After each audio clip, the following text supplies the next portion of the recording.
Pride and Prejudice. By Jane Austen. Chapter 1. It is a truth universally acknowledged, that a single man in possession of a good fortune, must be in want of a wife. However little known the feelings or views of such a man may be on his first entering a neighborhood, this truth is so well fixed in the minds of the surrounding families, that he is considered as the rightful property of some one or other of their daughters. "My dear Mr. Bennet," said his lady to him one day, "have you heard that Netherfield Park is let at last?" Mr. Bennet replied that he had not. "But it is," returned she. "For Mrs. Long has just been here, and she told me all about it." Mr. Bennet made no answer. "Do not you want to know who has taken it?" cried his wife impatiently. "You want to tell me, and I have no objection to hearing it." This was invitation enough. "Why, my dear, you must know, Mrs. Long says that Netherfield is taken by a young man of large fortune from the north of England. That he came down on Monday in a chaise and four to see the place, and was so much delighted with it that he agreed with Mr. Morris immediately. That he is to take possession before Michaelmas, and some of his servants are to be in the house by the end of next week." "What is his name?" "Bingley." "Is he married or single?" "Oh, single, my dear, to be sure. A single man of large fortune, 4,000 or 5,000 a year. What a fine thing for our girls." "How so? How can it affect them?" "My dear Mr. Bennet," replied his wife, "how can you be so tiresome? You must know that I am thinking of his marrying one of them." "Is that his design in settling here?" "Design? Nonsense, how can you talk so? But it is very likely that he may fall in love with one of them, and therefore you must visit him as soon as he comes." "I see no occasion for that. You and the girls may go, or you may send them by themselves, which perhaps will be still better, for as you are as handsome as any of them, Mr. Bingley might like you the best of the party." "My dear, you flatter me. I certainly have had my share of beauty, but I do not pretend to be anything extraordinary now. When a woman has 5 grown-up daughters, she ought to give over thinking of her own beauty. In such cases, a woman has not often much beauty to think of. But, my dear, you must indeed go and see Mr. Bingley when he comes into the neighborhood. It is more than I engage for, I assure you. But consider your daughters. Only think what an establishment it would be for one of them. Sir William and Lady Lucas are determined to go, merely on that account, for in general you know they visit no newcomers. Indeed you must go, for it will be impossible for us to visit him, if you do not. You are over-scrupulous surely. I dare say Mr. Bingley will be very glad to see you. And I will send a few lines by you to assure him of my hearty consent to his marrying whichever he chooses of the girls, though I must throw in a good word for my little Lizzie. I desire you will do no such thing. Lizzie is not a bit better than the others, and I am sure she is not half so handsome as Jane, nor half so good-humored as Lydia. But you are always giving her the preference." "They have none of them much to recommend them," replied he, "they are all silly and ignorant like other girls.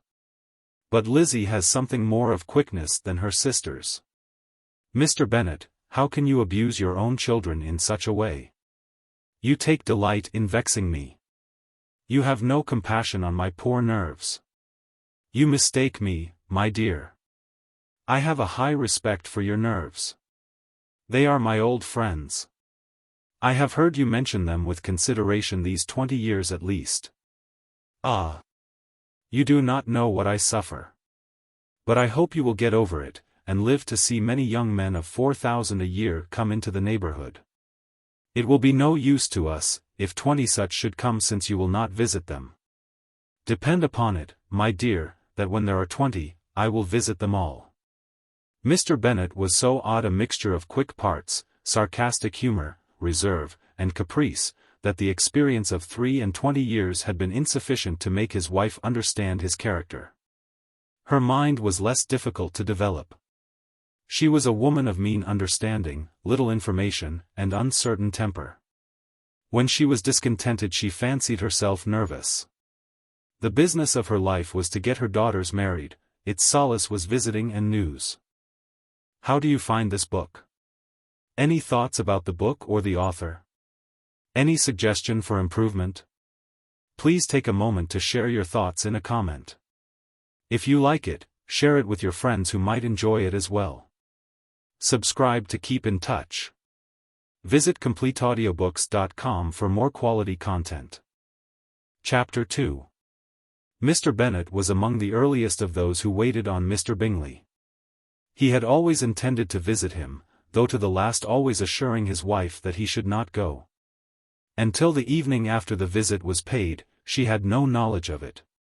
It was then disclosed in the following manner. Observing his second daughter employed in trimming a hat, he suddenly addressed her with, "I hope Mr. Bingley will like it, Lizzie." "We are not in a way to know what Mr. Bingley likes," said her mother resentfully, "since we are not to visit." "But you forget, mamma," said Elizabeth, "that we shall meet him at the assemblies, and that Mrs. Long has promised to introduce him." "I do not believe Mrs. Long will do any such thing. She has 2 nieces of her own. She is a selfish, hypocritical woman, and I have no opinion of her." "No more have I," said Mr. Bennet. "And I am glad to find that you do not depend on her serving you."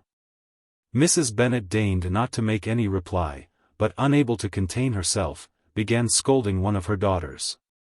"Don't keep coughing so, Kitty, for heaven's sake. Have a little compassion on my nerves. You tear them to pieces." "Kitty has no discretion in her coughs," said her father, "she times them ill." "I do not cough for my own amusement," replied Kitty fretfully. "When is your next ball to be, Lizzie?" "Tomorrow fortnight." "Aye, so it is," cried her mother, "and Mrs. Long does not come back till the day before, so, it will be impossible for her to introduce him, for she will not know him herself." "Then, my dear, you may have the advantage of your friend, and introduce Mr. Bingley to her." "Impossible, Mr. Bennet, impossible, when I am not acquainted with him myself." "How can you be so teasing? I honor your circumspection.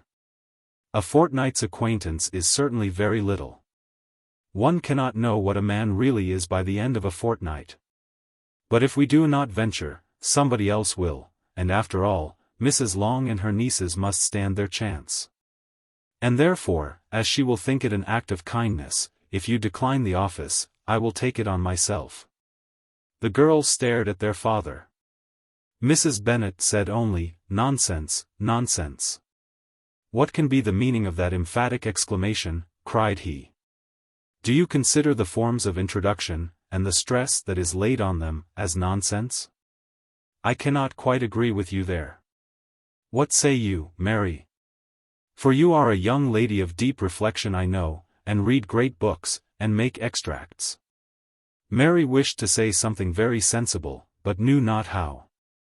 "While Mary is adjusting her ideas," he continued, "let us return to Mr. Bingley."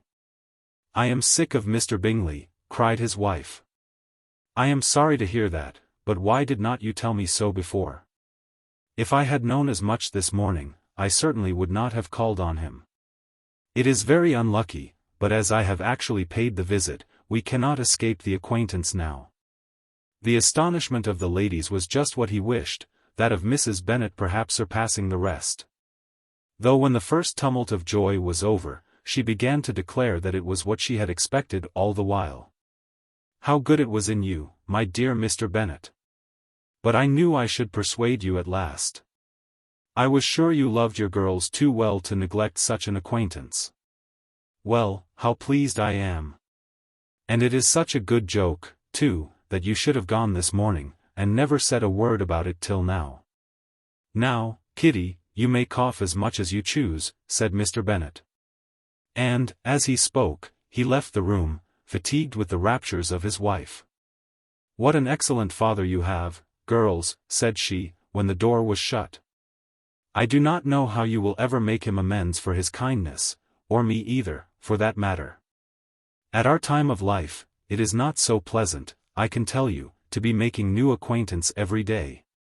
But for your sakes, we would do anything." Lydia, my love, though you are the youngest, I dare say Mr. Bingley will dance with you at the next ball." "Oh," said Lydia stoutly, "I am not afraid. For though I am the youngest, I'm the tallest." The rest of the evening was spent in conjecturing how soon he would return Mr. Bennet's visit, and determining when they should ask him to dinner. Chapter 3.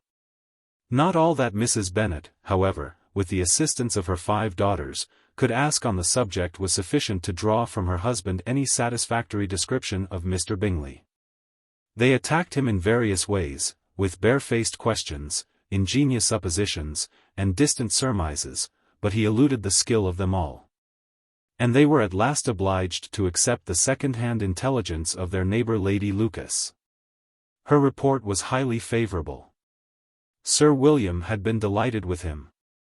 He was quite young, wonderfully handsome, extremely agreeable, and to crown the whole, he meant to be at the next assembly with a large party.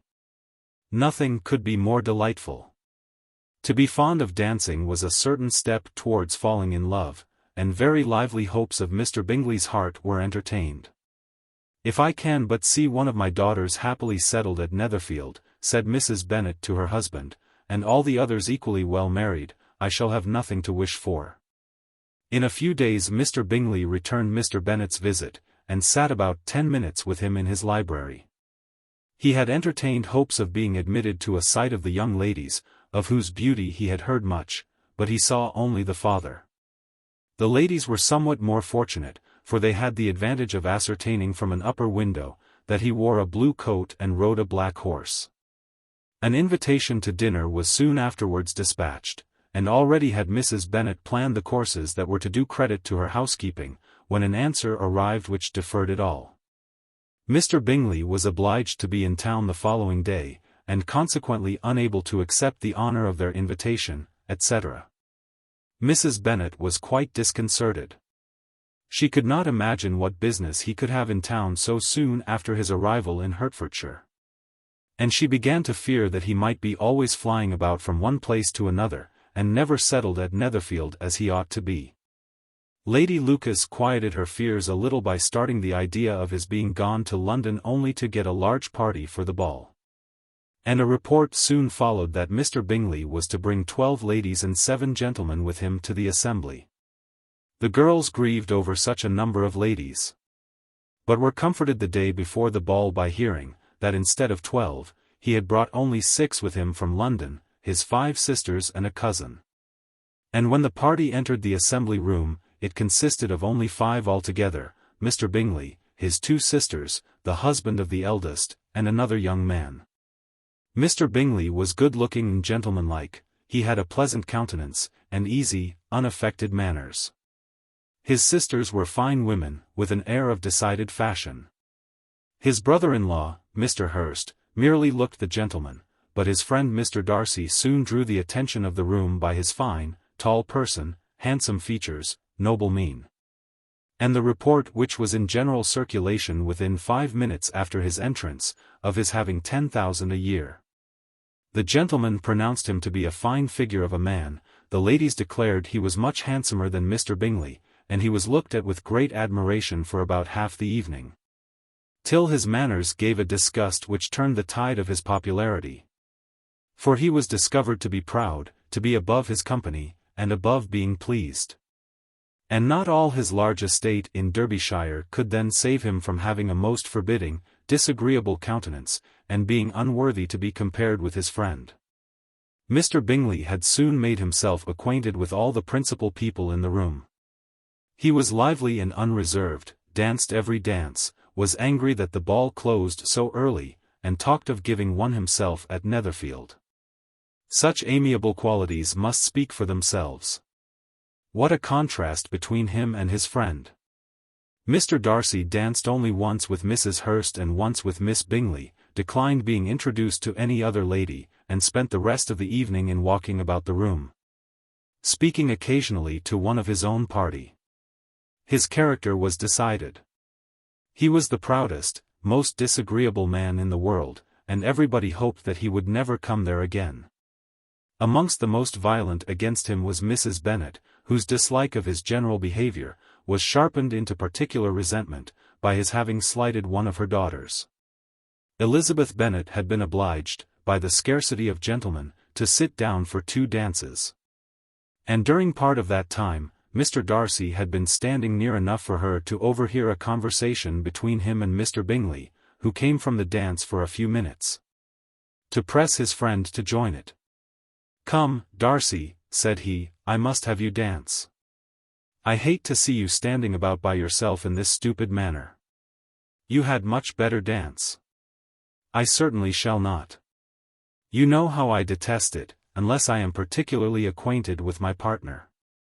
At such an assembly as this, it would be insupportable. Your sisters are engaged, and there is not another woman in the room whom it would not be a punishment to me to stand up with." "I would not be so fastidious as you are," cried Bingley, "for a kingdom. Upon my honor, I never met with so many pleasant girls in my life, as I have this evening. And there are several of them you see uncommonly pretty." "You are dancing with the only handsome girl in the room," said Mr. Darcy, looking at the eldest Miss Bennet. "Oh! She is the most beautiful creature I ever beheld. But there is one of her sisters sitting down just behind you, who is very pretty, and I dare say, very agreeable. Do let me ask my partner to introduce you." "Which do you mean?" And turning round, he looked for a moment at Elizabeth, till catching her eye, he withdrew his own and coldly said, "She is tolerable, but not handsome enough to tempt me. And I am in no humor at present to give consequence to young ladies who are slighted by other men. You had better return to your partner and enjoy her smiles, for you are wasting your time with me." Mr. Bingley followed his advice. Mr. Darcy walked off, and Elizabeth remained with no very cordial feelings towards him. She told the story however with great spirit among her friends. For she had a lively, playful disposition, which delighted in anything ridiculous. The evening altogether passed off pleasantly to the whole family. Mrs. Bennet had seen her eldest daughter much admired by the Netherfield party. Mr. Bingley had danced with her twice, and she had been distinguished by his sisters. Jane was as much gratified by this, as her mother could be, though in a quieter way. Elizabeth felt Jane's pleasure. Mary had heard herself mentioned to Miss Bingley as the most accomplished girl in the neighborhood. And Catherine and Lydia had been fortunate enough to be never without partners, which was all that they had yet learnt to care for at a ball. They returned therefore in good spirits to Longbourn, the village where they lived, and of which they were the principal inhabitants. They found Mr. Bennet still up. With a book he was regardless of time, and on the present occasion he had a good deal of curiosity as to the event of an evening which had raised such splendid expectations. He had rather hoped that all his wife's views on the stranger would be disappointed, but he soon found that he had a very different story to hear. "Oh, my dear Mr. Bennet," as she entered the room, "we have had a most delightful evening, a most excellent ball. I wish you had been there. Jane was so admired, nothing could be like it.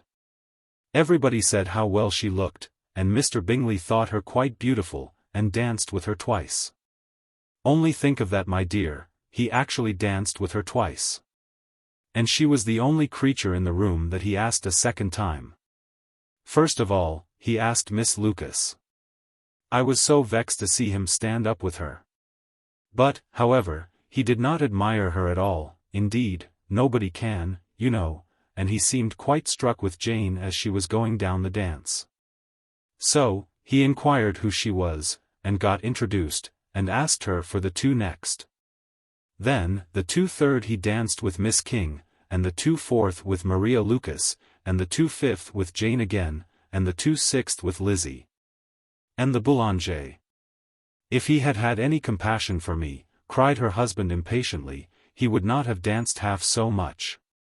For God's sake, say no more of his partners. Oh! That he had sprained his ankle in the first dance. Oh! My dear, continued Mrs. Bennet, I am quite delighted with him. He is so excessively handsome. And his sisters are charming women. I never in my life saw anything more elegant than their dresses. I dare say the lace upon Mrs. Hurst's gown, Here she was interrupted again. Mr. Bennet protested against any description of finery.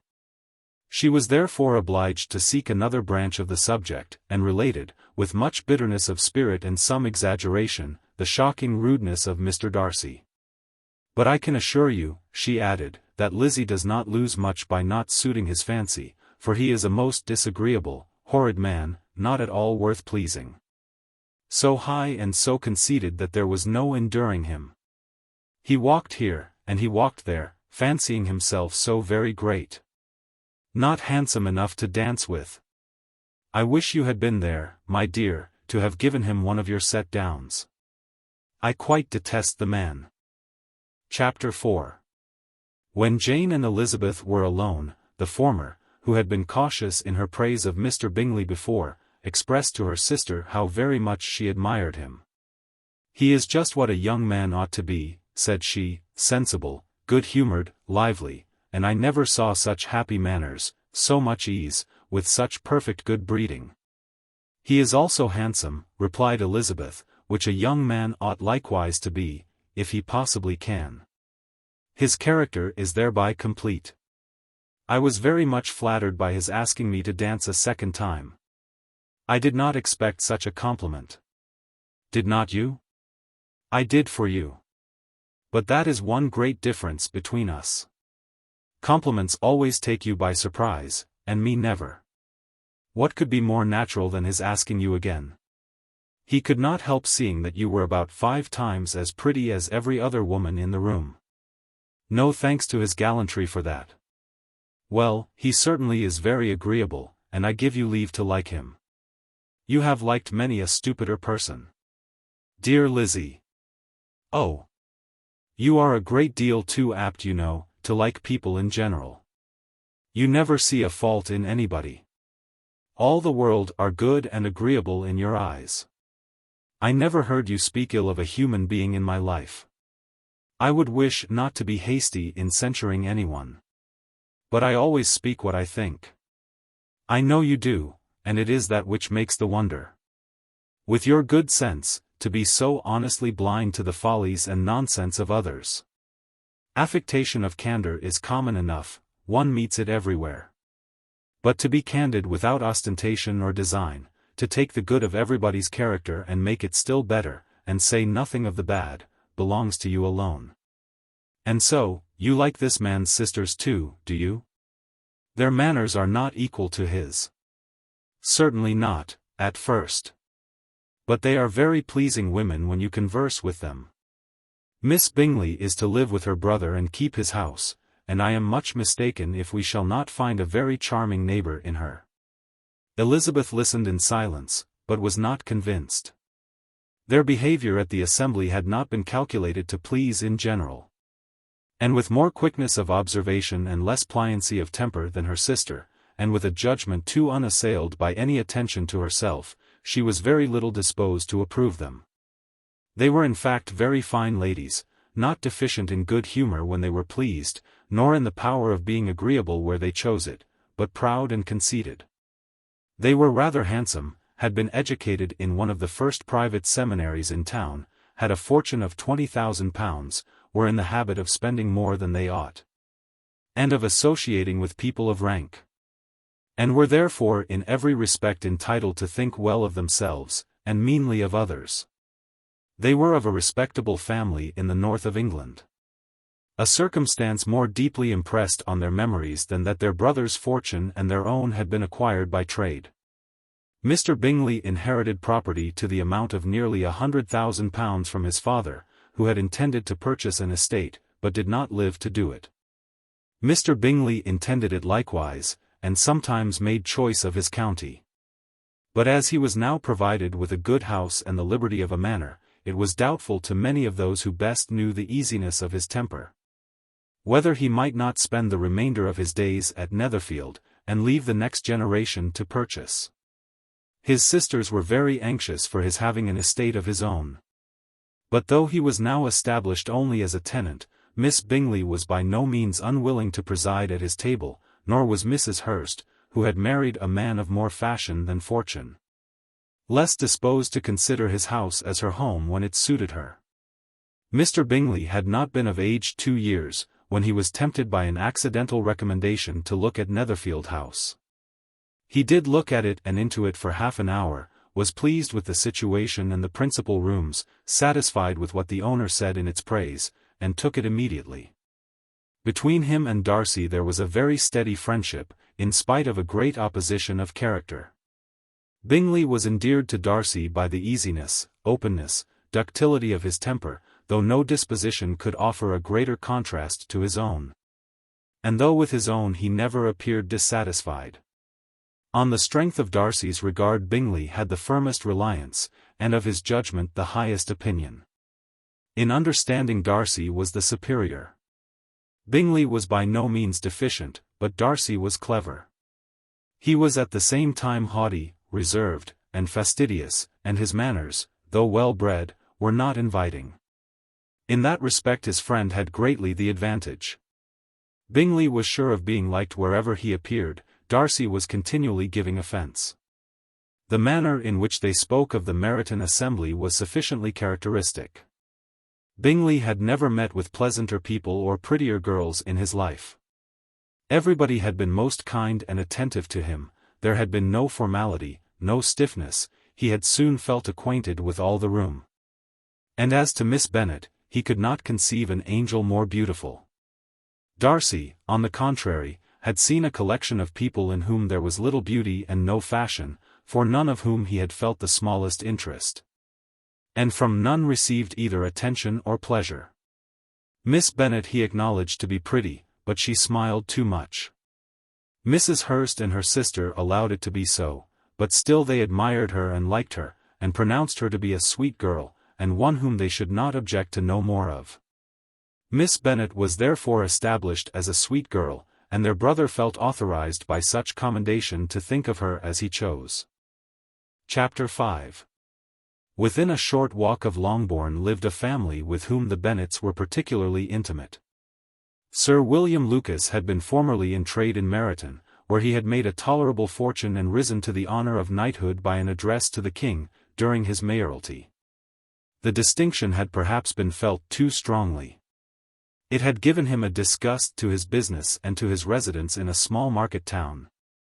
And quitting them both, he had removed with his family to a house about a mile from Meryton, denominated from that period Lucas Lodge, where he could think with pleasure of his own importance.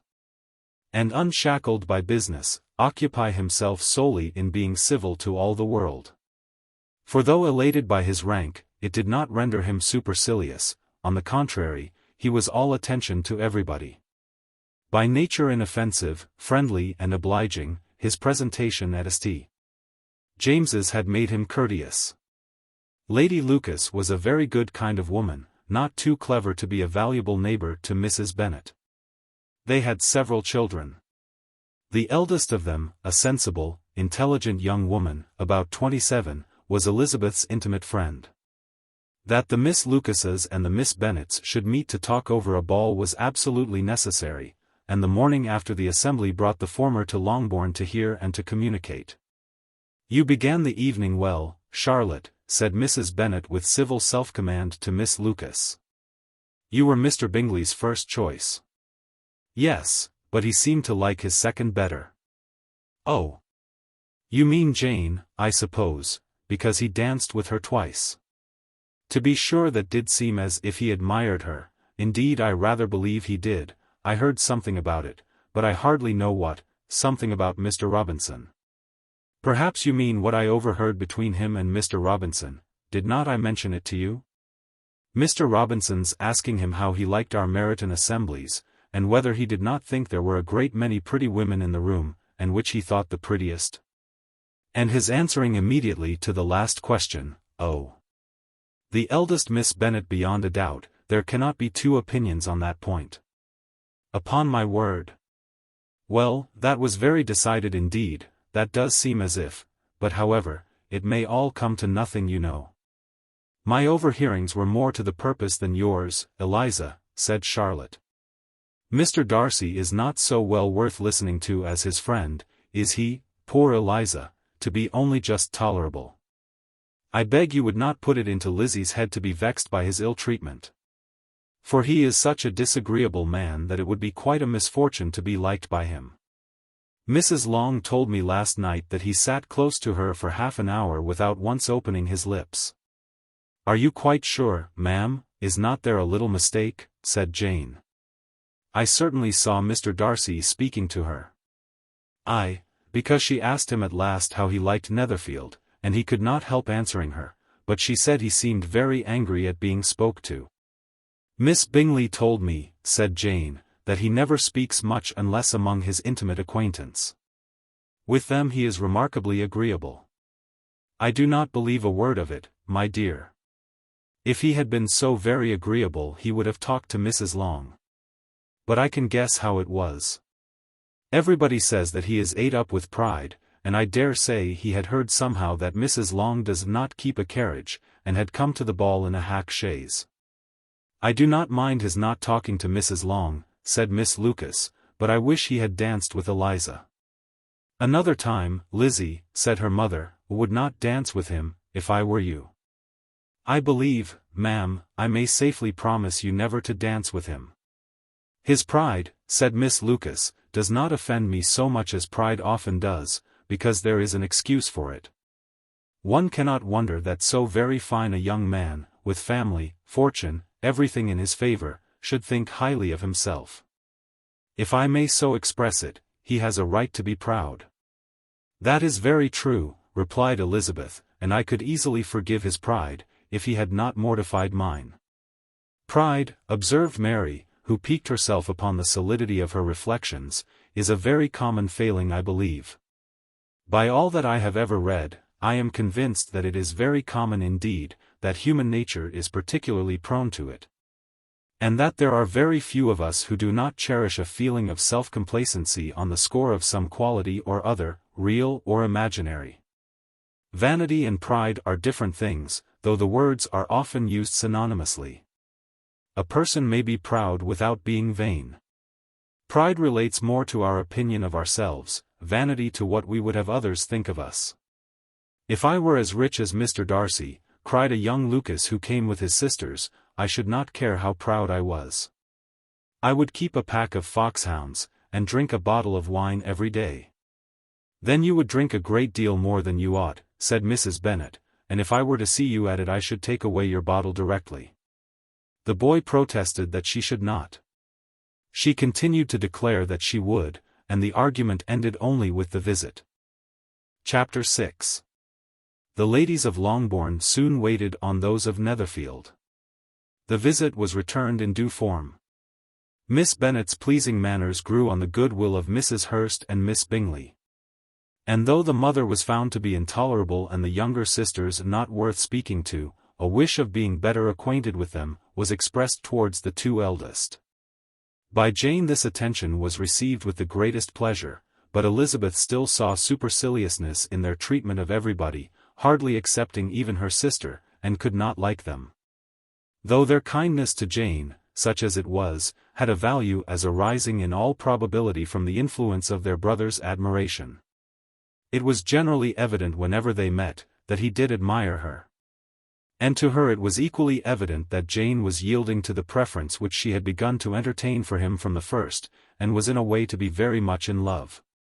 But she considered with pleasure that it was not likely to be discovered by the world in general, since Jane united with great strength of feeling, a composure of temper and a uniform cheerfulness of manner, which would guard her from the suspicions of the impertinent. She mentioned this to her friend Miss Lucas.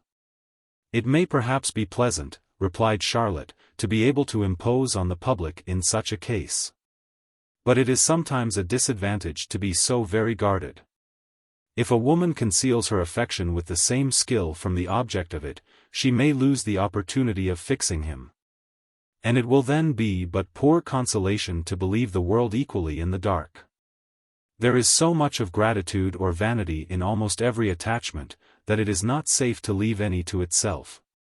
We can all begin freely, a slight preference is natural enough, but there are very few of us who have heart enough to be really in love without encouragement.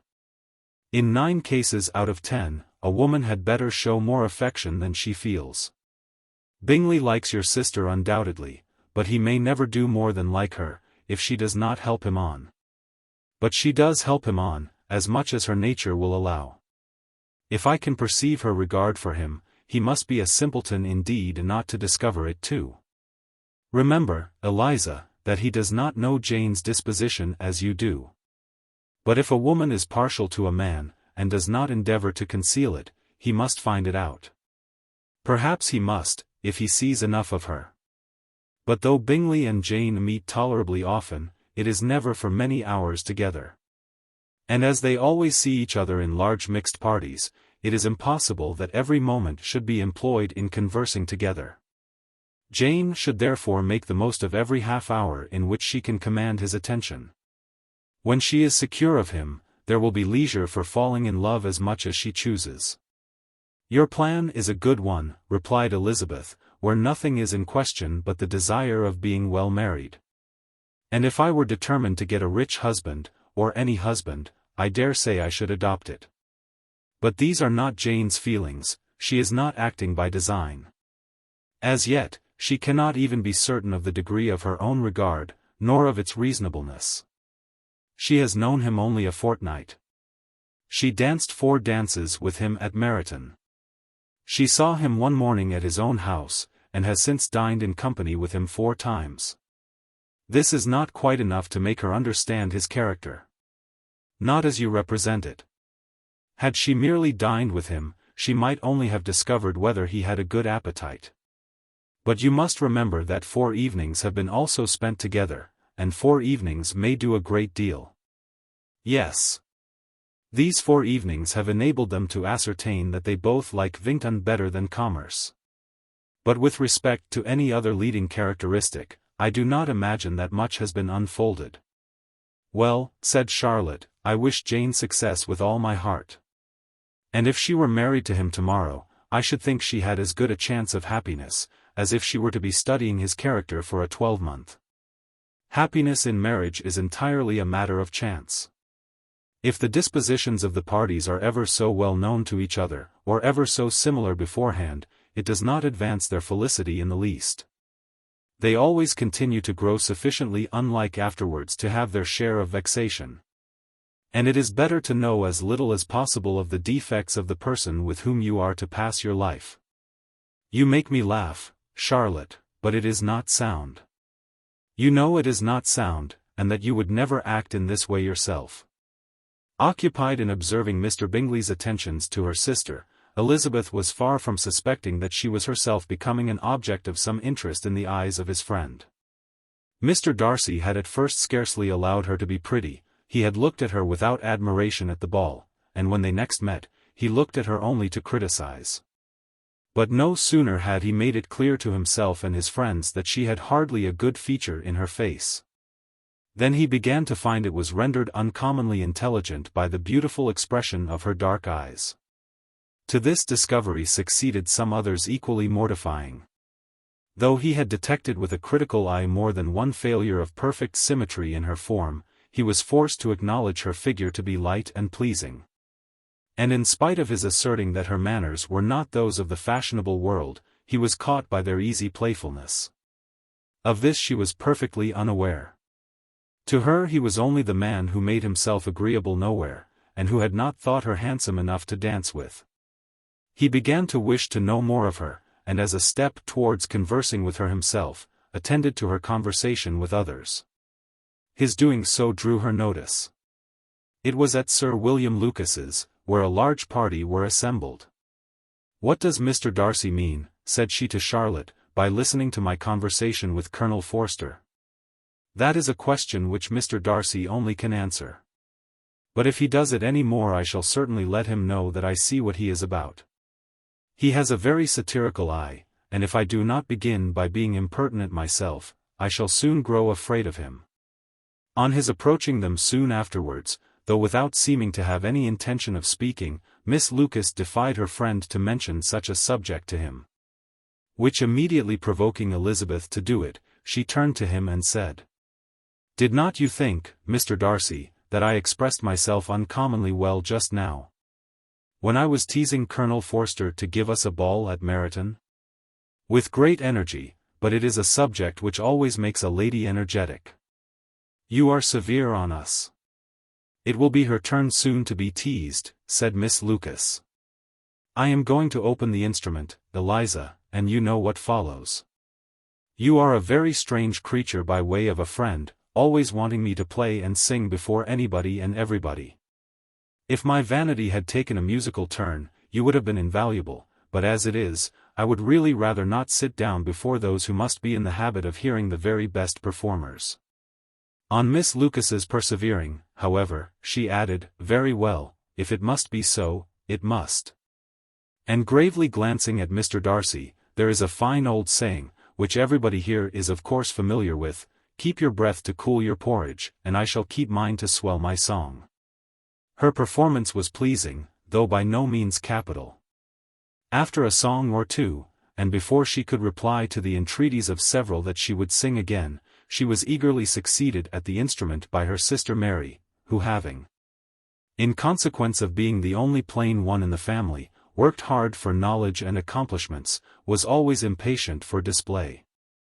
Mary had neither genius nor taste. And though vanity had given her application, it had given her likewise a pedantic air and conceited manner, which would have injured a higher degree of excellence than she had reached. Elizabeth, easy and unaffected, had been listened to with much more pleasure, though not playing half so well. And Mary, at the end of a long concerto, was glad to purchase praise and gratitude by Scotch and Irish airs, at the request of her younger sisters, who with some of the Lucases and 2 or 3 officers joined eagerly in dancing at one end of the room. Mr. Darcy stood near them in silent indignation at such a mode of passing the evening, to the exclusion of all conversation, and was too much engrossed by his own thoughts to perceive that Sir William Lucas was his neighbour, till Sir William thus began. "What a charming amusement for young people this is, Mr. Darcy, there is nothing like dancing after all. I consider it as one of the first refinements of polished societies." "Certainly, sir. And it has the advantage also of being in vogue amongst the less polished societies of the world. Every savage can dance." Sir William only smiled. "Your friend performs delightfully," he continued after a pause, on seeing Bingley join the group, "and I doubt not that you are an adept in the science yourself, Mr. Darcy. You saw me dance at Meryton, I believe, sir?" "Yes, indeed, and received no inconsiderable pleasure from the sight." "Do you often dance at St. James's?" "Never, sir." "Do you not think it would be a proper compliment to the place?"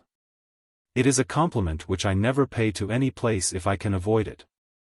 "You have a house in town, I conclude?" Mr. Darcy bowed. "I had once some thoughts of fixing in town myself, for I am fond of superior society, but I did not feel quite certain that the air of London would agree with Lady Lucas." He paused in hopes of an answer, but his companion was not disposed to make any. And Elizabeth at that instant moving towards them, he was struck with the notion of doing a very gallant thing, and called out to her, "My dear Miss Eliza, why are not you dancing? Mr. Darcy, you must allow me to present this young lady to you as a very desirable partner. You cannot refuse to dance, I am sure, when so much beauty is before you." And taking her hand, he would have given it to Mr. Darcy, who, though extremely surprised, was not unwilling to receive it, when she instantly drew back, and said with some discomposure to Sir William, "Indeed, sir, I have not the least intention of dancing. I entreat you not to suppose that I move this way in order to beg for a partner." Mr. Darcy with grave propriety requested to be allowed the honour of her hand, but in vain. Elizabeth was determined, nor did Sir William at all shake her purpose by his attempt at persuasion. "You excel so much in the dance, Miss Eliza, that it is cruel to deny me the happiness of seeing you. And though this gentleman dislikes the amusement in general, he can have no objection, I am sure, to oblige us for 1/2 hour." "Mr. Darcy is all politeness," said Elizabeth, smiling. "He is indeed, but considering the inducement, my dear Miss Eliza, we cannot wonder at his complaisance, for who would object to such a partner?" Elizabeth looked archly, and turned away. Her resistance had not injured her with the gentleman, and he was thinking of her with some complacency, when thus accosted by Miss Bingley. "I can guess the subject of your reverie." "I should imagine not. You are considering how insupportable it would be to pass many evenings in this manner, in such society, and indeed I am quite of your opinion. I was never more annoyed. The insipidity and yet the noise, the nothingness and yet the self-importance of all these people, what would I give to hear your strictures on them? Your conjecture is totally wrong, I assure you. My mind was more agreeably engaged. I have been meditating on the very great pleasure which a pair of fine eyes in the face of a pretty woman can bestow." Miss Bingley immediately fixed her eyes on his face, and desired he would tell her what lady had the credit of inspiring such reflections. Mr. Darcy replied with great intrepidity. "Miss Elizabeth Bennet." "Miss Elizabeth Bennet," repeated Miss Bingley. "I am all astonishment. How long has she been such a favourite? And pray when am I to wish you joy?" "That is exactly the question which I expected you to ask. A lady's imagination is very rapid. It jumps from admiration to love, from love to matrimony in a moment. I knew you would be wishing me joy. Nay, if you are so serious about it, I shall consider the matter as absolutely settled. You will have a charming mother-in-law, indeed, and of course she will be always at Pemberley with you." He listened to her with perfect indifference, while she chose to entertain herself in this manner, and as his composure convinced her that all was safe, her wit flowed long. Chapter VII. Mr. Bennet's property consisted almost entirely in an estate of 2,000 a year, which, unfortunately for his daughters, was entailed in default of heirs male, on a distant relation. And their mother's fortune, though ample for her situation in life, could but ill supply the deficiency of his. Her father had been an attorney in Meryton, and had left her £4,000. She had a sister married to a Mr. Phillips, who had been a clerk to their father, and succeeded him in the business, and a brother settled in London in a respectable line of trade. The village of Longbourn was only 1 mile from Meryton. A most convenient distance for the young ladies, who were usually tempted thither 3 or 4 times a week, to pay their duty to their aunt and to a milliner's shop just over the way. The 2 youngest of the family, Catherine and Lydia, were particularly frequent in these attentions. Their minds were more vacant than their sisters', and when nothing better offered, a walk to Meryton was necessary to amuse their morning hours and furnish conversation for the evening. And however bare of news the country in general might be, they always contrived to learn some from their aunt.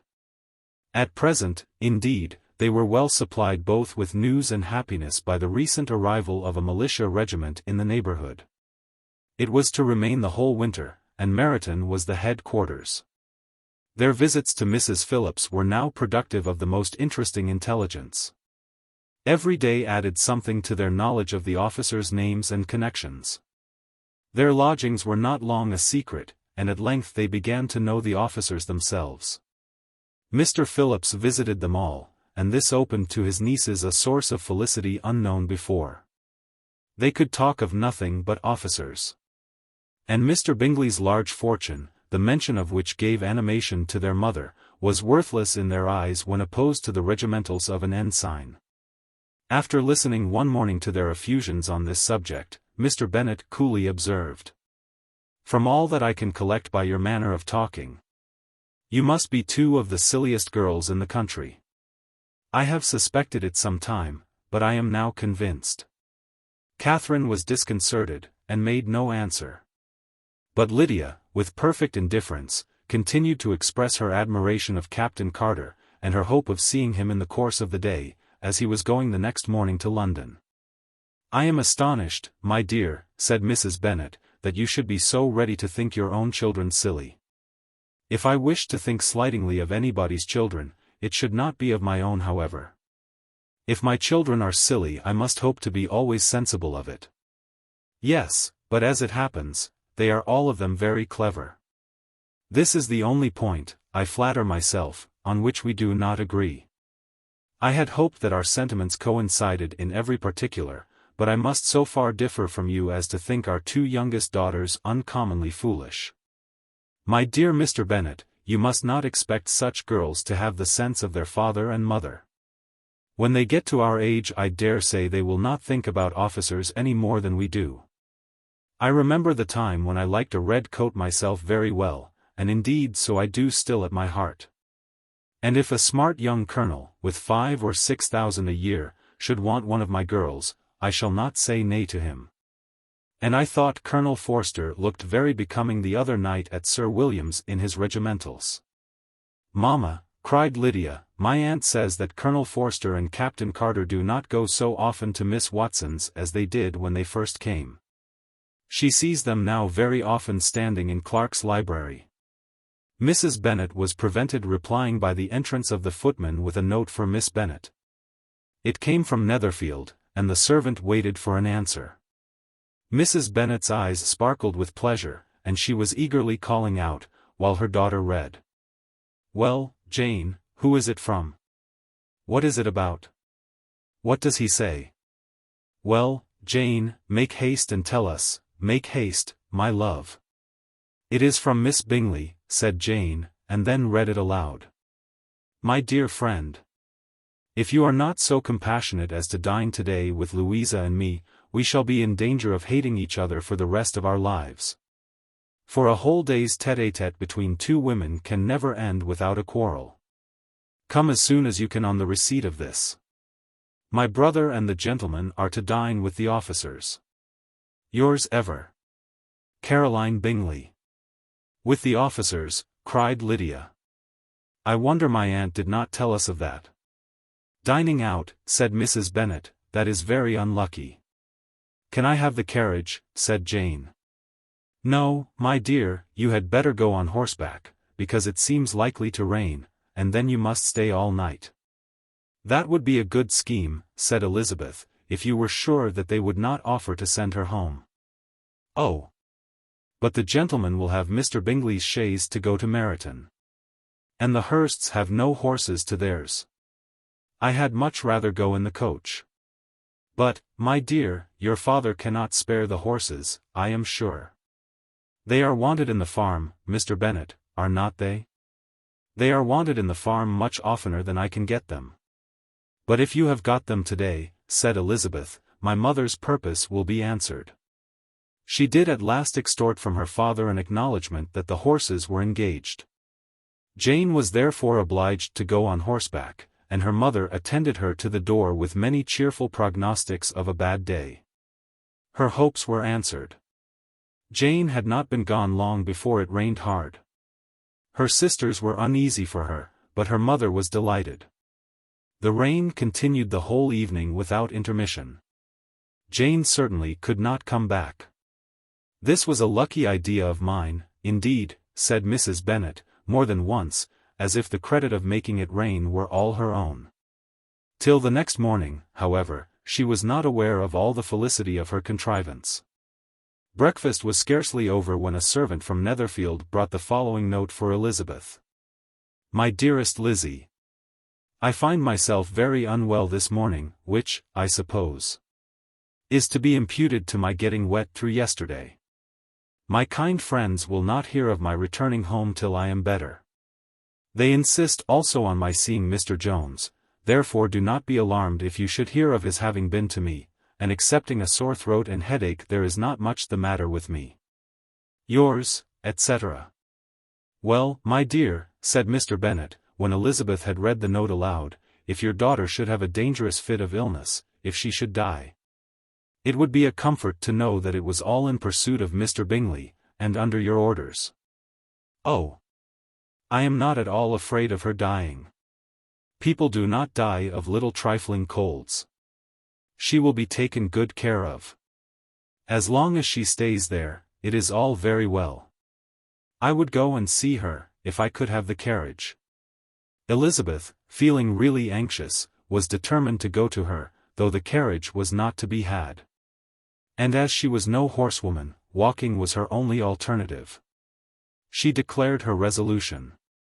How can you be so silly, cried her mother, as to think of such a thing, in all this dirt? You will not be fit to be seen when you get there. I shall be very fit to see Jane, which is all I want. "Is this a hint to me, Lizzie," said her father, "to send for the horses?" "No, indeed. I do not wish to avoid the walk. The distance is nothing, when one has a motive, only 3 miles. I shall be back by dinner." "I admire the activity of your benevolence," observed Mary, "but every impulse of feeling should be guided by reason. And, in my opinion, exertion should always be in proportion to what is required." "We will go as far as Meryton with you," said Catherine and Lydia. Elizabeth accepted their company, and the 3 young ladies set off together.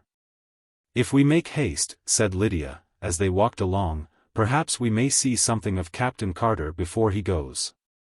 In Meryton they parted. The 2 youngest repaired to the lodgings of one of the officers' wives, and Elizabeth continued her walk alone, crossing field after field at a quick pace, jumping over stiles and springing over puddles with impatient activity, and finding herself at last within view of the house, with weary ankles, dirty stockings, and a face glowing with the warmth of exercise. She was shown into the breakfast parlour, where all but Jane were assembled, and where her appearance created a great deal of surprise. That she should have walked 3 miles so early in the day, in such dirty weather, and by herself, was almost incredible to Mrs. Hurst and Miss Bingley. And Elizabeth was convinced that they held her in contempt for it. She was received, however, very politely by them, and in their brother's manners there was something better than politeness. There was good humour and kindness. Mr. Darcy said very little, and Mr. Hurst nothing at all. The former was divided between admiration of the brilliancy which exercise had given to her complexion, and doubt as to the occasions justifying her coming so far alone. The latter was thinking only of his breakfast. Her inquiries after her sister were not very favourably answered. Miss Bennet had slept ill, and though up, was very feverish and not well enough to leave her room. Elizabeth was glad to be taken to her immediately. And Jane, who had only been withheld by the fear of giving alarm or inconvenience, from expressing in her note how much she longed for such a visit, was delighted at her entrance. She was not equal, however, to much conversation, and when Miss Bingley left them together, could attempt little beside expressions of gratitude for the extraordinary kindness she was treated with. Elizabeth silently attended her. When breakfast was over, they were joined by the sisters. And Elizabeth began to like them herself, when she saw how much affection and solicitude they showed for Jane. The apothecary came, and having examined his patient, said, as might be supposed, that she had caught a violent cold, and that they must endeavour to get the better of it. Advised her to return to bed, and promised her some draughts. The advice was followed readily, for the feverish symptoms increased, and her head ached acutely. Elizabeth did not quit her room for a moment, nor were the other ladies often absent, the gentlemen being out, they had in fact nothing to do elsewhere. When the clock struck 3, Elizabeth felt that she must go, and very unwillingly said so. Miss Bingley offered her the carriage, and she only wanted a little pressing to accept it, when Jane testified such concern in parting with her, that Miss Bingley was obliged to convert the offer of the chaise into an invitation to remain at Netherfield for the present. Elizabeth most thankfully consented, and a servant was dispatched to Longbourn to acquaint the family with her stay, and bring back a supply of clothes. Chapter 8. At 5 o'clock the 2 ladies retired to dress, and at 6:30 Elizabeth was summoned to dinner. To the civil inquiries which then poured in, and amongst which she had the pleasure of distinguishing the much superior solicitude of Mr. Bingley's, she could not make a very favourable answer. Jane was by no means better.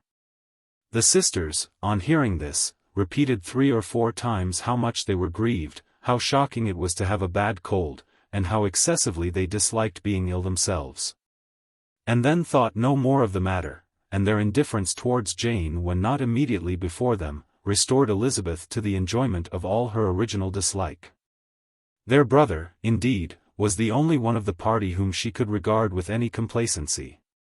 His anxiety for Jane was evident, and his attentions to herself most pleasing, and they prevented her feeling herself so much an intruder as she believed she was considered by the others. She had very little notice from any but him. Miss Bingley was engrossed by Mr. Darcy, her sister scarcely less so. And as for Mr. Hurst, by whom Elizabeth sat, he was an indolent man, who lived only to eat, drink, and play at cards, who when he found her prefer a plain dish to a ragout, had nothing to say to her. When dinner was over, she returned directly to Jane, and Miss Bingley began abusing her as soon as she was out of the room. Her manners were pronounced to be very bad indeed, a mixture of pride and impertinence. She had no conversation, no style, no taste, no beauty. Mrs. Hurst thought the same, and added, "She has nothing, in short, to recommend her, but being an excellent walker. I shall never forget her appearance this morning. She really looked almost wild." "She did indeed, Louisa. I could hardly keep my countenance. Very nonsensical to come at all. Why must she be scampering about the country, because her sister had a cold? Her hair so untidy, so blowsy. Yes, and her petticoat, I hope you saw her petticoat, 6 inches deep in mud, I am absolutely certain. And the gown which had been let down to hide it, not doing its office." "Your picture may be very exact, Louisa," said Bingley, "but this was all lost upon me.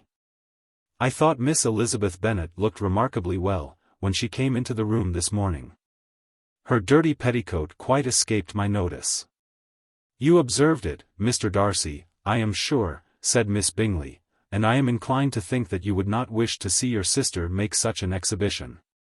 "Certainly not. To walk 3 miles, or 4 miles, or 5 miles, or whatever it is, above her ankles in dirt, and alone, quite alone. What could she mean by it? It seems to me to show an abominable sort of conceited independence, a most country town indifference to decorum. It shows an affection for her sister that is very pleasing," said Bingley.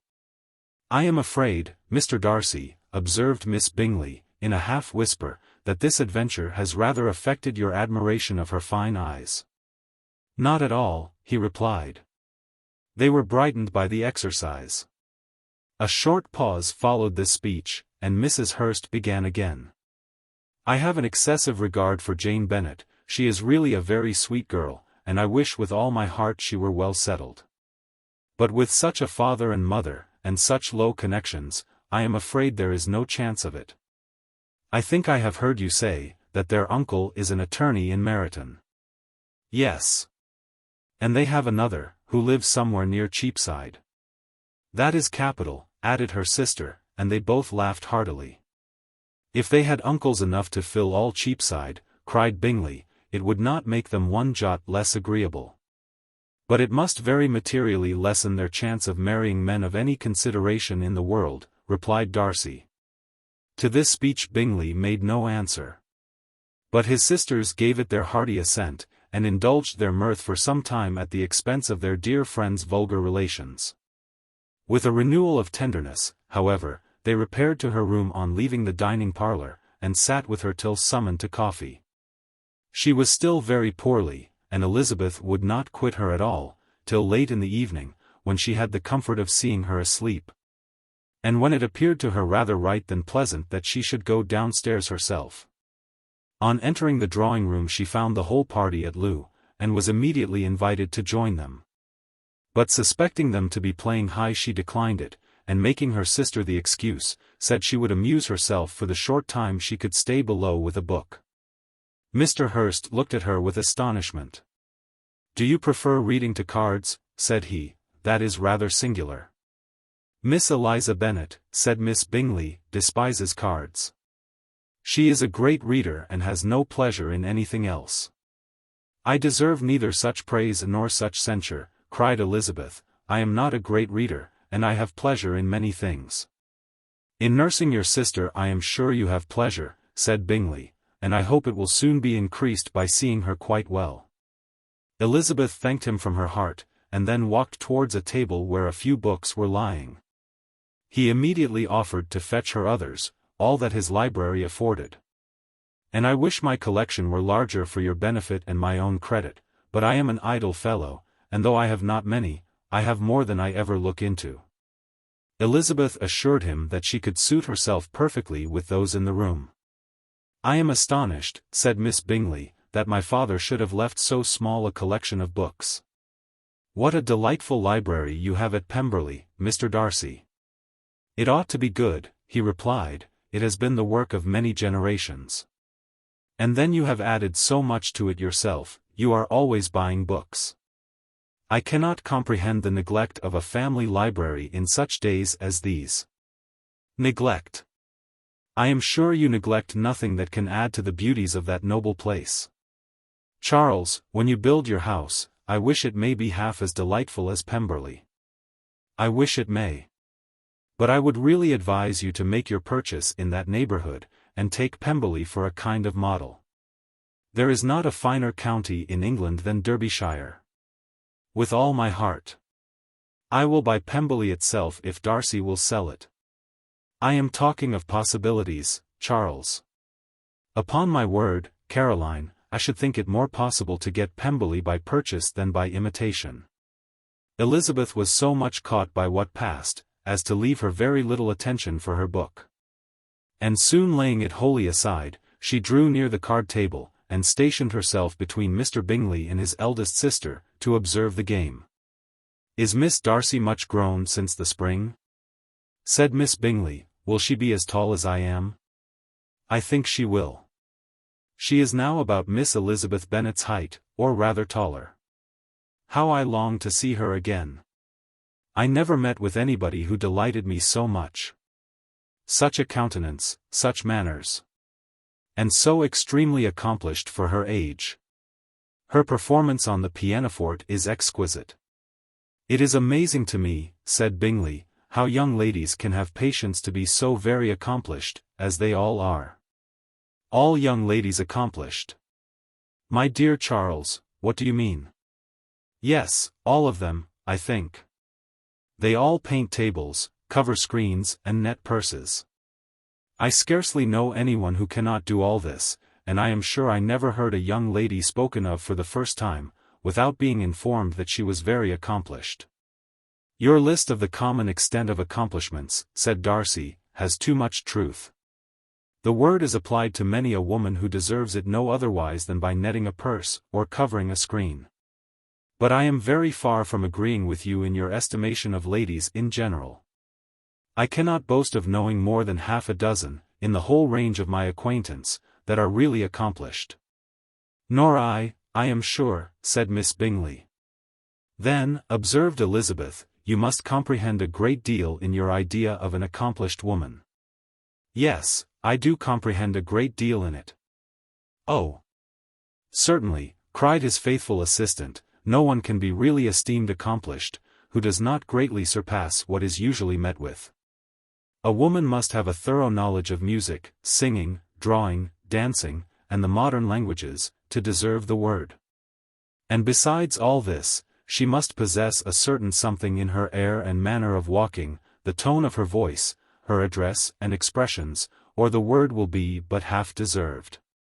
All this she must possess," added Darcy, "and to all this she must yet add something more substantial, in the improvement of her mind by extensive reading. I am no longer surprised at your knowing only 6 accomplished women. I rather wonder now at your knowing any. Are you so severe upon your own sex, as to doubt the possibility of all this? I never saw such a woman. I never saw such capacity, and taste, and application, and elegance, as you describe, united." Mrs. Hurst and Miss Bingley both cried out against the injustice of her implied doubt, and were both protesting that they knew many women who answered this description. When Mr. Hurst called them to order, with bitter complaints of their inattention to what was going forward. As all conversation was thereby at an end, Elizabeth soon afterwards left the room. "Eliza Bennet," said Miss Bingley, when the door was closed on her, "is one of those young ladies who seek to recommend themselves to the other sex, by undervaluing their own. And with many men, I dare say, it succeeds. But, in my opinion, it is a paltry device, a very mean art." "Undoubtedly," replied Darcy, to whom this remark was chiefly addressed, "there is meanness in all the arts which ladies sometimes condescend to employ for captivation. Whatever bears affinity to cunning is despicable. Miss Bingley was not so entirely satisfied with this reply as to continue the subject. Elizabeth joined them again only to say that her sister was worse, and that she could not leave her. Bingley urged Mr. Jones's being sent for immediately, while his sisters, convinced that no country advice could be of any service, recommended an express to town for one of the most eminent physicians. This, she would not hear of. But she was not so unwilling to comply with their brother's proposal, and it was settled that Mr. Jones should be sent for early in the morning, if Miss Bennet were not decidedly better. Bingley was quite uncomfortable, his sisters declared that they were miserable. They solaced their wretchedness, however, by duets after supper. While he could find no better relief to his feelings than by giving his housekeeper directions that every possible attention might be paid to the sick lady and her sister. Chapter 9. Elizabeth passed the chief of the night in her sister's room, and in the morning had the pleasure of being able to send a tolerable answer to the inquiries which she very early received from Mr. Bingley by a housemaid, and some time afterwards from the two elegant ladies who waited on his sisters. In spite of this amendment, however, she requested to have a note sent to Longbourn, desiring her mother to visit Jane, and form her own judgment of her situation. The note was immediately dispatched, and its contents as quickly complied with. Mrs. Bennet, accompanied by her two youngest girls, reached Netherfield soon after the family breakfast. Had she found Jane in any apparent danger, Mrs. Bennet would have been very miserable. But being satisfied on seeing her that her illness was not alarming, she had no wish of her recovering immediately, as her restoration to health would probably remove her from Netherfield. She would not listen therefore to her daughter's proposal of being carried home, neither did the apothecary, who arrived about the same time, think it at all advisable. After sitting a little while with Jane, on Miss Bingley's appearance and invitation, the mother and three daughters all attended her into the breakfast parlour. Bingley met them with hopes that Mrs. Bennet had not found Miss Bennet worse than she expected. "Indeed I have, sir," was her answer. "She is a great deal too ill to be moved. Mr. Jones says we must not think of moving her. We must trespass a little longer on your kindness." "Removed," cried Bingley. "It must not be thought of. My sister, I am sure, will not hear of her removal." "You may depend upon it, madam," said Miss Bingley, with cold civility, "that Miss Bennet shall receive every possible attention while she remains with us." Mrs. Bennet was profuse in her acknowledgments. "I am sure," she added, "if it was not for such good friends I do not know what would become of her, for she is very ill indeed, and suffers a vast deal. Though with the greatest patience in the world, which is always the way with her, for she has, without exception, the sweetest temper I ever met with. I often tell my other girls they are nothing to her. You have a sweet room here, Mr. Bingley, and a charming prospect over that gravel walk. I do not know a place in the country that is equal to Netherfield. You will not think of quitting it in a hurry, I hope, though you have but a short lease." "Whatever I do is done in a hurry," replied he, "and therefore if I should resolve to quit Netherfield, I should probably be off in 5 minutes. At present, however, I consider myself as quite fixed here." "That is exactly what I should have supposed of you," said Elizabeth. "You begin to comprehend me, do you?" cried he, turning towards her. "Oh! Yes, I understand you perfectly. I wish I might take this for a compliment, but to be so easily seen through I am afraid is pitiful. That is as it happens. It does not necessarily follow that a deep, intricate character is more or less estimable than such a one as yours." "Lizzie," cried her mother, "remember where you are, and do not run on in the wild manner that you are suffered to do at home. I did not know before," continued Bingley immediately, "that you were a studier of character. It must be an amusing study." "Yes, but intricate characters are the most amusing. They have at least that advantage." "The country," said Darcy, "can in general supply but few subjects for such a study. In a country neighborhood you move in a very confined and unvarying society. But people themselves alter so much, that there is something new to be observed in them forever. Yes, indeed, cried Mrs. Bennet, offended by his manner of mentioning a country neighborhood. I assure you there is quite as much of that going on in the country as in town. Everybody was surprised, and Darcy, after looking at her for a moment, turned silently away. Mrs. Bennet, who fancied she had gained a complete victory over him, continued her triumph. I cannot see that London has any great advantage over the country for my part, except the shops and public places. The country is a vast deal pleasanter, is not it, Mr. Bingley? When I am in the country, he replied, I never wish to leave it, and when I am in town it is pretty much the same. They have each their advantages, and I can be equally happy in either. That is because you have the right disposition. But that gentleman, looking at Darcy, seemed to think the country was nothing at all. Indeed, mamma, you are mistaken, said Elizabeth, blushing for her mother. You quite mistook Mr. Darcy. He only meant that there were not such a variety of people to be met with in the country as in town, which you must acknowledge to be true. Certainly, my dear, nobody said there were. But as to not meeting with many people in this neighborhood, I believe there are few neighborhoods larger. I know we dine with 24 families. Nothing but concern for Elizabeth could enable Bingley to keep his countenance. His sister was less delicate, and directed her eye towards Mr. Darcy with a very expressive smile. Elizabeth, for the sake of saying something that might turn her mother's thoughts, now asked her if Charlotte Lucas had been at Longbourn since her coming away. Yes, she called yesterday with her father. What an agreeable man Sir William is, Mr. Bingley, is not he? So much the man of fashion. So genteel and so easy. He has always something to say to everybody. That is my idea of good breeding, and those persons who fancy themselves very important and never open their mouths, quite mistake the matter. Did Charlotte dine with you? No, she would go home. I fancy she was wanted about the mince pies. For my part, Mr. Bingley, I always keep servants that can do their own work. My daughters are brought up differently. But everybody is to judge for themselves, and the Lucases are very good sort of girls, I assure you. It is a pity they are not handsome. Not that I think Charlotte so very plain, but then she is our particular friend. She seems a very pleasant young woman, said Bingley. Oh, dear, yes, but you must own she is very plain. Lady Lucas herself has often said so, and envied me Jane's beauty. I do not like to boast of my own child, but to be sure, Jane, one does not often see anybody better looking. It is what everybody says. I do not trust my own partiality. When she was only 15, there was a gentleman at my brother Gardiner's in town, so much in love with her, that my sister-in-law was sure he would make her an offer before we came away. But however he did not.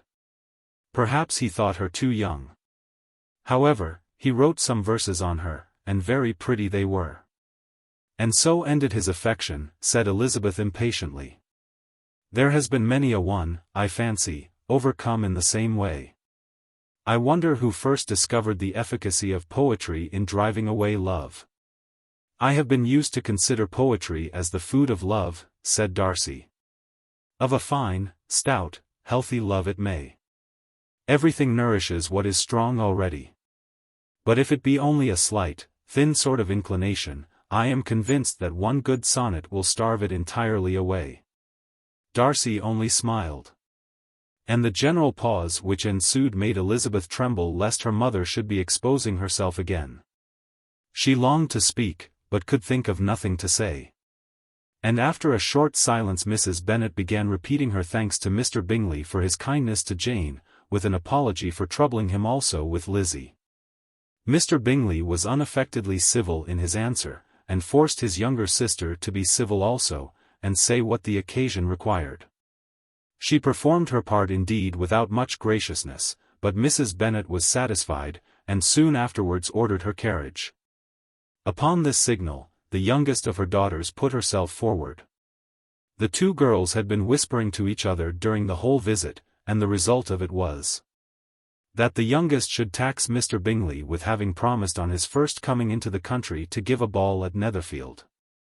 Lydia was a stout, well-grown girl of 15, with a fine complexion and good-humoured countenance, a favourite with her mother, whose affection had brought her into public at an early age.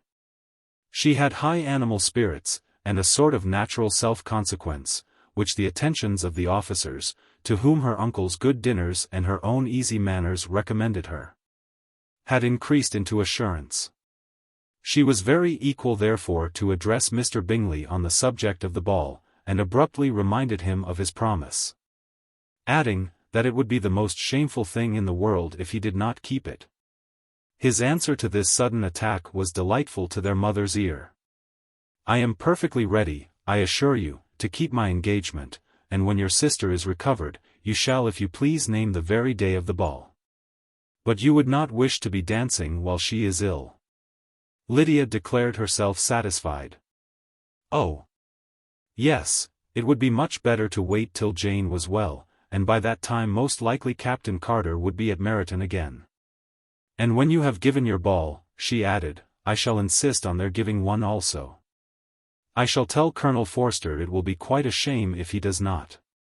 Mrs. Bennet and her daughters then departed, and Elizabeth returned instantly to Jane, leaving her own and her relations' behaviour to the remarks of the two ladies and Mr. Darcy. The latter of whom, however, could not be prevailed on to join in their censure of her, in spite of all Miss Bingley's witticisms on fine eyes. Chapter 10. The day passed much as the day before had done. Mrs. Hurst and Miss Bingley had spent some hours of the morning with the invalid, who continued, though slowly, to mend. And in the evening Elizabeth joined their party in the drawing-room. The loo table, however, did not appear. Mr. Darcy was writing, and Miss Bingley, seated near him, was watching the progress of his letter, and repeatedly calling off his attention by messages to his sister. Mr. Hurst and Mr. Bingley were at piquet, and Mrs. Hurst was observing their game. Elizabeth took up some needlework, and was sufficiently amused in attending to what passed between Darcy and his companion. The perpetual commendations of the lady either on his handwriting, or on the evenness of his lines, or on the length of his letter, with the perfect unconcern with which her praises were received, formed a curious dialogue, and was exactly in unison with her opinion of each. "How delighted Miss Darcy will be to receive such a letter." He made no answer. "You write uncommonly fast." "You are mistaken. I write rather slowly." "How many letters you must have occasion to write in the course of the year." "Letters of business too. How odious I should think them." "It is fortunate, then, that they fall to my lot instead of to yours. Pray tell your sister that I long to see her." "I have already told her so once, by your desire." "I am afraid you do not like your pen. Let me mend it for you." "I mend pens remarkably well." "Thank you, but I always mend my own." "How can you contrive to write so even?" He was silent. "Tell your sister I am delighted to hear of her improvement on the harp, and pray let her know that I am quite in raptures with her beautiful little design for a table. And I think it infinitely superior to Miss Grantley's. Will you give me leave to defer your raptures till I write again? At present I have not room to do them justice." "Oh! It is of no consequence. I shall see her in January." "But do you always write such charming long letters to her, Mr. Darcy?" "They are generally long, but whether always charming, it is not for me to determine. It is a rule with me, that a person who can write a long letter, with ease, cannot write ill." "That will not do for a compliment to Darcy, Caroline," cried her brother, "because he does not write with ease. He studies too much for words of 4 syllables. Do not you, Darcy? My style of writing is very different from yours." "Oh," cried Miss Bingley, "Charles writes in the most careless way imaginable. He leaves out half his words, and blots the rest. My ideas flow so rapidly that I have not time to express them, by which means my letters sometimes convey no ideas at all to my correspondents. Your humility, Mr. Bingley, said Elizabeth, must disarm reproof. Nothing is more deceitful, said Darcy, than the appearance of humility. It is often only carelessness of opinion, and sometimes an indirect boast. And which of the two do you call my little recent piece of modesty? The indirect boast. For you are really proud of your defects in writing, because you consider them as proceeding from a rapidity of thought and carelessness of execution, which if not estimable, you think at least highly interesting.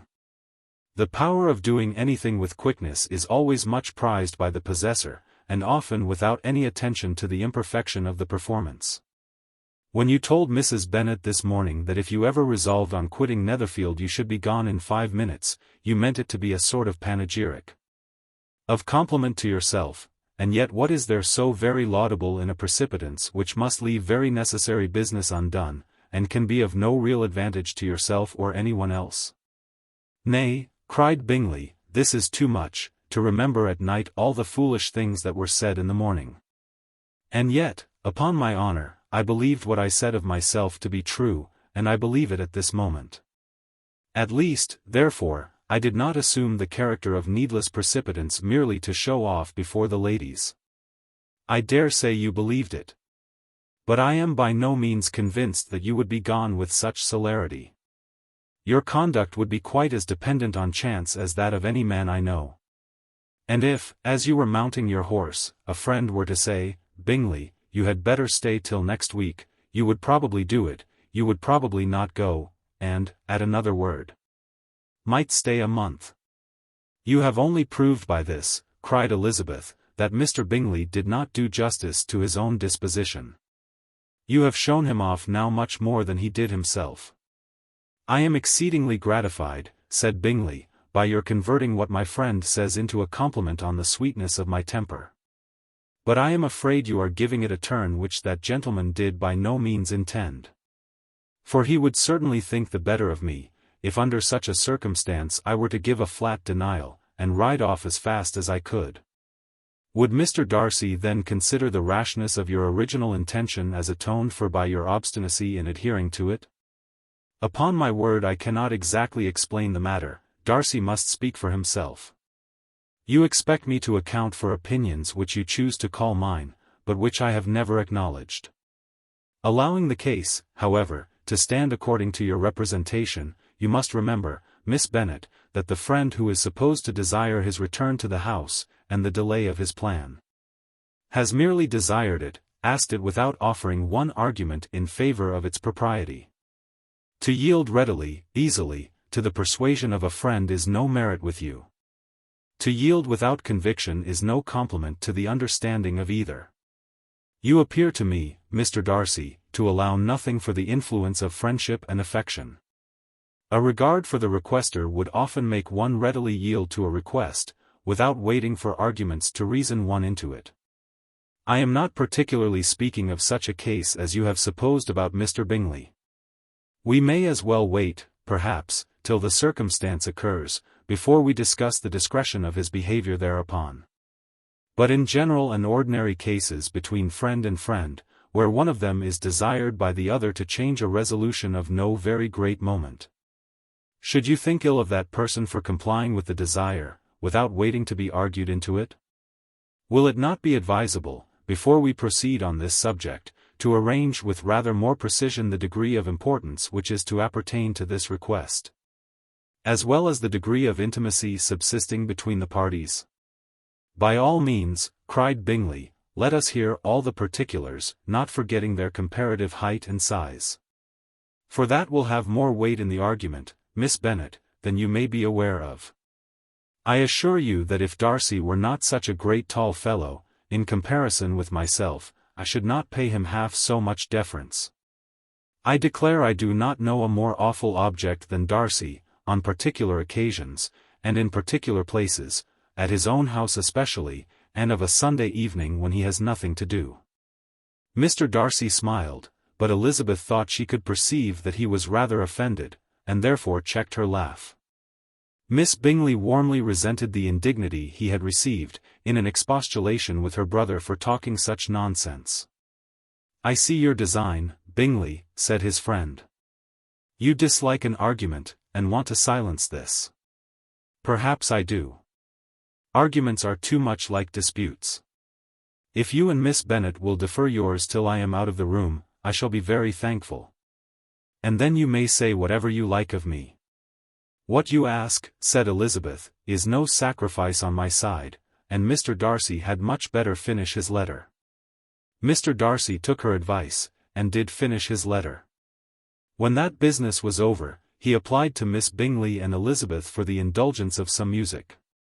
Miss Bingley moved with alacrity to the pianoforte, and after a polite request that Elizabeth would lead the way, which the other as politely and more earnestly negatived, she seated herself. Mrs. Hurst sang with her sister, and while they were thus employed Elizabeth could not help observing as she turned over some music books that lay on the instrument, how frequently Mr. Darcy's eyes were fixed on her. She hardly knew how to suppose that she could be an object of admiration to so great a man, and yet that he should look at her because he disliked her, was still more strange. She could only imagine however at last, that she drew his notice because there was a something about her more wrong and reprehensible, according to his ideas of right, than in any other person present. The supposition did not pain her. She liked him too little to care for his approbation. After playing some Italian songs, Miss Bingley varied the charm by a lively Scotch air. And soon afterwards Mr. Darcy, drawing near Elizabeth, said to her, "Do not you feel a great inclination, Miss Bennet, to seize such an opportunity of dancing a reel?" She smiled, but made no answer. He repeated the question, with some surprise at her silence. "Oh," said she, "I heard you before, but I could not immediately determine what to say in reply.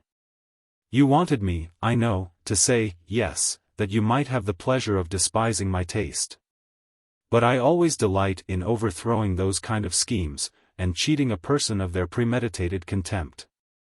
I have therefore made up my mind to tell you, that I do not want to dance a reel at all, and now despise me if you dare." "Indeed I do not dare." Elizabeth, having rather expected to affront him, was amazed at his gallantry, but there was a mixture of sweetness and archness in her manner which made it difficult for her to affront anybody. And Darcy had never been so bewitched by any woman as he was by her. He really believed, that were it not for the inferiority of her connections, he should be in some danger. Miss Bingley saw, or suspected enough to be jealous, and her great anxiety for the recovery of her dear friend Jane, received some assistance from her desire of getting rid of Elizabeth. She often tried to provoke Darcy into disliking her guest, by talking of their supposed marriage, and planning his happiness in such an alliance. "I hope," said she, as they were walking together in the shrubbery the next day, "you will give your mother-in-law a few hints, when this desirable event takes place, as to the advantage of holding her tongue.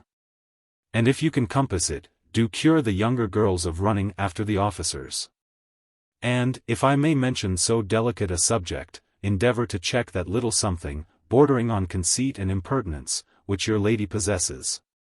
Have you anything else to propose for my domestic felicity?" "Oh, yes. Do let the portraits of your uncle and Aunt Phillips be placed in the gallery at Pemberley.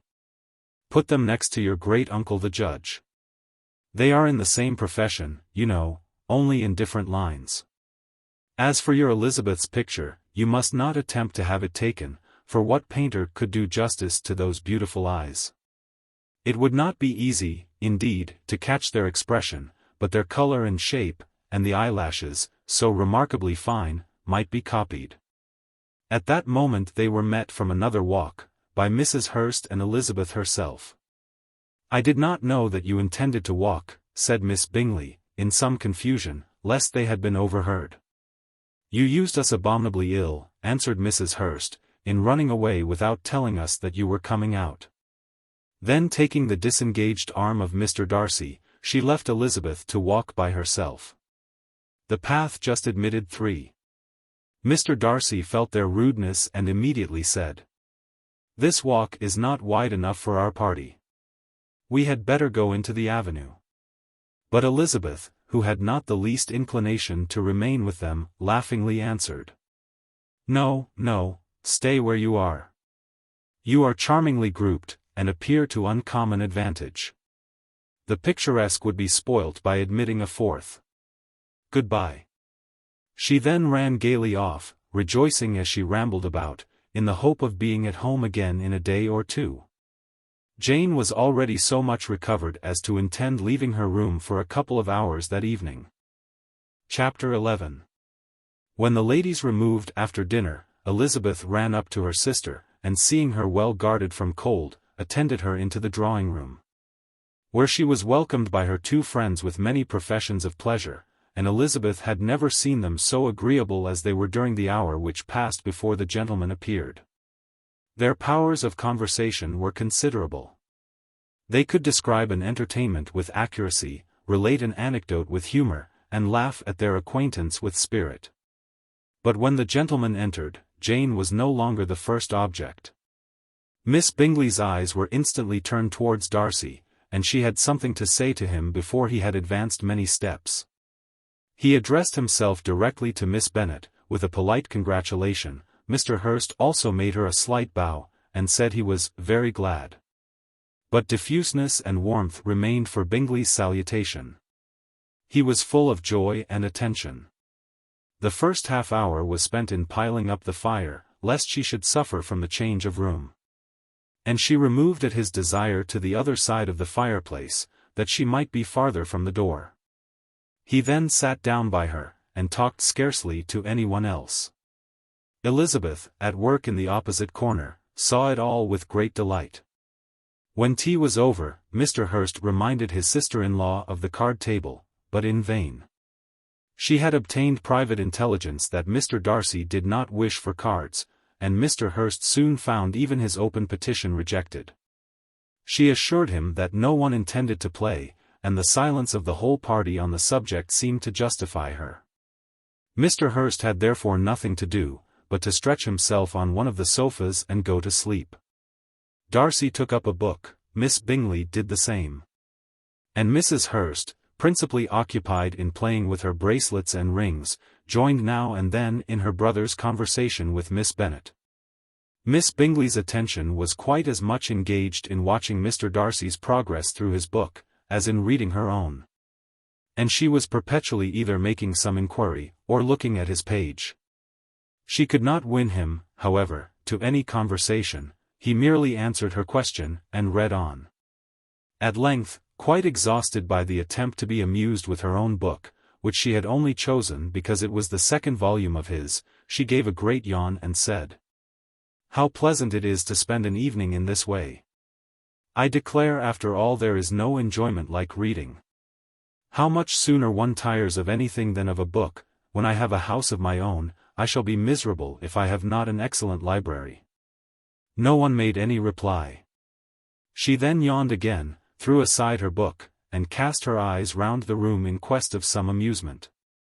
When hearing her brother mentioning a ball to Miss Bennet, she turned suddenly towards him and said, "By the by, Charles, are you really serious in meditating a dance at Netherfield? I would advise you, before you determine on it, to consult the wishes of the present party. I am much mistaken if there are not some among us to whom a ball would be rather a punishment than a pleasure." "If you mean Darcy," cried her brother, "he may go to bed, if he chooses, before it begins, but as for the ball, it is quite a settled thing. And as soon as Nichols has made white soup enough I shall send round my cards."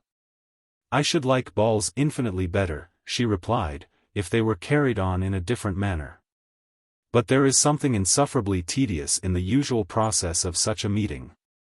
It would surely be much more rational if conversation instead of dancing made the order of the day."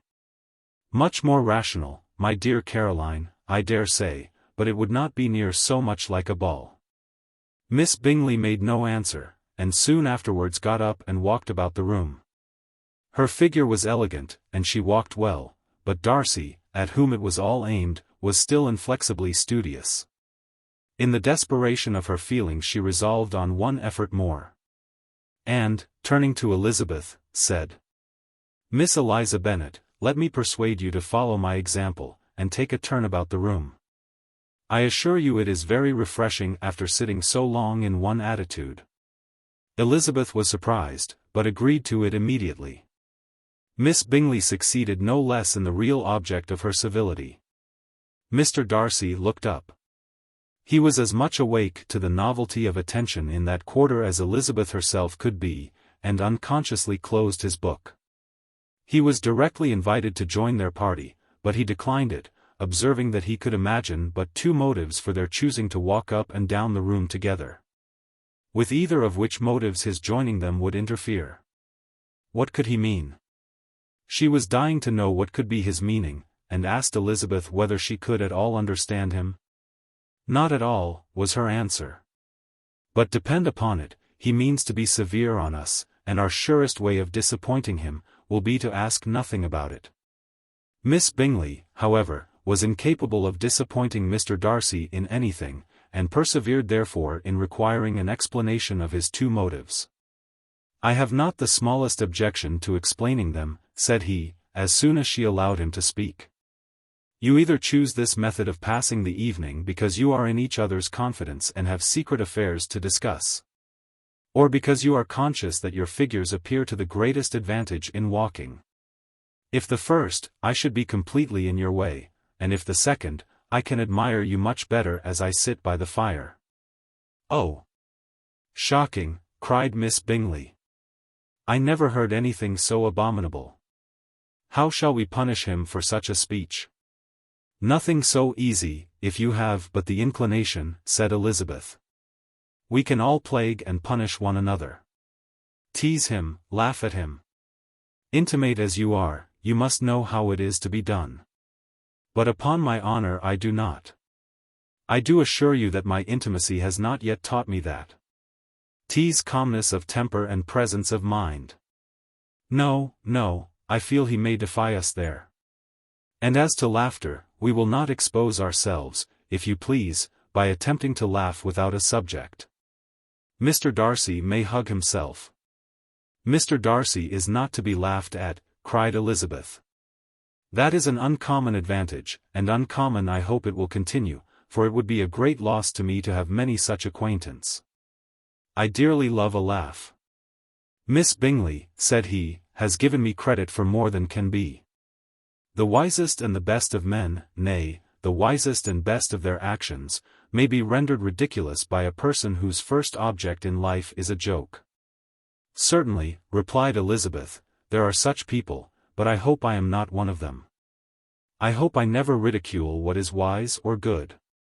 Follies and nonsense, whims and inconsistencies do divert me, I own, and I laugh at them whenever I can. But these, I suppose, are precisely what you are without. Perhaps that is not possible for anyone.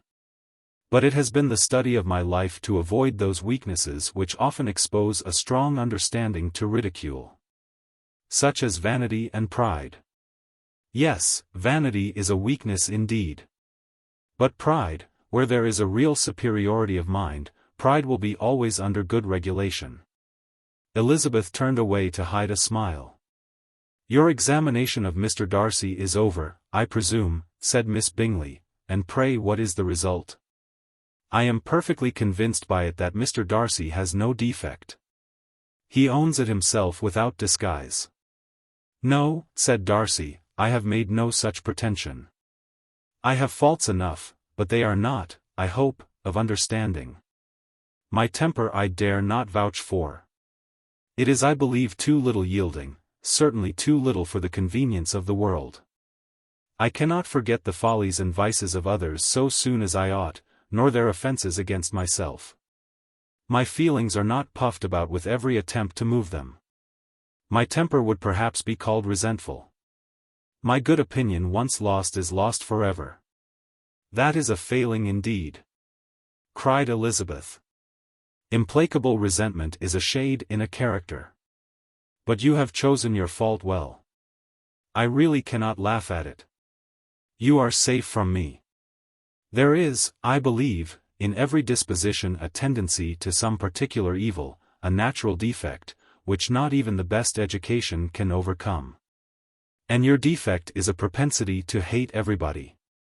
And yours," he replied with a smile, "is willfully to misunderstand them. "Do let us have a little music," cried Miss Bingley, tired of a conversation in which she had no share.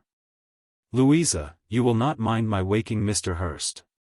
Her sister made not the smallest objection, and the pianoforte was opened, and Darcy, after a few moments' recollection, was not sorry for it. He began to feel the danger of paying Elizabeth too much attention. Chapter 12. In consequence of an agreement between the sisters, Elizabeth wrote the next morning to her mother, to beg that the carriage might be sent for them in the course of the day. But Mrs. Bennet, who had calculated on her daughters remaining at Netherfield till the following Tuesday, which would exactly finish Jane's week, could not bring herself to receive them with pleasure before.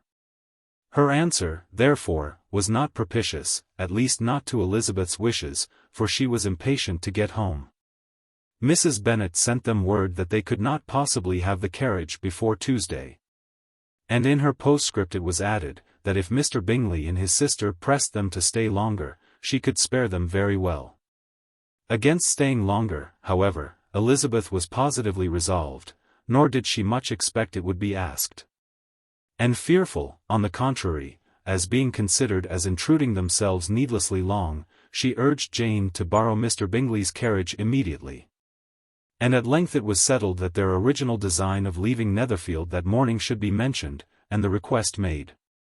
The communication excited many professions of concern, and enough was said of wishing them to stay at least till the following day to work on Jane, and till the morrow, their going was deferred. Miss Bingley was then sorry that she had proposed the delay, for her jealousy and dislike of one sister much exceeded her affection for the other. The master of the house heard with real sorrow that they were to go so soon, and repeatedly tried to persuade Miss Bennet that it would not be safe for her, that she was not enough recovered. But Jane was firm where she felt herself to be right. To Mr. Darcy it was welcome intelligence. Elizabeth had been at Netherfield long enough. She attracted him more than he liked, and Miss Bingley was uncivil to her, and more teasing than usual to himself. He wisely resolved to be particularly careful that no sign of admiration should now escape him, nothing that could elevate her with the hope of influencing his felicity. Sensible that if such an idea had been suggested, his behavior during the last day must have material weight in confirming or crushing it. Steady to his purpose, he scarcely spoke 10 words to her through the whole of Saturday, and though they were at one time left by themselves for half an hour, he adhered most conscientiously to his book, and would not even look at her. On Sunday, after morning service, the separation, so agreeable to almost all, took place. Miss Bingley's civility to Elizabeth increased at last very rapidly, as well as her affection for Jane. And when they parted, after assuring the latter of the pleasure it would always give her to see her either at Longbourn or Netherfield, and embracing her most tenderly, she even shook hands with the former, Elizabeth took leave of the whole party in the liveliest spirits. They were not welcomed home very cordially by their mother. Mrs. Bennet wondered at their coming, and thought them very wrong to give so much trouble, and was sure Jane would have caught cold again. But their father, though very laconic in his expressions of pleasure, was really glad to see them. He had felt their importance in the family circle. The evening conversation, when they were all assembled, had lost much of its animation, and almost all its sense, by the absence of Jane and Elizabeth. They found Mary, as usual, deep in the study of thorough base and human nature, and had some new extracts to admire, and some new observations of threadbare morality to listen to. Catherine and Lydia had information for them of a different sort. Much had been done, and much had been said in the regiment since the preceding Wednesday. Several of the officers had dined lately with their uncle, a private had been flogged, and it had actually been hinted that Colonel Forster was going to be married. Chapter 13. "I hope, my dear," said Mr. Bennet to his wife, as they were at breakfast the next morning, "that you have ordered a good dinner today. Because I have reason to expect an addition to our family party." "Who do you mean, my dear?" "I know of nobody that is coming, I am sure, unless Charlotte Lucas should happen to call in, and I hope my dinners are good enough for her. I do not believe she often sees such at home. The person of whom I speak is a gentleman and a stranger." Mrs. Bennet's eyes sparkled. A gentleman and a stranger. It is Mr. Bingley, I am sure. Why, Jane, you never dropped a word of this, you sly thing. Well, I am sure I shall be extremely glad to see Mr. Bingley. But, good Lord! How unlucky! There is not a bit of fish to be got today. Lydia, my love, ring the bell. I must speak to Hill, this moment. It is not Mr. Bingley, said her husband, it is a person whom I never saw in the whole course of my life.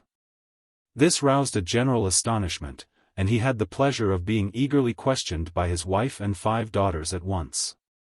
After amusing himself some time with their curiosity, he thus explained. About a month ago I received this letter, and about a fortnight ago I answered it, for I thought it a case of some delicacy, and requiring early attention. It is from my cousin, Mr. Collins, who, when I am dead, may turn you all out of this house as soon as he pleases. Oh! My dear, cried his wife, I cannot bear to hear that mentioned. Pray do not talk of that odious man. I do think it is the hardest thing in the world, that your estate should be entailed away from your own children. And I am sure if I had been you, I should have tried long ago to do something or other about it. Jane and Elizabeth attempted to explain to her the nature of an entail. They had often attempted it before, but it was a subject on which Mrs. Bennet was beyond the reach of reason. And she continued to rail bitterly against the cruelty of settling an estate away from a family of 5 daughters, in favor of a man whom nobody cared anything about. It certainly is a most iniquitous affair, said Mr. Bennet, and nothing can clear Mr. Collins from the guilt of inheriting Longbourn. But if you will listen to his letter, you may perhaps be a little softened by his manner of expressing himself. No, that I am sure I shall not. And I think it was very impertinent of him to write to you at all, and very hypocritical. I hate such false friends. Why could not he keep on quarrelling with you, as his father did before him? Why, indeed, he does seem to have had some filial scruples on that head, as you will hear. Hunsford, near Westerham, Kent. October 15th. Dear Sir, the disagreement subsisting between yourself and my late honoured father always gave me much uneasiness. And since I have had the misfortune to lose him, I have frequently wished to heal the breach. But for some time I was kept back by my own doubts, fearing lest it might seem disrespectful to his memory for me to be on good terms with anyone with whom it had always pleased him to be at variance. There, Mrs. Bennet. My mind, however, is now made up on the subject, for having received ordination at Easter.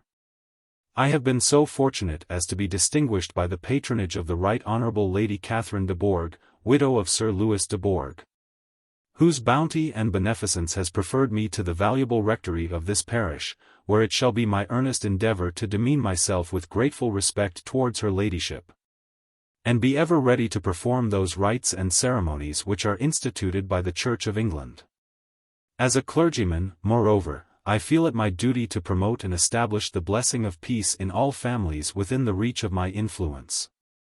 And on these grounds I flatter myself that my present overtures of goodwill are highly commendable, and that the circumstance of my being next in the entail of Longbourn estate will be kindly overlooked on your side, and not lead you to reject the offered olive branch. I cannot be otherwise than concerned at being the means of injuring your amiable daughters, and beg leave to apologize for it, as well as to assure you of my readiness to make them every possible amends, but of this hereafter. If you should have no objection to receive me into your house, I propose myself the satisfaction of waiting on you and your family, Monday, November 18th, by 4 o'clock.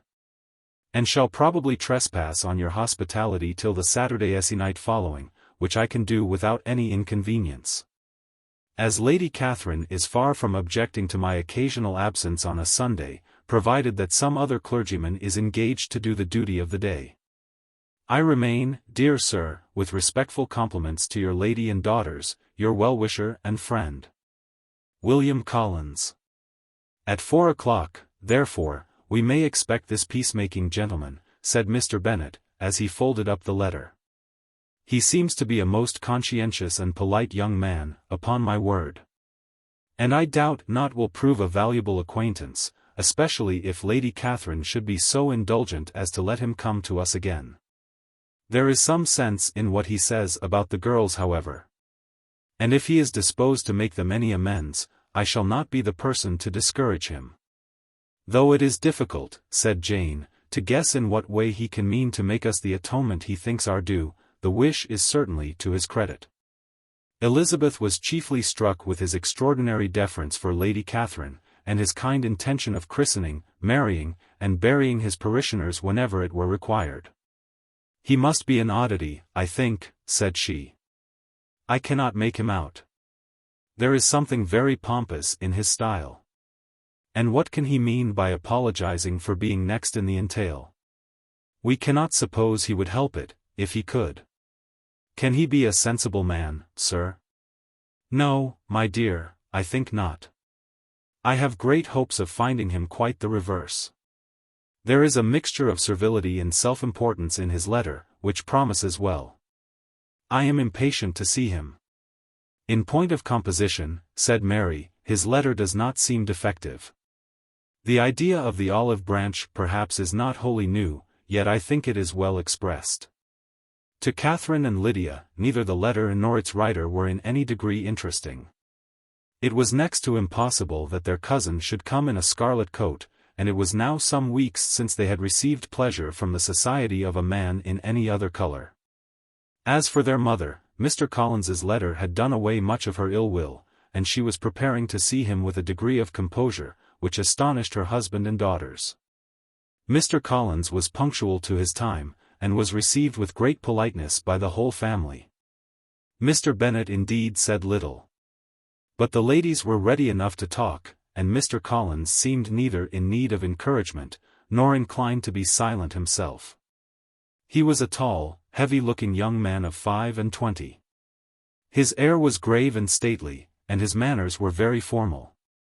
He had not been long seated before he complimented Mrs. Bennet on having so fine a family of daughters, said he had heard much of their beauty, but that, in this instance, fame had fallen short of the truth. And added, that he did not doubt her seeing them all in due time well disposed of in marriage. This gallantry was not much to the taste of some of his hearers, but Mrs. Bennet, who quarrelled with no compliments, answered most readily. You are very kind, sir, I am sure. And I wish with all my heart it may prove so, for else they will be destitute enough. Things are settled so oddly. You allude perhaps to the entail of this estate. Ah! Sir, I do indeed. It is a grievous affair to my poor girls, you must confess. Not that I mean to find fault with you, for such things I know are all chance in this world. There is no knowing how estates will go when once they come to be entailed.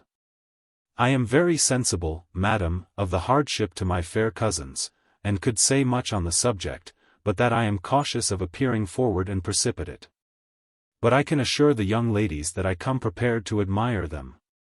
At present I will not say more, but perhaps when we are better acquainted. He was interrupted by a summons to dinner. And the girls smiled on each other. They were not the only objects of Mr. Collins's admiration. The hall, the dining room, and all its furniture were examined and praised. And his commendation of everything would have touched Mrs. Bennet's heart, but for the mortifying supposition of his viewing it all as his own future property. The dinner too in its turn was highly admired, and he begged to know to which of his fair cousins, the excellence of its cookery was owing. But here he was set right by Mrs. Bennet, who assured him with some asperity that they were very well able to keep a good cook, and that her daughters had nothing to do in the kitchen. He begged pardon for having displeased her. In a softened tone she declared herself not at all offended, but he continued to apologize for about a quarter of an hour. Chapter 14. During dinner, Mr. Bennet scarcely spoke at all.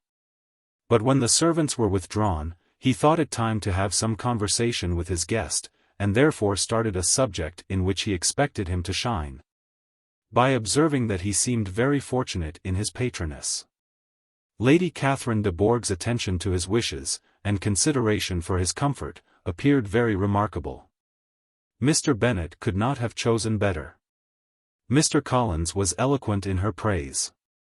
The subject elevated him to more than usual solemnity of manner.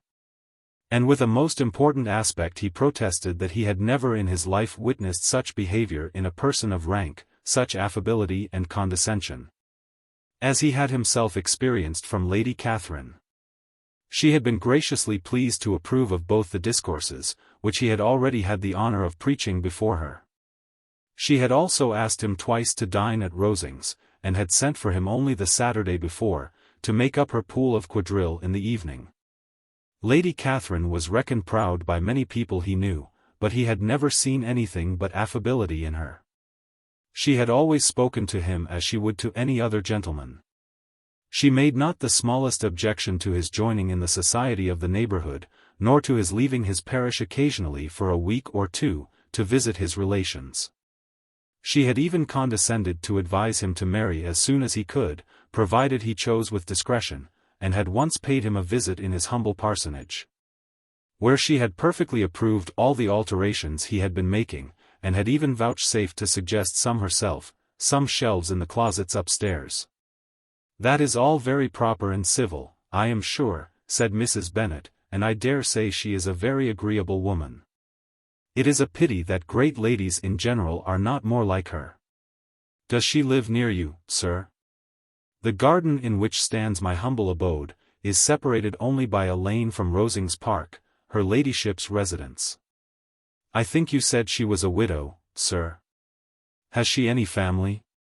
"She has one only daughter, the heiress of Rosings, and of very extensive property." "Ah," cried Mrs. Bennet, shaking her head, "then she is better off than many girls. And what sort of young lady is she? Is she handsome?"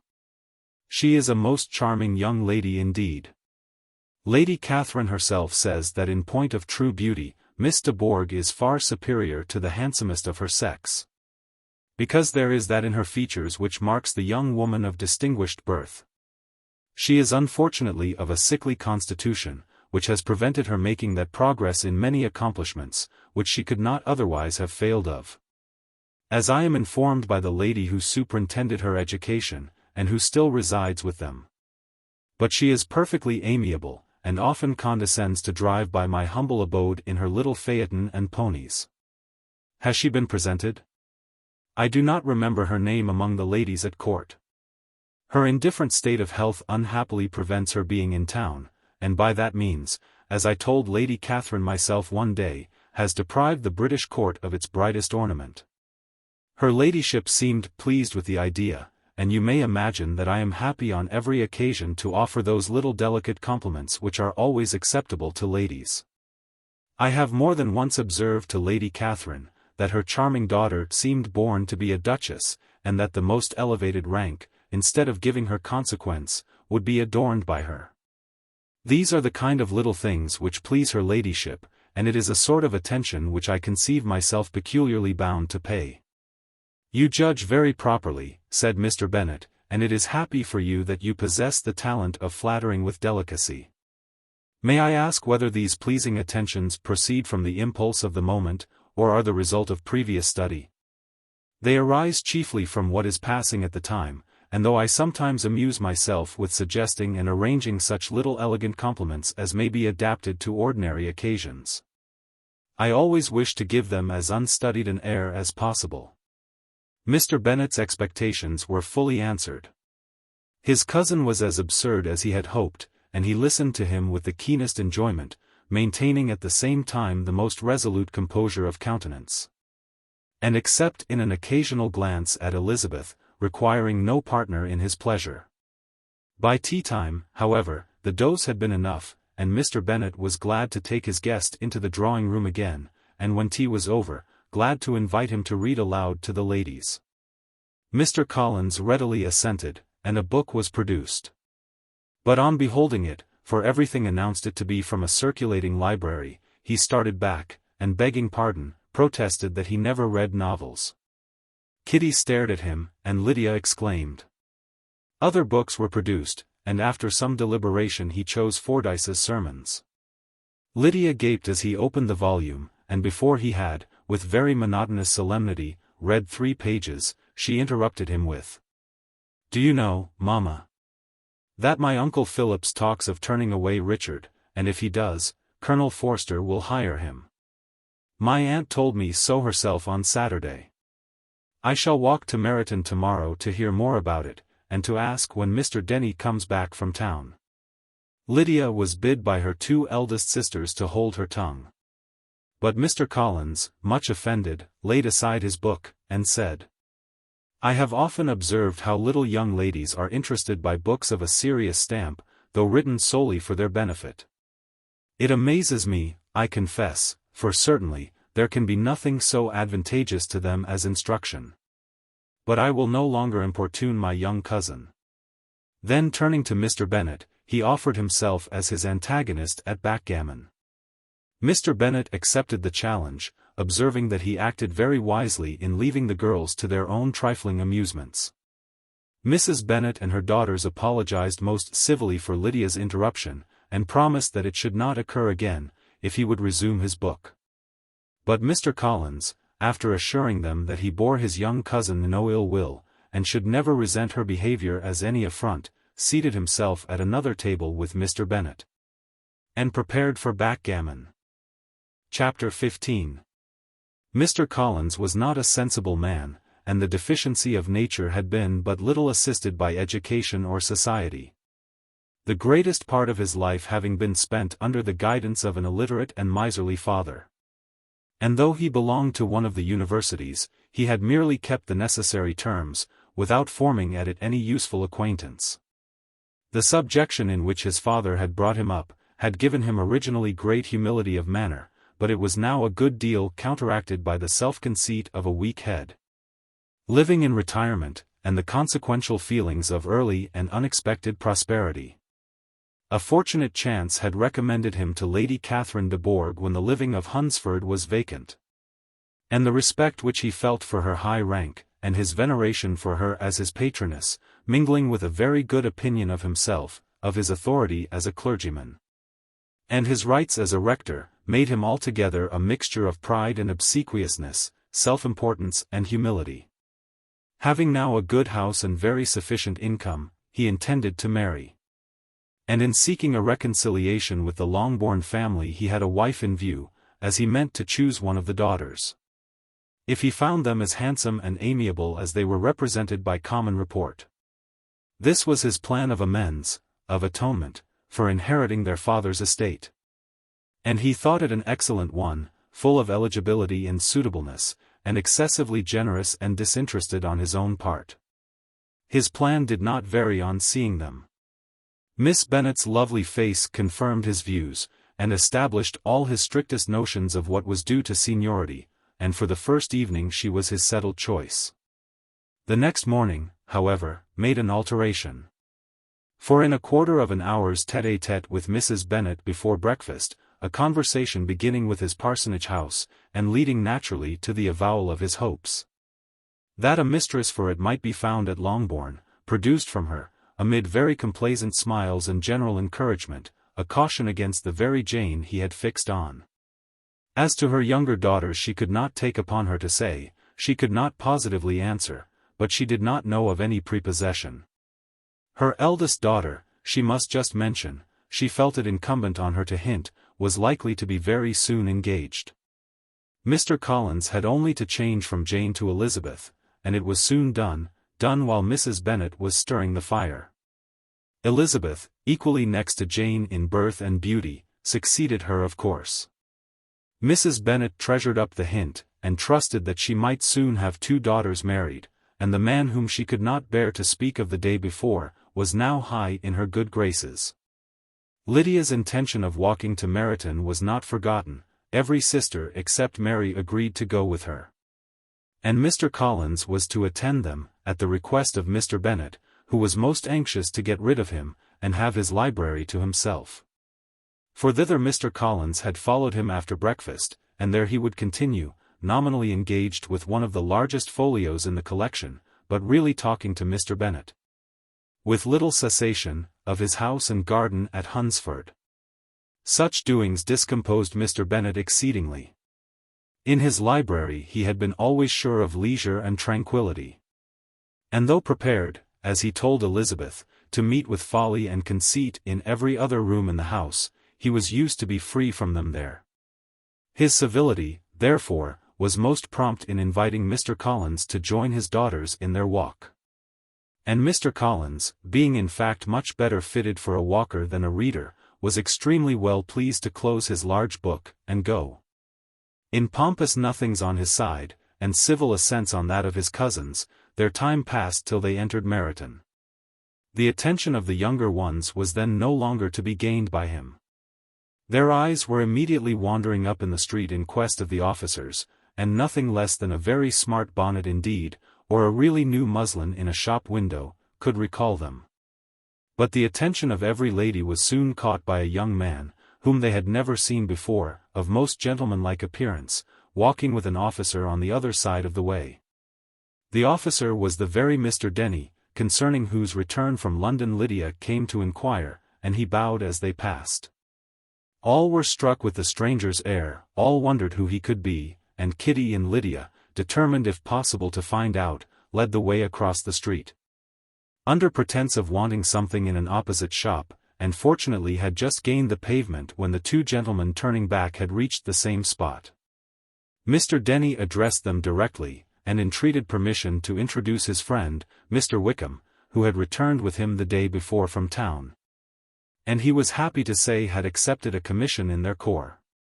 This was exactly as it should be, for the young man wanted only regimentals to make him completely charming.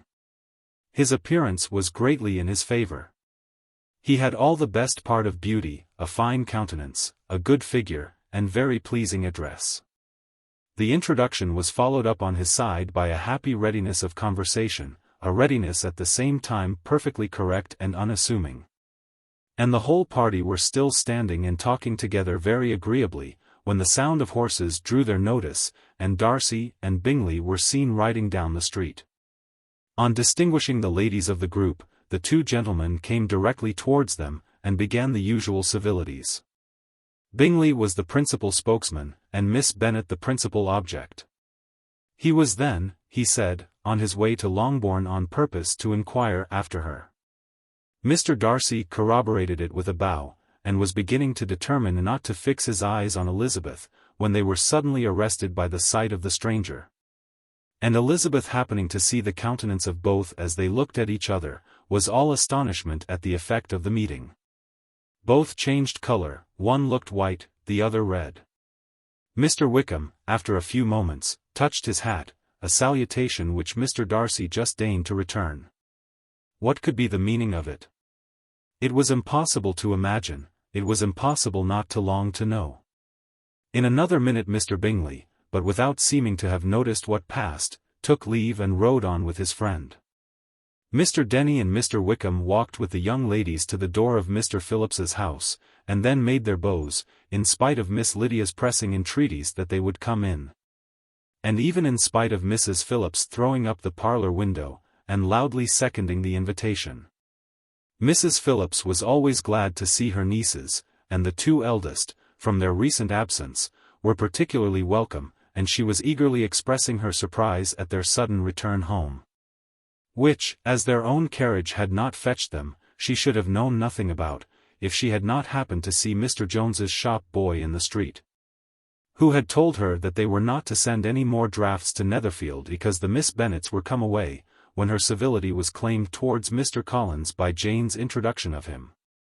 She received him with her very best politeness, which he returned with as much more, apologizing for his intrusion, without any previous acquaintance with her. Which he could not help flattering himself however might be justified by his relationship to the young ladies who introduced him to her notice. Mrs. Phillips was quite awed by such an excess of good breeding. But her contemplation of one stranger was soon put an end to by exclamations and inquiries about the other, of whom, however, she could only tell her nieces what they already knew.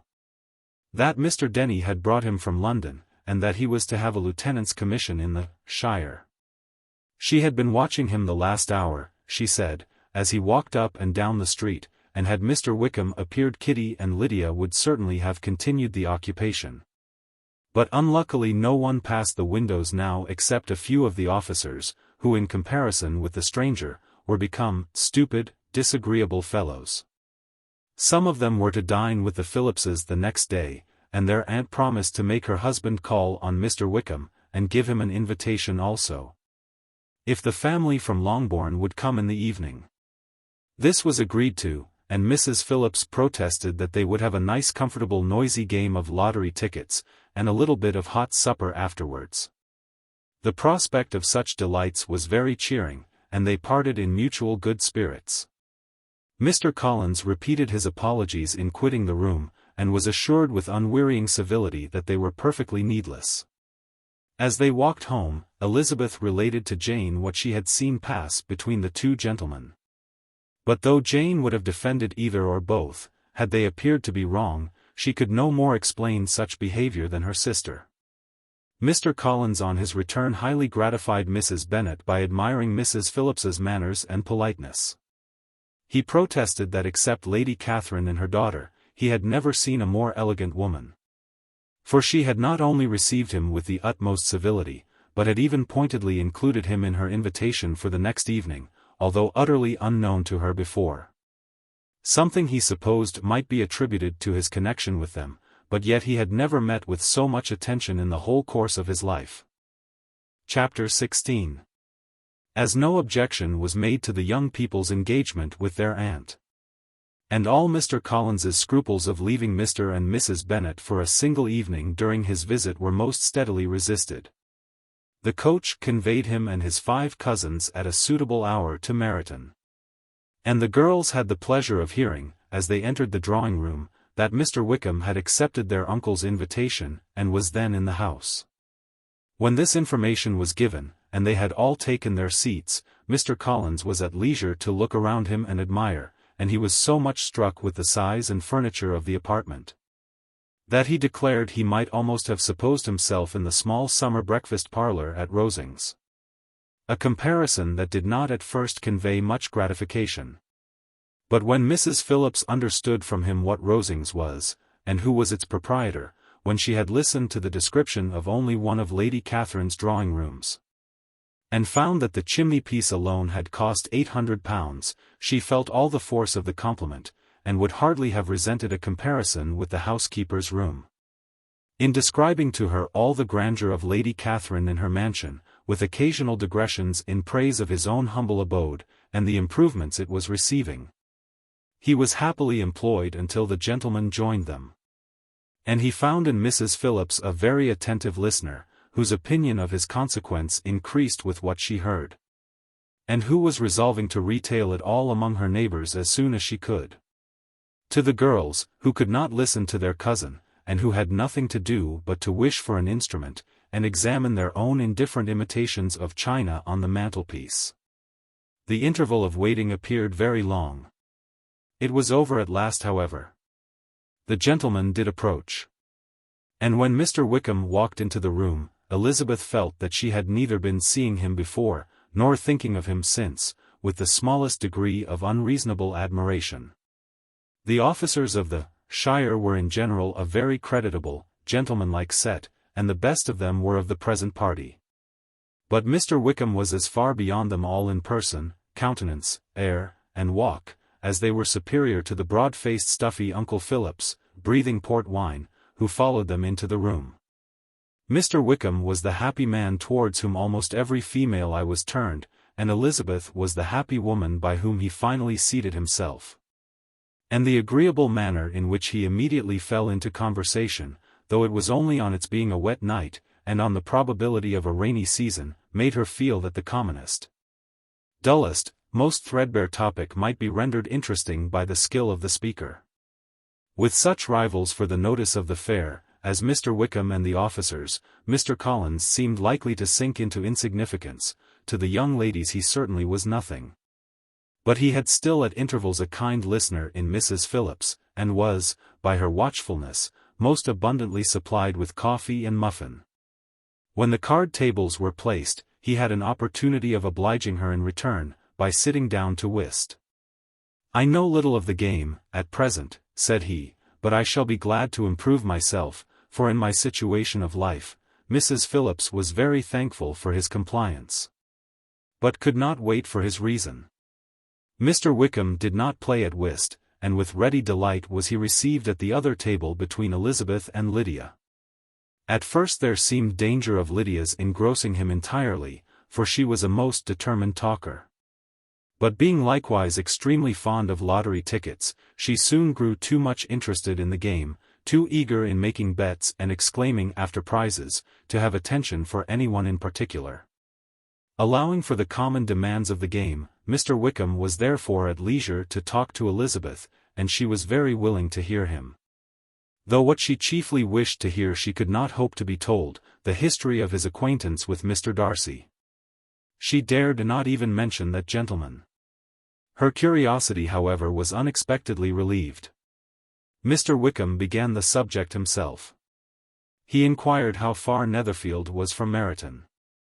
And, after receiving her answer, asked in a hesitating manner how long Mr. Darcy had been staying there. "About a month," said Elizabeth. And then, unwilling to let the subject drop, added, "He is a man of very large property in Derbyshire, I understand." "Yes," replied Wickham, "his estate there is a noble one. A clear 10,000 per annum. You could not have met with a person more capable of giving you certain information on that head than myself, for I have been connected with his family in a particular manner from my infancy." Elizabeth could not but look surprised. "You may well be surprised, Miss Bennet, at such an assertion, after seeing, as you probably might, the very cold manner of our meeting yesterday. Are you much acquainted with Mr. Darcy?" "As much as I ever wished to be," cried Elizabeth warmly. "I have spent 4 days in the same house with him, and I think him very disagreeable." "I have no right to give my opinion," said Wickham, "as to his being agreeable or otherwise. I am not qualified to form one. I have known him too long and too well to be a fair judge. It is impossible for me to be impartial. But I believe your opinion of him would in general astonish, and perhaps you would not express it quite so strongly anywhere else. Here you are in your own family. Upon my word I say no more here than I might say in any house in the neighbourhood, except Netherfield. He is not at all liked in Hertfordshire. Everybody is disgusted with his pride. You will not find him more favourably spoken of by anyone." "I cannot pretend to be sorry," said Wickham, after a short interruption, "that he or that any man should not be estimated beyond their deserts, but with him I believe it does not often happen. The world is blinded by his fortune and consequence, or frightened by his high and imposing manners, and sees him only as he chooses to be seen. I should take him, even on my slight acquaintance, to be an ill-tempered man." Wickham only shook his head. "I wonder," said he, at the next opportunity of speaking, "whether he is likely to be in this country much longer. I do not at all know. But I heard nothing of his going away when I was at Netherfield. I hope your plans in favour of the shire will not be affected by his being in the neighbourhood." "Oh, no. It is not for me to be driven away by Mr. Darcy. If he wishes to avoid seeing me, he must go. We are not on friendly terms, and it always gives me pain to meet him, but I have no reason for avoiding him but what I might proclaim to all the world.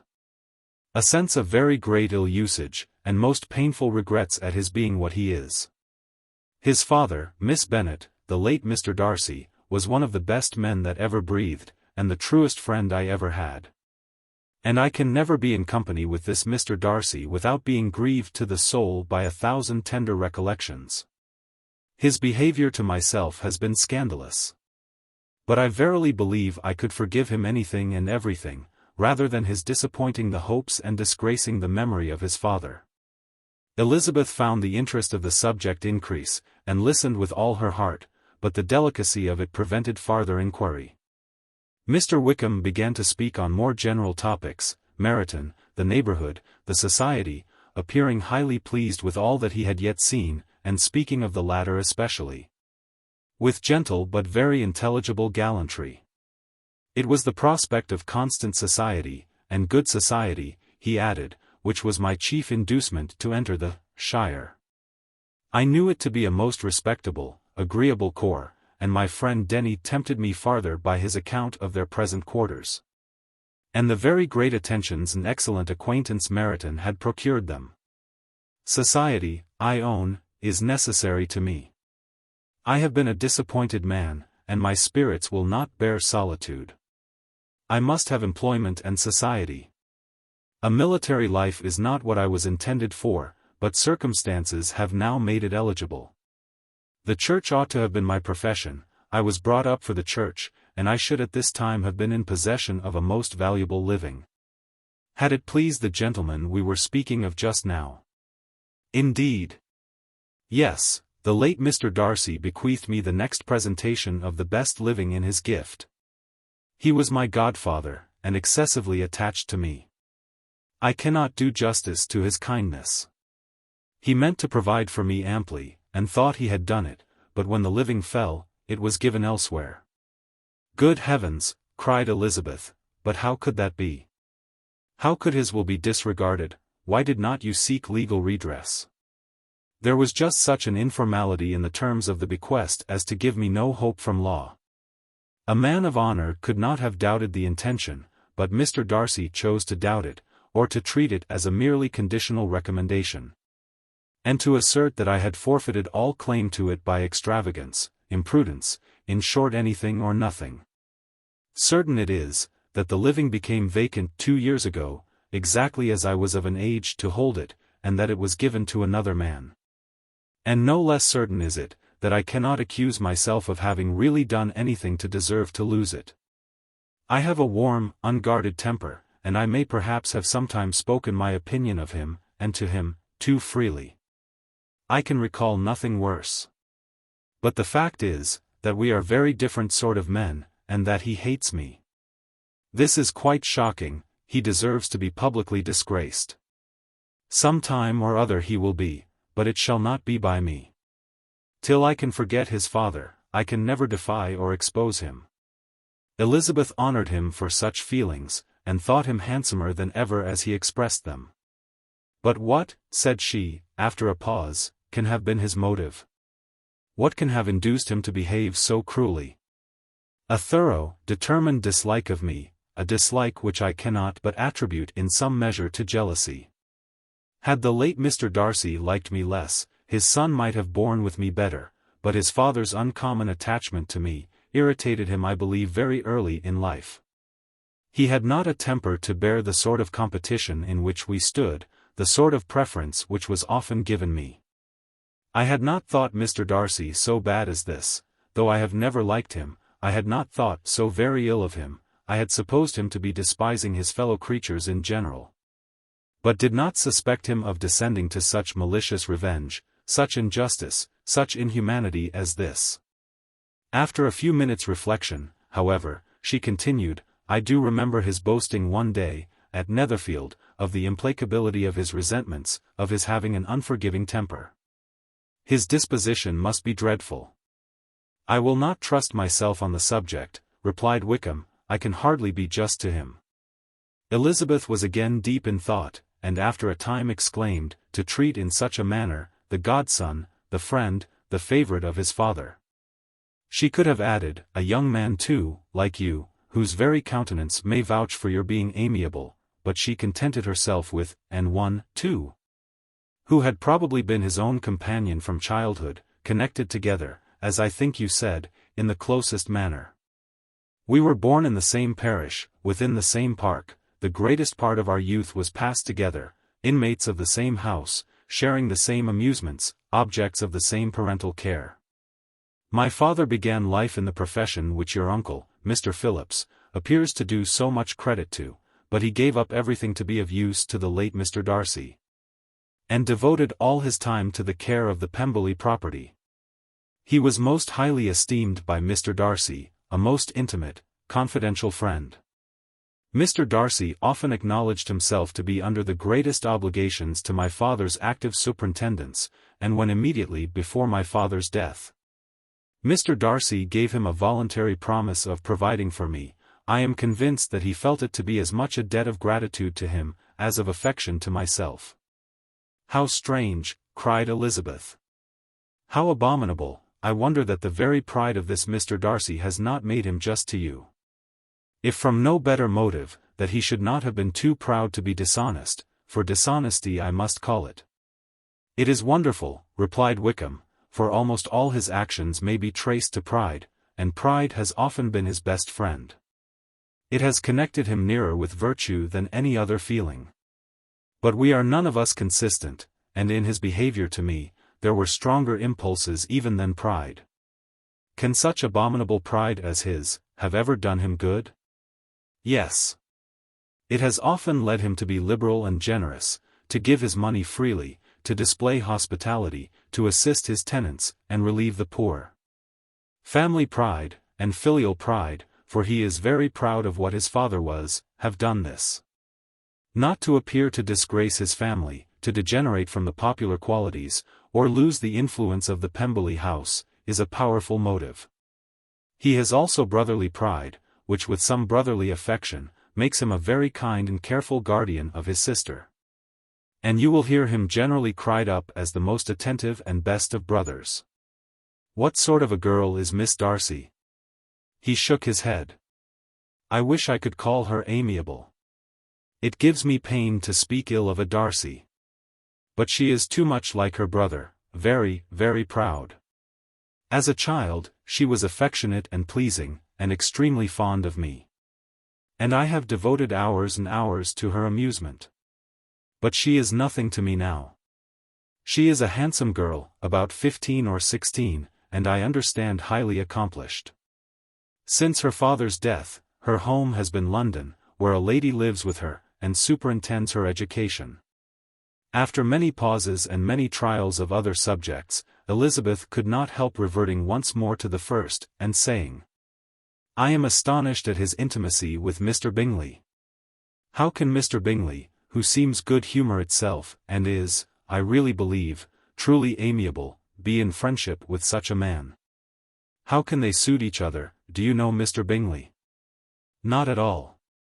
He is a sweet-tempered, amiable, charming man. He cannot know what Mr. Darcy is.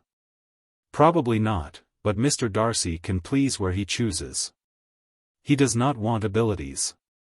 He can be a conversable companion if he thinks it worth his while. Among those who are at all his equals in consequence, he is a very different man from what he is to the less prosperous.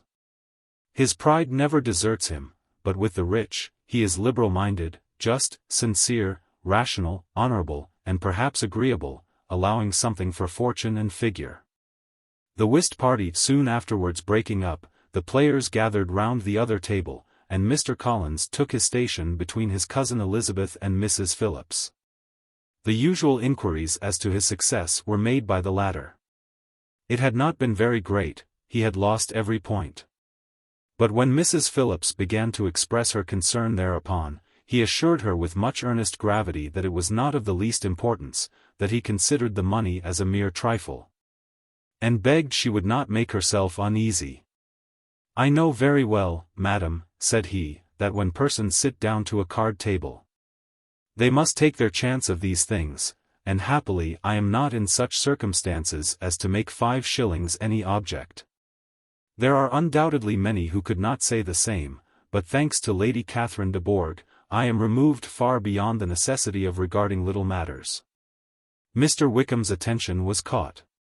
And after observing Mr. Collins for a few moments, he asked Elizabeth in a low voice whether her relation were very intimately acquainted with the family of de Bourgh. Lady Catherine de Bourgh, she replied, has very lately given him a living. I hardly know how Mr. Collins was first introduced to her notice, but he certainly has not known her long.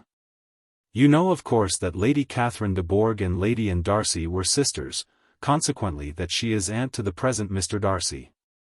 No, indeed, I did not. I knew nothing at all of Lady Catherine's connections.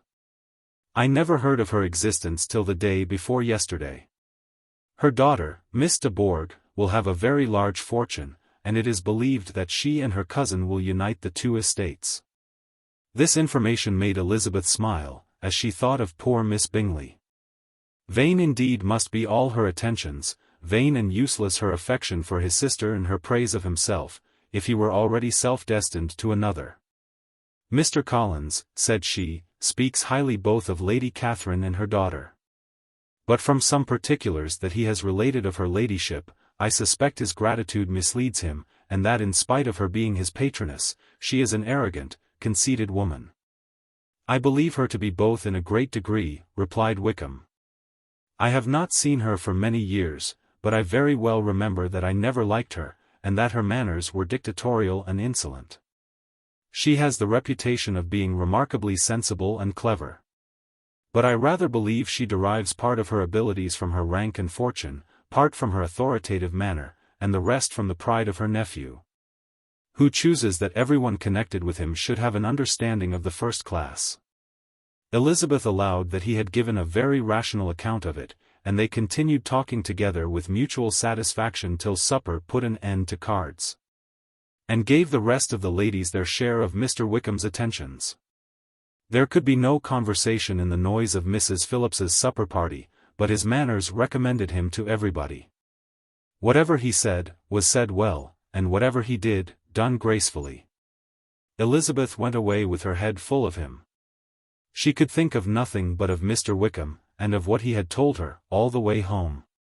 But there was not time for her even to mention his name as they went, for neither Lydia nor Mr. Collins were once silent. Lydia talked incessantly of lottery tickets, of the fish she had lost and the fish she had won, and Mr. Collins, in describing the civility of Mr. and Mrs. Phillips, protesting that he did not in the least regard his losses at whist, enumerating all the dishes at supper, and repeatedly fearing that he crowded his cousins, had more to say than he could well manage before the carriage stopped at Longbourn House. Chapter 17. Elizabeth related to Jane the next day what had passed between Mr. Wickham and herself. Jane listened with astonishment and concern. She knew not how to believe that Mr. Darcy could be so unworthy of Mr. Bingley's regard. And yet, it was not in her nature to question the veracity of a young man of such amiable appearance as Wickham. The possibility of his having really endured such unkindness was enough to interest all her tender feelings. And nothing therefore remained to be done, but to think well of them both, to defend the conduct of each, and throw into the account of accident or mistake, whatever could not be otherwise explained.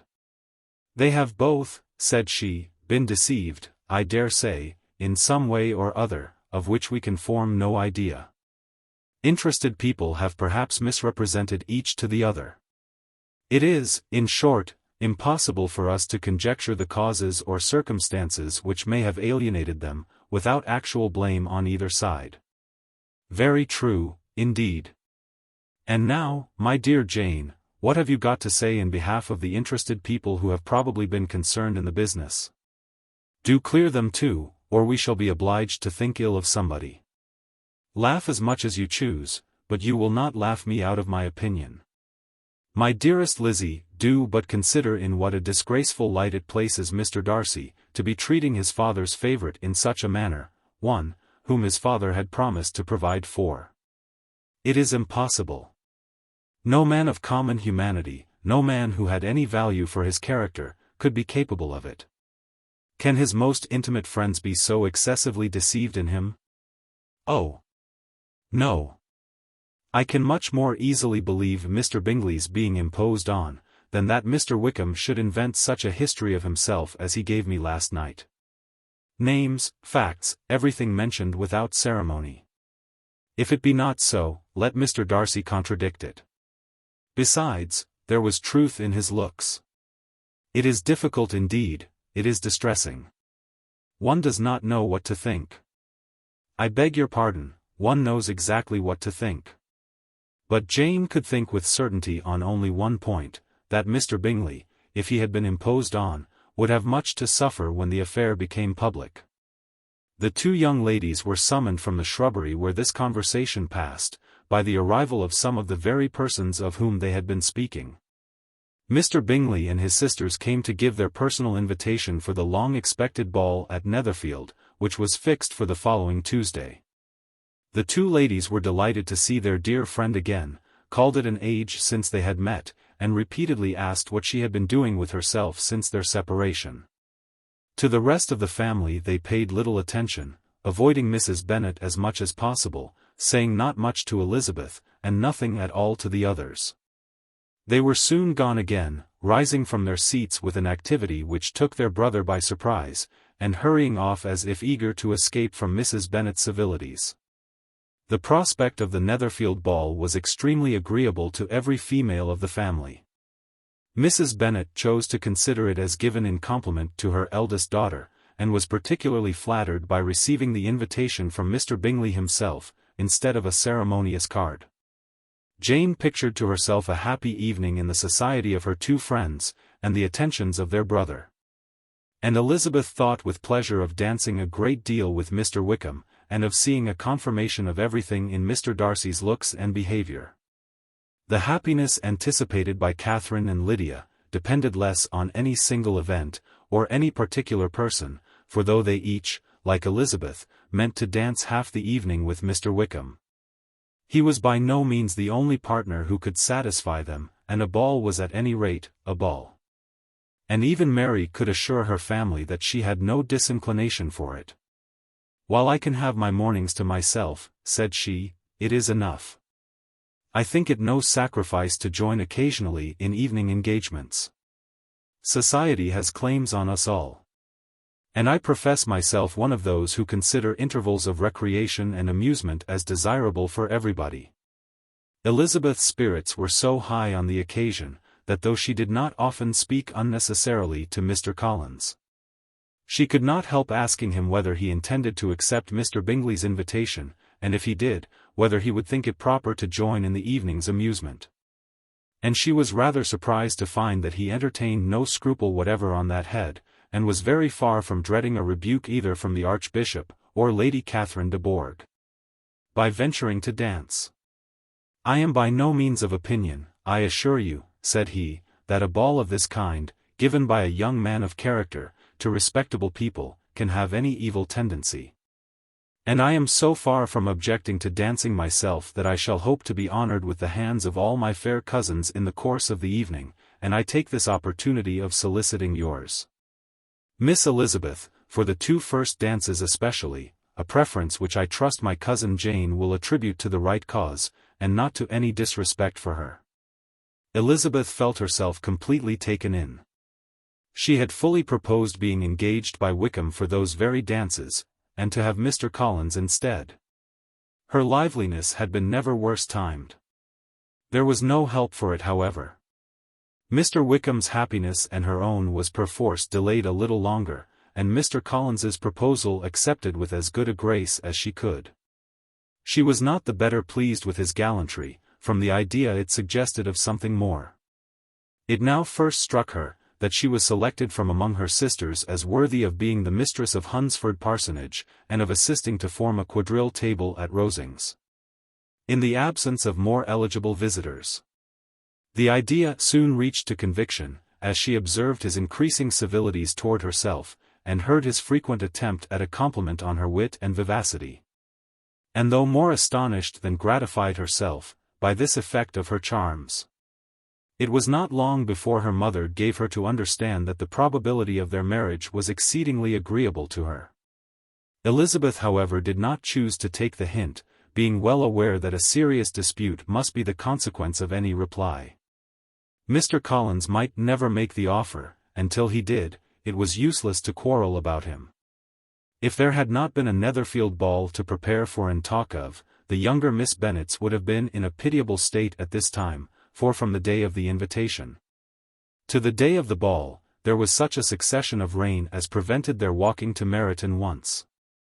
No aunt, no officers, no news could be sought after, the very shoe roses for Netherfield were got by proxy. Even Elizabeth might have found some trial of her patience in weather, which totally suspended the improvement of her acquaintance with Mr. Wickham. And nothing less than a dance on Tuesday, could have made such a Friday, Saturday, Sunday and Monday, endurable to Kitty and Lydia. Chapter 18. Till Elizabeth entered the drawing-room at Netherfield and looked in vain for Mr. Wickham among the cluster of red coats there assembled, a doubt of his being present had never occurred to her. The certainty of meeting him had not been checked by any of those recollections that might not unreasonably have alarmed her. She had dressed with more than usual care, and prepared in the highest spirits for the conquest of all that remained unsubdued of his heart. trusting that it was not more than might be won in the course of the evening. But in an instant arose the dreadful suspicion of his being purposely omitted for Mr. Darcy's pleasure in the Bingley's invitation to the officers. And though this was not exactly the case, the absolute fact of his absence was pronounced by his friend Mr. Denny, to whom Lydia eagerly applied, and who told them that Wickham had been obliged to go to town on business the day before, and was not yet returned. Adding, with a significant smile, "I do not imagine his business would have called him away just now, if he had not wished to avoid a certain gentleman here." This part of his intelligence, though unheard by Lydia, was caught by Elizabeth. And as it assured her that Darcy was not less answerable for Wickham's absence than if her first surmise had been just, every feeling of displeasure against the former was so sharpened by immediate disappointment, that she could hardly reply with tolerable civility to the polite inquiries which he directly afterwards approached to make. Attention, forbearance, patience with Darcy, was injury to Wickham. She was resolved against any sort of conversation with him, and turned away with a degree of ill-humour, which she could not wholly surmount even in speaking to Mr. Bingley, whose blind partiality provoked her.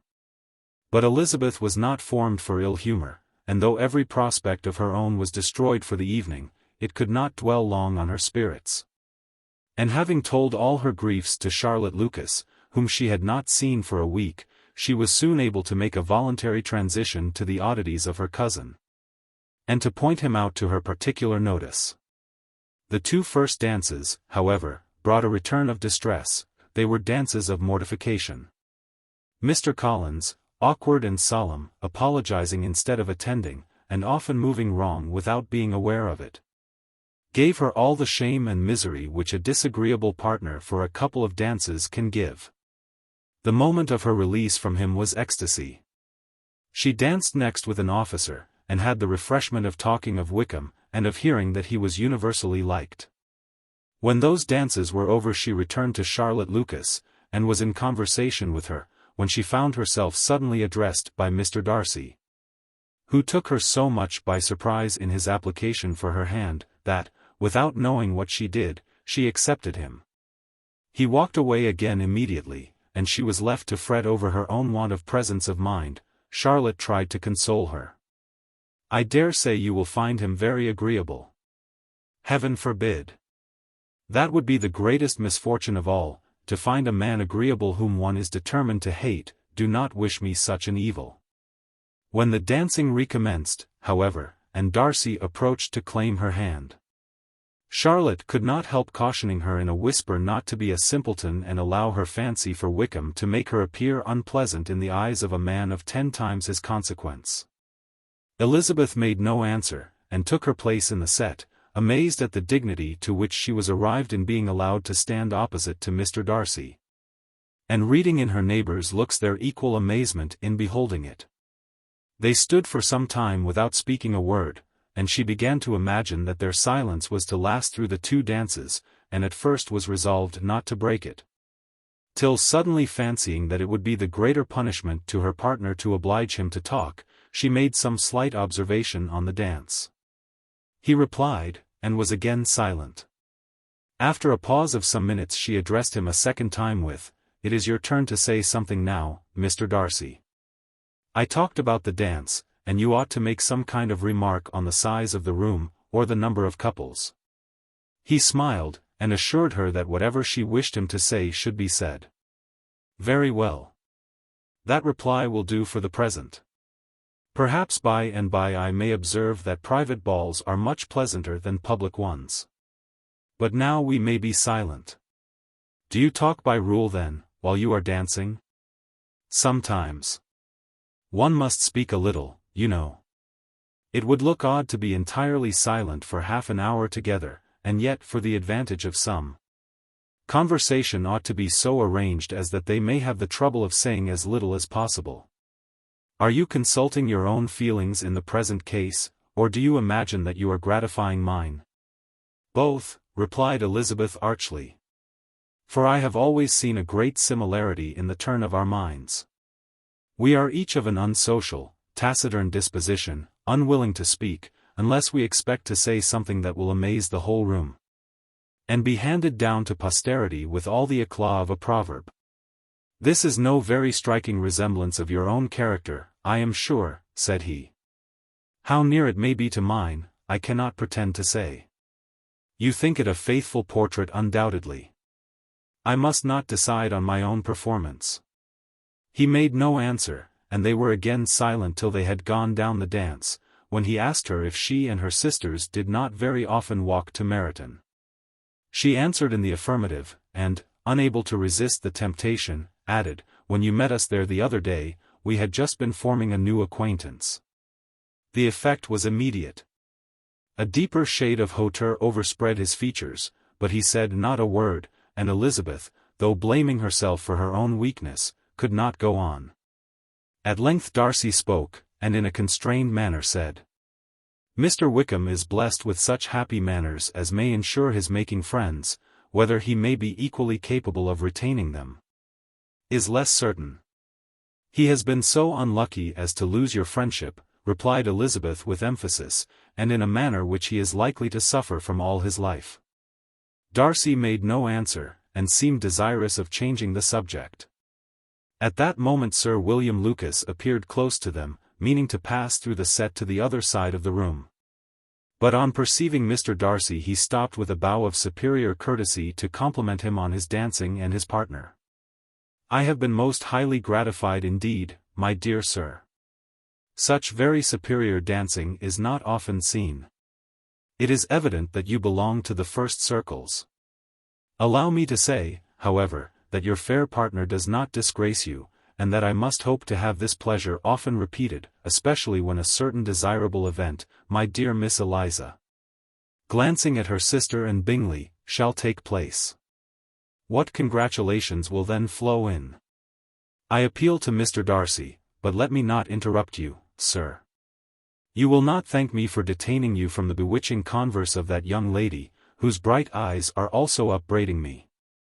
The latter part of this address was scarcely heard by Darcy. But Sir William's allusion to his friend seemed to strike him forcibly, and his eyes were directed with a very serious expression towards Bingley and Jane, who were dancing together. Recovering himself, however, shortly, he turned to his partner, and said, Sir William's interruption has made me forget what we were talking of. I do not think we were speaking at all. Sir William could not have interrupted any two people in the room who had less to say for themselves.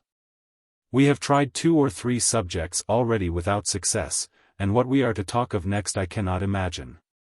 What think you of books? Said he, smiling. Books, oh. No. I am sure we never read the same, or not with the same feelings. I am sorry you think so, but if that be the case, there can at least be no want of subject. We may compare our different opinions. No, I cannot talk of books in a ballroom, my head is always full of something else. The present always occupies you in such scenes, does it? Said he, with a look of doubt. Yes, always, she replied, without knowing what she said, for her thoughts had wandered far from the subject, as soon afterwards appeared by her suddenly exclaiming.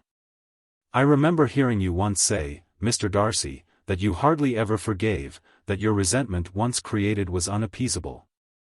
You are very cautious, I suppose, as to its being created.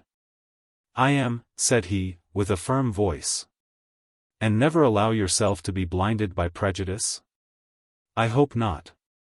It is particularly incumbent on those who never change their opinion, to be secure of judging properly at first. May I ask to what these questions tend? Merely to the illustration of your character, said she, endeavoring to shake off her gravity. I am trying to make it out. And what is your success? She shook her head. I do not get on at all. I hear such different accounts of you as puzzle me exceedingly. I can readily believe, answered he gravely, that report may vary greatly with respect to me. And I could wish, Miss Bennet, that you were not to sketch my character at the present moment, as there is reason to fear that the performance would reflect no credit on either. But if I do not take your likeness now, I may never have another opportunity. I would by no means suspend any pleasure of yours, he coldly replied. She said no more, and they went down the other dance and parted in silence. On each side dissatisfied, though not to an equal degree, for in Darcy's breast there was a tolerable powerful feeling towards her, which soon procured her pardon, and directed all his anger against another. They had not long separated when Miss Bingley came towards her, and with an expression of civil disdain thus accosted her. "So, Miss Eliza, I hear you are quite delighted with George Wickham. Your sister has been talking to me about him, and asking me 1,000 questions. And I find that the young man forgot to tell you, among his other communications, that he was the son of old Wickham, the late Mr. Darcy's steward. Let me recommend you, however, as a friend, not to give implicit confidence to all his assertions, for as to Mr. Darcy's using him ill, it is perfectly false. For, on the contrary, he has been always remarkably kind to him, though George Wickham has treated Mr. Darcy in a most infamous manner. I do not know the particulars, but I know very well that Mr. Darcy is not in the least to blame, that he cannot bear to hear George Wickham mentioned. And that though my brother thought he could not well avoid including him in his invitation to the officers, he was excessively glad to find that he had taken himself out of the way. His coming into the country at all, is a most insolent thing indeed, and I wonder how he could presume to do it.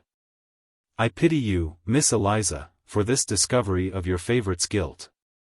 But really considering his descent, one could not expect much better." "His guilt and his descent appear by your account to be the same," said Elizabeth angrily. "For I have heard you accuse him of nothing worse than of being the son of Mr. Darcy's steward, and of that, I can assure you, he informed me himself." "I beg your pardon," replied Miss Bingley, turning away with a sneer. "Excuse my interference. It was kindly meant." "Insolent girl," said Elizabeth to herself. "You are much mistaken if you expect to influence me by such a paltry attack as this. I see nothing in it but your own wilful ignorance and the malice of Mr. Darcy." She then sought her eldest sister, who had undertaken to make inquiries on the same subject of Bingley. Jane met her with a smile of such sweet complacency, a glow of such happy expression, as sufficiently marked how well she was satisfied with the occurrences of the evening. Elizabeth instantly read her feelings, and at that moment solicitude for Wickham, resentment against his enemies, and everything else gave way before the hope of Jane's being in the fairest way for happiness. "I want to know," said she, with a countenance no less smiling than her sister's, "what you have learnt about Mr. Wickham. But perhaps you have been too pleasantly engaged to think of any third person, in which case you may be sure of my pardon." "No," replied Jane, "I have not forgotten him. But I have nothing satisfactory to tell you. Mr. Bingley does not know the whole of his history, and is quite ignorant of the circumstances which have principally offended Mr. Darcy. But he will vouch for the good conduct, the probity and honour of his friend, and is perfectly convinced that Mr. Wickham has deserved much less attention from Mr. Darcy than he has received. And I am sorry to say that by his account as well as his sister's, Mr. Wickham is by no means a respectable young man. I am afraid he has been very imprudent, and has deserved to lose Mr. Darcy's regard." "Mr. Bingley does not know Mr. Wickham himself?" "No, he never saw him till the other morning at Meryton." "This account then is what he has received from Mr. Darcy." "I am perfectly satisfied. But what does he say of the living?" "He does not exactly recollect the circumstances, though he has heard them from Mr. Darcy more than once, but he believes that it was left to him conditionally only." "I have not a doubt of Mr. Bingley's sincerity," said Elizabeth warmly, "but you must excuse my not being convinced by assurances only. Mr. Bingley's defence of his friend was a very able one, I dare say, but since he is unacquainted with several parts of the story, and has learnt the rest from that friend himself, I shall venture still to think of both gentlemen as I did before." She then changed the discourse to one more gratifying to each, and on which there could be no difference of sentiment. Elizabeth listened with delight to the happy, though modest hopes which Jane entertained of Bingley's regard, and said all in her power to heighten her confidence in it. On their being joined by Mr. Bingley himself, Elizabeth withdrew to Miss Lucas, to whose inquiry after the pleasantness of her last partner she had scarcely replied. before Mr. Collins came up to them and told her with great exultation that he had just been so fortunate as to make a most important discovery. "I have found out," said he, "by a singular accident, that there is now in the room a near relation of my patroness. I happened to overhear the gentleman himself mentioning to the young lady who does the honours of this house the names of his cousin Miss de Bourgh, and of her mother Lady Catherine.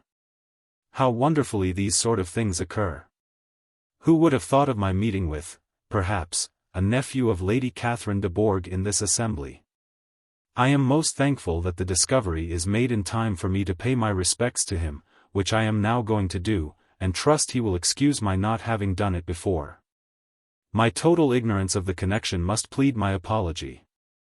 You are not going to introduce yourself to Mr. Darcy?" "Indeed I am. I shall entreat his pardon for not having done it earlier. I believe him to be Lady Catherine's nephew. It will be in my power to assure him that her ladyship was quite well yesterday se'night." Elizabeth tried hard to dissuade him from such a scheme, assuring him that Mr. Darcy would consider his addressing him without introduction as an impertinent freedom, rather than a compliment to his aunt. That it was not in the least necessary there should be any notice on either side, and that if it were, it must belong to Mr. Darcy, the superior in consequence, to begin the acquaintance. Mr. Collins listened to her with the determined air of following his own inclination, and when she ceased speaking, replied thus: "My dear Miss Elizabeth, I have the highest opinion in the world of your excellent judgment in all matters within the scope of your understanding. But permit me to say that there must be a wide difference between the established forms of ceremony amongst the laity, and those which regulate the clergy. For give me leave to observe that I consider the clerical office as equal in point of dignity with the highest rank in the kingdom, provided that a proper humility of behaviour is at the same time maintained. You must therefore allow me to follow the dictates of my conscience on this occasion, which leads me to perform what I look on as a point of duty. Pardon me for neglecting to profit by your advice, which on every other subject shall be my constant guide. Though in the case before us I consider myself more fitted by education and habitual study to decide on what is right than a young lady like yourself." And with a low bow he left her to attack Mr. Darcy, whose reception of his advances she eagerly watched, and whose astonishment at being so addressed was very evident. Her cousin prefaced his speech with a solemn bow, and though she could not hear a word of it, she felt as if hearing it all, and saw in the motion of his lips the words, "Apology, Hunsford," and "Lady Catherine de Bourgh." It vexed her to see him expose himself to such a man. Mr. Darcy was eyeing him with unrestrained wonder, and when at last Mr. Collins allowed him time to speak, replied with an air of distant civility. Mr. Collins, however, was not discouraged from speaking again, and Mr. Darcy's contempt seemed abundantly increasing with the length of his second speech. And at the end of it he only made him a slight bow, and moved another way. Mr. Collins then returned to Elizabeth. "I have no reason, I assure you," said he, "to be dissatisfied with my reception." Mr. Darcy seemed much pleased with the attention. He answered me with the utmost civility, and even paid me the compliment of saying that he was so well convinced of Lady Catherine's discernment as to be certain she could never bestow a favour unworthily. It was really a very handsome thought. Upon the whole, I am much pleased with him. As Elizabeth had no longer any interest of her own to pursue, she turned her attention almost entirely on her sister and Mr. Bingley. And the train of agreeable reflections which her observations gave birth to, made her perhaps almost as happy as Jane. She saw her in idea settled in that very house in all the felicity which a marriage of true affection could bestow. And she felt capable under such circumstances, of endeavouring even to like Bingley's two sisters. Her mother's thoughts she plainly saw were bent the same way, and she determined not to venture near her, lest she might hear too much. When they sat down to supper, therefore, she considered it a most unlucky perverseness which placed them within one of each other.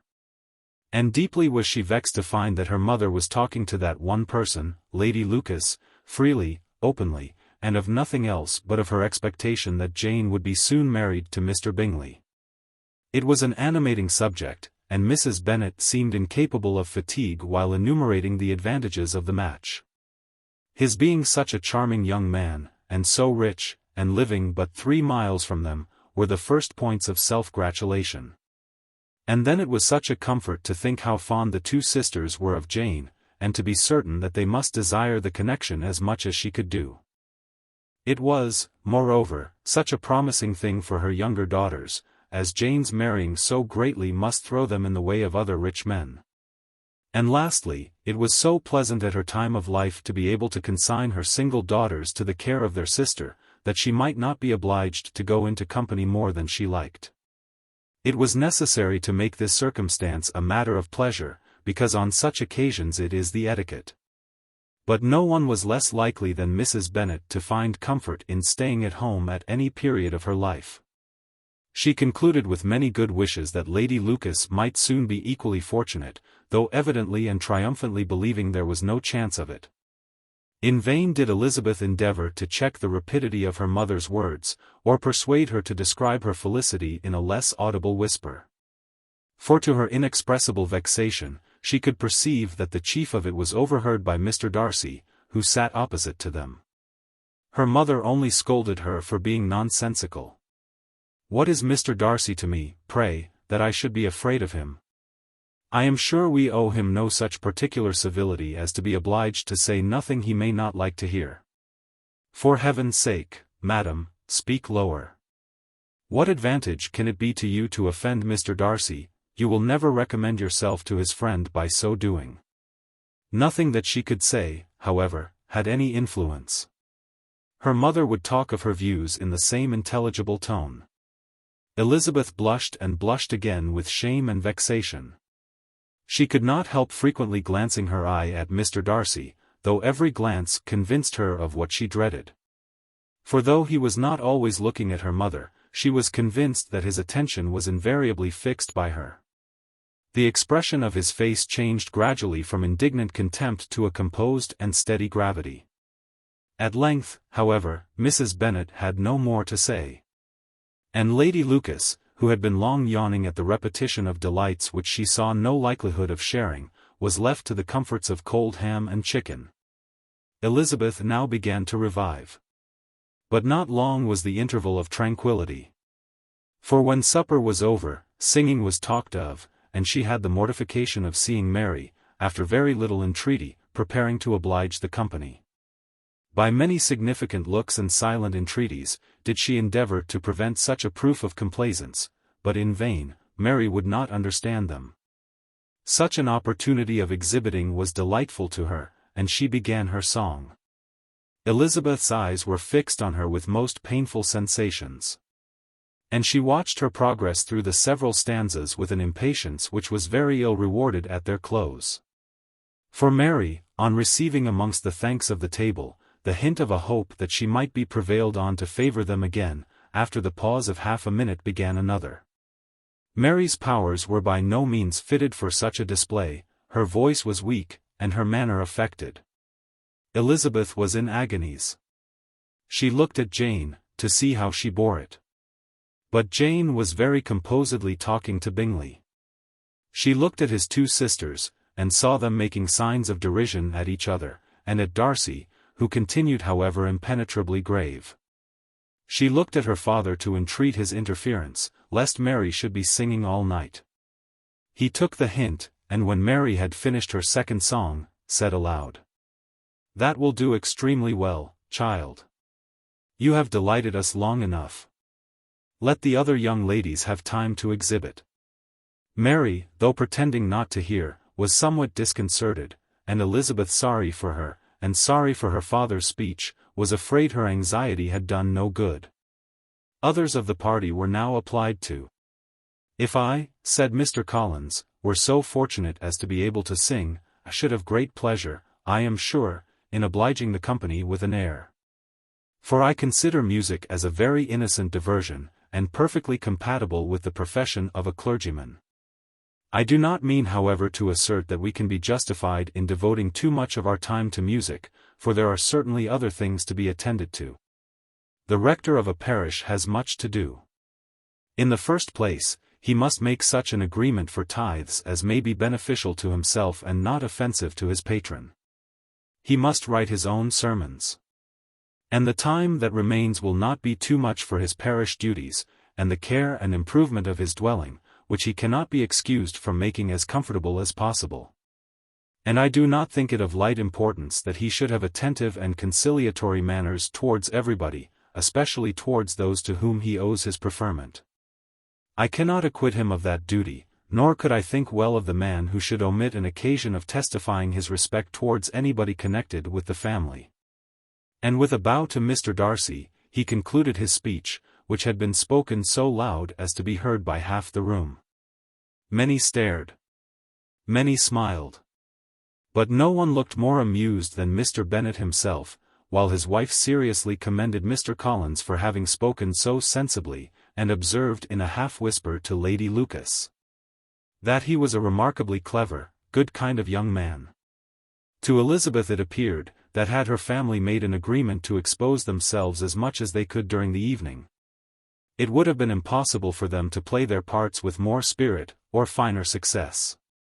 And happy did she think it for Bingley and her sister that some of the exhibition had escaped his notice, and that his feelings were not of a sort to be much distressed by the folly which he must have witnessed. That his two sisters and Mr. Darcy, however, should have such an opportunity of ridiculing her relations was bad enough, and she could not determine whether the silent contempt of the gentlemen, or the insolent smiles of the ladies, were more intolerable. The rest of the evening brought her little amusement. She was teased by Mr. Collins, who continued most perseveringly by her side, and though he could not prevail with her to dance with him again, put it out of her power to dance with others. In vain did she entreat him to stand up with somebody else, and offer to introduce him to any young lady in the room. He assured her that as to dancing, he was perfectly indifferent to it. That his chief object was by delicate attentions to recommend himself to her, and that he should therefore make a point of remaining close to her the whole evening. There was no arguing upon such a project. She owed her greatest relief to her friend Miss Lucas, who often joined them, and good-naturedly engaged Mr. Collins's conversation to herself. She was at least free from the offence of Mr. Darcy's farther notice, though often standing within a very short distance of her, quite disengaged, he never came near enough to speak. She felt it to be the probable consequence of her allusions to Mr. Wickham, and rejoiced in it. The Longbourn party were the last of all the company to depart, and by a manoeuvre of Mrs. Bennet had to wait for their carriages a quarter of an hour after everybody else was gone, which gave them time to see how heartily they were wished away by some of the family. Mrs. Hurst and her sister scarcely opened their mouths except to complain of fatigue, and were evidently impatient to have the house to themselves. They repulsed every attempt of Mrs. Bennet at conversation, and by so doing, threw a languor over the whole party, which was very little relieved by the long speeches of Mr. Collins, who was complimenting Mr. Bingley and his sisters on the elegance of their entertainment, and the hospitality and politeness which had marked their behaviour to their guests. Darcy said nothing at all. Mr. Bennet, in equal silence, was enjoying the scene. Mr. Bingley and Jane were standing together, a little detached from the rest, and talked only to each other. Elizabeth preserved as steady a silence as either Mrs. Hurst or Miss Bingley, and even Lydia was too much fatigued to utter more than the occasional exclamation of "Lord, how tired I am," accompanied by a violent yawn.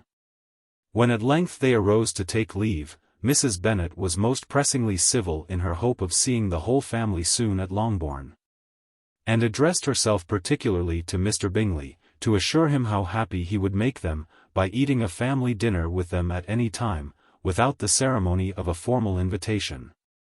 Bingley was all grateful pleasure, and he readily engaged for taking the earliest opportunity of waiting on her, after his return from London, whither he was obliged to go the next day for a short time.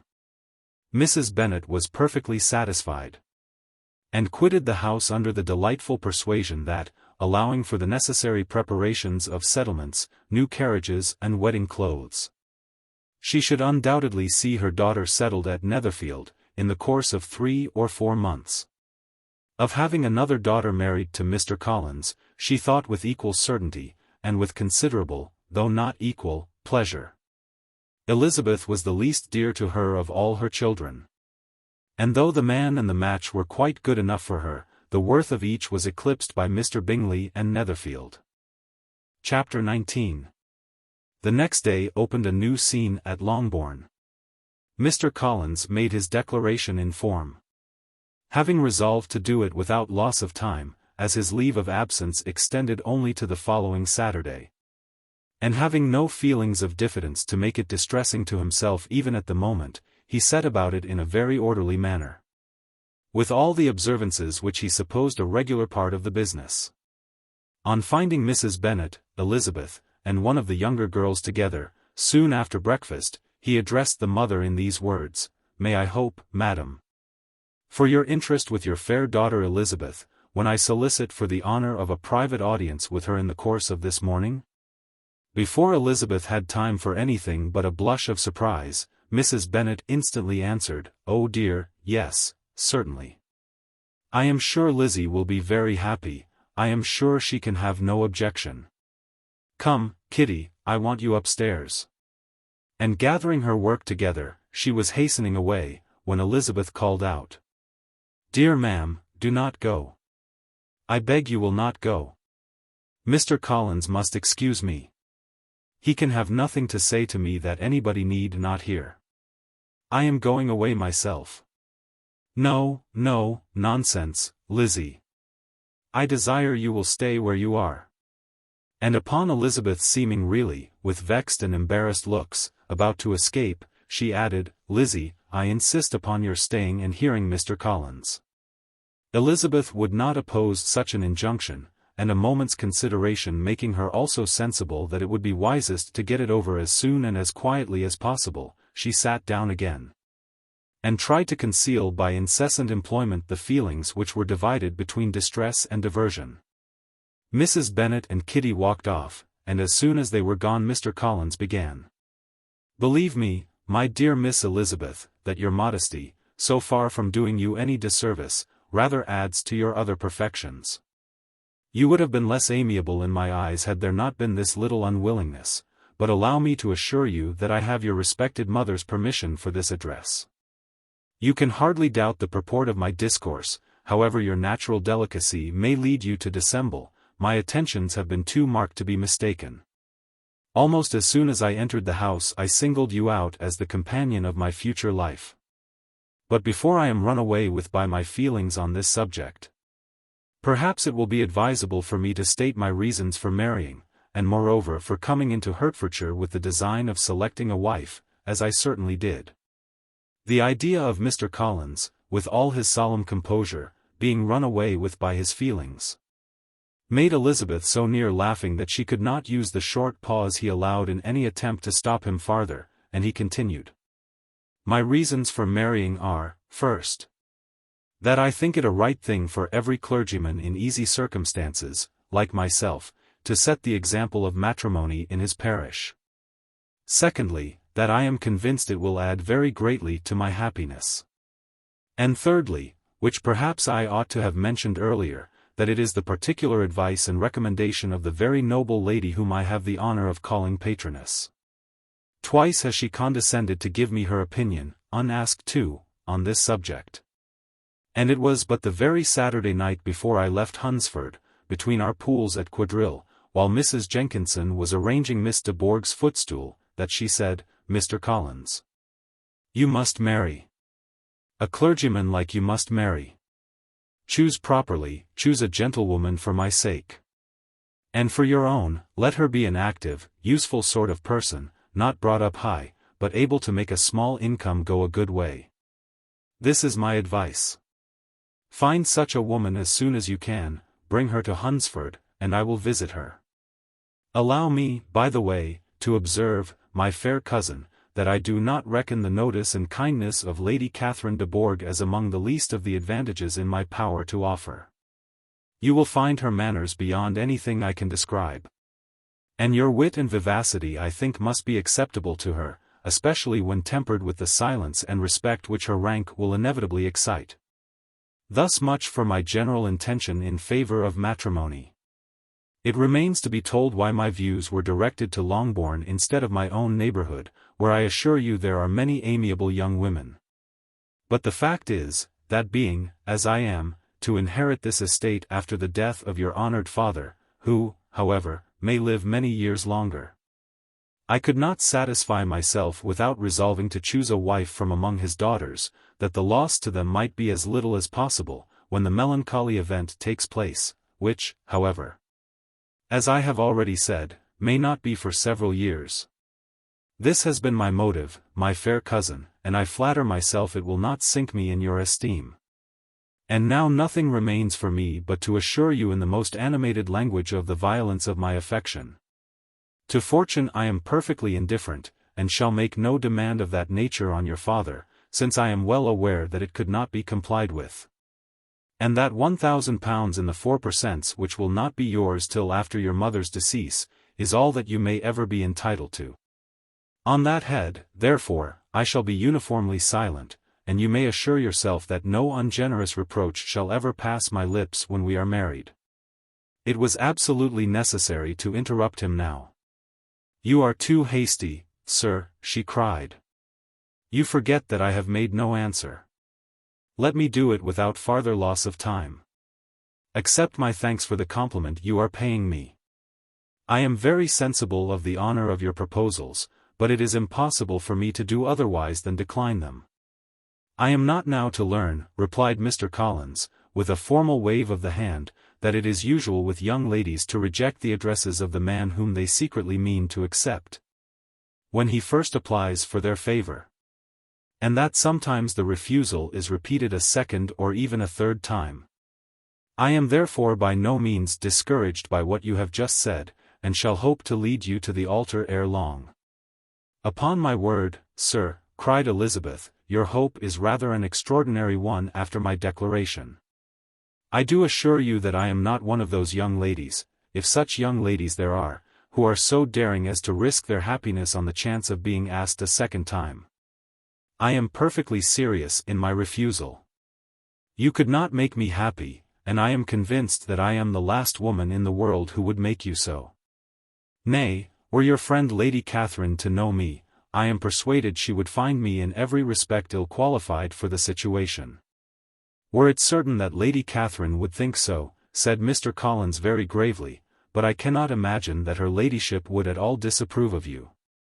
And you may be certain that when I have the honor of seeing her again I shall speak in the highest terms of your modesty, economy, and other amiable qualifications. Indeed, Mr. Collins, all praise of me will be unnecessary. You must give me leave to judge for myself, and pay me the compliment of believing what I say. I wish you very happy and very rich, and by refusing your hand, do all in my power to prevent your being otherwise. In making me the offer, you must have satisfied the delicacy of your feelings with regard to my family, and may take possession of Longbourn estate whenever it falls, without any self-reproach. This matter may be considered, therefore, as finally settled.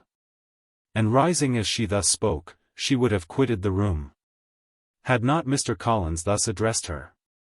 When I do myself the honor of speaking to you next on this subject I shall hope to receive a more favorable answer than you have now given me.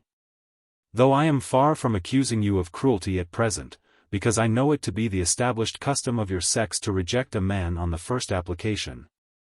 And perhaps you have even now said as much to encourage my suit as would be consistent with the true delicacy of the female character. Really, Mr. Collins, cried Elizabeth with some warmth, you puzzle me exceedingly. If what I have hitherto said can appear to you in the form of encouragement, I know not how to express my refusal in such a way as may convince you of its being one. You must give me leave to flatter myself, my dear cousin, that your refusal of my addresses is merely words of course. My reasons for believing it are briefly these: it does not appear to me that my hand is unworthy your acceptance, or that the establishment I can offer would be any other than highly desirable. My situation in life, my connections with the family of de Bourgh, and my relationship to your own, are circumstances highly in my favor. And you should take it into farther consideration that in spite of your manifold attractions, it is by no means certain that another offer of marriage may ever be made you. Your portion is unhappily so small that it will in all likelihood undo the effects of your loveliness and amiable qualifications. As I must therefore conclude that you are not serious in your rejection of me, I shall choose to attribute it to your wish of increasing my love by suspense. According to the usual practice of elegant females. I do assure you, sir, that I have no pretension whatever to that kind of elegance which consists in tormenting a respectable man. I would rather be paid the compliment of being believed sincere. I thank you again and again for the honor you have done me in your proposals, but to accept them is absolutely impossible. My feelings in every respect forbid it. Can I speak plainer? Do not consider me now as an elegant female intending to plague you, but as a rational creature speaking the truth from her heart. You are uniformly charming," cried he, with an air of awkward gallantry, "and I am persuaded that when sanctioned by the express authority of both your excellent parents, my proposals will not fail of being acceptable."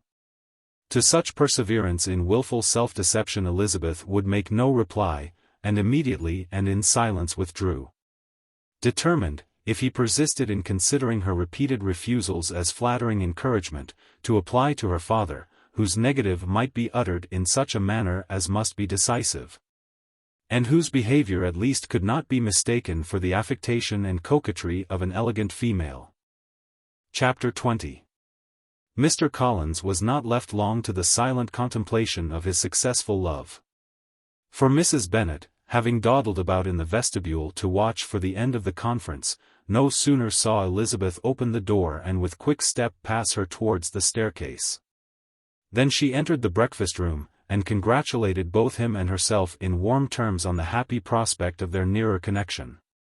Mr. Collins received and returned these felicitations with equal pleasure, and then proceeded to relate the particulars of their interview, with the result of which he trusted he had every reason to be satisfied, since the refusal which his cousin had steadfastly given him would naturally flow from her bashful modesty and the genuine delicacy of her character.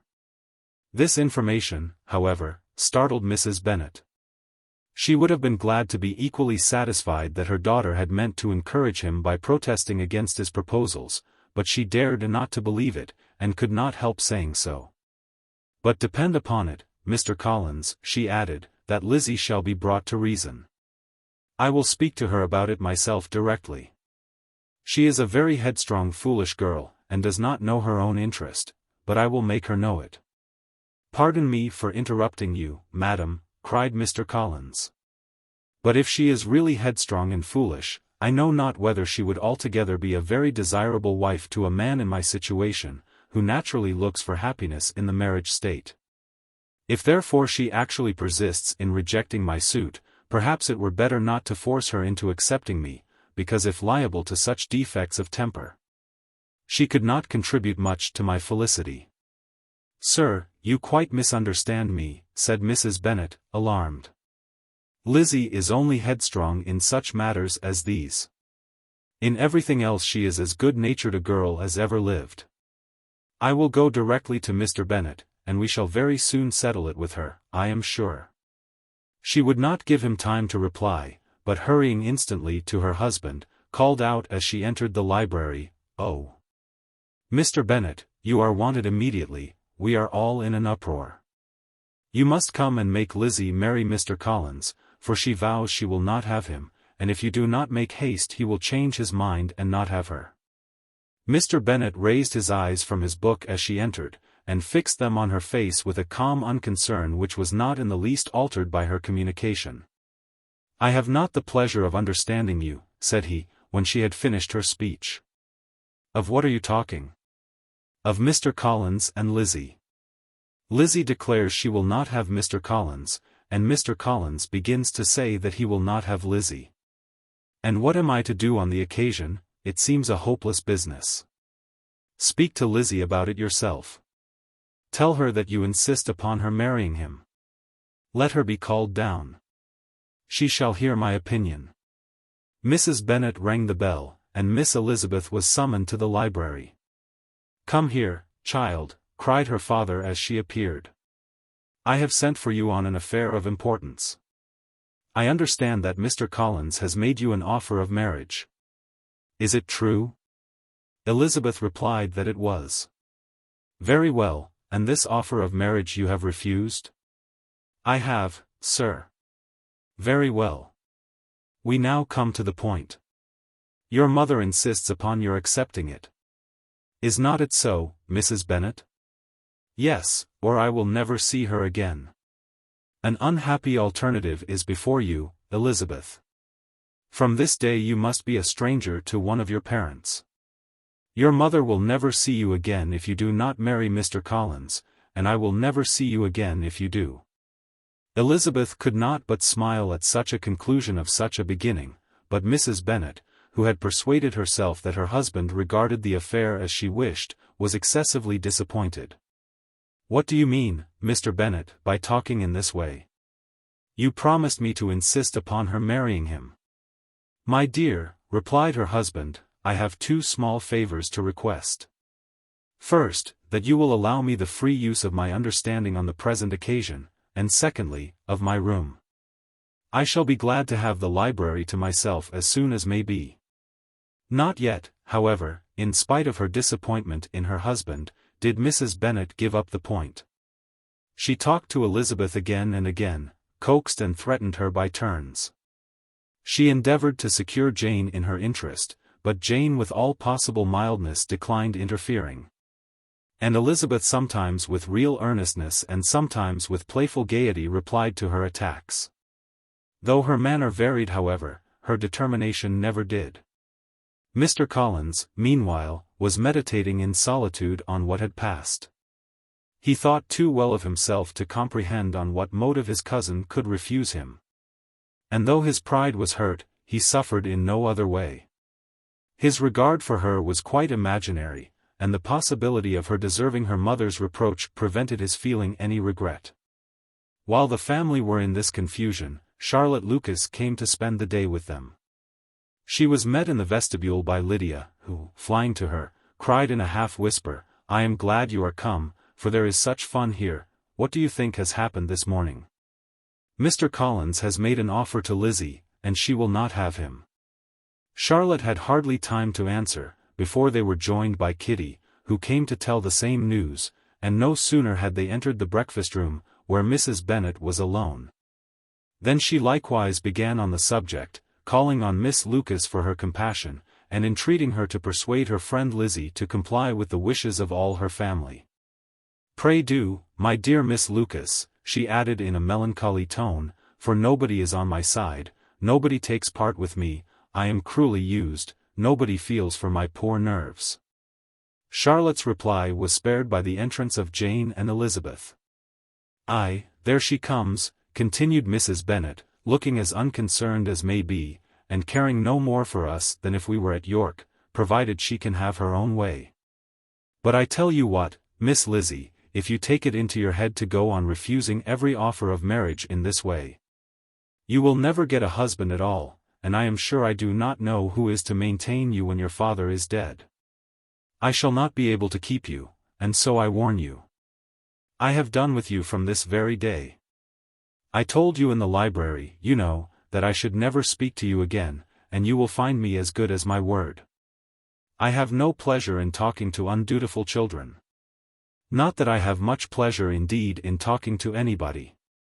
People who suffer as I do from nervous complaints can have no great inclination for talking. Nobody can tell what I suffer. But it is always so. Those who do not complain are never pitied. Her daughters listened in silence to this effusion, sensible that any attempt to reason with or soothe her would only increase the irritation. She talked on, therefore, without interruption from any of them till they were joined by Mr. Collins, who entered with an air more stately than usual, and on perceiving whom, she said to the girls, Now, I do insist upon it, that you, all of you, hold your tongues, and let Mr. Collins and me have a little conversation together. Elizabeth passed quietly out of the room, Jane and Kitty followed, but Lydia stood her ground, determined to hear all she could. And Charlotte, detained first by the civility of Mr. Collins, whose inquiries after herself and all her family were very minute, and then by a little curiosity, satisfied herself with walking to the window and pretending not to hear. In a doleful voice Mrs. Bennet thus began the projected conversation. "Oh, Mr. Collins." "My dear madam," replied he, "let us be forever silent on this point. Far be it from me," he presently continued in a voice that marked his displeasure, "to resent the behavior of your daughter. Resignation to inevitable evils is the duty of us all. The peculiar duty of a young man who has been so fortunate as I have been in early preferment, and I trust one am resigned. Perhaps not the less so from feeling a doubt of my positive happiness had my fair cousin honored me with her hand. For I have often observed that resignation is never so perfect as when the blessing denied begins to lose somewhat of its value in our estimation. You will not, I hope, consider me as showing any disrespect to your family, my dear madam, by thus withdrawing my pretensions to your daughter's favor. Without having paid yourself and Mr. Bennet the compliment of requesting you to interpose your authority in my behalf. My conduct may I fear be objectionable in having accepted my dismission from your daughter's lips instead of your own. But we are all liable to error. I have certainly meant well through the whole affair. My object has been to secure an amiable companion for myself, with due consideration for the advantage of all your family, and if my manner has been at all reprehensible, I here beg leave to apologize. Chapter 21. The discussion of Mr. Collins's offer was now nearly at an end, and Elizabeth had only to suffer from the uncomfortable feelings necessarily attending it, and occasionally from some peevish allusion of her mother. As for the gentleman himself, his feelings were chiefly expressed, not by embarrassment or dejection, or by trying to avoid her, but by stiffness of manner and resentful silence. He scarcely ever spoke to her, and the assiduous attentions which he had been so sensible of himself, were transferred for the rest of the day to Miss Lucas, whose civility in listening to him was a seasonable relief to them all, and especially to her friend. The morrow produced no abatement of Mrs. Bennet's ill humor or ill health. Mr. Collins was also in the same state of angry pride. Elizabeth had hoped that his resentment might shorten his visit, but his plan did not appear in the least affected by it. He was always to have gone on Saturday, and to Saturday he still meant to stay. After breakfast, the girls walked to Meryton to inquire if Mr. Wickham were returned, and to lament over his absence from the Netherfield ball. He joined them on their entering the town and attended them to their aunt's, where his regret and vexation, and the concern of everybody was well talked over. To Elizabeth, however, he voluntarily acknowledged that the necessity of his absence had been self-imposed. "I found," said he, as the time drew near, "that I had better not meet Mr. Darcy. That to be in the same room, the same party with him for so many hours together, might be more than I could bear, and that scenes might arise unpleasant to more than myself." She highly approved his forbearance, and they had leisure for a full discussion of it, and for all the commendation which they civilly bestowed on each other. As Wickham and another officer walked back with them to Longbourn, and during the walk, he particularly attended to her. His accompanying them was a double advantage. She felt all the compliment it offered to herself, and it was most acceptable as an occasion of introducing him to her father and mother. Soon after their return, a letter was delivered to Miss Bennet. It came from Netherfield, and was opened immediately. The envelope contained a sheet of elegant, little, hot-pressed paper, well covered with a lady's fair, flowing hand. And Elizabeth saw her sister's countenance change as she read it, and saw her dwelling intently on some particular passages. Jane recollected herself soon, and putting the letter away, tried to join with her usual cheerfulness in the general conversation. But Elizabeth felt an anxiety on the subject which drew off her attention even from Wickham. And no sooner had he and his companion taken leave, than a glance from Jane invited her to follow her upstairs. When they had gained their own room, Jane, taking out the letter, said, "This is from Caroline Bingley. What it contains has surprised me a good deal. The whole party have left Netherfield by this time, and are on their way to town, and without any intention of coming back again. You shall hear what she says." She then read the first sentence aloud, which comprised the information of their having just resolved to follow their brother to town directly, and of their meaning to dine that day in Grosvenor Street, where Mr. Hurst had a house.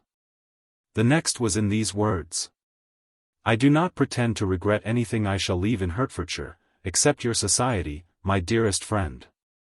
But we will hope at some future period, to enjoy many returns of the delightful intercourse we have known. And in the meanwhile may lessen the pain of separation by a very frequent and most unreserved correspondence. I depend on you for that." To these high-flown expressions, Elizabeth listened with all the insensibility of distrust. And though the suddenness of their removal surprised her, she saw nothing in it really to lament. It was not to be supposed that their absence from Netherfield would prevent Mr. Bingley's being there. And as to the loss of their society, she was persuaded that Jane must soon cease to regard it, in the enjoyment of his. "It is unlucky," said she, after a short pause, "that you should not be able to see your friends before they leave the country. But may we not hope that the period of future happiness to which Miss Bingley looks forward, may arrive earlier than she is aware, and that the delightful intercourse you have known as friends will be renewed with yet greater satisfaction as sisters? Mr. Bingley will not be detained in London by them. Caroline decidedly says that none of the party will return into Hertfordshire this winter. I will read it to you. When my brother left us yesterday, he imagined that the business which took him to London might be concluded in 3 or 4 days, but as we are certain it cannot be so, and at the same time convinced that when Charles gets to town, he will be in no hurry to leave it again, we have determined on following him thither, that he may not be obliged to spend his vacant hours in a comfortless hotel. Many of my acquaintance are already there for the winter. I wish I could hear that you, my dearest friend, had any intention of making one in the crowd, but of that I despair. I sincerely hope your Christmas in Hertfordshire may abound in the gaieties which that season generally brings, and that your beaux will be so numerous as to prevent your feeling the loss of the 3, of whom we shall deprive you. It is evident by this," added Jane, "that he comes back no more this winter. It is only evident that Miss Bingley does not mean he should." "Why will you think so?" "It must be his own doing. He is his own master. But you do not know all. I will read you the passage which particularly hurts me. I will have no reserves from you. Mr. Darcy is impatient to see his sister, and to confess the truth, we are scarcely less eager to meet her again. I really do not think Georgiana Darcy has her equal for beauty, elegance, and accomplishments. And the affection she inspires in Louisa and myself, is heightened into something still more interesting, from the hope we dare to entertain of her being hereafter our sister. I do not know whether I ever before mentioned to you my feelings on this subject, but I will not leave the country without confiding them, and I trust you will not esteem them unreasonable. My brother admires her greatly already, he will have frequent opportunity now of seeing her on the most intimate footing, her relations all wish the connection as much as his own. And a sister's partiality is not misleading me, I think, when I call Charles most capable of engaging any woman's heart. With all these circumstances to favor an attachment and nothing to prevent it, am I wrong, my dearest Jane, in indulging the hope of an event which will secure the happiness of so many? What think you of this sentence, my dear Lizzie?" said Jane as she finished it. "Is it not clear enough? Does it not expressly declare that Caroline neither expects nor wishes me to be her sister? That she is perfectly convinced of her brother's indifference, and that if she suspects the nature of my feelings for him, she means, most kindly, to put me on my guard? Can there be any other opinion on the subject? Yes, there can, for mine is totally different. Will you hear it?" "Most willingly. You shall have it in few words. Miss Bingley sees that her brother is in love with you, and wants him to marry Miss Darcy. She follows him to town in the hope of keeping him there, and tries to persuade you that he does not care about you." Jane shook her head. "Indeed, Jane, you ought to believe me. No one who has ever seen you together, can doubt his affection. Miss Bingley I am sure cannot. She is not such a simpleton. Could she have seen half as much love in Mr. Darcy for herself, she would have ordered her wedding clothes. But the case is this. We are not rich enough, or grand enough for them. And she is the more anxious to get Miss Darcy for her brother, from the notion that when there has been one intermarriage, she may have less trouble in achieving a second. In which there is certainly some ingenuity, and I dare say it would succeed, if Miss de Bourgh were out of the way. But, my dearest Jane, you cannot seriously imagine that because Miss Bingley tells you her brother greatly admires Miss Darcy, he is in the smallest degree less sensible of your merit than when he took leave of you on Tuesday, or that it will be in her power to persuade him that instead of being in love with you, he is very much in love with her friend. If we thought alike of Miss Bingley, replied Jane, your representation of all this might make me quite easy. But I know the foundation is unjust. Caroline is incapable of wilfully deceiving anyone, and all that I can hope in this case is, that she is deceived herself. That is right. You could not have started a more happy idea, since you will not take comfort in mine. Believe her to be deceived by all means.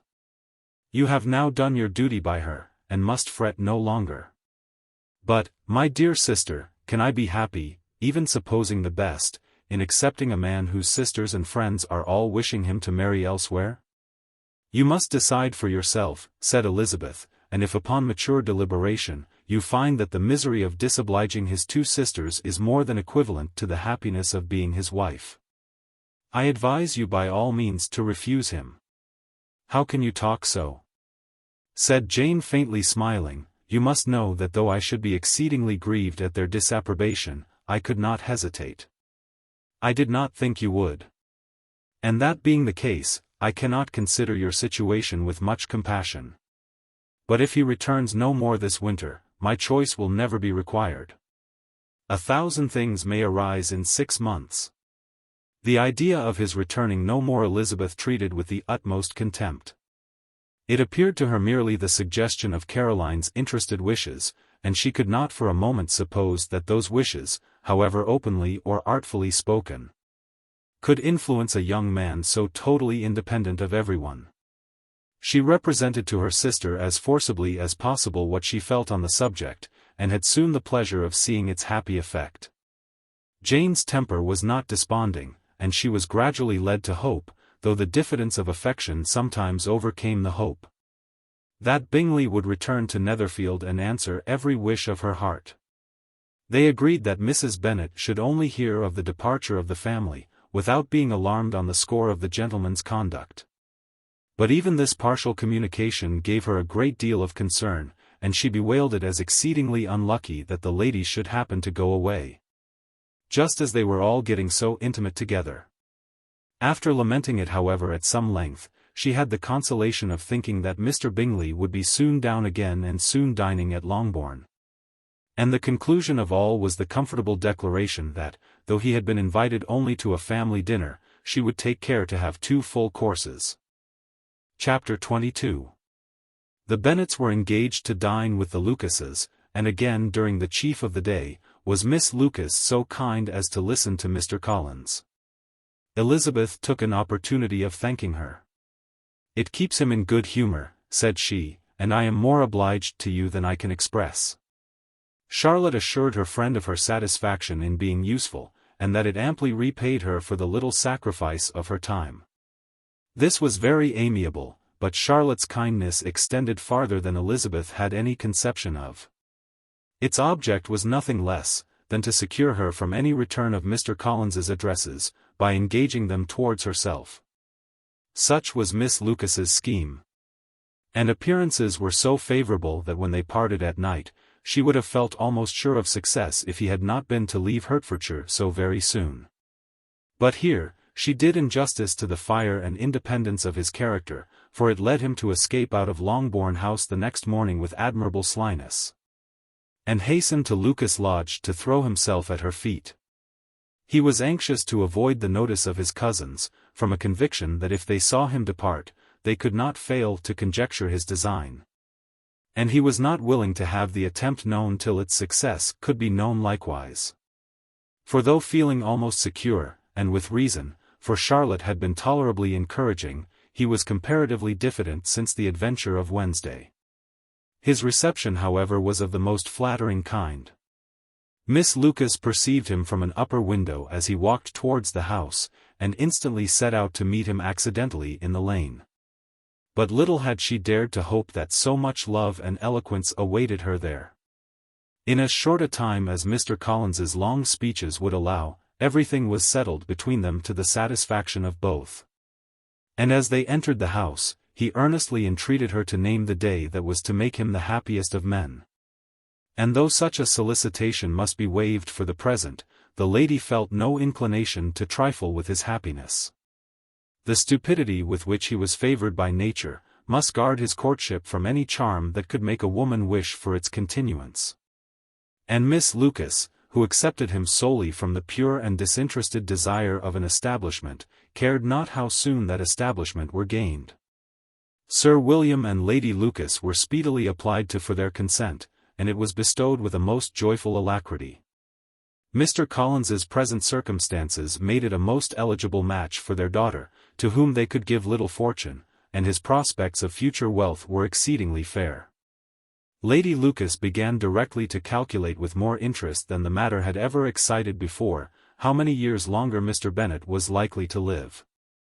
And Sir William gave it as his decided opinion, that whenever Mr. Collins should be in possession of the Longbourn estate, it would be highly expedient that both he and his wife should make their appearance at St. James's. The whole family in short were properly overjoyed on the occasion. The younger girls formed hopes of coming out a year or two sooner than they might otherwise have done. And the boys were relieved from their apprehension of Charlotte's dying an old maid. Charlotte herself was tolerably composed. She had gained her point, and had time to consider of it. Her reflections were in general satisfactory. Mr. Collins, to be sure, was neither sensible nor agreeable, his society was irksome, and his attachment to her must be imaginary. But still he would be her husband.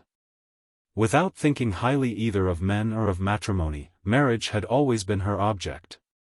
It was the only honorable provision for well-educated young women of small fortune, and however uncertain of giving happiness, must be their pleasantest preservative from want. This preservative she had now obtained, and at the age of 27, without having ever been handsome, she felt all the good luck of it. The least agreeable circumstance in the business, was the surprise it must occasion to Elizabeth Bennet, whose friendship she valued beyond that of any other person. Elizabeth would wonder, and probably would blame her, and though her resolution was not to be shaken, her feelings must be hurt by such disapprobation.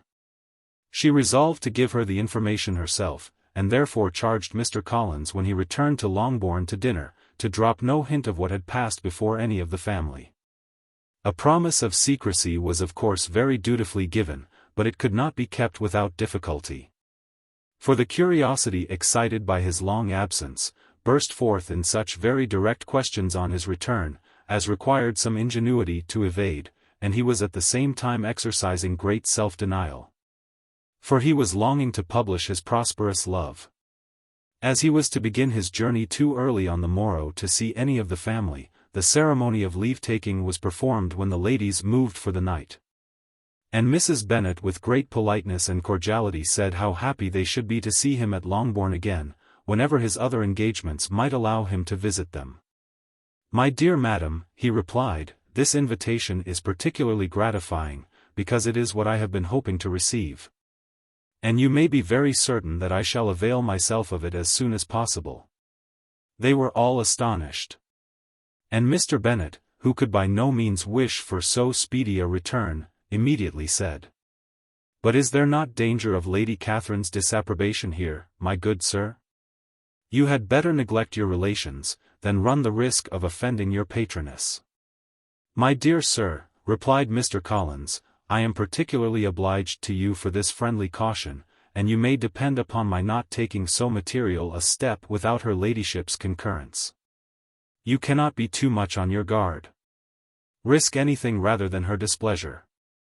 And if you find it likely to be raised by your coming to us again, which I should think exceedingly probable, stay quietly at home, and be satisfied that we shall take no offense. Believe me, my dear sir, my gratitude is warmly excited by such affectionate attention. And depend upon it, you will speedily receive from me a letter of thanks for this, as well as for every other mark of your regard during my stay in Hertfordshire. As for my fair cousins, though my absence may not be long enough to render it necessary, I shall now take the liberty of wishing them health and happiness, not excepting my cousin Elizabeth." With proper civilities the ladies then withdrew, all of them equally surprised to find that he meditated a quick return. Mrs. Bennet wished to understand by it that he thought of paying his addresses to one of her younger girls, and Mary might have been prevailed on to accept him. She rated his abilities much higher than any of the others. There was a solidity in his reflections which often struck her, and though by no means so clever as herself, she thought that if encouraged to read and improve himself by such an example as hers, he might become a very agreeable companion.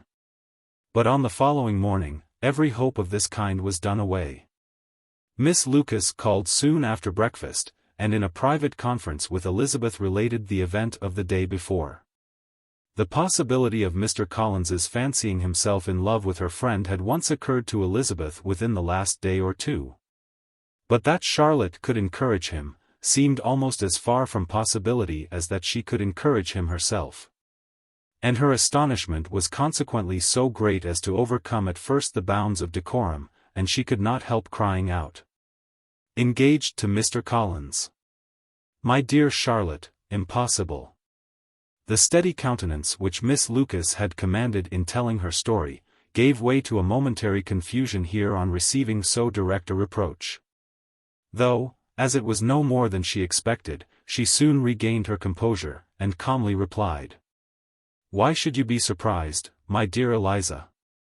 Do you think it incredible that Mr. Collins should be able to procure any woman's good opinion, because he was not so happy as to succeed with you?" But Elizabeth had now recollected herself, and making a strong effort for it, was able to assure her with tolerable firmness that the prospect of their relationship was highly grateful to her, and that she wished her all imaginable happiness. "I see what you are feeling," replied Charlotte, "you must be surprised, very much surprised, so lately as Mr. Collins was wishing to marry you. But when you have had time to think it all over, I hope you will be satisfied with what I have done. I am not romantic, you know. I never was. I ask only a comfortable home. And considering Mr. Collins's character, connections, and situation in life, I am convinced that my chance of happiness with him is as fair as most people can boast on entering the marriage state." Elizabeth quietly answered undoubtedly, and after an awkward pause, they returned to the rest of the family. Charlotte did not stay much longer, and Elizabeth was then left to reflect on what she had heard. It was a long time before she became at all reconciled to the idea of so unsuitable a match. The strangeness of Mr. Collins's making 2 offers of marriage within 3 days, was nothing in comparison of his being now accepted. She had always felt that Charlotte's opinion of matrimony was not exactly like her own, but she could not have supposed it possible that when called into action, she would have sacrificed every better feeling to worldly advantage. Charlotte, the wife of Mr. Collins, was a most humiliating picture. And to the pang of a friend disgracing herself and sunk in her esteem, was added the distressing conviction that it was impossible for that friend to be tolerably happy in the lot she had chosen. Chapter 23. Elizabeth was sitting with her mother and sisters, reflecting on what she had heard, and doubting whether she were authorized to mention it, when Sir William Lucas himself appeared, sent by his daughter to announce her engagement to the family. With many compliments to them, and much self-gratulation on the prospect of a connection between the houses, he unfolded the matter, to an audience not merely wondering, but incredulous. For Mrs. Bennet, with more perseverance than politeness, protested he must be entirely mistaken, and Lydia, always unguarded and often uncivil, boisterously exclaimed, "Good Lord! Sir William, how can you tell such a story? Do not you know that Mr. Collins wants to marry Lizzie?" Nothing less than the complaisance of a courtier could have borne without anger such treatment. But Sir William's good breeding carried him through it all. And though he begged leave to be positive as to the truth of his information, he listened to all their impertinence with the most forbearing courtesy. Elizabeth, feeling it incumbent on her to relieve him from so unpleasant a situation, now put herself forward to confirm his account, by mentioning her prior knowledge of it from Charlotte herself. And endeavoured to put a stop to the exclamations of her mother and sisters, by the earnestness of her congratulations to Sir William, in which she was readily joined by Jane. And by making a variety of remarks on the happiness that might be expected from the match, the excellent character of Mr. Collins, and the convenient distance of Hunsford from London. Mrs. Bennet was in fact too much overpowered to say a great deal while Sir William remained, but no sooner had he left them than her feelings found a rapid vent. In the first place, she persisted in disbelieving the whole of the matter. Secondly, she was very sure that Mr. Collins had been taken in. Thirdly, she trusted that they would never be happy together. And fourthly, that the match might be broken off. Two inferences, however, were plainly deduced from the whole: one, that Elizabeth was the real cause of all the mischief, and the other, that she herself had been barbarously used by them all, and on these 2 points she principally dwelt during the rest of the day. Nothing could console and nothing appease her. Nor did that day wear out her resentment. A week elapsed before she could see Elizabeth without scolding her, a month passed away before she could speak to Sir William or Lady Lucas without being rude. And many months were gone before she could at all forgive their daughter.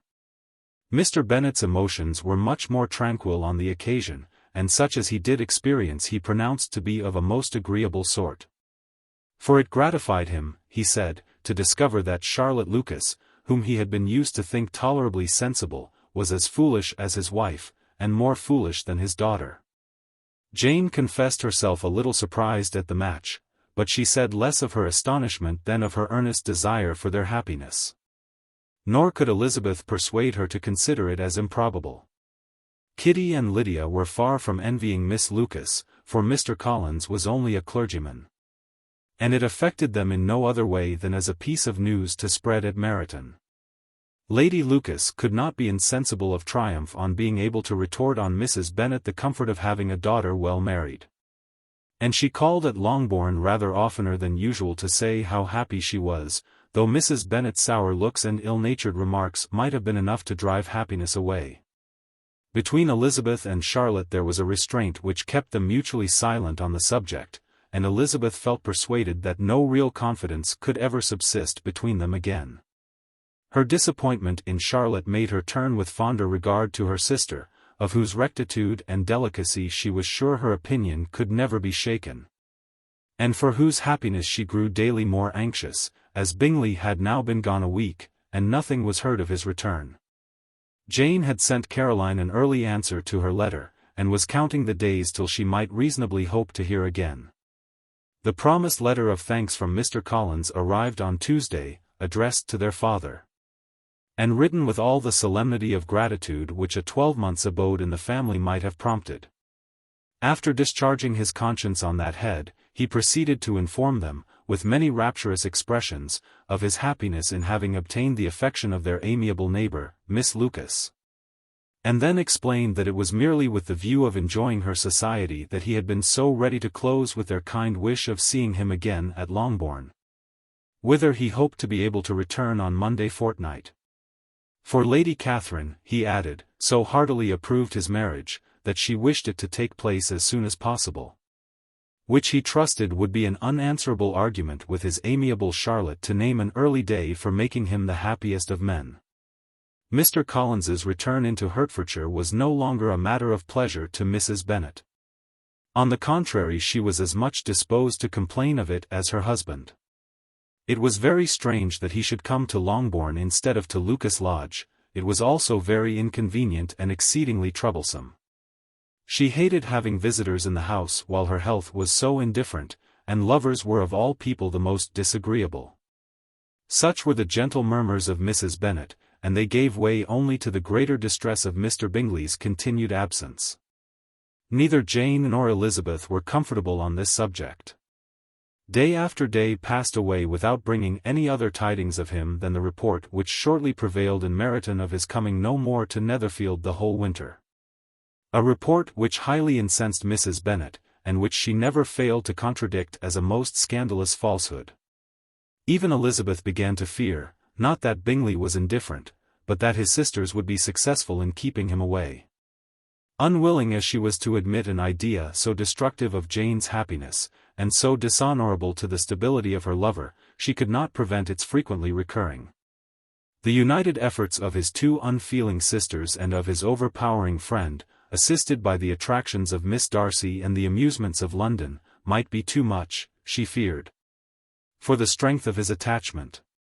As for Jane, her anxiety under this suspense was, of course, more painful than Elizabeth's. But whatever she felt she was desirous of concealing, and between herself and Elizabeth, therefore, the subject was never alluded to. But as no such delicacy restrained her mother, an hour seldom passed in which she did not talk of Bingley, express her impatience for his arrival, or even require Jane to confess that if he did not come back, she should think herself very ill-used. It needed all Jane's steady mildness to bear these attacks with tolerable tranquillity. Mr. Collins returned most punctually on the Monday fortnight, but his reception at Longbourn was not quite so gracious as it had been on his first introduction. He was too happy, however, to need much attention, and luckily for the others, the business of lovemaking relieved them from a great deal of his company. The chief of every day was spent by him at Lucas Lodge, and he sometimes returned to Longbourn only in time to make an apology for his absence before the family went to bed. Mrs. Bennet was really in a most pitiable state. The very mention of anything concerning the match threw her into an agony of ill humor, and wherever she went she was sure of hearing it talked of. The sight of Miss Lucas was odious to her. As her successor in that house, she regarded her with jealous abhorrence. Whenever Charlotte came to see them she concluded her to be anticipating the hour of possession. And whenever she spoke in a low voice to Mr. Collins, was convinced that they were talking of the Longbourn estate, and resolving to turn herself and her daughters out of the house as soon as Mr. Bennet were dead. She complained bitterly of all this to her husband. "Indeed, Mr. Bennet," said she, "it is very hard to think that Charlotte Lucas should ever be mistress of this house, that I should be forced to make way for her, and live to see her take my place in it. My dear, do not give way to such gloomy thoughts. Let us hope for better things. Let us flatter ourselves that I may be the survivor."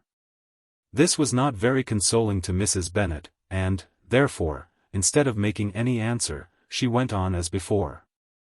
"I cannot bear to think that they should have all this estate. If it was not for the entail I should not mind it." "What should not you mind?" "I should not mind anything at all. Let us be thankful that you are preserved from a state of such insensibility." "I never can be thankful, Mr. Bennet, for anything about the entail. How anyone could have the conscience to entail away an estate from one's own daughters I cannot understand. And all for the sake of Mr. Collins too, why should he have it more than anybody else?" "I leave it to yourself to determine," said Mr. Bennet. Chapter 24. Miss Bingley's letter arrived, and put an end to doubt. The very first sentence conveyed the assurance of their being all settled in London for the winter, and concluded with her brother's regret at not having had time to pay his respects to his friends in Hertfordshire before he left the country. Hope was over, entirely over, and when Jane could attend to the rest of the letter, she found little, except the professed affection of the writer, that could give her any comfort. Miss Darcy's praise occupied the chief of it. Her many attractions were again dwelt on, and Caroline boasted joyfully of their increasing intimacy, and ventured to predict the accomplishment of the wishes which had been unfolded in her former letter. She wrote also with great pleasure of her brother's being an inmate of Mr. Darcy's house, and mentioned with raptures some plans of the latter with regard to new furniture. Elizabeth, to whom Jane very soon communicated the chief of all this, heard it in silent indignation. Her heart was divided between concern for her sister, and resentment against all the others. To Caroline's assertion of her brother's being partial to Miss Darcy she paid no credit. That he was really fond of Jane, she doubted no more than she had ever done. And much as she had always been disposed to like him, she could not think without anger, hardly without contempt, on that easiness of temper. That want of proper resolution which now made him the slave of his designing friends, and led him to sacrifice his own happiness to the caprice of their inclinations. Had his own happiness, however, been the only sacrifice, he might have been allowed to sport with it in whatever manner he thought best. But her sister's was involved in it, as she thought he must be sensible himself. It was a subject, in short, on which reflection would be long indulged, and must be unavailing. She could think of nothing else, and yet whether Bingley's regard had really died away, or were suppressed by his friend's interference. Whether he had been aware of Jane's attachment, or whether it had escaped his observation. Whichever were the case, though her opinion of him must be materially affected by the difference, her sister's situation remained the same, her peace equally wounded. A day or two passed before Jane had courage to speak of her feelings to Elizabeth. But at last, on Mrs. Bennet's leaving them together, after a longer irritation than usual about Netherfield and its master, she could not help saying, "Oh, that my dear mother had more command over herself, she can have no idea of the pain she gives me by her continual reflections on him. But I will not repine. It cannot last long. He will be forgot, and we shall all be as we were before." Elizabeth looked at her sister with incredulous solicitude, but said nothing. "You doubt me," cried Jane, slightly coloring. "Indeed you have no reason. He may live in my memory as the most amiable man of my acquaintance, but that is all. I have nothing either to hope or fear, and nothing to reproach him with. Thank God. I have not that pain. A little time therefore.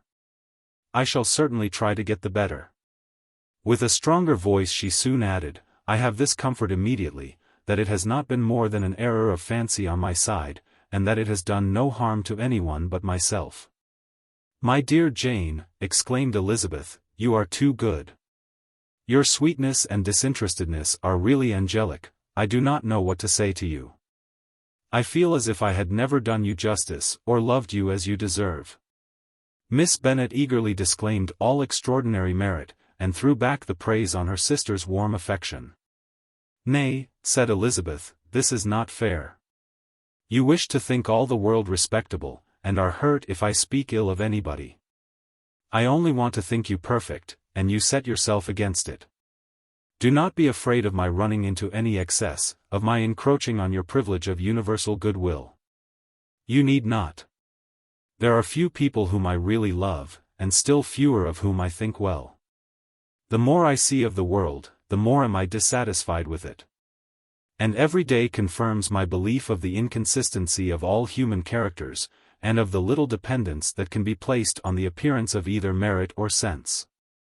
I have met with two instances lately, one I will not mention, the other is Charlotte's marriage. It is unaccountable. In every view it is unaccountable.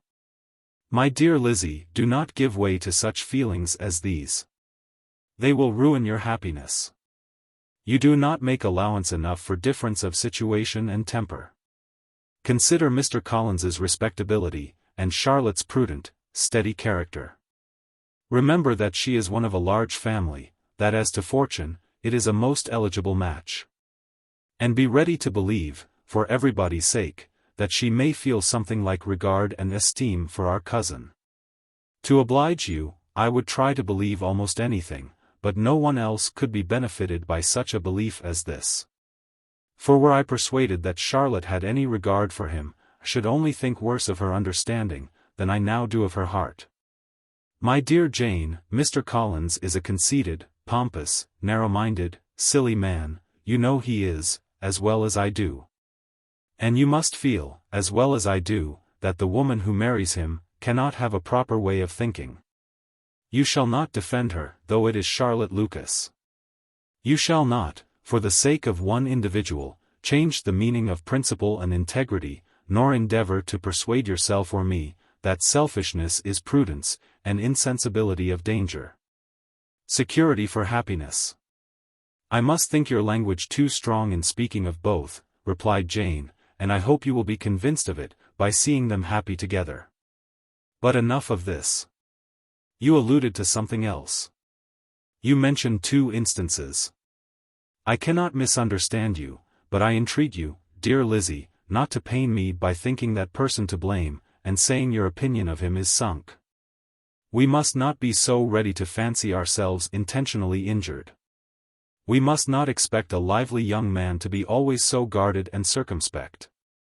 It is very often nothing but our own vanity that deceives us. Women fancy admiration means more than it does. And men take care that they should. If it is designedly done, they cannot be justified, but I have no idea of there being so much design in the world as some persons imagine.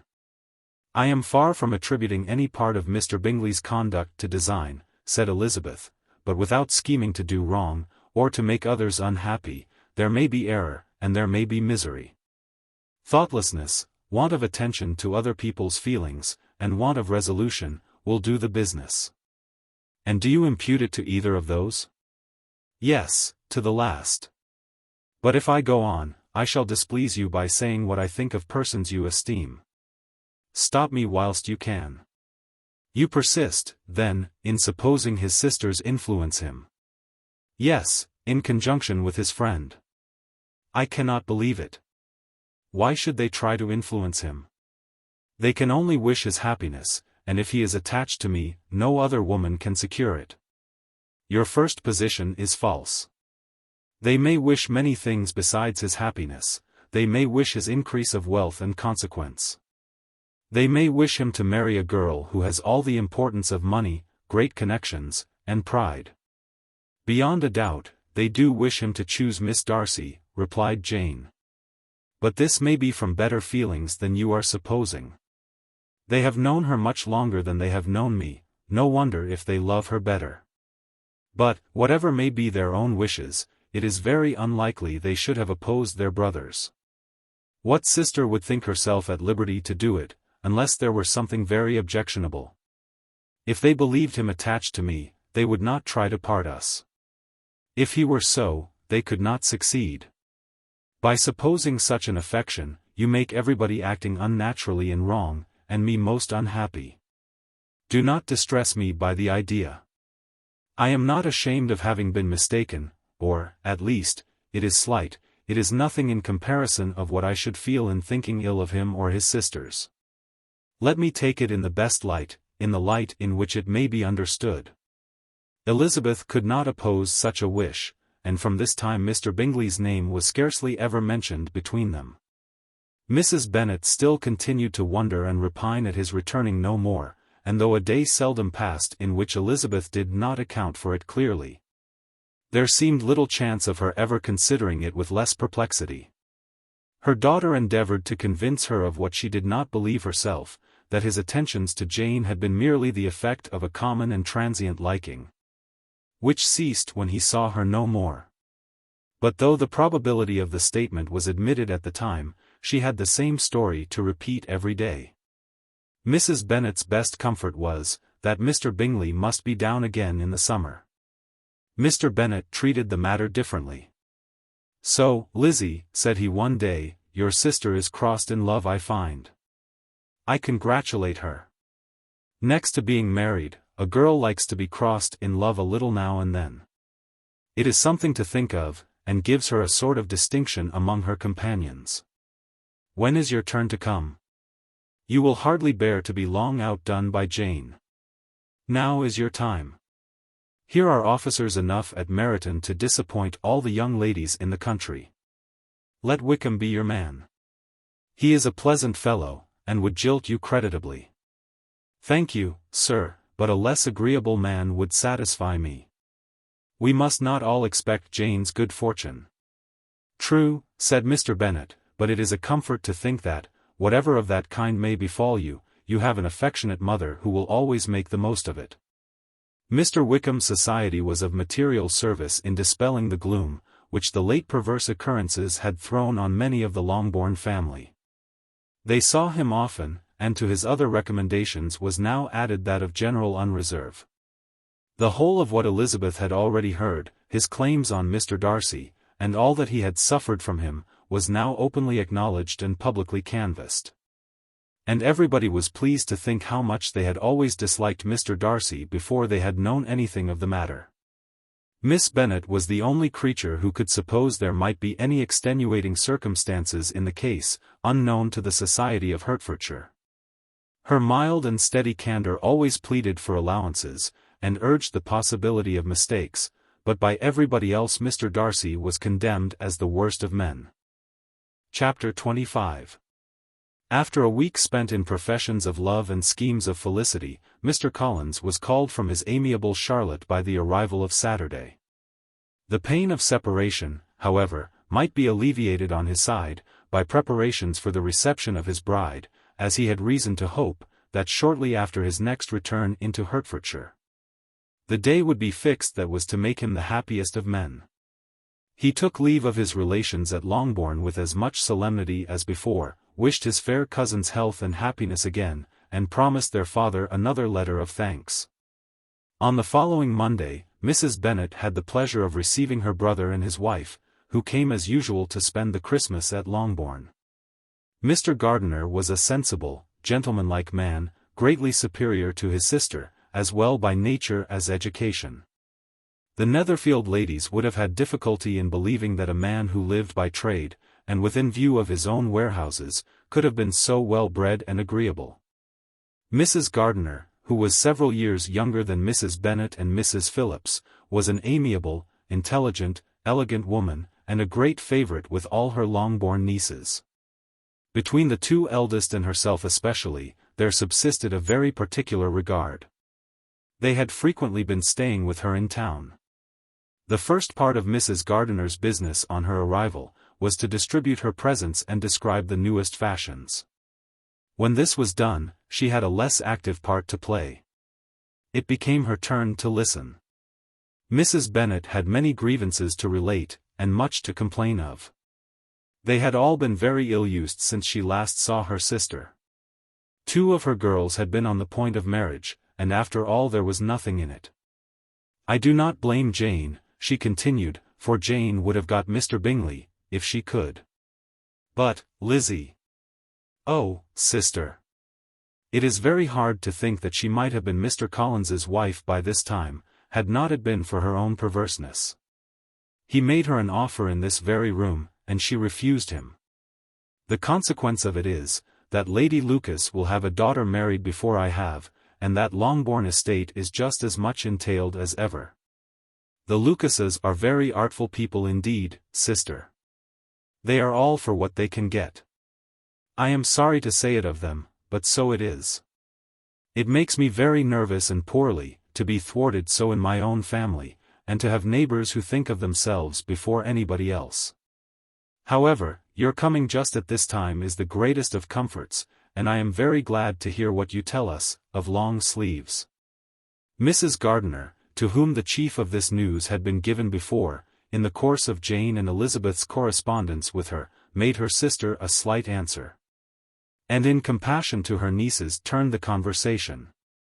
When alone with Elizabeth afterwards, she spoke more on the subject. "It seems likely to have been a desirable match for Jane," said she. "I am sorry it went off. But these things happen so often. A young man, such as you describe Mr. Bingley, so easily falls in love with a pretty girl for a few weeks, and when accident separates them, so easily forgets her. That these sort of inconstancies are very frequent." "An excellent consolation in its way," said Elizabeth, "but it will not do for us. We do not suffer by accident. It does not often happen that the interference of friends will persuade a young man of independent fortune to think no more of a girl, whom he was violently in love with only a few days before. But that expression of violently in love is so hackneyed, so doubtful, so indefinite, that it gives me very little idea. It is as often applied to feelings which arise from an half-hour's acquaintance, as to a real, strong attachment. Pray, how violent was Mr. Bingley's love? I never saw a more promising inclination. He was growing quite inattentive to other people, and wholly engrossed by her. Every time they met, it was more decided and remarkable. At his own ball he offended 2 or 3 young ladies, by not asking them to dance, and I spoke to him twice myself, without receiving an answer. Could there be finer symptoms?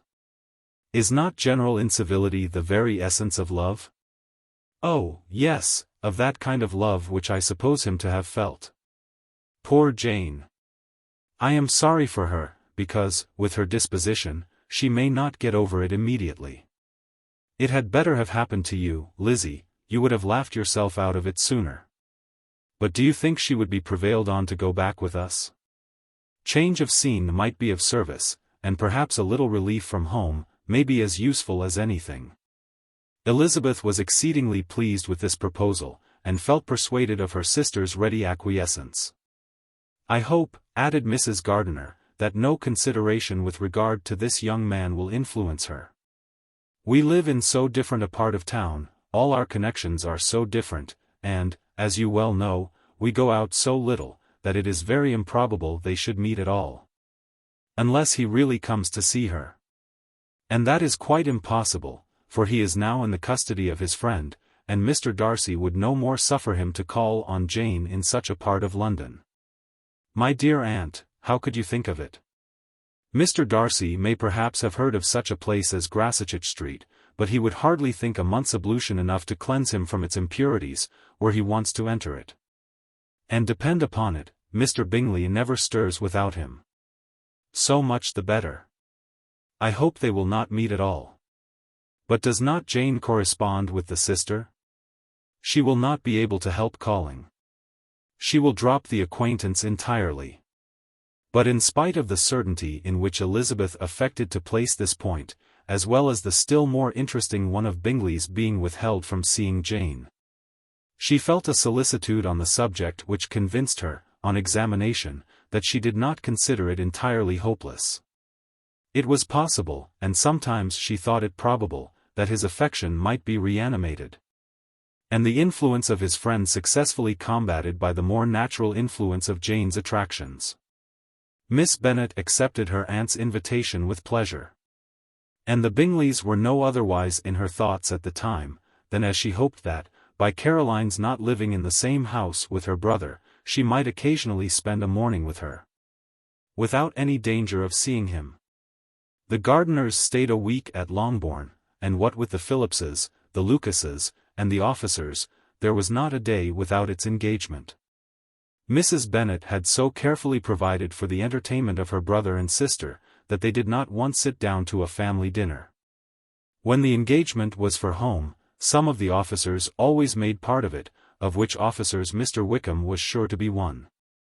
And on these occasions, Mrs. Gardiner, rendered suspicious by Elizabeth's warm commendation of him, narrowly observed them both. Without supposing them, from what she saw, to be very seriously in love, their preference of each other was plain enough to make her a little uneasy. And she resolved to speak to Elizabeth on the subject before she left Hertfordshire, and represent to her the imprudence of encouraging such an attachment. To Mrs. Gardiner, Wickham had one means of affording pleasure, unconnected with his general powers. About 10 or a dozen years ago, before her marriage, she had spent a considerable time in that very part of Derbyshire, to which he belonged. They had, therefore, many acquaintance in common. And, though Wickham had been little there since the death of Darcy's father, 5 years before, it was yet in his power to give her fresher intelligence of her former friends than she had been in the way of procuring. Mrs. Gardiner had seen Pemberley, and known the late Mr. Darcy by character perfectly well. Here consequently was an inexhaustible subject of discourse. In comparing her recollection of Pemberley, with the minute description which Wickham could give, and in bestowing her tribute of praise on the character of its late possessor, she was delighting both him and herself. On being made acquainted with the present Mr. Darcy's treatment of him, she tried to remember something of that gentleman's reputed disposition when quite a lad, which might agree with it, and was confident at last, that she recollected having heard Mr. Fitzwilliam Darcy formerly spoken of as a very proud, ill-natured boy. Chapter 26. Mrs. Gardiner's caution to Elizabeth was punctually and kindly given on the first favourable opportunity of speaking to her alone. After honestly telling her what she thought, she thus went on. You are too sensible a girl, Lizzie, to fall in love merely because you are warned against it. And, therefore, I am not afraid of speaking openly. Seriously, I would have you be on your guard. Do not involve yourself, or endeavor to involve him in an affection which the want of fortune would make so very imprudent. I have nothing to say against him, he is a most interesting young man. And if he had the fortune he ought to have, I should think you could not do better. But as it is, you must not let your fancy run away with you. You have sense, and we all expect you to use it. Your father would depend on your resolution and good conduct, I am sure. You must not disappoint your father. My dear aunt, this is being serious indeed. Yes, and I hope to engage you to be serious likewise. Well, then, you need not be under any alarm. I will take care of myself, and of Mr. Wickham too. He shall not be in love with me, if I can prevent it. Elizabeth, you are not serious now. I beg your pardon. I will try again. At present I am not in love with Mr. Wickham. No, I certainly am not. But he is, beyond all comparison, the most agreeable man I ever saw, and if he becomes really attached to me, I believe it will be better that he should not. I see the imprudence of it. Oh! That abominable Mr. Darcy, my father's opinion of me does me the greatest honor, and I should be miserable to forfeit it. My father, however, is partial to Mr. Wickham. In short, my dear aunt, I should be very sorry to be the means of making any of you unhappy. But since we see every day that where there is affection, young people are seldom withheld by immediate want of fortune, from entering into engagements with each other. How can I promise to be wiser than so many of my fellow creatures if I am tempted, or how am I even to know that it would be wisdom to resist? All that I can promise you, therefore, is not to be in a hurry. I will not be in a hurry to believe myself his first object. When I am in company with him, I will not be wishing. In short, I will do my best. Perhaps it will be as well, if you discourage his coming here so very often. At least, you should not remind your mother of inviting him. As I did the other day, said Elizabeth, with a conscious smile, very true, it will be wise in me to refrain from that. But do not imagine that he is always here so often. It is on your account that he has been so frequently invited this week. You know my mother's ideas as to the necessity of constant company for her friends. But really, and upon my honor, I will try to do what I think to be wisest, and now, I hope you are satisfied.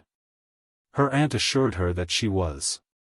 And Elizabeth having thanked her for the kindness of her hints, they parted, a wonderful instance of advice being given on such a point, without being resented.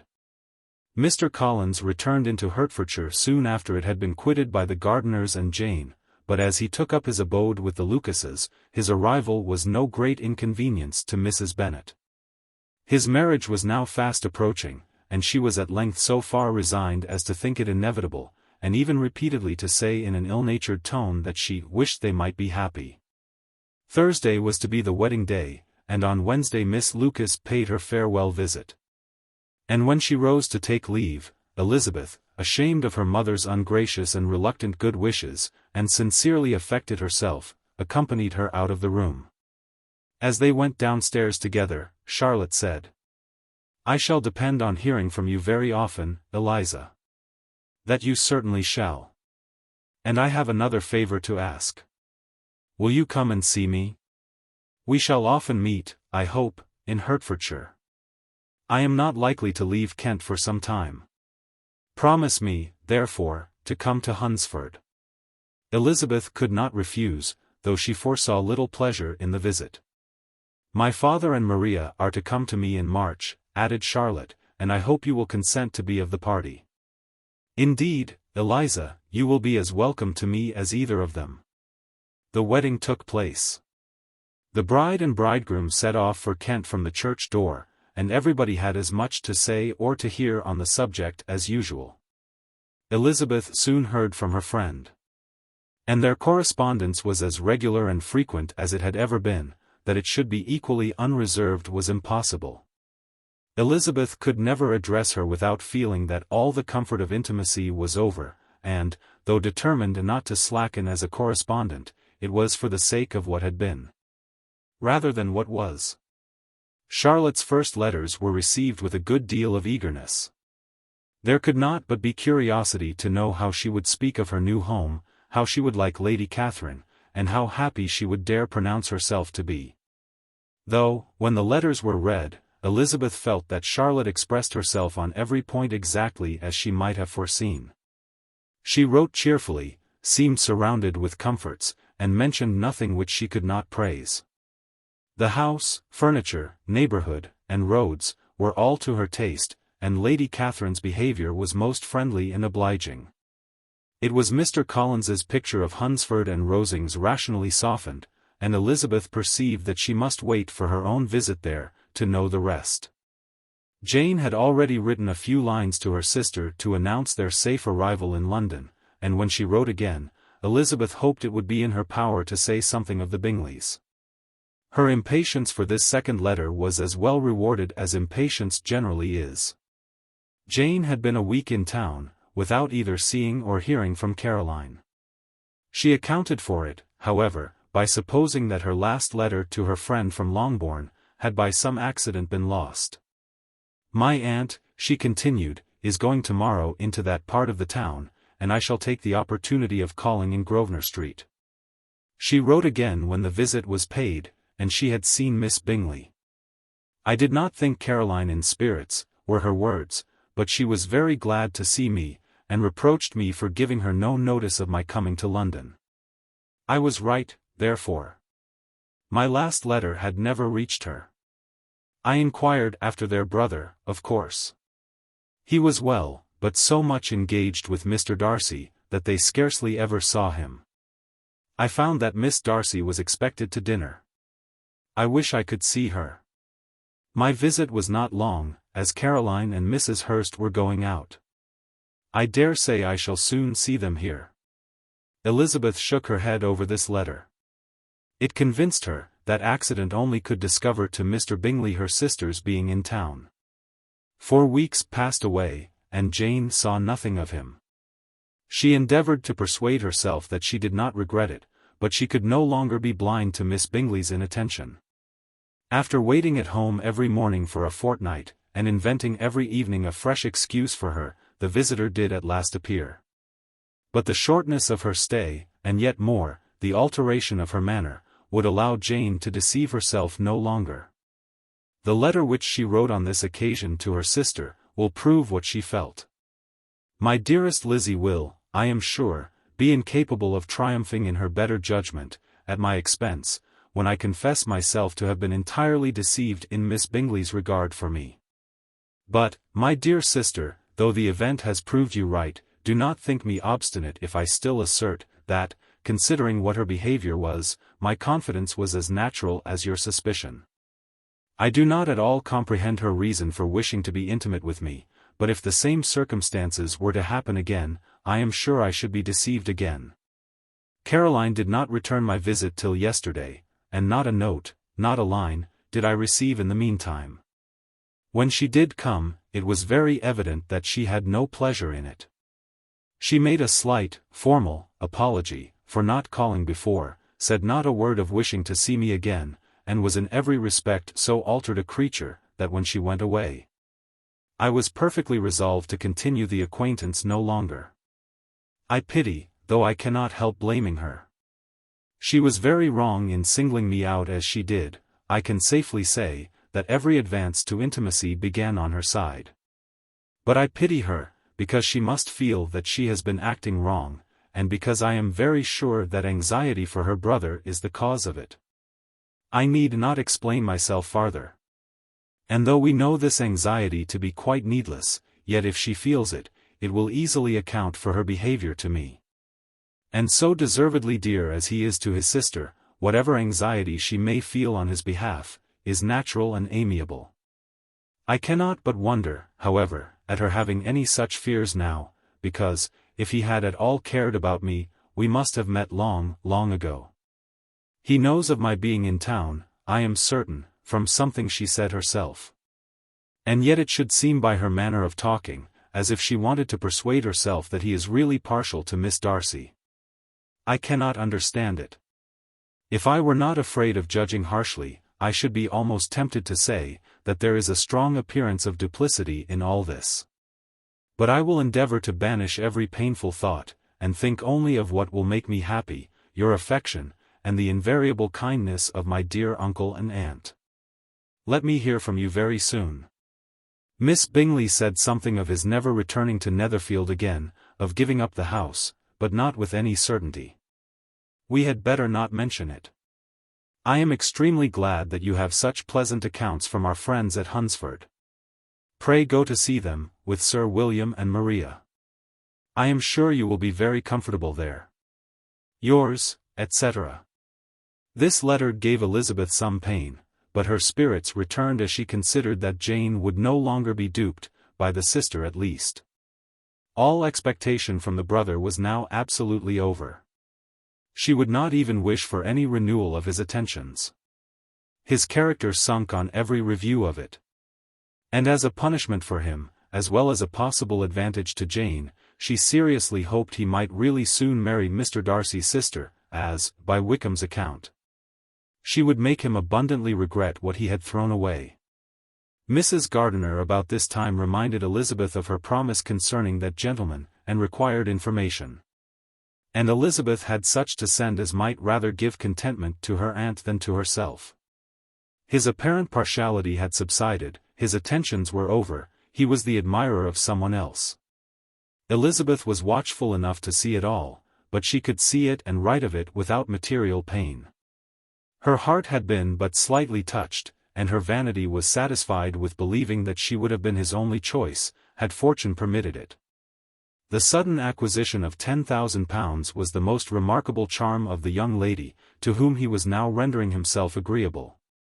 But Elizabeth, less clear-sighted perhaps in his case than in Charlotte's, did not quarrel with him for his wish of independence. Nothing, on the contrary, could be more natural. And while able to suppose that it cost him a few struggles to relinquish her, she was ready to allow it a wise and desirable measure for both, and could very sincerely wish him happy. All this was acknowledged to Mrs. Gardiner, and after relating the circumstances, she thus went on, "I am now convinced, my dear aunt, that I have never been much in love. For had I really experienced that pure and elevating passion, should at present detest his very name, and wish him all manner of evil. But my feelings are not only cordial towards him. They are even impartial towards Miss King.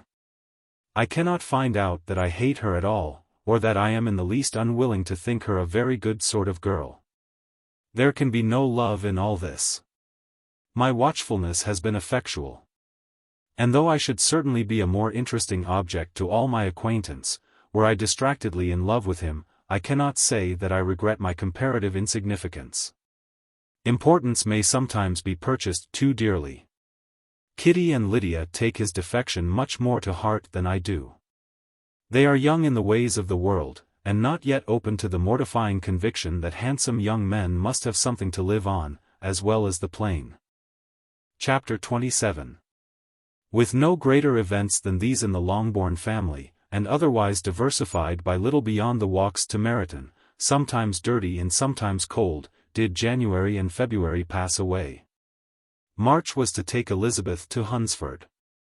She had not at first thought very seriously of going thither. But Charlotte, she soon found, was depending on the plan, and she gradually learned to consider it herself with greater pleasure as well as greater certainty. Absence had increased her desire of seeing Charlotte again, and weakened her disgust of Mr. Collins. There was novelty in the scheme, and as, with such a mother and such uncompanionable sisters, home could not be faultless, a little change was not unwelcome for its own sake. The journey would moreover give her a peep at Jane, and, in short, as the time drew near, she would have been very sorry for any delay. Everything, however, went on smoothly, and was finally settled according to Charlotte's first sketch. She was to accompany Sir William and his second daughter. The improvement of spending a night in London was added in time, and the plan became perfect as planned could be. The only pain was in leaving her father, who would certainly miss her, and who, when it came to the point, so little liked her going, that he told her to write to him, and almost promised to answer her letter. The farewell between herself and Mr. Wickham was perfectly friendly, on his side even more. His present pursuit could not make him forget that Elizabeth had been the first to excite and to deserve his attention, the first to listen and to pity, the first to be admired. And in his manner of bidding her adieu, wishing her every enjoyment, reminding her of what she was to expect in Lady Catherine de Bourgh, and trusting their opinion of her, their opinion of everybody, would always coincide, there was a solicitude, an interest which she felt must ever attach her to him with a most sincere regard. And she parted from him convinced, that whether married or single, he must always be her model of the amiable and pleasing. Her fellow travellers the next day were not of a kind to make her think him less agreeable. Sir William Lucas, and his daughter Maria, a good-humoured girl, but as empty-headed as himself, had nothing to say that could be worth hearing, and were listened to with about as much delight as the rattle of the chaise. Elizabeth loved absurdities, but she had known Sir William's too long. He could tell her nothing new of the wonders of his presentation and knighthood. And his civilities were worn out like his information. It was a journey of only 24 miles, and they began it so early as to be in Gracechurch Street by noon. As they drove to Mr. Gardiner's door, Jane was at a drawing-room window watching their arrival. When they entered the passage she was there to welcome them, and Elizabeth, looking earnestly in her face, was pleased to see it healthful and lovely as ever. On the stairs were a troop of little boys and girls, whose eagerness for their cousin's appearance would not allow them to wait in the drawing-room, and whose shyness, as they had not seen her for a 12-month, prevented their coming lower. All was joy and kindness. The day passed most pleasantly away, the morning in bustle and shopping, and the evening at one of the theatres. Elizabeth then contrived to sit by her aunt. Their first subject was her sister. And she was more grieved than astonished to hear, in reply to her minute inquiries, that though Jane always struggled to support her spirits, there were periods of dejection. It was reasonable, however, to hope that they would not continue long. Mrs. Gardiner gave her the particulars also of Miss Bingley's visit in Gracechurch Street, and repeated conversations occurring at different times between Jane and herself, which proved that the former had, from her heart, given up the acquaintance. Mrs. Gardiner then rallied her niece on Wickham's desertion, and complimented her on bearing it so well. "But, my dear Elizabeth," she added, "what sort of girl is Miss King? I should be sorry to think our friend mercenary. Pray, my dear aunt, what is the difference in matrimonial affairs, between the mercenary and the prudent motive? Where does discretion end, and avarice begin? Last Christmas you were afraid of his marrying me, because it would be imprudent. And now, because he is trying to get a girl with only £10,000, you want to find out that he is mercenary. If you will only tell me what sort of girl Miss King is, I shall know what to think. She is a very good kind of girl, I believe. I know no harm of her. But he paid her not the smallest attention, till her grandfather's death made her mistress of this fortune. No, why should he? If it was not allowable for him to gain my affections, because I had no money, what occasion could there be for making love to a girl whom he did not care about, and who was equally poor? But there seems indelicacy in directing his attentions towards her, so soon after this event. A man in distressed circumstances has not time for all those elegant decorums which other people may observe. If she does not object to it, why should we? Her not objecting, does not justify him. It only shows her being deficient in something herself, sense or feeling. Well, cried Elizabeth, have it as you choose. He shall be mercenary, and she shall be foolish. No, Lizzie, that is what I do not choose. I should be sorry, you know, to think ill of a young man who has lived so long in Derbyshire. Oh! If that is all, I have a very poor opinion of young men who live in Derbyshire, and their intimate friends who live in Hertfordshire are not much better. I am sick of them all. Thank heaven. I am going tomorrow where I shall find a man who has not one agreeable quality, who has neither manner nor sense to recommend him. Stupid men are the only ones worth knowing, after all. Take care, Lizzie, that speech savors strongly of disappointment. Before they were separated by the conclusion of the play, she had the unexpected happiness of an invitation to accompany her uncle and aunt in a tour of pleasure which they proposed taking in the summer. "We have not quite determined how far it shall carry us," said Mrs. Gardiner, "but perhaps to the lakes." No scheme could have been more agreeable to Elizabeth, and her acceptance of the invitation was most ready and grateful. "My dear, dear aunt," she rapturously cried, "what delight! What felicity! You give me fresh life and vigor. Adieu to disappointment and spleen. What are men to rocks and mountains? Oh! What hours of transport we shall spend! And when we do return, it shall not be like other travelers, without being able to give one accurate idea of anything. We will know where we have gone, we will recollect what we have seen. Lakes, mountains, and rivers, shall not be jumbled together in our imaginations, nor, when we attempt to describe any particular scene, will we begin quarreling about its relative situation. Let our first effusions be less insupportable than those of the generality of travelers." Chapter 28. Every object in the next day's journey was new and interesting to Elizabeth, and her spirits were in a state for enjoyment. For she had seen her sister looking so well as to banish all fear for her health, and the prospect of her northern tour was a constant source of delight. When they left the high road for the lane to Hunsford, every eye was in search of the parsonage, and every turning expected to bring it in view. The paling of Rosings Park was their boundary on one side.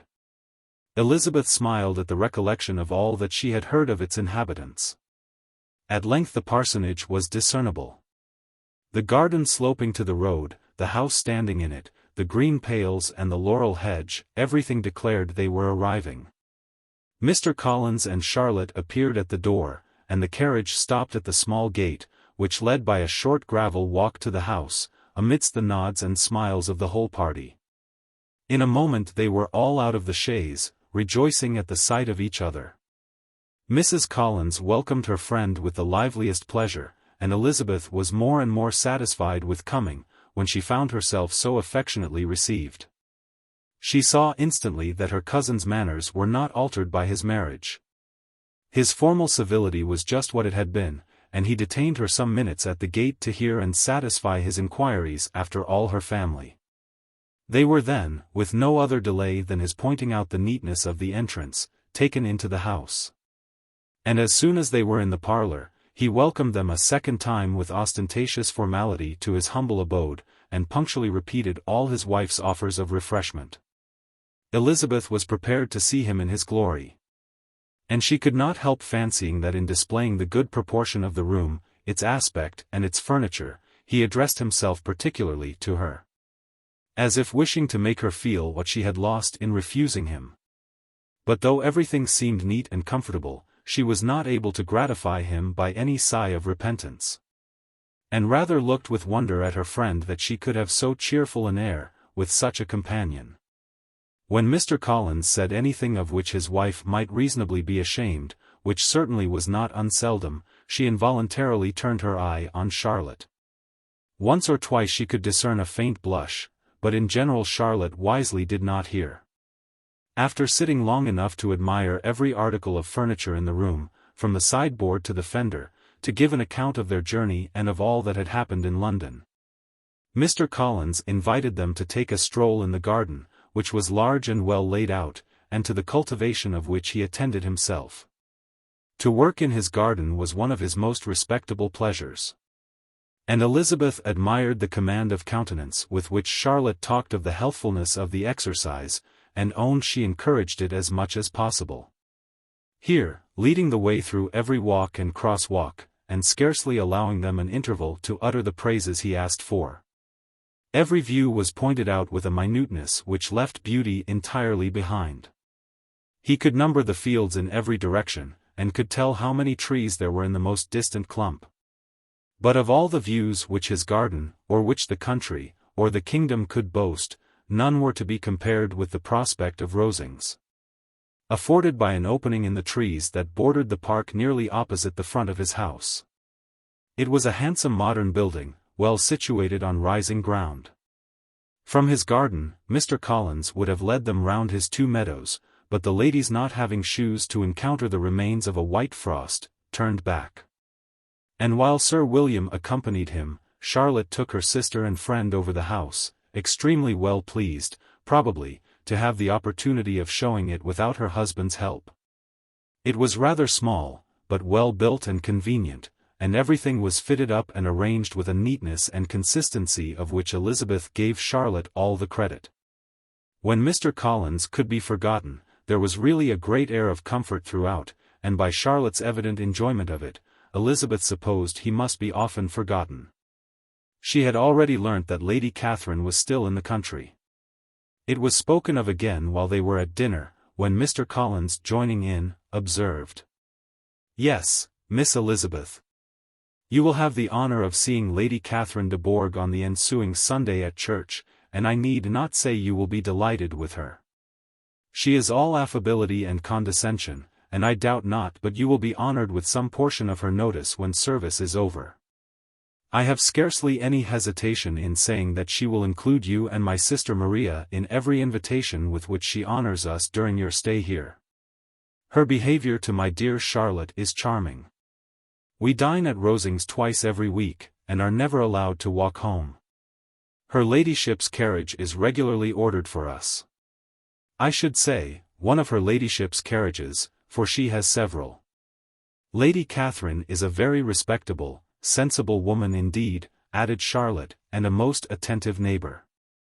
"Very true, my dear, that is exactly what I say.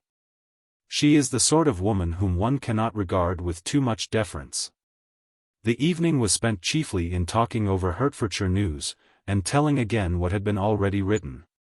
And when it closed, Elizabeth in the solitude of her chamber had to meditate upon Charlotte's degree of contentment, to understand her address in guiding, and composure in bearing with her husband. And to acknowledge that it was all done very well. She had also to anticipate how her visit would pass, the quiet tenor of their usual employments, the vexatious interruptions of Mr. Collins, and the gaieties of their intercourse with Rosings. A lively imagination soon settled it all.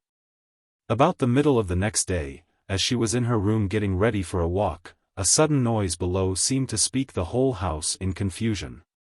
And after listening a moment, she heard somebody running upstairs in a violent hurry, and calling loudly after her. She opened the door, and met Maria in the landing place, who, breathless with agitation, cried out, "Oh, my dear Eliza! Pray make haste and come into the dining room, for there is such a sight to be seen. I will not tell you what it is. Make haste, and come down this moment." Elizabeth asked questions in vain.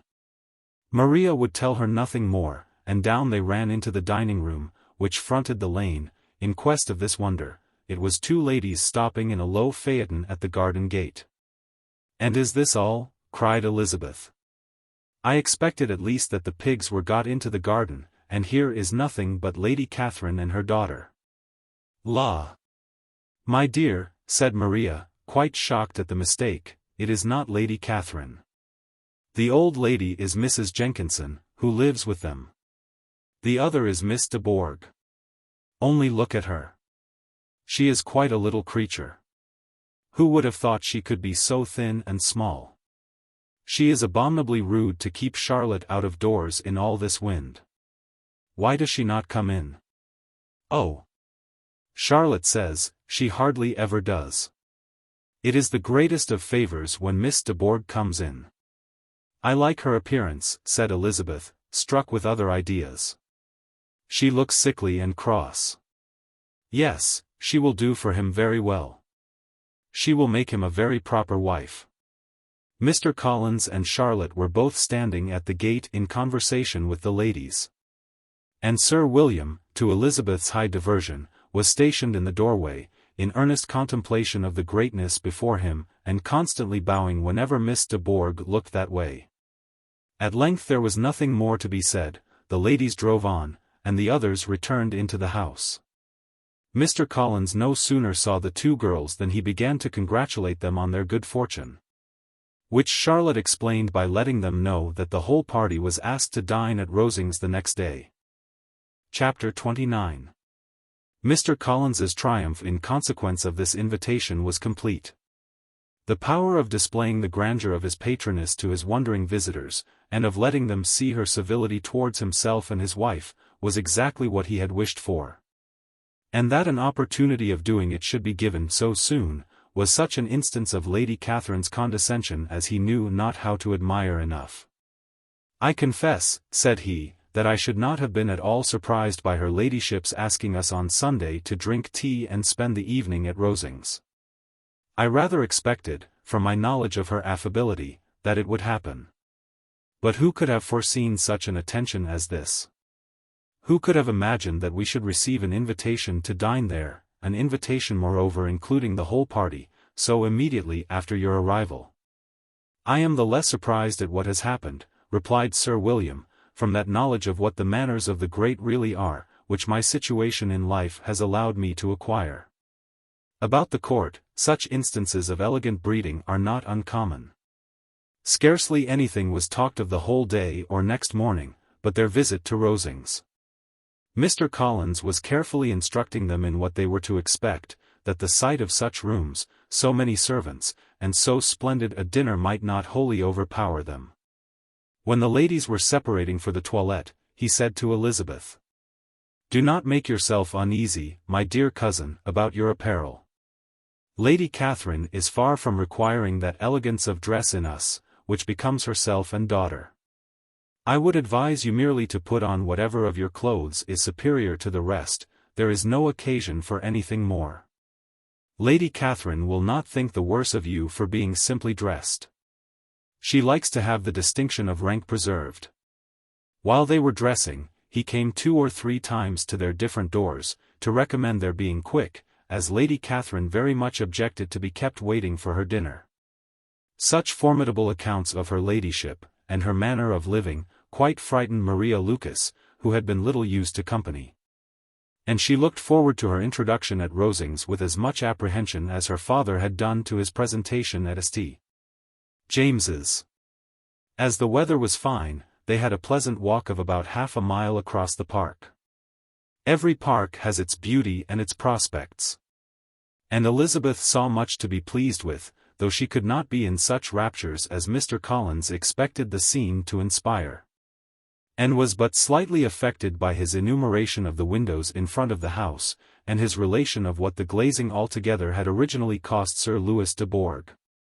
When they ascended the steps to the hall, Maria's alarm was every moment increasing, and even Sir William did not look perfectly calm. Elizabeth's courage did not fail her. She had heard nothing of Lady Catherine that spoke her awful from any extraordinary talents or miraculous virtue, and the mere stateliness of money and rank. She thought she could witness without trepidation.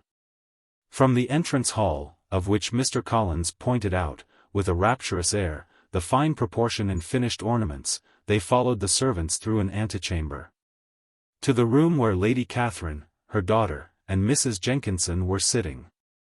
Her ladyship, with great condescension, arose to receive them. And as Mrs. Collins had settled it with her husband that the office of introduction should be hers, it was performed in a proper manner, without any of those apologies and thanks which he would have thought necessary. In spite of having been at St. James's, Sir William was so completely awed by the grandeur surrounding him, that he had but just courage enough to make a very low bow, and take his seat without saying a word. And his daughter, frightened almost out of her senses, sat on the edge of her chair, not knowing which way to look. Elizabeth found herself quite equal to the scene, and could observe the 3 ladies before her composedly. Lady Catherine was a tall, large woman, with strongly marked features, which might once have been handsome. Her air was not conciliating, nor was her manner of receiving them, such as to make her visitors forget their inferior rank. She was not rendered formidable by silence. But whatever she said, was spoken in so authoritative a tone, as marked her self-importance, and brought Mr. Wickham immediately to Elizabeth's mind. And from the observation of the day altogether, she believed Lady Catherine to be exactly what he had represented. When, after examining the mother, in whose countenance and deportment she soon found some resemblance of Mr. Darcy, she turned her eyes on the daughter. She could almost have joined in Maria's astonishment, at her being so thin, and so small. There was neither in figure nor face any likeness between the ladies. Miss de Bourgh was pale and sickly, her features, though not plain, were insignificant. And she spoke very little, except in a low voice, to Mrs. Jenkinson, in whose appearance there was nothing remarkable, and who was entirely engaged in listening to what she said, and placing a screen in the proper direction before her eyes. After sitting a few minutes, they were all sent to one of the windows, to admire the view, Mr. Collins attending them to point out its beauties, and Lady Catherine kindly informing them that it was much better worth looking at in the summer. The dinner was exceedingly handsome, and there were all the servants, and all the articles of plate which Mr. Collins had promised. And, as he had likewise foretold, he took his seat at the bottom of the table, by her ladyship's desire, and looked as if he felt that life could furnish nothing greater. He carved, and ate, and praised with delighted alacrity. And every dish was commended, first by him, and then by Sir William, who was now enough recovered to echo whatever his son-in-law said, in a manner which Elizabeth wondered Lady Catherine could bear. But Lady Catherine seemed gratified by their excessive admiration, and gave most gracious smiles, especially when any dish on the table proved a novelty to them. The party did not supply much conversation. Elizabeth was ready to speak whenever there was an opening, but she was seated between Charlotte and Miss de Bourgh, the former of whom was engaged in listening to Lady Catherine, and the latter said not a word to her all dinner time.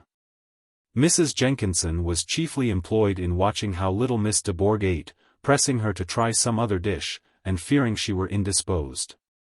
Maria thought speaking out of the question, and the gentlemen did nothing but eat and admire.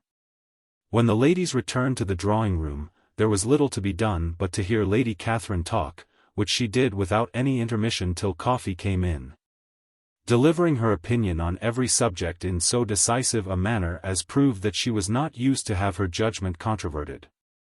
She inquired into Charlotte's domestic concerns familiarly and minutely, and gave her a great deal of advice, as to the management of them all. Told her how everything ought to be regulated in so small a family as hers, and instructed her as to the care of her cows and her poultry. Elizabeth found that nothing was beneath this great lady's attention, which could furnish her with an occasion of dictating to others. In the intervals of her discourse with Mrs. Collins, she addressed a variety of questions to Maria and Elizabeth, but especially to the latter, of whose connections she knew the least, and who she observed to Mrs. Collins, was a very genteel, pretty kind of girl. She asked her at different times, how many sisters she had, whether they were older or younger than herself, whether any of them were likely to be married, whether they were handsome, where they had been educated, what carriage her father kept, and what had been her mother's maiden name. Elizabeth felt all the impertinence of her questions, but answered them very composedly. Lady Catherine then observed, "Your father's estate is entailed on Mr. Collins, I think. For your sake," turning to Charlotte, "I am glad of it, but otherwise I see no occasion for entailing estates from the female line. It was not thought necessary in Sir Louis de Bourgh's family. Do you play and sing, Miss Bennet?" "A little." "Oh. Then, some time or other we shall be happy to hear you. Our instrument is a capital one, probably superior to, you shall try it some day. Do your sisters play and sing?" "One of them does." "Why did not you all learn? You ought all to have learned. The Miss Webbs all play, and their father has not so good an income as yours. Do you draw?" "No, not at all." "What, none of you?" "Not one." "That is very strange. But I suppose you had no opportunity. Your mother should have taken you to town every spring for the benefit of masters." "My mother would have had no objection, but my father hates London." "Has your governess left you?" "We never had any governess." "No governess? How was that possible? 5 daughters brought up at home without a governess, I never heard of such a thing." Your mother must have been quite a slave to your education.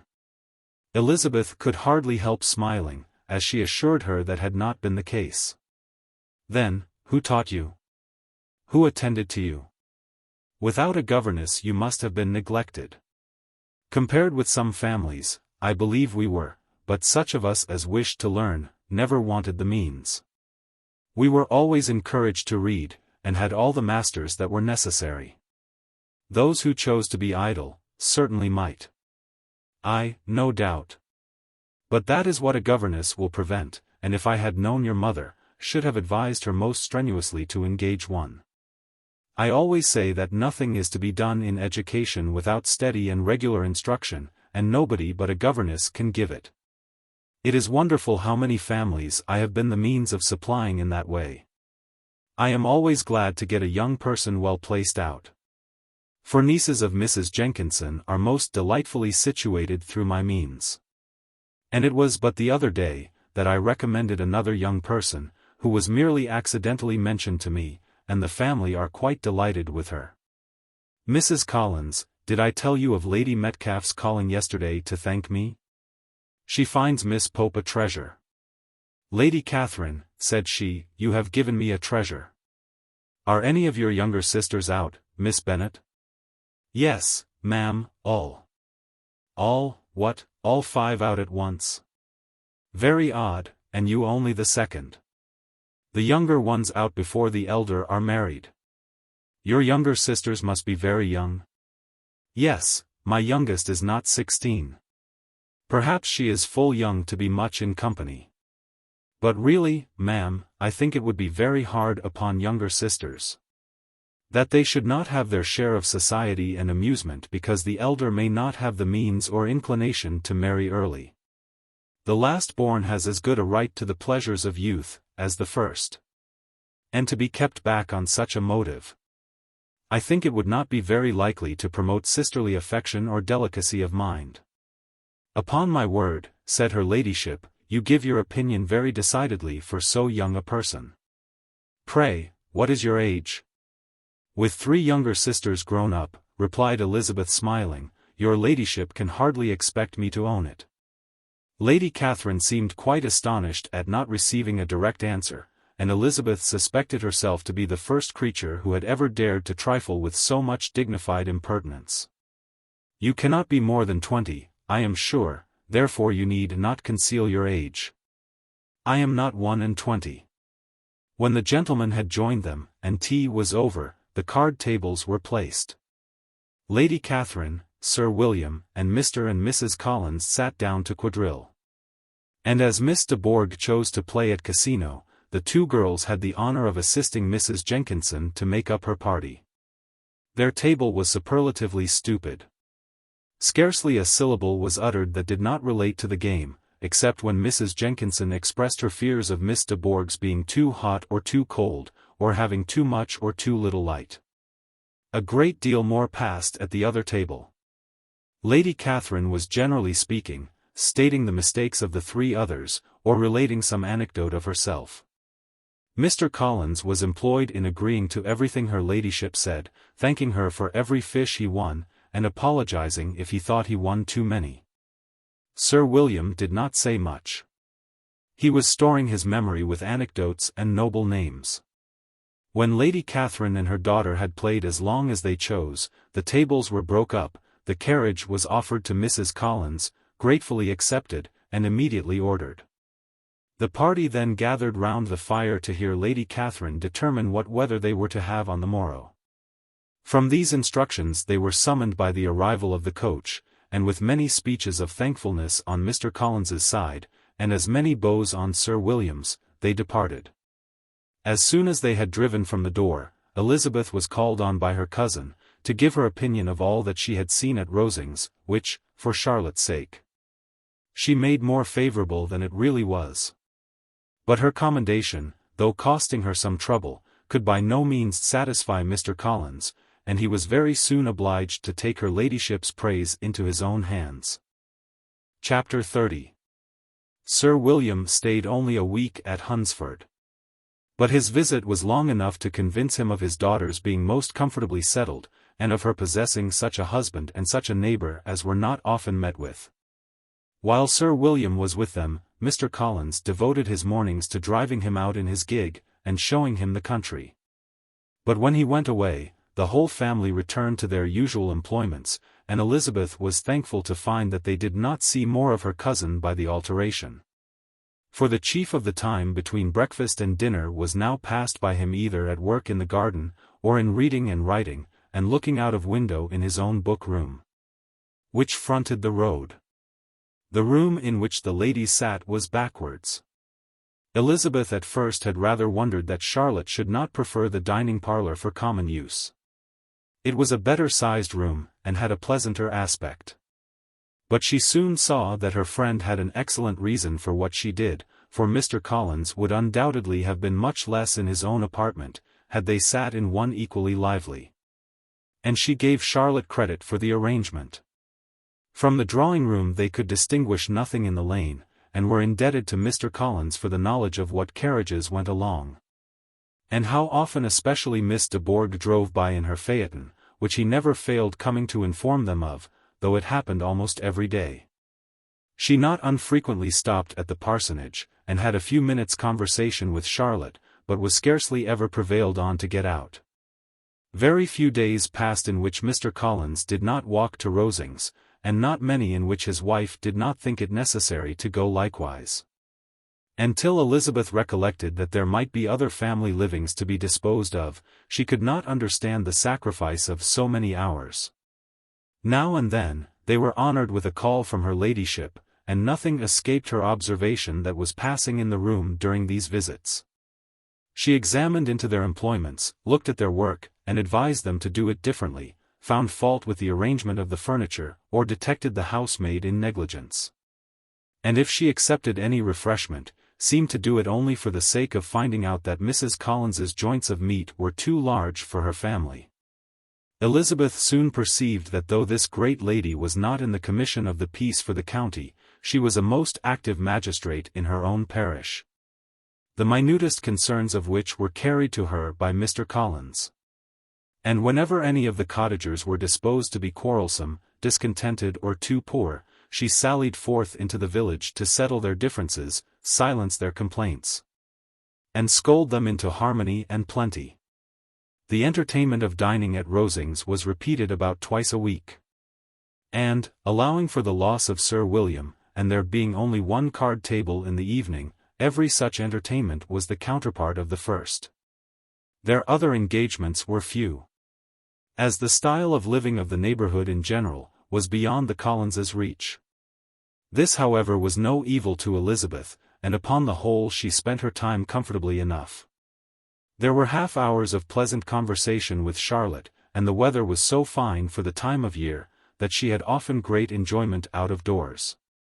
Her favourite walk, and where she frequently went while the others were calling on Lady Catherine, was along the open grove which edged that side of the park, where there was a nice sheltered path, which no one seemed to value but herself, and where she felt beyond the reach of Lady Catherine's curiosity. In this quiet way, the first fortnight of her visit soon passed away. Easter was approaching, and the week preceding it was to bring an addition to the family at Rosings, which in so small a circle must be important. Elizabeth had heard soon after her arrival that Mr. Darcy was expected there in the course of a few weeks, and though there were not many of her acquaintance whom she did not prefer, his coming would furnish one comparatively new to look at in their Rosings parties, and she might be amused in seeing how hopeless Miss Bingley's designs on him were, by his behaviour to his cousin, for whom he was evidently destined by Lady Catherine, who talked of his coming with the greatest satisfaction, spoke of him in terms of the highest admiration, and seemed almost angry to find that he had already been frequently seen by Miss Lucas and herself. His arrival was soon known at the parsonage, for Mr. Collins was walking the whole morning within view of the lodges opening into Hunsford Lane, in order to have the earliest assurance of it. And after making his bow as the carriage turned into the park, hurried home with the great intelligence. On the following morning he hastened to Rosings to pay his respects. There were two nephews of Lady Catherine to require them, for Mr. Darcy had brought with him a Colonel Fitzwilliam, the younger son of his uncle, Lord, and to the great surprise of all the party, when Mr. Collins returned, the gentleman accompanied him.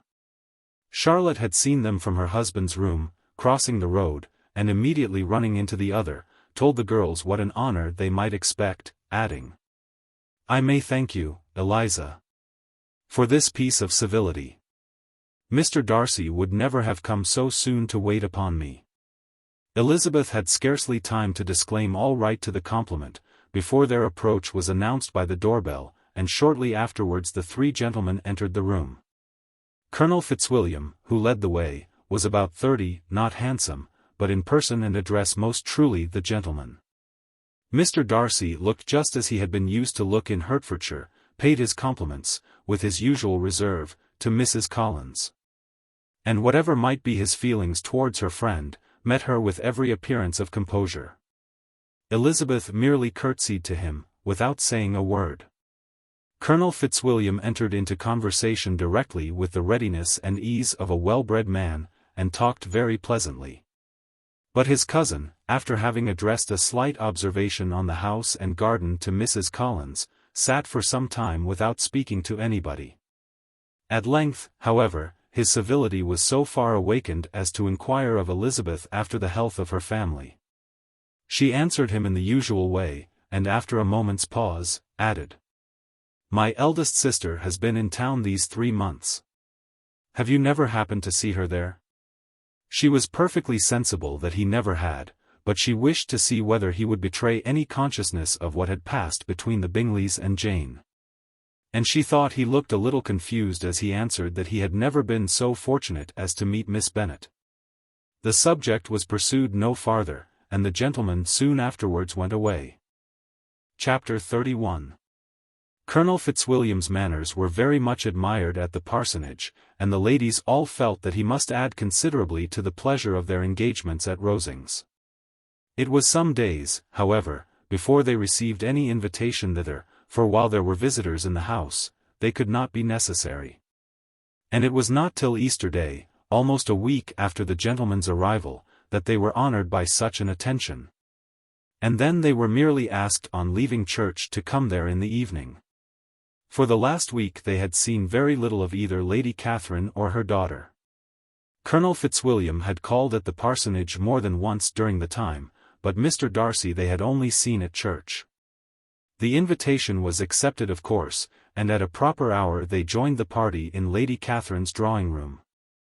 Her ladyship received them civilly, but it was plain that their company was by no means so acceptable as when she could get nobody else. And she was, in fact, almost engrossed by her nephews, speaking to them, especially to Darcy, much more than to any other person in the room.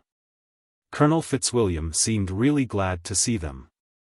Anything was a welcome relief to him at Rosings, and Mrs. Collins's pretty friend had moreover caught his fancy very much. He now seated himself by her, and talked so agreeably of Kent and Hertfordshire, of travelling and staying at home, of new books and music, that Elizabeth had never been half so well entertained in that room before. And they conversed with so much spirit and flow, as to draw the attention of Lady Catherine herself, as well as of Mr. Darcy. His eyes had been soon and repeatedly turned towards them with a look of curiosity. And that her ladyship after a while shared the feeling, was more openly acknowledged, for she did not scruple to call out, "What is that you are saying, Fitzwilliam? What is it you are talking of? What are you telling Miss Bennet? Let me hear what it is." "We are speaking of music, madam," said he, when no longer able to avoid a reply. "Of music? Then pray speak aloud. It is of all subjects my delight. I must have my share in the conversation, if you are speaking of music. There are few people in England, I suppose, who have more true enjoyment of music than myself, or a better natural taste. If I had ever learnt, I should have been a great proficient. And so would Anne, if her health had allowed her to apply. I am confident that she would have performed delightfully. How does Georgiana get on, Darcy?" Mr. Darcy spoke with affectionate praise of his sister's proficiency. "I am very glad to hear such a good account of her," said Lady Catherine. And pray tell her from me, that she cannot expect to excel, if she does not practice a great deal. I assure you, madam, he replied, that she does not need such advice. She practices very constantly. So much the better. It cannot be done too much, and when I next write to her, I shall charge her not to neglect it on any account. I often tell young ladies, that no excellence in music is to be acquired, without constant practice. I have told Miss Bennet several times, that she will never play really well, unless she practices more. And though Mrs. Collins has no instrument, she is very welcome, as I have often told her, to come to Rosings every day, and play on the pianoforte in Mrs. Jenkinson's room.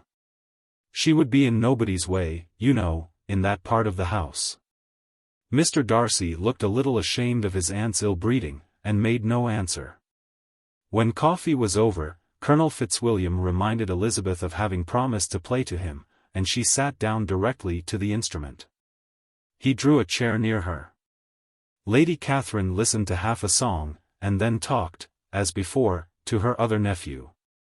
Till the latter walked away from her, and moving with his usual deliberation towards the pianoforte, stationed himself so as to command a full view of the fair performer's countenance.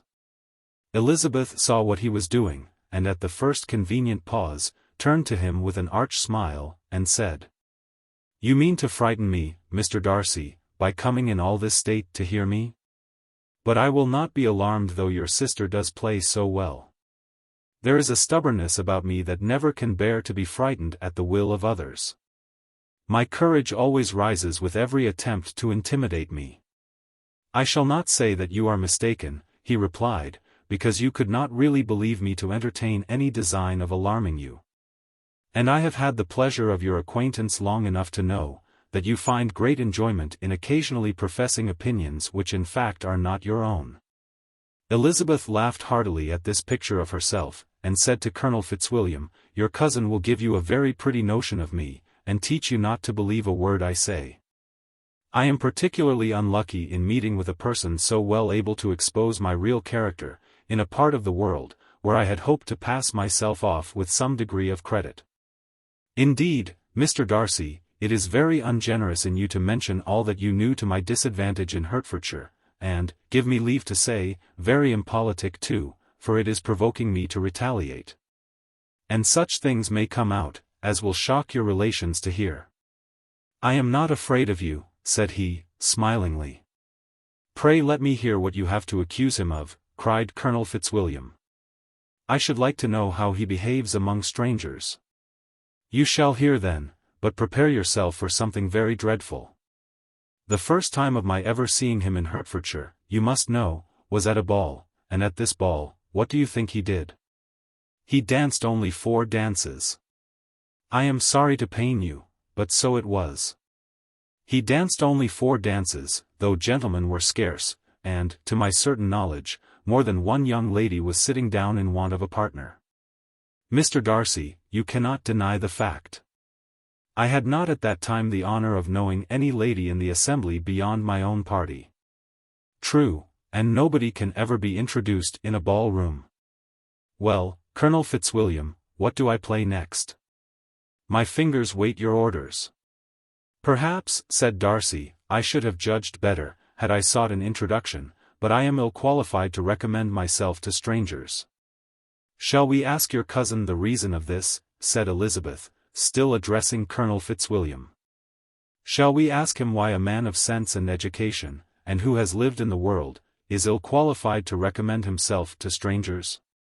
"I can answer your question," said Fitzwilliam, without applying to him. "It is because he will not give himself the trouble." "I certainly have not the talent which some people possess," said Darcy, "of conversing easily with those I have never seen before. I cannot catch their tone of conversation, or appear interested in their concerns, as I often see done." "My fingers," said Elizabeth, "do not move over this instrument in the masterly manner which I see so many women's do. They have not the same force or rapidity, and do not produce the same expression. But then I have always supposed it to be my own fault, because I would not take the trouble of practicing. It is not that I do not believe my fingers as capable as any other woman's of superior execution. Darcy smiled and said, "You are perfectly right. You have employed your time much better. No one admitted to the privilege of hearing you, can think anything wanting.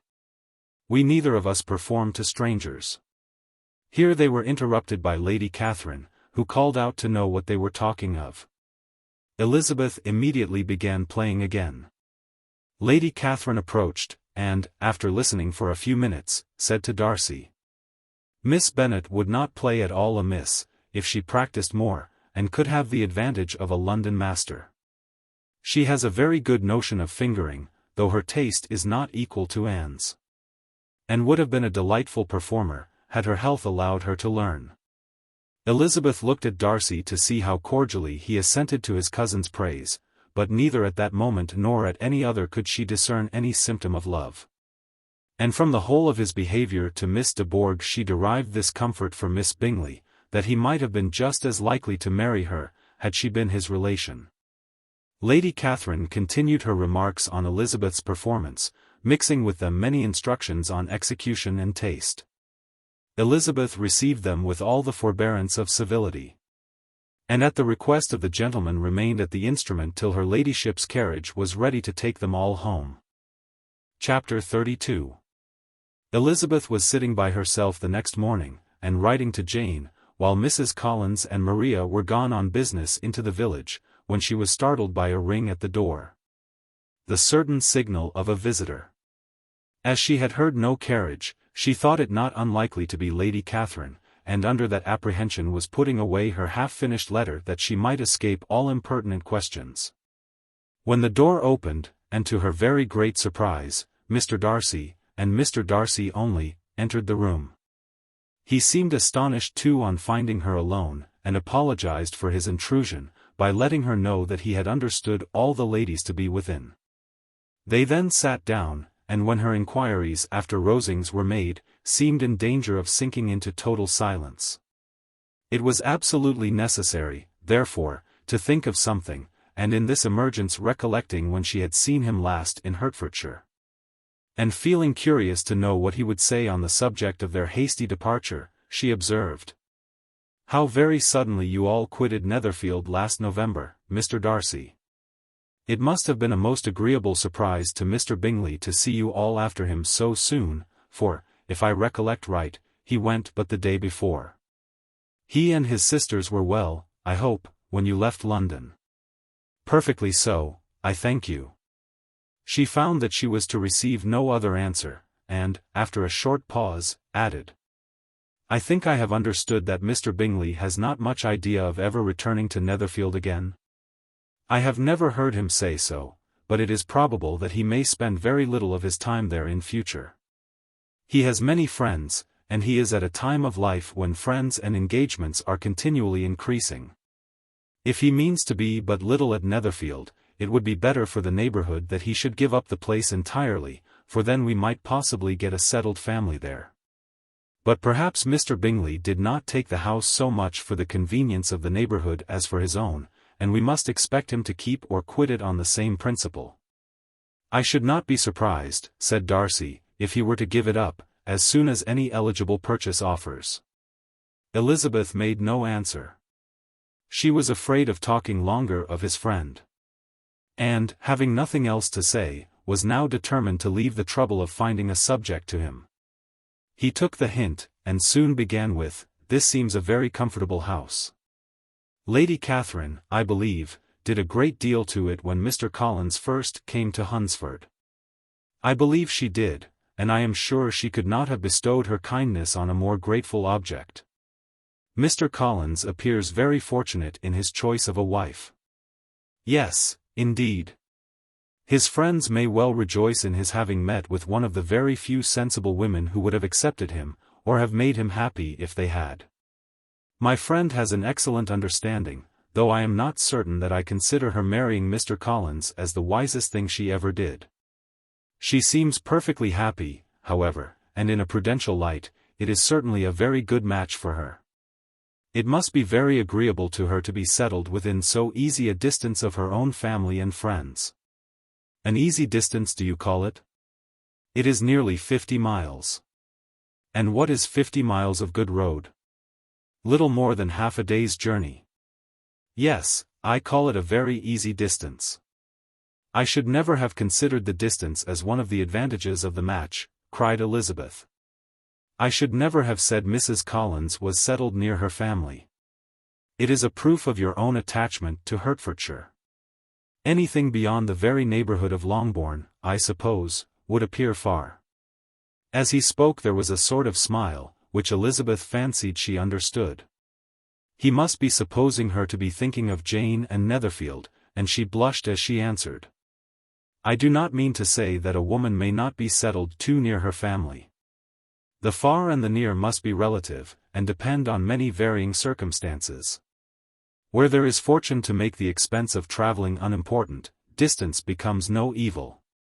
But that is not the case here. Mr. and Mrs. Collins have a comfortable income. But not such a one as will allow of frequent journeys, and I am persuaded my friend would not call herself near her family under less than half the present distance. Mr. Darcy drew his chair a little towards her, and said, You cannot have a right to such very strong local attachment. You cannot have been always at Longbourn.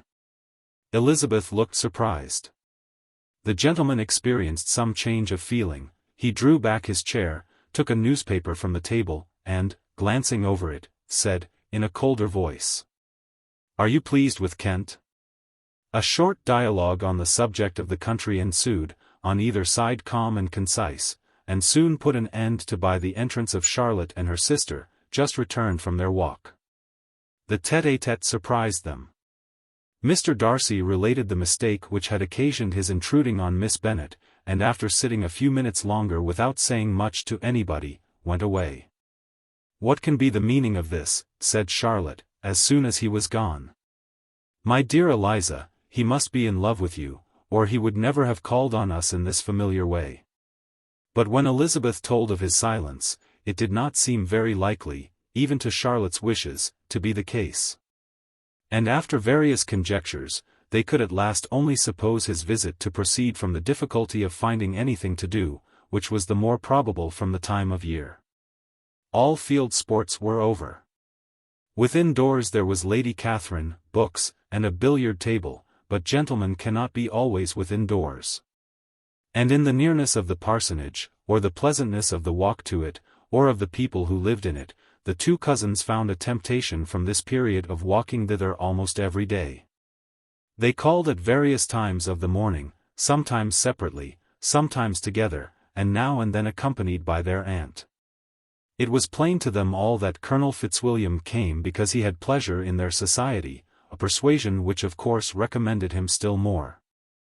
And Elizabeth was reminded by her own satisfaction in being with him, as well as by his evident admiration of her former favourite George Wickham. And though, in comparing them, she saw there was less captivating softness in Colonel Fitzwilliam's manners, she believed he might have the best informed mind. But why Mr. Darcy came so often to the parsonage, it was more difficult to understand. It could not be for society, as he frequently sat there 10 minutes together without opening his lips. And when he did speak, it seemed the effect of necessity rather than of choice, a sacrifice to propriety, not a pleasure to himself. He seldom appeared really animated. Mrs. Collins knew not what to make of him. Colonel Fitzwilliam's occasionally laughing at his stupidity, proved that he was generally different, which her own knowledge of him could not have told her. And as she would have liked to believe this changed the effect of love, and the object of that love, her friend Eliza, she sat herself seriously to work to find it out. She watched him whenever they were at Rosings, and whenever he came to Hunsford, but without much success. He certainly looked at her friend a great deal, but the expression of that look was disputable. It was an earnest, steadfast gaze, but she often doubted whether there were much admiration in it, and sometimes it seemed nothing but absence of mind. She had once or twice suggested to Elizabeth the possibility of his being partial to her, but Elizabeth always laughed at the idea. And Mrs. Collins did not think it right to press the subject, from the danger of raising expectations which might only end in disappointment. For in her opinion it admitted not of a doubt, that all her friend's dislike would vanish, if she could suppose him to be in her power. In her kind schemes for Elizabeth, she sometimes planned her marrying Colonel Fitzwilliam. He was beyond comparison the pleasantest man. He certainly admired her, and his situation in life was most eligible. But, to counterbalance these advantages, Mr. Darcy had considerable patronage in the church, and his cousin could have none at all. Chapter 33. More than once did Elizabeth in her ramble within the park, unexpectedly meet Mr. Darcy. She felt all the perverseness of the mischance that should bring him where no one else was brought. And to prevent its ever happening again, took care to inform him at first, that it was a favourite haunt of hers. How it could occur a second time therefore was very odd. Yet it did, and even a third. It seemed like wilful ill-nature, or a voluntary penance, for on these occasions it was not merely a few formal inquiries and an awkward pause and then away. But he actually thought it necessary to turn back and walk with her. He never said a great deal, nor did she give herself the trouble of talking or of listening much. But it struck her in the course of their third rencontre that he was asking some odd unconnected questions, about her pleasure in being at Hunsford, her love of solitary walks, and her opinion of Mr. and Mrs. Collins's happiness. And that in speaking of Rosings and her not perfectly understanding the house, he seemed to expect that whenever she came into Kent again she would be staying there too. His words seemed to imply it. Could he have Colonel Fitzwilliam in his thoughts? She supposed, if he meant anything, he must mean an allusion to what might arise in that quarter. It distressed her a little, and she was quite glad to find herself at the gate in the Pales opposite the parsonage. She was engaged one day as she walked, in reperusing Jane's last letter, and dwelling on some passages which proved that Jane had not written in spirits, when, instead of being again surprised by Mr. Darcy, she saw on looking up that Colonel Fitzwilliam was meeting her. Putting away the letter immediately and forcing a smile, she said, "I did not know before that you ever walked this way." "I have been making the tour of the park," he replied, "as I generally do every year, and intend to close it with a call at the parsonage." "Are you going much farther?" "No, I should have turned in a moment." And accordingly she did turn, and they walked towards the parsonage together. "Do you certainly leave Kent on Saturday?" said she. "Yes, if Darcy does not put it off again. But I am at his disposal. He arranges the business just as he pleases. And if not able to please himself in the arrangement, he has at least great pleasure in the power of choice. I do not know anybody who seems more to enjoy the power of doing what he likes than Mr. Darcy." "He likes to have his own way very well," replied Colonel Fitzwilliam. "But so we all do. It is only that he has better means of having it than many others, because he is rich, and many others are poor. I speak feelingly. A younger son, you know, must be inured to self-denial and dependence. In my opinion, the younger son of an earl can know very little of either. Now, seriously, what have you ever known of self-denial and dependence? When have you been prevented by want of money from going wherever you chose, or procuring anything you had a fancy for? These are home questions, and perhaps I cannot say that I have experienced many hardships of that nature. But in matters of greater weight, I may suffer from the want of money. Younger sons cannot marry where they like. Unless where they like women of fortune, which I think they very often do. Our habits of expense make us too dependent, and there are not many in my rank of life who can afford to marry without some attention to money. Is this, thought Elizabeth, meant for me? And she colored at the idea, but, recovering herself, said in a lively tone, "And pray, what is the usual price of an earl's younger son? Unless the elder brother is very sickly, I suppose you would not ask above £50,000. He answered her in the same style, and the subject dropped. To interrupt a silence which might make him fancy her affected with what had passed. She soon afterward said, "I imagine your cousin brought you down with him chiefly for the sake of having somebody at his disposal. I wonder he does not marry, to secure a lasting convenience of that kind." But, perhaps his sister does as well for the present, and, as she is under his sole care, he may do what he likes with her. No, said Colonel Fitzwilliam, that is an advantage which he must divide with me. I am joined with him in the guardianship of Miss Darcy. Are you, indeed? And pray what sort of guardians do you make?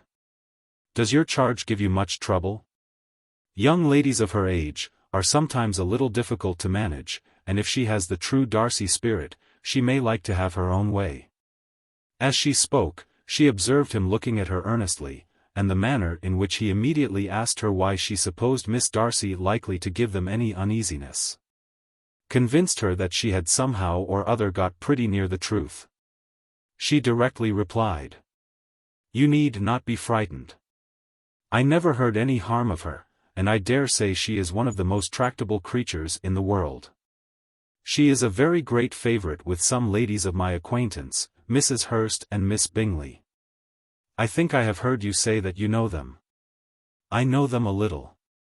Their brother is a pleasant gentlemanlike man, he is a great friend of Darcy's." "Oh. Yes," said Elizabeth drily, "Mr. Darcy is uncommonly kind to Mr. Bingley, and takes a prodigious deal of care of him." "Care of him?" "Yes, I really believe Darcy does take care of him in those points where he most wants care. From something that he told me in our journey hither, I have reason to think Bingley very much indebted to him.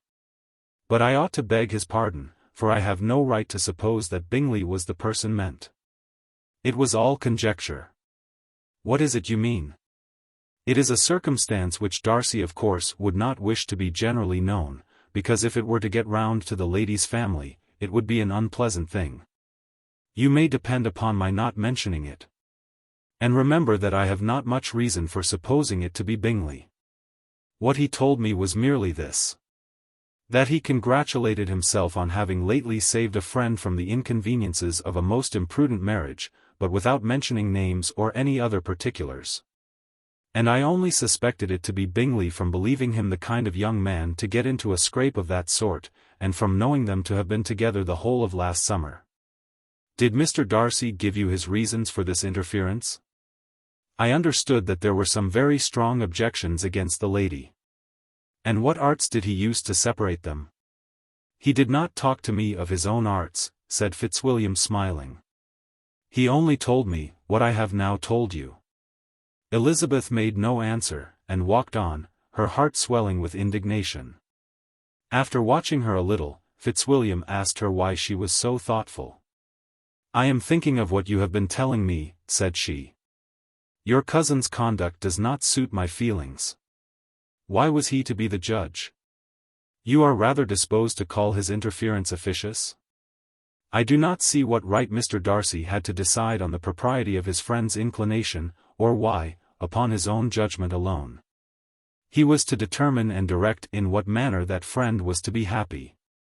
But," she continued, recollecting herself, "as we know none of the particulars, it is not fair to condemn him.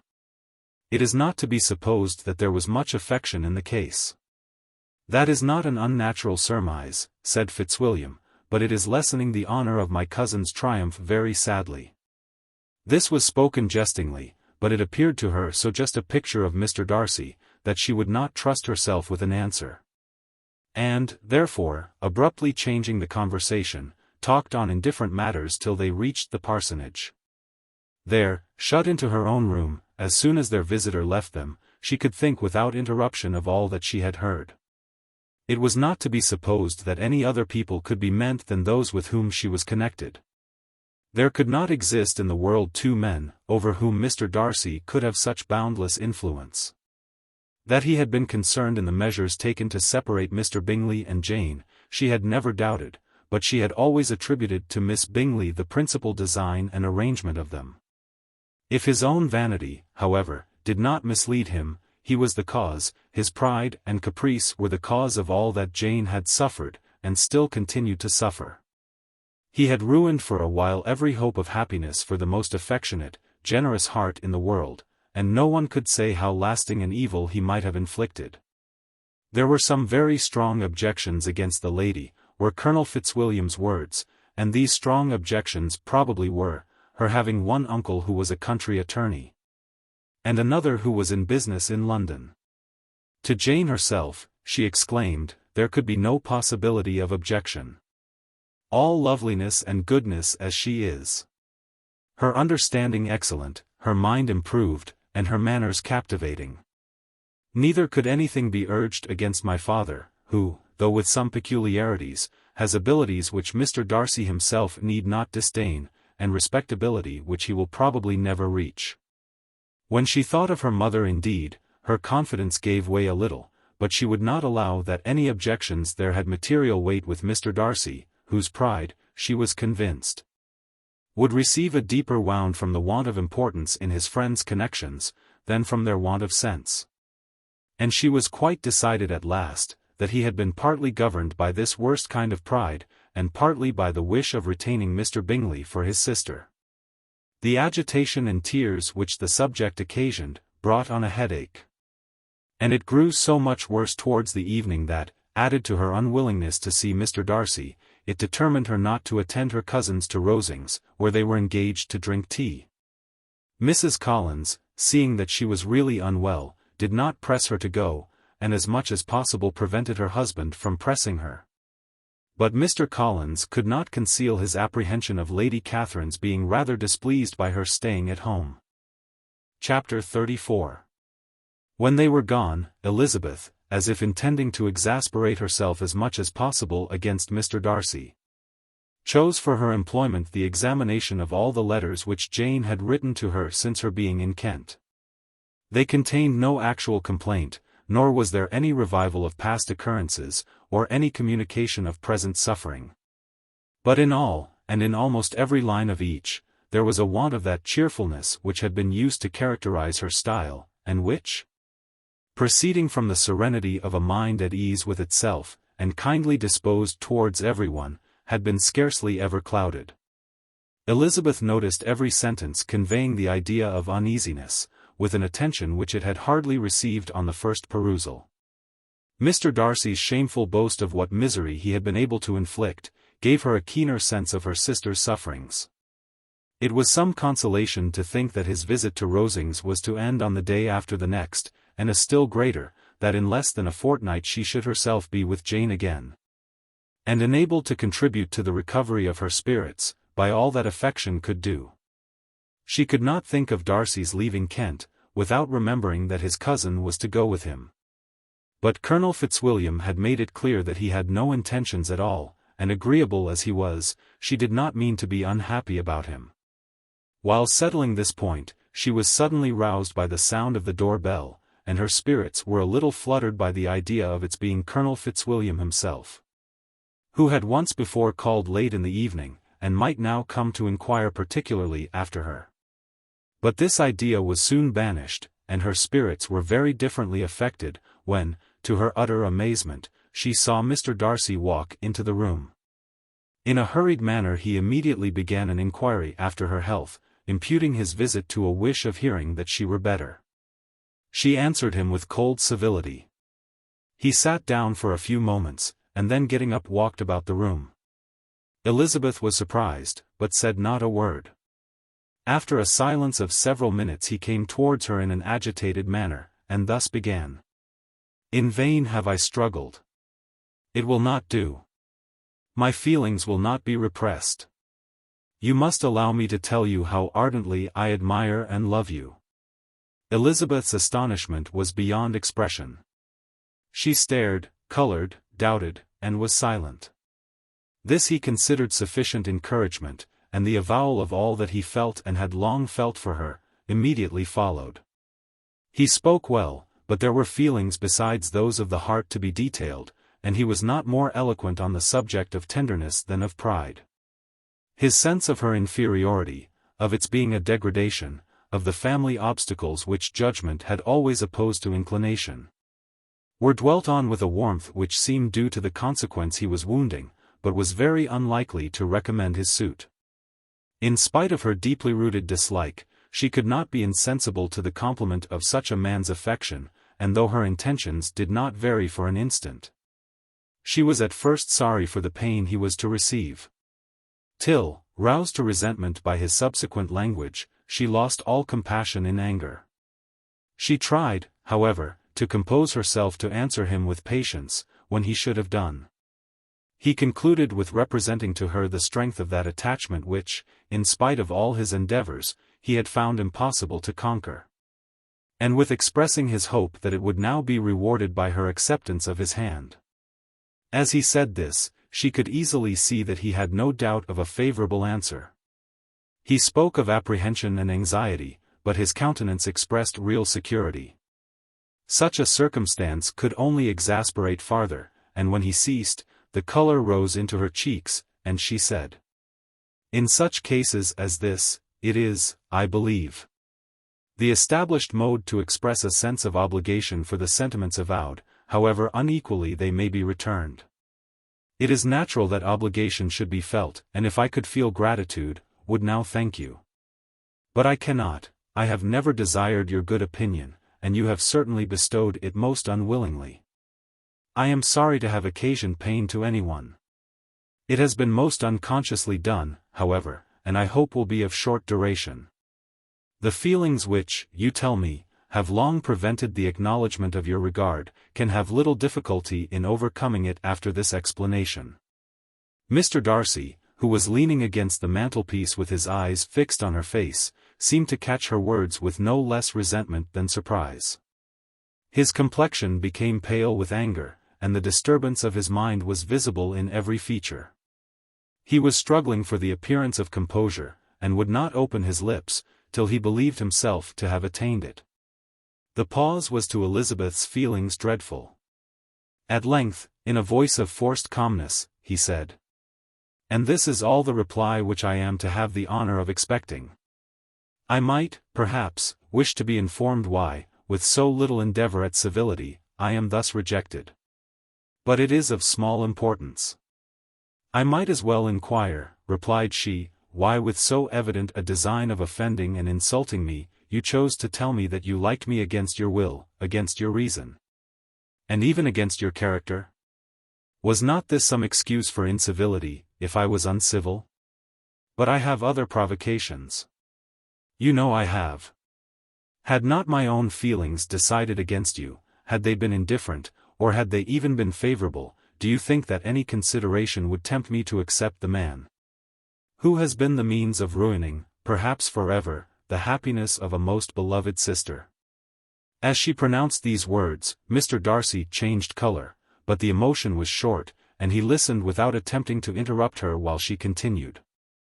"I have every reason in the world to think ill of you. No motive can excuse the unjust and ungenerous part you acted there. You dare not, you cannot deny that you have been the principal, if not the only means of dividing them from each other, of exposing one to the censure of the world for caprice and instability, the other to its derision for disappointed hopes, and involving them both in misery of the acutest kind." She paused, and saw with no slight indignation that he was listening with an air which proved him wholly unmoved by any feeling of remorse. He even looked at her with a smile of affected incredulity. "Can you deny that you have done it?" she repeated.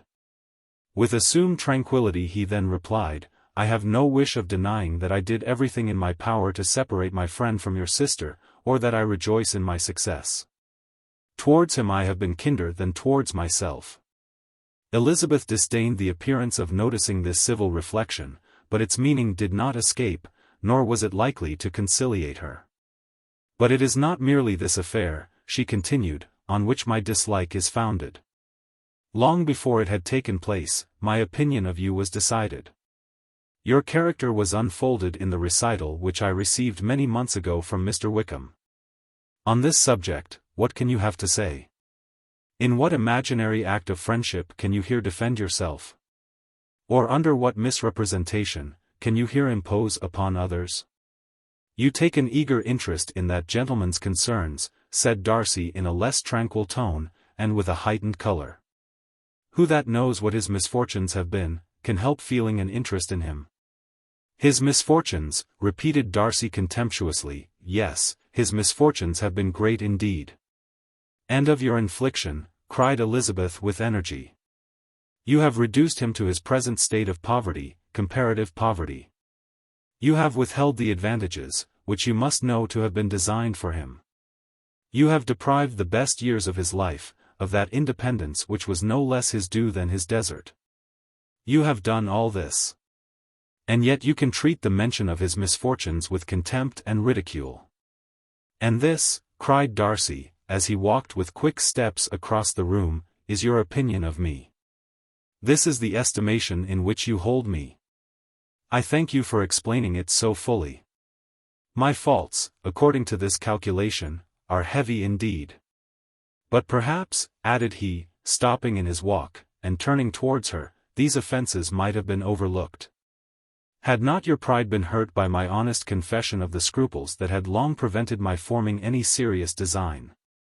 These bitter accusations might have been suppressed, had I with greater policy concealed my struggles, and flattered you into the belief of my being impelled by unqualified, unalloyed inclination.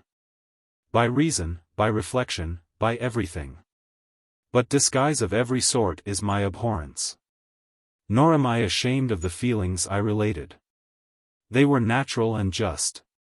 Could you expect me to rejoice in the inferiority of your connections? To congratulate myself on the hope of relations, whose condition in life is so decidedly beneath my own? Elizabeth felt herself growing more angry every moment. Yet she tried to the utmost to speak with composure when she said, "You are mistaken, Mr. Darcy, if you suppose that the mode of your declaration affected me in any other way. Then as it spared me the concern which I might have felt in refusing you, had you behaved in a more gentlemanlike manner." She saw him start at this, but he said nothing, and she continued. "You could not have made me the offer of your hand in any possible way that would have tempted me to accept it." Again his astonishment was obvious, and he looked at her with an expression of mingled incredulity and mortification. She went on. "From the very beginning, from the first moment I may almost say, of my acquaintance with you, your manners impressing me with the fullest belief of your arrogance, your conceit, and your selfish disdain of the feelings of others, were such as to form that groundwork of disapprobation, on which succeeding events have built so immovable a dislike. And I had not known you a month before I felt that you were the last man in the world whom I could ever be prevailed on to marry. You have said quite enough, madam. I perfectly comprehend your feelings, and have now only to be ashamed of what my own have been. Forgive me for having taken up so much of your time, and accept my best wishes for your health and happiness." And with these words he hastily left the room, and Elizabeth heard him the next moment open the front door and quit the house. The tumult of her mind was now painfully great. She knew not how to support herself, and from actual weakness sat down and cried for half an hour. Her astonishment, as she reflected on what had passed, was increased by every review of it. That she should receive an offer of marriage from Mr. Darcy. That he should have been in love with her for so many months. So much in love as to wish to marry her in spite of all the objections which had made him prevent his friends marrying her sister, and which must appear at least with equal force in his own case, was almost incredible. It was gratifying to have inspired unconsciously so strong an affection. But his pride, his abominable pride, his shameless avowal of what he had done with respect to Jane, his unpardonable assurance in acknowledging, though he could not justify it, and the unfeeling manner in which he had mentioned Mr. Wickham, his cruelty towards whom he had not attempted to deny, soon overcame the pity which the consideration of his attachment had for a moment excited. She continued in very agitating reflections till the sound of Lady Catherine's carriage made her feel how unequal she was to encounter Charlotte's observation, and hurried her away to her room. Chapter 35. Elizabeth awoke the next morning to the same thoughts and meditations which had at length closed her eyes. She could not yet recover from the surprise of what had happened.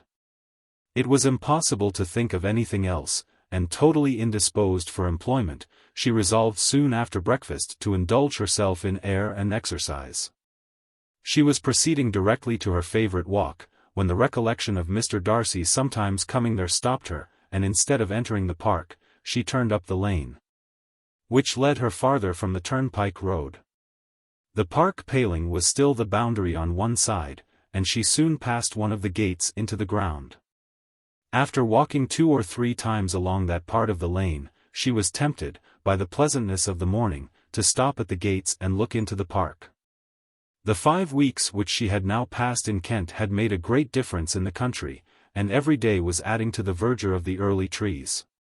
She was on the point of continuing her walk, when she caught a glimpse of a gentleman within the sort of grove which edged the park. He was moving that way.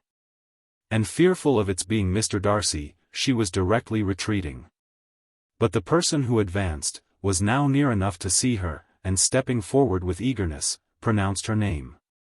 She had turned away, but on hearing herself called, though in a voice which proved it to be Mr. Darcy, she moved again towards the gate. He had by that time reached it also, and holding out a letter, which she instinctively took, said with a look of haughty composure, "I have been walking in the grove some time in the hope of meeting you. Will you do me the honor of reading that letter?" And then, with a slight bow, turned again into the plantation, and was soon out of sight. With no expectation of pleasure, but with the strongest curiosity, Elizabeth opened the letter, and to her still increasing wonder, perceived an envelope containing 2 sheets of letter paper. Written quite through, in a very close hand. The envelope itself was likewise full. Pursuing her way along the lane, she then began it. It was dated from Rosings, at 8 o'clock in the morning, and was as follows. "Be not alarmed, madam, on receiving this letter, by the apprehension of its containing any repetition of those sentiments, or renewal of those offers, which were last night so disgusting to you. I write without any intention of paining you, or humbling myself, by dwelling on wishes, which, for the happiness of both, cannot be too soon forgotten. And the effort which the formation, and the perusal of this letter must occasion, should have been spared, had not my character required it to be written and read. You must, therefore, pardon the freedom with which I demand your attention. Your feelings, I know, will bestow it unwillingly, but I demand it of your justice. 2 offences of a very different nature, and by no means of equal magnitude, you last night laid to my charge. The first mentioned was, that, regardless of the sentiments of either, I had detached Mr. Bingley from your sister, and the other, that I had, in defiance of various claims, in defiance of honor and humanity, ruined the immediate prosperity, and blasted the prospects of Mr. Wickham. Wilfully and wantonly to have thrown off the companion of my youth, the acknowledged favourite of my father, a young man who had scarcely any other dependence than on our patronage, and who had been brought up to expect its exertion, would be a depravity, to which the separation of 2 young persons, whose affection could be the growth of only a few weeks, could bear no comparison. But from the severity of that blame which was last night so liberally bestowed, respecting each circumstance, I shall hope to be in future secured. When the following account of my actions and their motives has been read, if, in the explanation of them which is due to myself, I am under the necessity of relating feelings which may be offensive to yours, I can only say that I am sorry. The necessity must be obeyed, and farther apology would be absurd. I had not been long in Hertfordshire, before I saw, in common with others, that Bingley preferred your eldest sister, to any other young woman in the country. But it was not till the evening of the dance at Netherfield that I had any apprehension of his feeling a serious attachment. I had often seen him in love before. At that ball, while I had the honour of dancing with you, I was first made acquainted, by Sir William Lucas's accidental information, that Bingley's attentions to your sister had given rise to a general expectation of their marriage. He spoke of it as a certain event, of which the time alone could be undecided. From that moment I observed my friend's behaviour attentively, and I could then perceive that his partiality for Miss Bennet was beyond what I had ever witnessed in him. Your sister I also watched. Her look and manners were open, cheerful and engaging as ever, but without any symptom of peculiar regard, and I remained convinced from the evening's scrutiny, that though she received his attentions with pleasure, she did not invite them by any participation of sentiment. If you have not been mistaken here, I must have been in an error. Your superior knowledge of your sister must make the latter probable. If it be so, if I have been misled by such error, to inflict pain on her, your resentment has not been unreasonable. But I shall not scruple to assert, that the serenity of your sister's countenance and air was such, as might have given the most acute observer, a conviction that, however amiable her temper, her heart was not likely to be easily touched.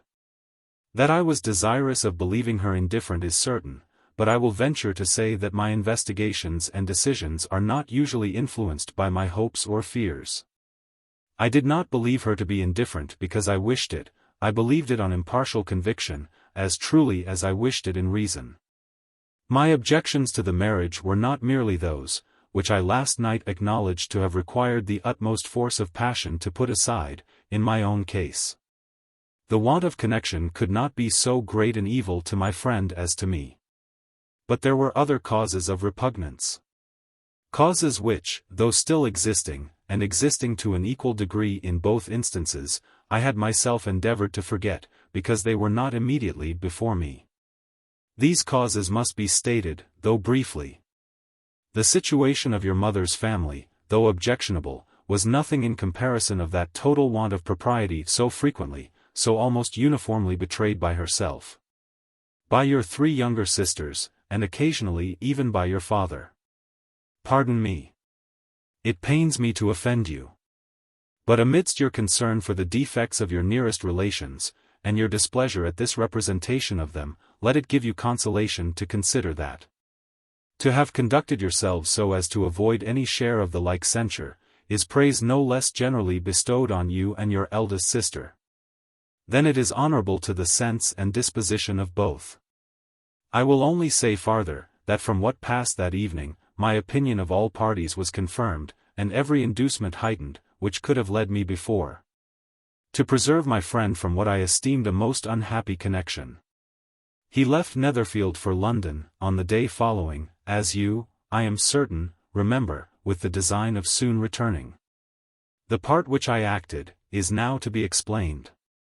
His sister's uneasiness had been equally excited with my own, our coincidence of feeling was soon discovered. And, alike sensible that no time was to be lost in detaching their brother, we shortly resolved on joining him directly in London. We accordingly went, and there I readily engaged in the office of pointing out to my friend, the certain evils of such a choice. I described, and enforced them earnestly. But, however this remonstrance might have staggered or delayed his determination, I do not suppose that it would ultimately have prevented the marriage, had it not been seconded by the assurance which I hesitated not in giving, of your sister's indifference. He had before believed her to return his affection with sincere, if not with equal regard. But Bingley has great natural modesty, with a stronger dependence on my judgment than on his own. To convince him, therefore, that he had deceived himself, was no very difficult point. To persuade him against returning into Hertfordshire, when that conviction had been given, was scarcely the work of a moment. I cannot blame myself for having done thus much. There is but one part of my conduct in the whole affair, on which I do not reflect with satisfaction. It is that I condescended to adopt the measures of art so far as to conceal from him your sister's being in town. I knew it myself, as it was known to Miss Bingley, but her brother is even yet ignorant of it. That they might have met without ill consequence, is perhaps probable. But his regard did not appear to me enough extinguished for him to see her without some danger. Perhaps this concealment, this disguise, was beneath me. It is done, however, and it was done for the best. On this subject I have nothing more to say, no other apology to offer. If I have wounded your sister's feelings, it was unknowingly done. And though the motives which govern me may to you very naturally appear insufficient, I have not yet learnt to condemn them. With respect to that other, more weighty accusation, of having injured Mr. Wickham, I can only refute it by laying before you the whole of his connection with my family. Of what he has particularly accused me I am ignorant, but of the truth of what I shall relate, I can summon more than one witness of undoubted veracity. Mr. Wickham is the son of a very respectable man, who had for many years the management of all the Pemberley estates. and whose good conduct in the discharge of his trust, naturally inclined my father to be of service to him, and on George Wickham, who was his godson, his kindness was therefore liberally bestowed. My father supported him at school, and afterwards at Cambridge. Most important assistance, as his own father, always poor from the extravagance of his wife, would have been unable to give him a gentleman's education. My father was not only fond of this young man's society, whose manners were always engaging. He had also the highest opinion of him, and hoping the church would be his profession, intended to provide for him in it. As for myself, it is many, many years since I first began to think of him in a very different manner. The vicious propensities, the want of principle which he was careful to guard from the knowledge of his best friend, could not escape the observation of a young man of nearly the same age with himself, and who had opportunities of seeing him in unguarded moments, which Mr. Darcy could not have. Here again I shall give you pain, to what degree you only can tell. But whatever may be the sentiments which Mr. Wickham has created, a suspicion of their nature shall not prevent me from unfolding his real character. It adds even another motive. My excellent father died about 5 years ago. And his attachment to Mr. Wickham was to the last so steady, that in his will he particularly recommended it to me, to promote his advancement in the best manner that his profession might allow. And if he took orders, desired that a valuable family living might be his as soon as it became vacant. There was also a legacy of £1,000. His own father did not long survive mine, and within half a year from these events, Mr. Wickham wrote to inform me that, having finally resolved against taking orders, he hoped I should not think it unreasonable for him to expect some more immediate pecuniary advantage, in lieu of the preferment, by which he could not be benefited. He had some intention, he added, of studying the law, and I must be aware that the interest of £1,000 would be a very insufficient support therein. I rather wished than believed him to be sincere, but at any rate, was perfectly ready to accede to his proposal. I knew that Mr. Wickham ought not to be a clergyman. The business was therefore soon settled. He resigned all claim to assistance in the church, were it possible that he could ever be in a situation to receive it, and accepted in return £3,000. All connection between us seemed now dissolved. I thought too ill of him, to invite him to Pemberley, or admit his society in town. In town I believe he chiefly lived, but his studying the law was a mere pretence, and being now free from all restraint, his life was a life of idleness and dissipation. For about 3 years I heard little of him, but on the decease of the incumbent of the living which had been designed for him, he applied to me again by letter for the presentation. His circumstances, he assured me, and I had no difficulty in believing it, were exceedingly bad. He had found the law a most unprofitable study, and was now absolutely resolved on being ordained, if I would present him to the living in question, of which he trusted there could be little doubt. As he was well assured that I had no other person to provide for, and I could not have forgotten my revered father's intentions. You will hardly blame me for refusing to comply with this entreaty, or for resisting every repetition of it. His resentment was in proportion to the distress of his circumstances, and he was doubtless as violent in his abuse of me to others, as in his reproaches to myself. After this period, every appearance of acquaintance was dropped. How he lived I know not. But last summer he was again most painfully obtruded on my notice.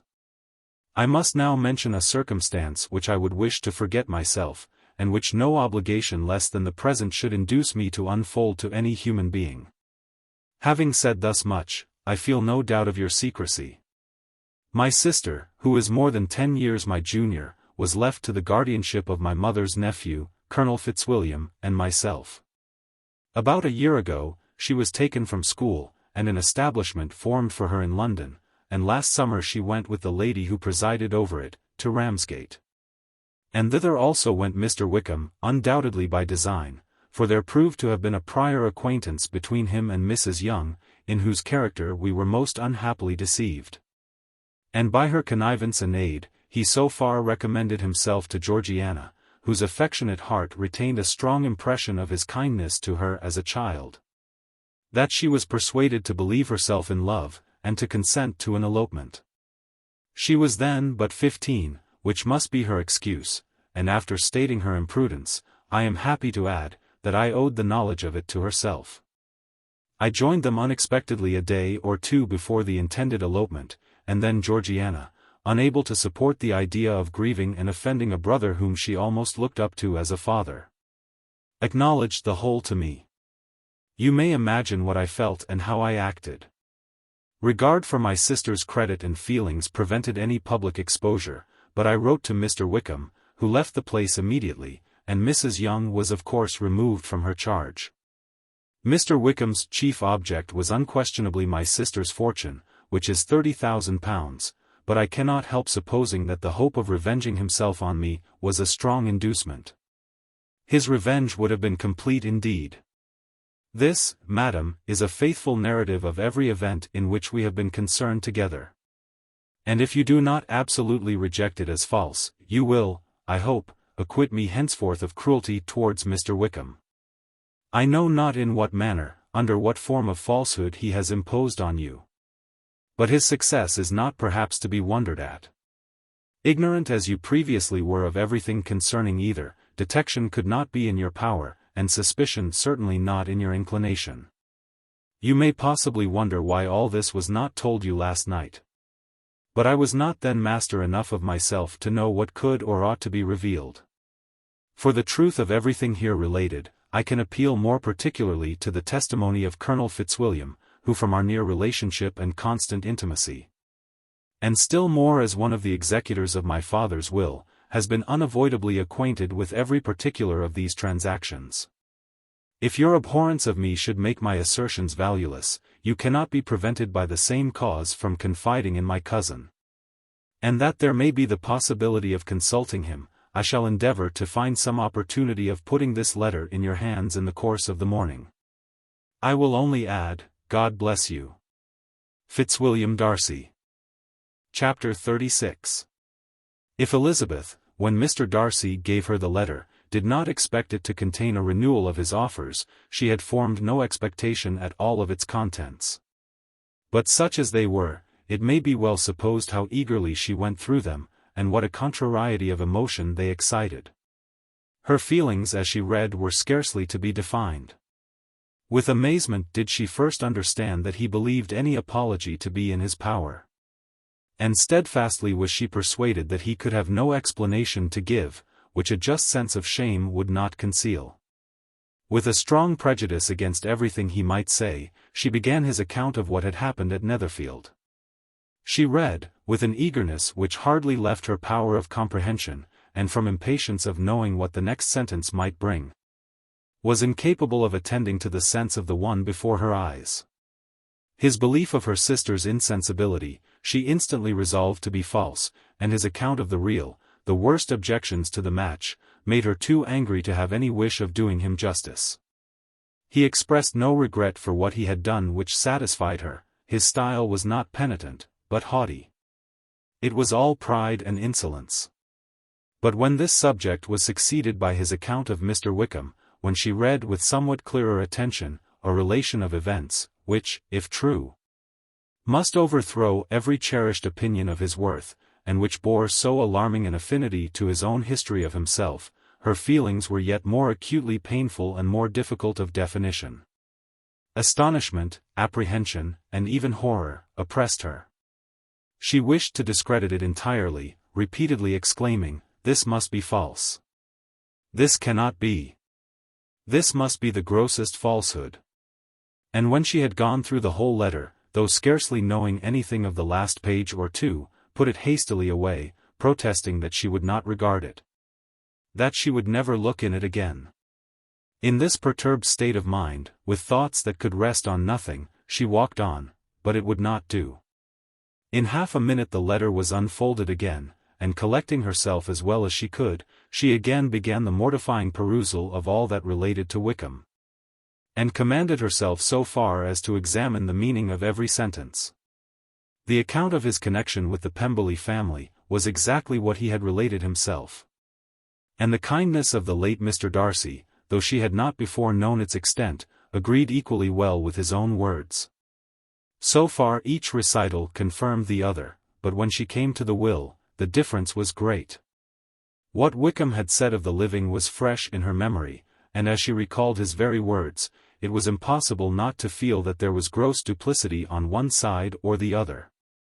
And, for a few moments, she flattered herself that her wishes did not err.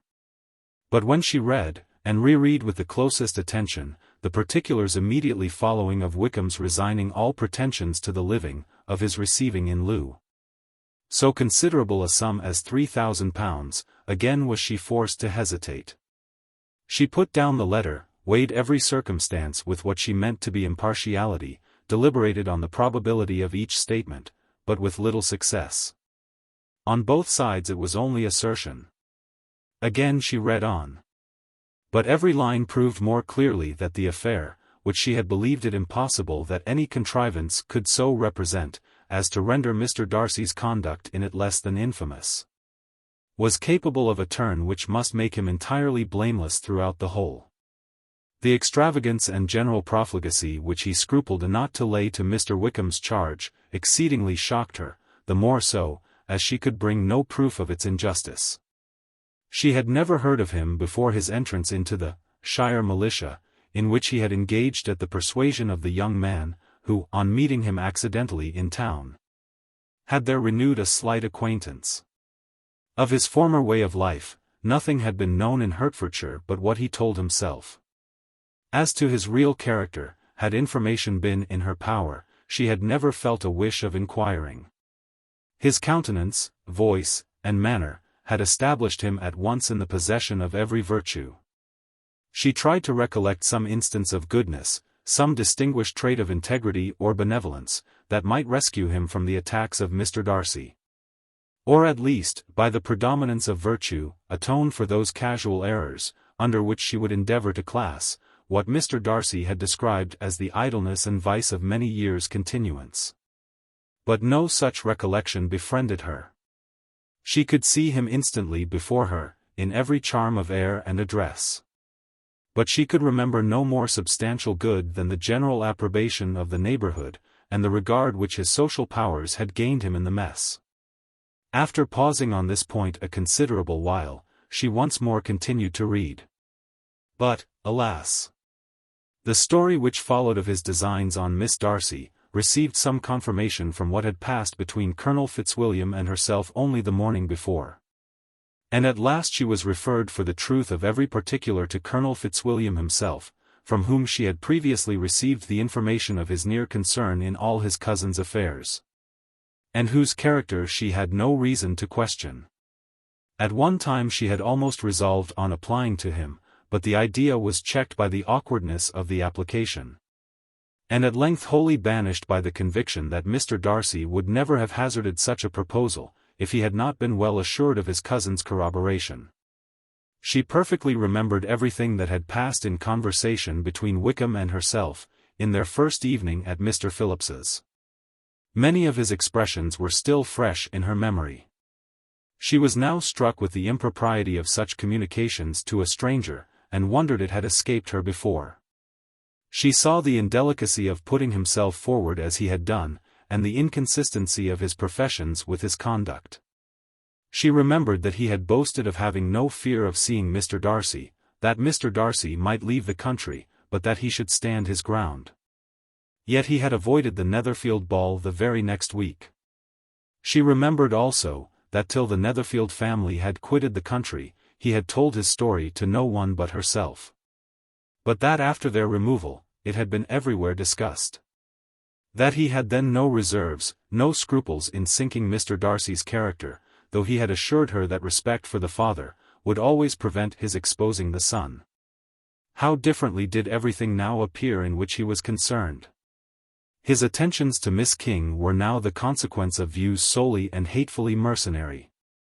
And the mediocrity of her fortune proved no longer the moderation of his wishes, but his eagerness to grasp at anything. His behavior to herself could now have had no tolerable motive. He had either been deceived with regard to her fortune, or had been gratifying his vanity by encouraging the preference which she believed she had most incautiously shown. Every lingering struggle in his favor grew fainter and fainter. And in farther justification of Mr. Darcy, she could not but allow that Mr. Bingley, when questioned by Jane, had long ago asserted his blamelessness in the affair. That proud and repulsive as were his manners, she had never, in the whole course of their acquaintance, an acquaintance which had latterly brought them much together, and given her a sort of intimacy with his ways, seen anything that betrayed him to be unprincipled or unjust, anything that spoke him of irreligious or immoral habits. That among his own connections he was esteemed and valued, that even Wickham had allowed him merit as a brother, and that she had often heard him speak so affectionately of his sister as to prove him capable of some amiable feeling.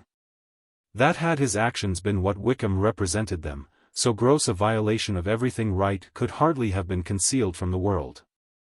And that friendship between a person capable of it, and such an amiable man as Mr. Bingley, was incomprehensible. She grew absolutely ashamed of herself. Of neither Darcy nor Wickham could she think, without feeling that she had been blind, partial, prejudiced, absurd. "How despicably have I acted," she cried. "I, who have prided myself on my discernment, I, who have valued myself on my abilities, who have often disdained the generous candor of my sister, and gratified my vanity, in useless or blamable distrust. How humiliating is this discovery, yet, how just a humiliation. Had I been in love, I could not have been more wretchedly blind. But vanity, not love, has been my folly.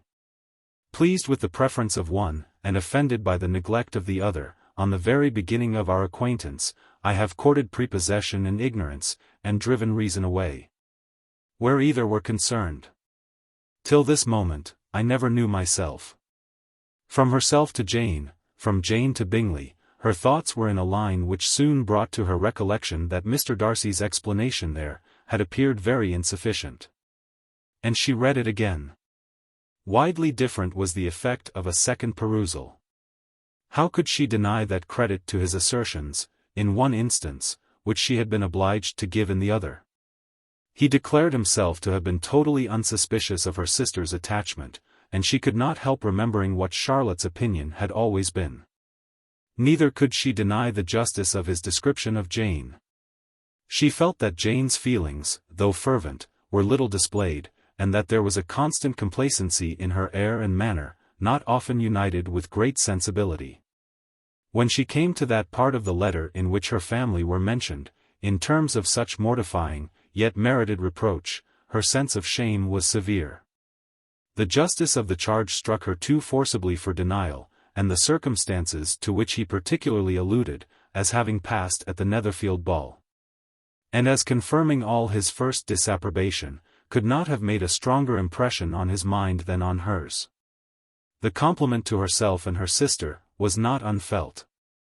It soothed, but it could not console her for the contempt which had been thus self-attracted by the rest of her family.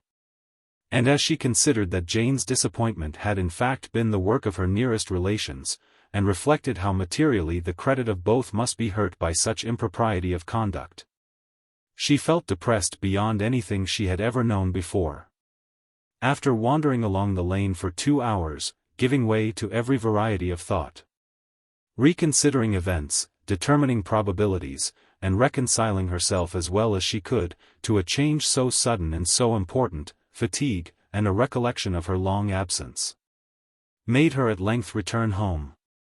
And she entered the house with the wish of appearing cheerful as usual, and the resolution of repressing such reflections as must make her unfit for conversation. She was immediately told that the 2 gentlemen from Rosings had each called during her absence. Mr. Darcy, only for a few minutes to take leave, but that Colonel Fitzwilliam had been sitting with them at least an hour, hoping for her return, and almost resolving to walk after her till she could be found. Elizabeth could but just affect concern in missing him, she really rejoiced at it. Colonel Fitzwilliam was no longer an object. She could think only of her letter. Chapter 37. The 2 gentlemen left Rosings the next morning, and Mr. Collins, having been in waiting near the lodges, to make them his parting obeisance, was able to bring home the pleasing intelligence of their appearing in very good health, and in as tolerable spirits as could be expected, after the melancholy scene so lately gone through at Rosings. To Rosings he then hastened to console Lady Catherine and her daughter. And on his return, brought back, with great satisfaction, a message from her ladyship, importing that she felt herself so dull as to make her very desirous of having them all to dine with her. Elizabeth could not see Lady Catherine without recollecting, that had she chosen it, she might by this time have been presented to her, as her future niece. Nor could she think, without a smile, of what her ladyship's indignation would have been. What would she have said, how would she have behaved, were questions with which she amused herself. Their first subject was the diminution of the Rosings party. "I assure you, I feel it exceedingly," said Lady Catherine. "I believe nobody feels the loss of friends so much as I do. But I am particularly attached to these young men, and know them to be so much attached to me, they were excessively sorry to go. But so they always are." The dear Colonel rallied his spirits tolerably till just at last, but Darcy seemed to feel it most acutely, more I think than last year. His attachment to Rosings certainly increases. Mr. Collins had a compliment, and an allusion to throw in here, which were kindly smiled on by the mother and daughter. Lady Catherine observed, after dinner, that Miss Bennet seemed out of spirits, and immediately accounting for it herself, by supposing that she did not like to go home again so soon. She added, "But if that is the case, you must write to your mother to beg that you may stay a little longer. Mrs. Collins will be very glad of your company, I am sure." "I am much obliged to your ladyship for your kind invitation," replied Elizabeth, "but it is not in my power to accept it. I must be in town next Saturday." "Why, at that rate, you will have been here only 6 weeks. I expected you to stay 2 months. I told Mrs. Collins so before you came. There can be no occasion for your going so soon. Mrs. Bennet could certainly spare you for another fortnight. But my father cannot. He wrote last week to hurry my return." "Oh. Your father of course may spare you, if your mother can. Daughters are never of so much consequence to a father. And if you will stay another month complete, it will be in my power to take one of you as far as London, for I am going there early in June, for a week. And as Dawson does not object to the barouche box, there will be very good room for one of you, and indeed, if the weather should happen to be cool, I should not object to taking you both. As you are neither of you large. You are all kindness, madam, but I believe we must abide by our original plan." Lady Catherine seemed resigned. "Mrs. Collins, you must send a servant with them. You know I always speak my mind, and I cannot bear the idea of 2 young women travelling post by themselves. It is highly improper. You must contrive to send somebody. I have the greatest dislike in the world to that sort of thing. Young women should always be properly guarded and attended, according to their situation in life. When my niece Georgiana went to Ramsgate last summer, I made a point of her having 2 men servants go with her. Miss Darcy, the daughter of Mr. Darcy, of Pemberley, and Lady Anne, could not have appeared with propriety in a different manner. I am excessively attentive to all those things. You must send John with the young ladies, Mrs. Collins. I am glad it occurred to me to mention it, for it would really be discreditable to you to let them go alone. My uncle is to send a servant for us." "Oh, your uncle, he keeps a manservant, does he? I am very glad you have somebody who thinks of those things. Where shall you change horses?" "Oh, Bromley, of course. If you mention my name at the bell, you will be attended to." Lady Catherine had many other questions to ask respecting their journey, and as she did not answer them all herself, attention was necessary, which Elizabeth believed to be lucky for her. Or, with a mind so occupied, she might have forgotten where she was. Reflection must be reserved for solitary hours. Whenever she was alone, she gave way to it as the greatest relief. And not a day went by without a solitary walk, in which she might indulge in all the delight of unpleasant recollections. Mr. Darcy's letter, she was in a fair way of soon knowing by heart. She studied every sentence, and her feelings towards its writer were at times widely different. When she remembered the style of his address, she was still full of indignation. But when she considered how unjustly she had condemned and upbraided him, her anger was turned against herself, and his disappointed feelings became the object of compassion.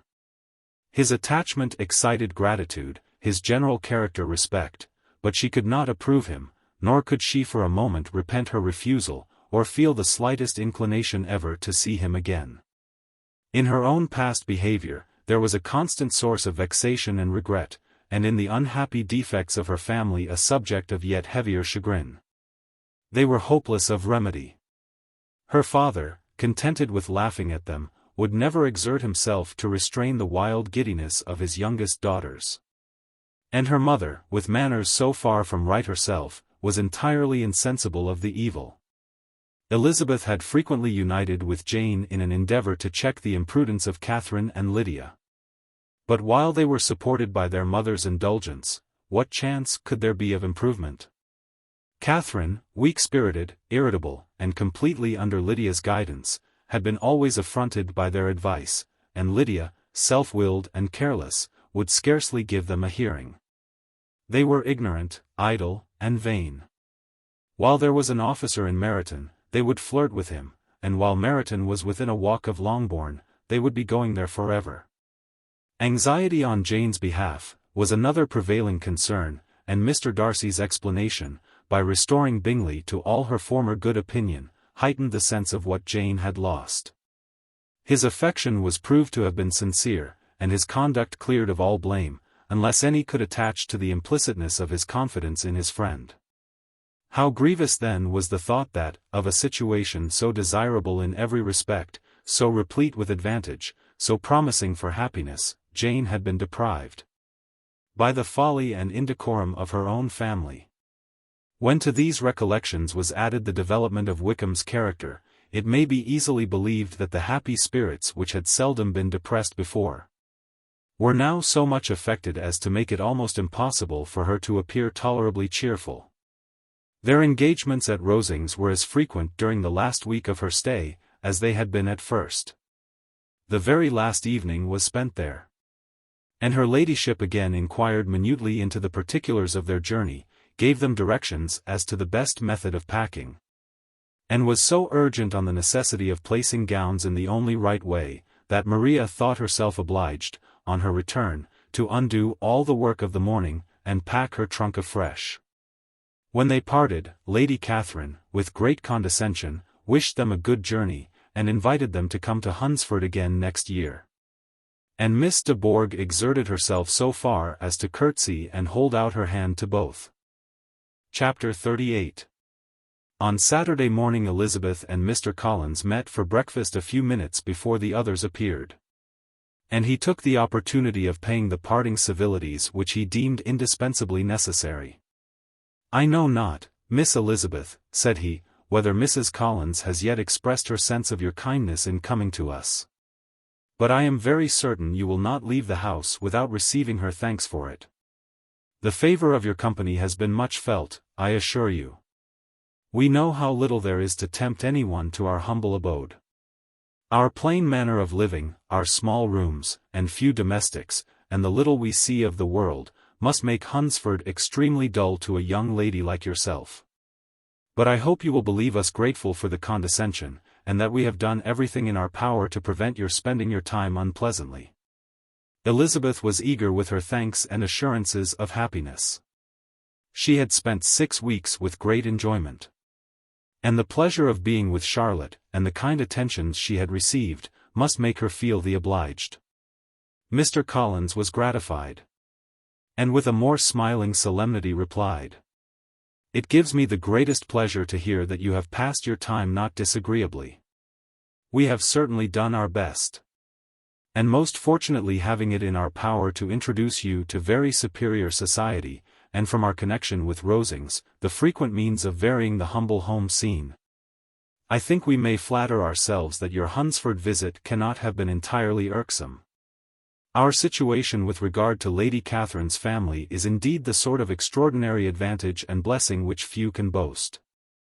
You see on what a footing we are. You see how continually we are engaged there. In truth I must acknowledge that, with all the disadvantages of this humble parsonage, I should not think anyone abiding in it an object of compassion, while they are sharers of our intimacy at Rosings. Words were insufficient for the elevation of his feelings, and he was obliged to walk about the room, while Elizabeth tried to unite civility and truth in a few short sentences. You may, in fact, carry a very favourable report of us into Hertfordshire, my dear cousin. I flatter myself at least that you will be able to do so. Lady Catherine's great attentions to Mrs. Collins you have been a daily witness of. And altogether I trust it does not appear that your friend has drawn an unfortunate, but on this point it will be as well to be silent. Only let me assure you, my dear Miss Elizabeth, that I can from my heart most cordially wish you equal felicity in marriage. My dear Charlotte and I have but one mind and one way of thinking. There is in everything a most remarkable resemblance of character and ideas between us. We seem to have been designed for each other. Elizabeth could safely say that it was a great happiness where that was the case, and with equal sincerity could add that she firmly believed and rejoiced in his domestic comforts. She was not sorry, however, to have the recital of them interrupted by the entrance of the lady from whom they sprung. Poor Charlotte, it was melancholy to leave her to such society. But she had chosen it with her eyes open, and though evidently regretting that her visitors were to go, she did not seem to ask for compassion. Her home and her housekeeping, her parish and her poultry, and all their dependent concerns, had not yet lost their charms. At length the chaise arrived, the trunks were fastened on, the parcels placed within, and it was pronounced to be ready. After an affectionate parting between the friends, Elizabeth was attended to the carriage by Mr. Collins, and as they walked down the garden, he was commissioning her with his best respects to all her family, not forgetting his thanks for the kindness he had received at Longbourn in the winter, and his compliments to Mr. and Mrs. Gardiner, though unknown. He then handed her in, Maria followed, and the door was on the point of being closed, when he suddenly reminded them, with some consternation, that they had hitherto forgotten to leave any message for the ladies of Rosings.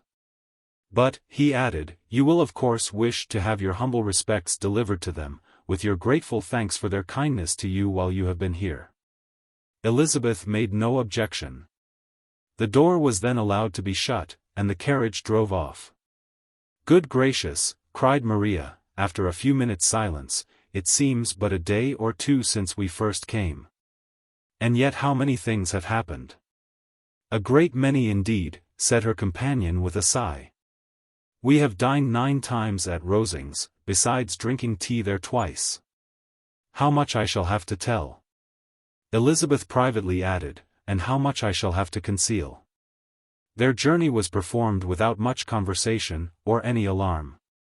And within 4 hours of their leaving Hunsford, they reached Mr. Gardiner's house, where they were to remain a few days. Jane looked well, and Elizabeth had little opportunity of studying her spirits, amidst the various engagements which the kindness of her aunt had reserved for them. But Jane was to go home with her, and at Longbourn there would be leisure enough for observation. It was not without an effort meanwhile that she could wait even for Longbourn, before she told her sister of Mr. Darcy's proposals. To know that she had the power of revealing what would so exceedingly astonish Jane, and must, at the same time, so highly gratify whatever of her own vanity she had not yet been able to reason away, was such a temptation to openness as nothing could have conquered, but the state of indecision in which she remained, as to the extent of what she should communicate. And her fear, if she once entered on the subject, of being hurried into repeating something of Bingley, which might only grieve her sister farther. Chapter 39. It was the 2nd week in May, in which the 3 young ladies set out together from Gracechurch Street, for the town of, in Hertfordshire. And, as they drew near the appointed inn where Mr. Bennet's carriage was to meet them, they quickly perceived, in token of the coachman's punctuality, both Kitty and Lydia looking out of a dining-room upstairs. These 2 girls had been above an hour in the place, happily employed in visiting an opposite milliner, watching the sentinel on guard, and dressing a salad and cucumber. After welcoming their sisters, they triumphantly displayed a table set out with such cold meat as an inn larder usually affords, exclaiming, "Is not this nice? Is not this an agreeable surprise? And we mean to treat you all," added Lydia, "but you must lend us the money, for we have just spent ours at the shop out there." Then showing her purchases, "Look here, I have bought this bonnet. I do not think it is very pretty, but I thought I might as well buy it as not. I shall pull it to pieces as soon as I get home, and see if I can make it up any better." And when her sisters abused it as ugly, she added, with perfect unconcern, "Oh, but there were 2 or 3 much uglier in the shop. And when I have bought some prettier colored satin to trim it with fresh, I think it will be very tolerable. Besides, it will not much signify what one wears this summer, after the Shire have left Meryton, and they are going in a fortnight." "Are they indeed?" cried Elizabeth, with the greatest satisfaction. "They are going to be encamped near Brighton, and I do so want Papa to take us all there for the summer. It would be such a delicious scheme, and I dare say would hardly cost anything at all. Mamma would like to go too of all things. Only think what a miserable summer else we shall have." "Yes," thought Elizabeth, "that would be a delightful scheme, indeed, and completely do for us at once. Good heaven! Brighton, and a whole campful of soldiers, to us, who have been overset already by one poor regiment of militia, and the monthly balls of Meryton." "Now I have got some news for you," said Lydia, as they sat down to table. "What do you think?" "It is excellent news, capital news, and about a certain person that we all like." Jane and Elizabeth looked at each other, and the waiter was told that he need not stay. Lydia laughed, and said, "Aye, that is just like your formality and discretion. You thought the waiter must not hear, as if he cared. I dare say he often hears worse things said than I am going to say. But he is an ugly fellow. I am glad he is gone. I never saw such a long chin in my life. Well, but now for my news. It is about dear Wickham, too good for the waiter, is not it? There is no danger of Wickham's marrying Mary King. There's for you. She is gone down to her uncle at Liverpool, gone to stay. Wickham is safe. And Mary King is safe," added Elizabeth, "safe from a connection imprudent as to fortune. She is a great fool for going away, if she liked him. But I hope there is no strong attachment on either side," said Jane. "I am sure there is not on his. I will answer for it he never cared 3 straws about her. Who could about such a nasty little freckled thing?" Elizabeth was shocked to think that, however incapable of such coarseness of expression herself. The coarseness of the sentiment was little other than her own breast had formerly harbored and fancied liberal.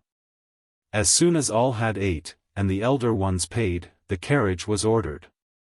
And after some contrivance, the whole party, with all their boxes, work-bags, and parcels, and the unwelcome addition of Kitty's and Lydia's purchases, were seated in it. "How nicely we are crammed in," cried Lydia. "I am glad I bought my bonnet, if it is only for the fun of having another bandbox. Well, now let us be quite comfortable and snug, and talk and laugh all the way home. And in the first place, let us hear what has happened to you all, since you went away. Have you seen any pleasant men? Have you had any flirting? I was in great hopes that one of you would have got a husband before you came back. Jane will be quite an old maid soon, I declare. She is almost 23. Lord, how ashamed I should be of not being married before 23. My Aunt Phillips wants you so to get husbands, you can't think. She says Lizzie had better have taken Mr. Collins, but I do not think there would have been any fun in it. Lord! How I should like to be married before any of you. And then I would chaperone you about to all the balls. Dear me! We had such a good piece of fun the other day at Colonel Forster's. Kitty and me were to spend the day there, and Mrs. Forster promised to have a little dance in the evening. By the by, Mrs. Forster and me are such friends. And so she asked the 2 Harringtons to come, but Harriet was ill, and so Pen was forced to come by herself, and then, what do you think we did? We dressed up Chamberlain in woman's clothes, on purpose to pass for a lady, only think what fun. Not a soul knew of it, but Colonel and Mrs. Forster, and Kitty and me, except my aunt, for we were forced to borrow one of her gowns, and you cannot imagine how well he looked. When Denny, and Wickham, and Pratt, and 2 or 3 more of the men came in, they did not know him in the least. Lord! How I laughed! And so did Mrs. Forster. I thought I should have died. And that made the men suspect something, and then they soon found out what was the matter. With such kind of histories of their parties and good jokes, did Lydia, assisted by Kitty's hints and additions, endeavour to amuse her companions all the way to Longbourn. Elizabeth listened as little as she could, but there was no escaping the frequent mention of Wickham's name. Their reception at home was most kind. Mrs. Bennet rejoiced to see Jane in undiminished beauty, and more than once during dinner did Mr. Bennet say voluntarily to Elizabeth, "I am glad you are come back, Lizzie." Their party in the dining-room was large, for almost all the Lucases came to meet Maria and hear the news, and various were the subjects which occupied them. Lady Lucas was inquiring of Maria across the table, after the welfare and poultry of her eldest daughter. Mrs. Bennet was doubly engaged, on one hand collecting an account of the present fashions from Jane, who sat some way below her, and on the other, retailing them all to the younger Miss Lucases. And Lydia, in a voice rather louder than any other person's, was enumerating the various pleasures of the morning to anybody who would hear her. "Oh, Mary," said she, "I wish you had gone with us, for we had such fun. As we went along, Kitty and me drew up all the blinds, and pretended there was nobody in the coach. And I should have gone so all the way, if Kitty had not been sick. And when we got to the George, I do think we behaved very handsomely, for we treated the other 3 with the nicest cold luncheon in the world, and if you would have gone, we would have treated you too. And then when we came away it was such fun. I thought we never should have got into the coach. I was ready to die of laughter. And then we were so merry all the way home. We talked and laughed so loud, that anybody might have heard us 10 miles off." To this, Mary very gravely replied, "Far be it from me, my dear sister, to depreciate such pleasures. They would doubtless be congenial with the generality of female minds. But I confess they would have no charms for me. I should infinitely prefer a book." But of this answer Lydia heard not a word. She seldom listened to anybody for more than half a minute, and never attended to Mary at all. In the afternoon Lydia was urgent with the rest of the girls to walk to Meryton and see how everybody went on, but Elizabeth steadily opposed the scheme. It should not be said, that the Miss Bennets could not be at home half a day before they were in pursuit of the officers. There was another reason too for her opposition. She dreaded seeing Wickham again, and was resolved to avoid it as long as possible. The comfort to her, of the regiment's approaching removal, was indeed beyond expression. In a fortnight they were to go, and once gone, she hoped there could be nothing more to plague her on his account.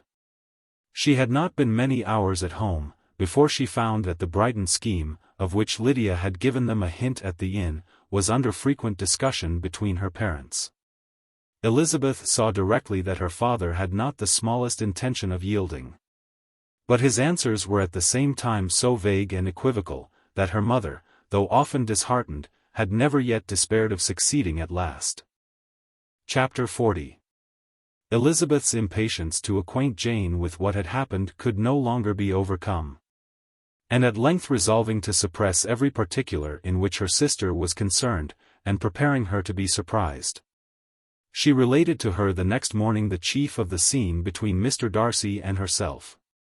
Miss Bennet's astonishment was soon lessened by the strong sisterly partiality which made any admiration of Elizabeth appear perfectly natural, and all surprise was shortly lost in other feelings. She was sorry that Mr. Darcy should have delivered his sentiments in a manner so little suited to recommend them. But still more was she grieved for the unhappiness which her sister's refusal must have given him. His being so sure of succeeding was wrong, said she, and certainly ought not to have appeared. But consider how much it must increase his disappointment. Indeed, replied Elizabeth, I am heartily sorry for him. But he has other feelings which will probably soon drive away his regard for me.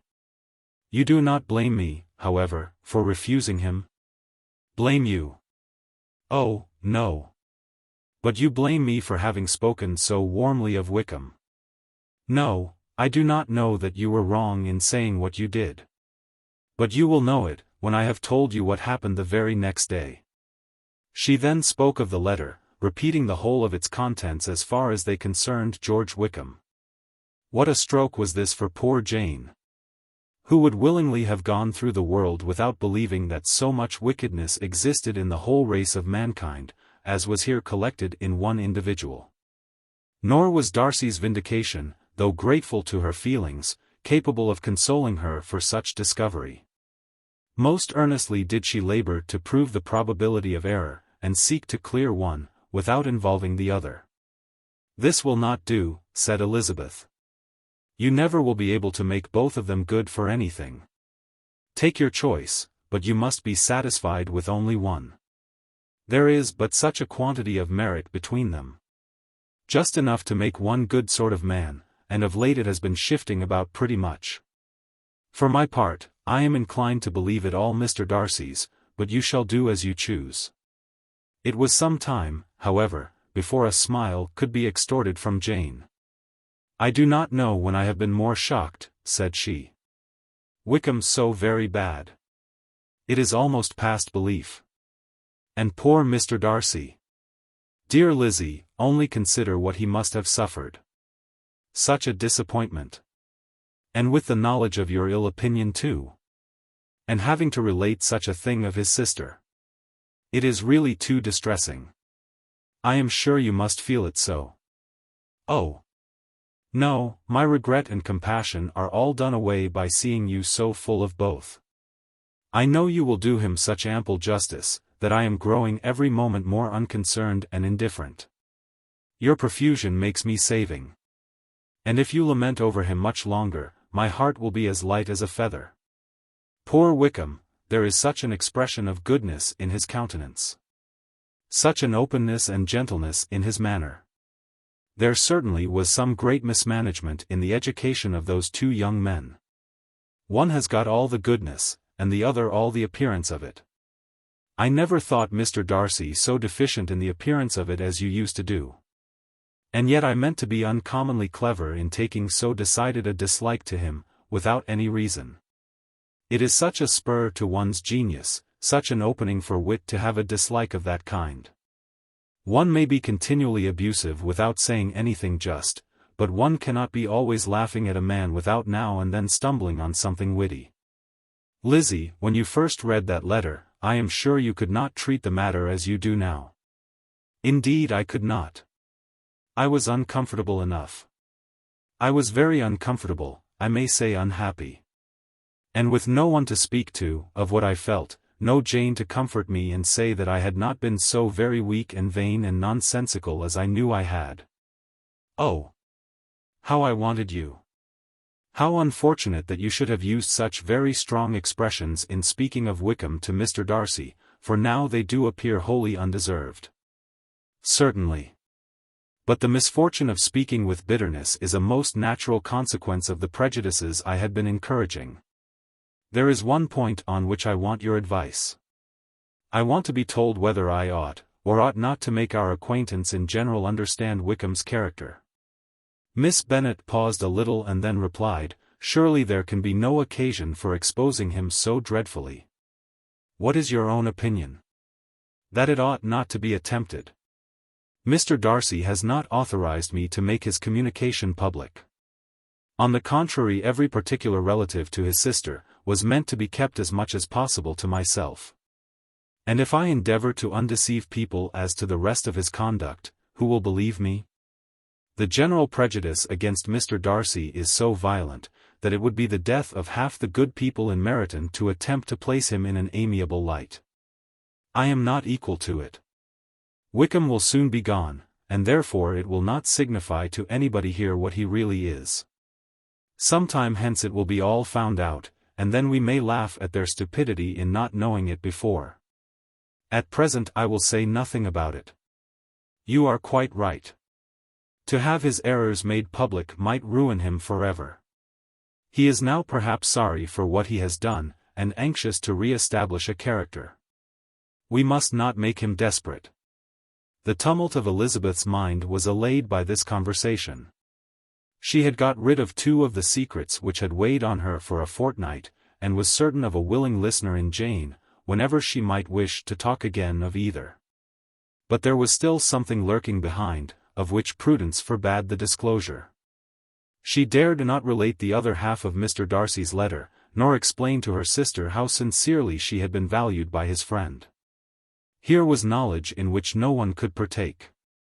And she was sensible that nothing less than a perfect understanding between the parties could justify her in throwing off this last encumbrance of mystery. And then, said she, if that very improbable event should ever take place, I shall merely be able to tell what Bingley may tell in a much more agreeable manner himself. The liberty of communication cannot be mine till it has lost all its value. She was now, on being settled at home, at leisure to observe the real state of her sister's spirits. Jane was not happy. She still cherished a very tender affection for Bingley. Having never even fancied herself in love before, her regard had all the warmth of first attachment, and from her age and disposition, greater steadiness than first attachments often boast. And so fervently did she value his remembrance, and prefer him to every other man, that all her good sense, and all her attention to the feelings of her friends, were requisite to check the indulgence of those regrets, which must have been injurious to her own health and their tranquillity. "Well, Lizzie," said Mrs. Bennet one day, "what is your opinion now of this sad business of Jane's? For my part, I am determined never to speak of it again to anybody.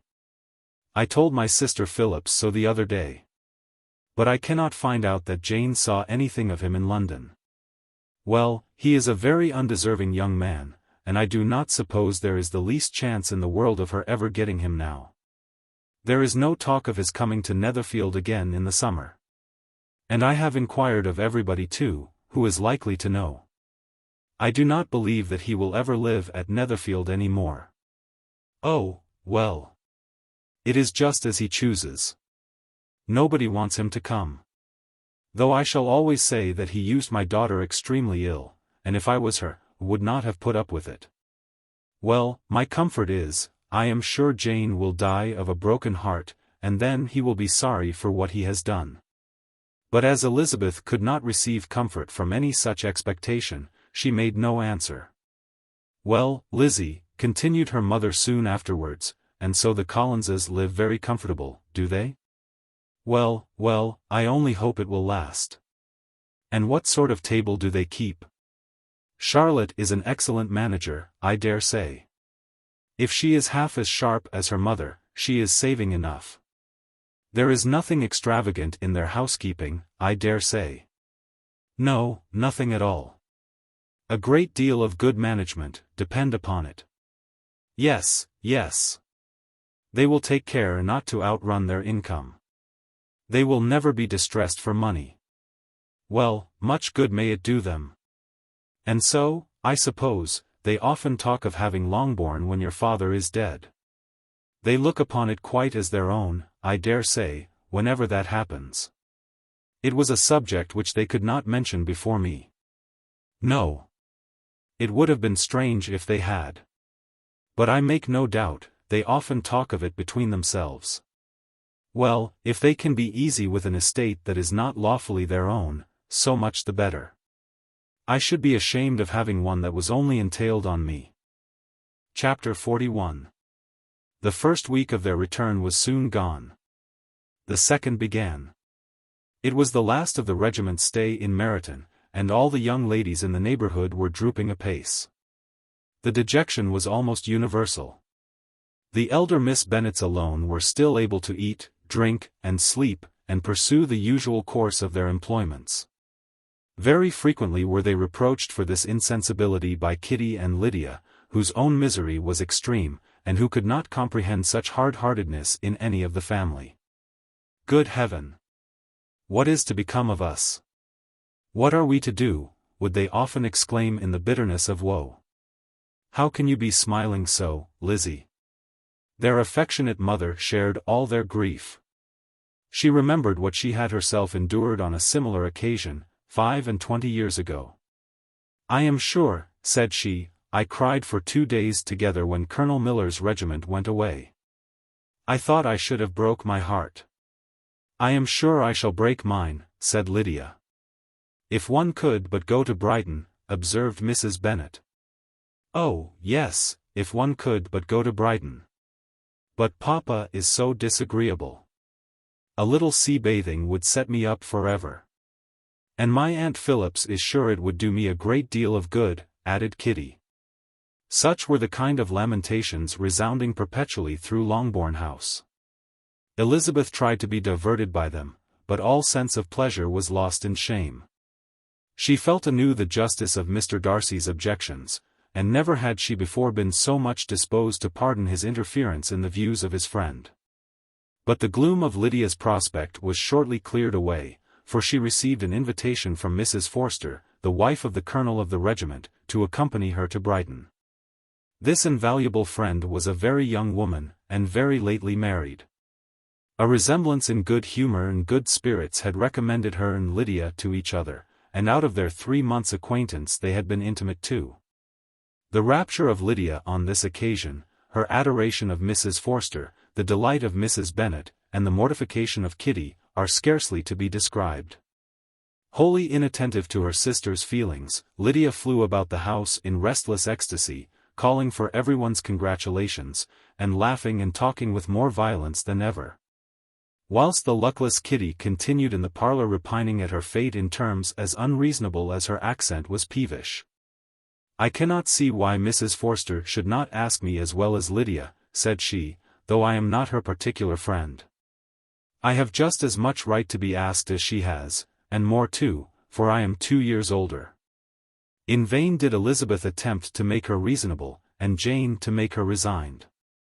As for Elizabeth herself, this invitation was so far from exciting in her the same feelings as in her mother and Lydia, that she considered it as the death warrant of all possibility of common sense for the latter. And detestable as such a step must make her were it known, she could not help secretly advising her father not to let her go. She represented to him all the improprieties of Lydia's general behaviour, the little advantage she could derive from the friendship of such a woman as Mrs. Forster, and the probability of her being yet more imprudent with such a companion at Brighton, where the temptations must be greater than at home. He heard her attentively, and then said, "Lydia will never be easy till she has exposed herself in some public place or other. And we can never expect her to do it with so little expense or inconvenience to her family as under the present circumstances. If you were aware," said Elizabeth, "of the very great disadvantage to us all, which must arise from the public notice of Lydia's unguarded and imprudent manner. Nay, which has already arisen from it, I am sure you would judge differently in the affair." "Already arisen," repeated Mr. Bennet. "What, has she frightened away some of your lovers?" "Poor little Lizzie! But do not be cast down. Such squeamish youths as cannot bear to be connected with a little absurdity, are not worth a regret. Come, let me see the list of the pitiful fellows who have been kept aloof by Lydia's folly. Indeed you are mistaken. I have no such injuries to resent. It is not of peculiar, but of general evils, which I am now complaining.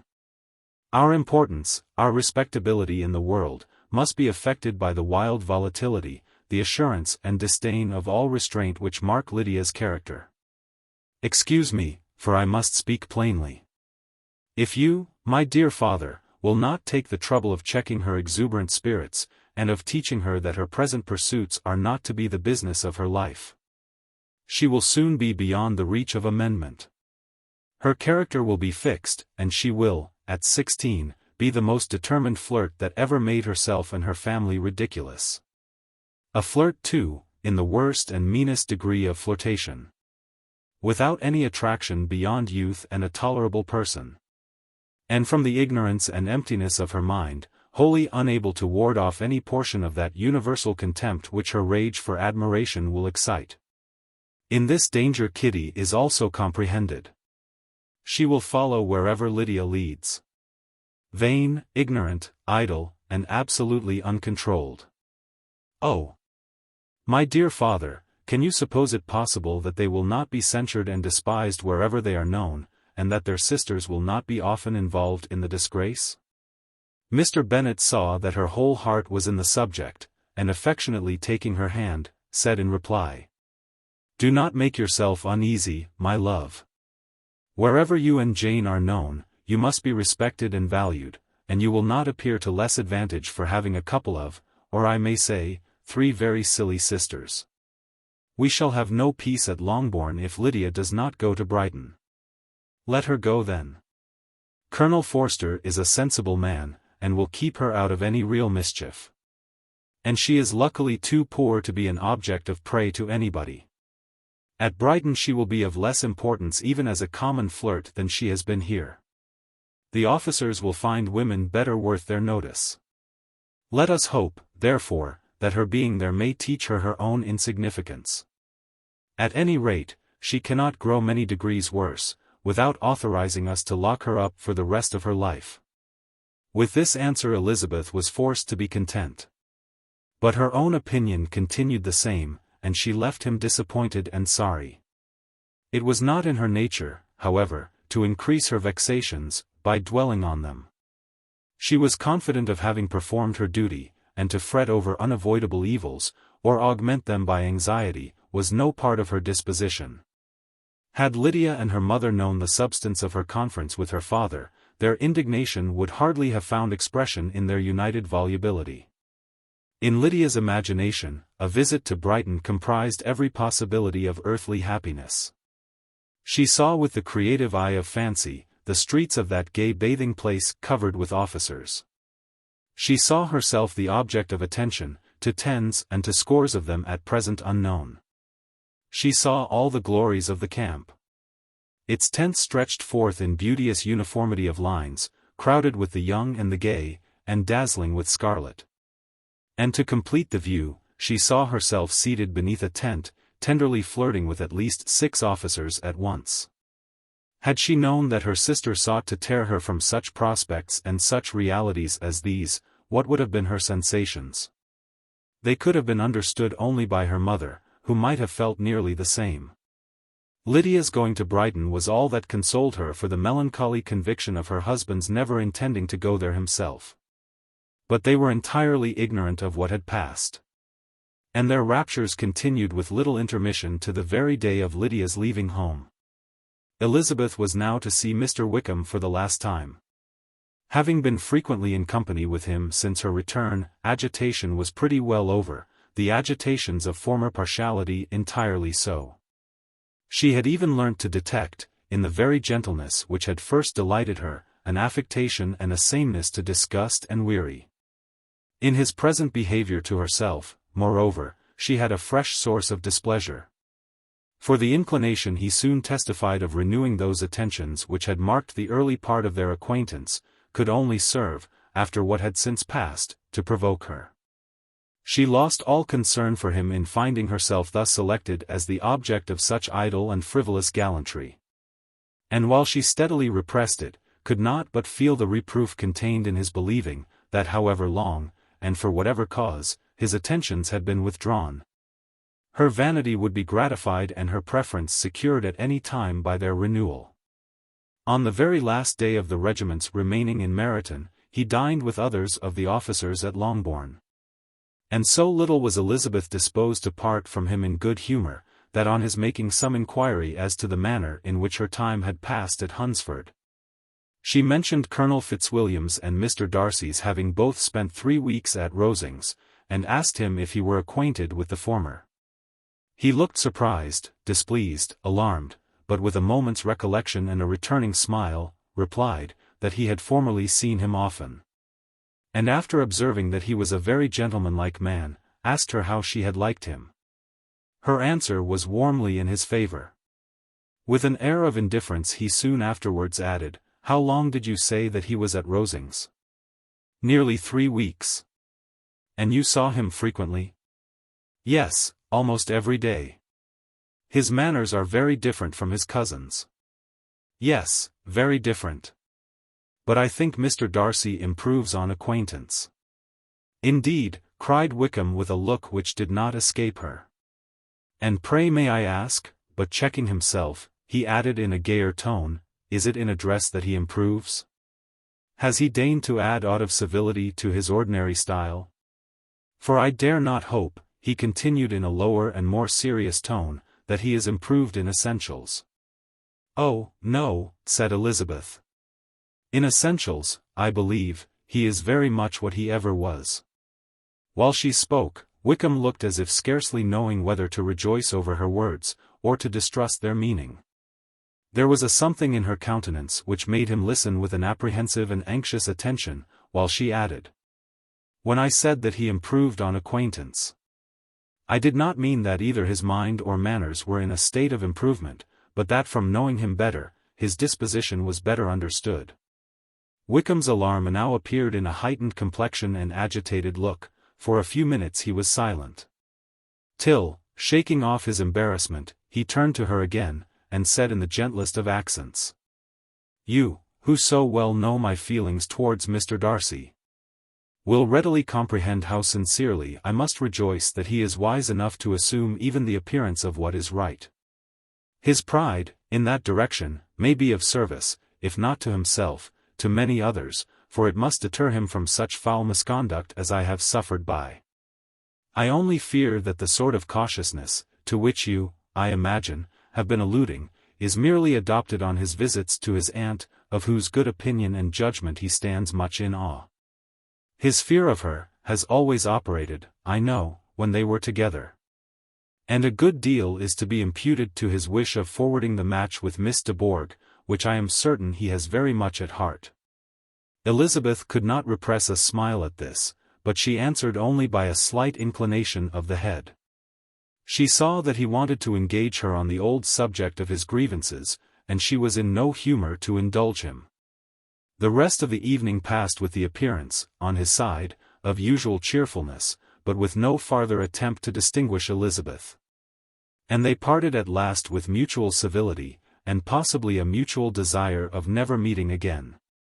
When the party broke up, Lydia returned with Mrs. Forster to Meryton, from whence they were to set out early the next morning. The separation between her and her family was rather noisy than pathetic. Kitty was the only one who shed tears, but she did weep from vexation and envy. Mrs. Bennet was diffuse in her good wishes for the felicity of her daughter, and impressive in her injunctions that she would not miss the opportunity of enjoying herself as much as possible. Advice, which there was every reason to believe would be attended to. And in the clamorous happiness of Lydia herself in bidding farewell, the more gentle adieus of her sisters were uttered without being heard. Chapter 42. Had Elizabeth's opinion been all drawn from her own family, she could not have formed a very pleasing picture of conjugal felicity or domestic comfort.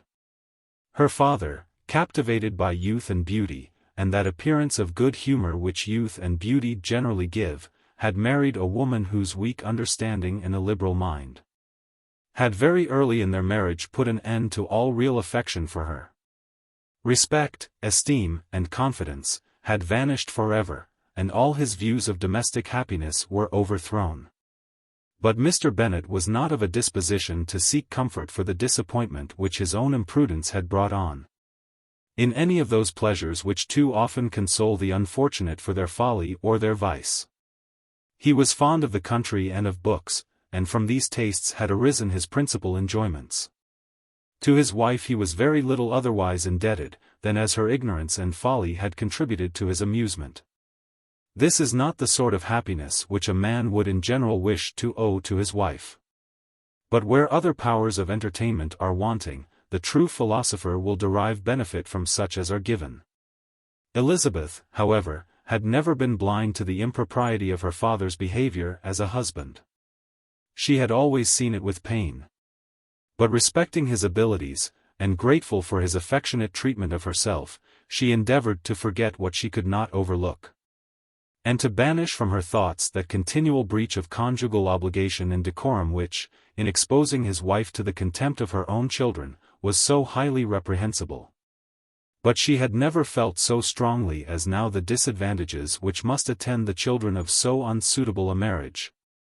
Nor ever been so fully aware of the evils arising from so ill-judged a direction of talents. Talents which rightly used, might at least have preserved the respectability of his daughters, even if incapable of enlarging the mind of his wife. When Elizabeth had rejoiced over Wickham's departure, she found little other cause for satisfaction in the loss of the regiment. Their parties abroad were less varied than before. And at home she had a mother and sister whose constant repinings at the dullness of everything around them, threw a real gloom over their domestic circle. And, though Kitty might in time regain her natural degree of sense, since the disturbers of her brain were removed, her other sister, from whose disposition greater evil might be apprehended, was likely to be hardened in all her folly and assurance, by a situation of such double danger as a watering place and a camp. Upon the whole, therefore, she found, what has been sometimes found before, that an event to which she had looked forward with impatient desire did not, in taking place, bring all the satisfaction she had promised herself. It was consequently necessary to name some other period for the commencement of actual felicity. To have some other point on which her wishes and hopes might be fixed, and by again enjoying the pleasure of anticipation, console herself for the present, and prepare for another disappointment. Her tour to the lakes was now the object of her happiest thoughts. It was her best consolation for all the uncomfortable hours, which the discontentedness of her mother and Kitty made inevitable. And could she have included Jane in the scheme, every part of it would have been perfect. But it is fortunate, thought she, that I have something to wish for. Were the whole arrangement complete, my disappointment would be certain. But here, by carrying with me one ceaseless source of regret in my sister's absence, I may reasonably hope to have all my expectations of pleasure realized. A scheme of which every part promises delight, can never be successful, and general disappointment is only warded off by the defense of some little peculiar vexation. When Lydia went away, she promised to write very often and very minutely to her mother and Kitty, but her letters were always long expected, and always very short.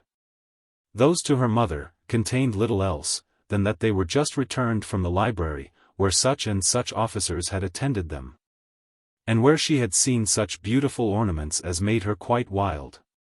That she had a new gown, or a new parasol, which she would have described more fully, but was obliged to leave off in a violent hurry, as Mrs. Forster called her, and they were going to the camp. And from her correspondence with her sister, there was still less to be learnt, for her letters to Kitty, though rather longer, were much too full of lines under the words to be made public. After the first fortnight or 3 weeks of her absence, health, good humour and cheerfulness began to reappear at Longbourn. Everything wore a happier aspect. The families who had been in town for the winter came back again, and summer finery and summer engagements arose. Mrs. Bennet was restored to her usual querulous serenity, and by the middle of June Kitty was so much recovered as to be able to enter Meryton without tears. An event of such happy promise as to make Elizabeth hope, that by the following Christmas, she might be so tolerably reasonable as not to mention an officer above once a day. Unless by some cruel and malicious arrangement at the War Office, another regiment should be quartered in Meryton. The time fixed for the beginning of their northern tour was now fast approaching. And a fortnight only was wanting of it, when a letter arrived from Mrs. Gardiner, which at once delayed its commencement and curtailed its extent. Mr. Gardiner would be prevented by business from setting out till a fortnight later in July, and must be in London again within a month. And as that left too short a period for them to go so far, and see so much as they had proposed, or at least to see it with the leisure and comfort they had built on, they were obliged to give up the lakes, and substitute a more contracted tour. And, according to the present plan, were to go no farther northward than Derbyshire. In that county, there was enough to be seen, to occupy the chief of their 3 weeks. And to Mrs. Gardiner it had a peculiarly strong attraction. The town where she had formerly passed some years of her life, and where they were now to spend a few days, was probably as great an object of her curiosity as all the celebrated beauties of Matlock, Chatsworth, Dovedale, or the Peak.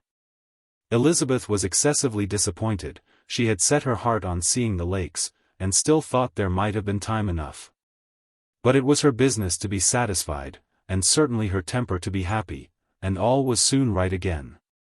With the mention of Derbyshire, there were many ideas connected. It was impossible for her to see the word without thinking of Pemberley and its owner. But surely, said she, I may enter his county with impunity, and rob it of a few petrified spars without his perceiving me. The period of expectation was now doubled. 4 weeks were to pass away before her uncle and aunt's arrival. But they did pass away, and Mr. and Mrs. Gardiner, with their 4 children, did at length appear at Longbourn. The children, 2 girls of 6 and 8 years old, and 2 younger boys, were to be left under the particular care of their cousin Jane, who was the general favourite, and whose steady sense and sweetness of temper exactly adapted her for attending to them in every way, teaching them, playing with them, and loving them. The Gardiners stayed only 1 night at Longbourn, and set off the next morning with Elizabeth in pursuit of novelty and amusement. One enjoyment was certain, that of suitableness as companions. A suitableness which comprehended health and temper to bear inconveniences, cheerfulness to enhance every pleasure, and affection and intelligence, which might supply it among themselves if there were disappointments abroad. It is not the object of this work to give a description of Derbyshire, nor of any of the remarkable places through which their route thither lay. Oxford, Blenheim, Warwick, Kenilworth, Birmingham, etc. are sufficiently known. A small part of Derbyshire is all the present concern. To the little town of Lambton, the scene of Mrs. Gardiner's former residence, and where she had lately learned that some acquaintance still remained, they bent their steps. After having seen all the principal wonders of the country. And within 5 miles of Lambton, Elizabeth found from her aunt, that Pemberley was situated. It was not in their direct road, nor more than a mile or 2 out of it. In talking over their route the evening before, Mrs. Gardiner expressed an inclination to see the place again. Mr. Gardiner declared his willingness, and Elizabeth was applied to for her approbation. "My love, should not you like to see a place of which you have heard so much?" said her aunt. "A place, too, with which so many of your acquaintance are connected. Wickham passed all his youth there, you know." Elizabeth was distressed. She felt that she had no business at Pemberley, and was obliged to assume a disinclination for seeing it. She must own that she was tired of great houses. After going over so many, she really had no pleasure in fine carpets or satin curtains. Mrs. Gardiner abused her stupidity. "If it were merely a fine house richly furnished," said she, "I should not care about it myself, but the grounds are delightful. They have some of the finest woods in the country." Elizabeth said no more, but her mind could not acquiesce. The possibility of meeting Mr. Darcy, while viewing the place, instantly occurred. It would be dreadful. She blushed at the very idea, and thought it would be better to speak openly to her aunt, than to run such a risk. But against this, there were objections. And she finally resolved that it could be the last resource, if her private inquiries as to the absence of the family were unfavorably answered. Accordingly, when she retired at night, she asked the chambermaid whether Pemberley were not a very fine place, what was the name of its proprietor, and with no little alarm, whether the family were down for the summer. A most welcome negative followed the last question, and her alarms being now removed, she was at leisure to feel a great deal of curiosity to see the house herself. And when the subject was revived the next morning, and she was again applied to, could readily answer, and with a proper air of indifference, that she had not really any dislike to the scheme. To Pemberley, therefore, they were to go. Chapter 43. Elizabeth, as they drove along, watched for the first appearance of Pemberley Woods with some perturbation. And when at length they turned in at the lodge, her spirits were in a high flutter. The park was very large, and contained great variety of ground. They entered it in one of its lowest points, and drove for some time through a beautiful wood, stretching over a wide extent. Elizabeth's mind was too full for conversation, but she saw and admired every remarkable spot and point of view. They gradually ascended for half a mile, and then found themselves at the top of a considerable eminence, where the wood ceased, and the eye was instantly caught by Pemberley House. Situated on the opposite side of a valley, into which the road with some abruptness wound. It was a large, handsome, stone building, standing well on rising ground, and backed by a ridge of high woody hills. And in front, a stream of some natural importance was swelled into greater, but without any artificial appearance. Its banks were neither formal, nor falsely adorned. Elizabeth was delighted. She had never seen a place for which nature had done more, or where natural beauty had been so little counteracted by an awkward taste. They were all of them warm in their admiration. And at that moment she felt that to be mistress of Pemberley might be something. They descended the hill, crossed the bridge, and drove to the door. And, while examining the nearer aspect of the house, all her apprehensions of meeting its owner returned. She dreaded lest the chambermaid had been mistaken. On applying to see the place, they were admitted into the hall, and Elizabeth, as they waited for the housekeeper, had leisure to wonder at her being where she was.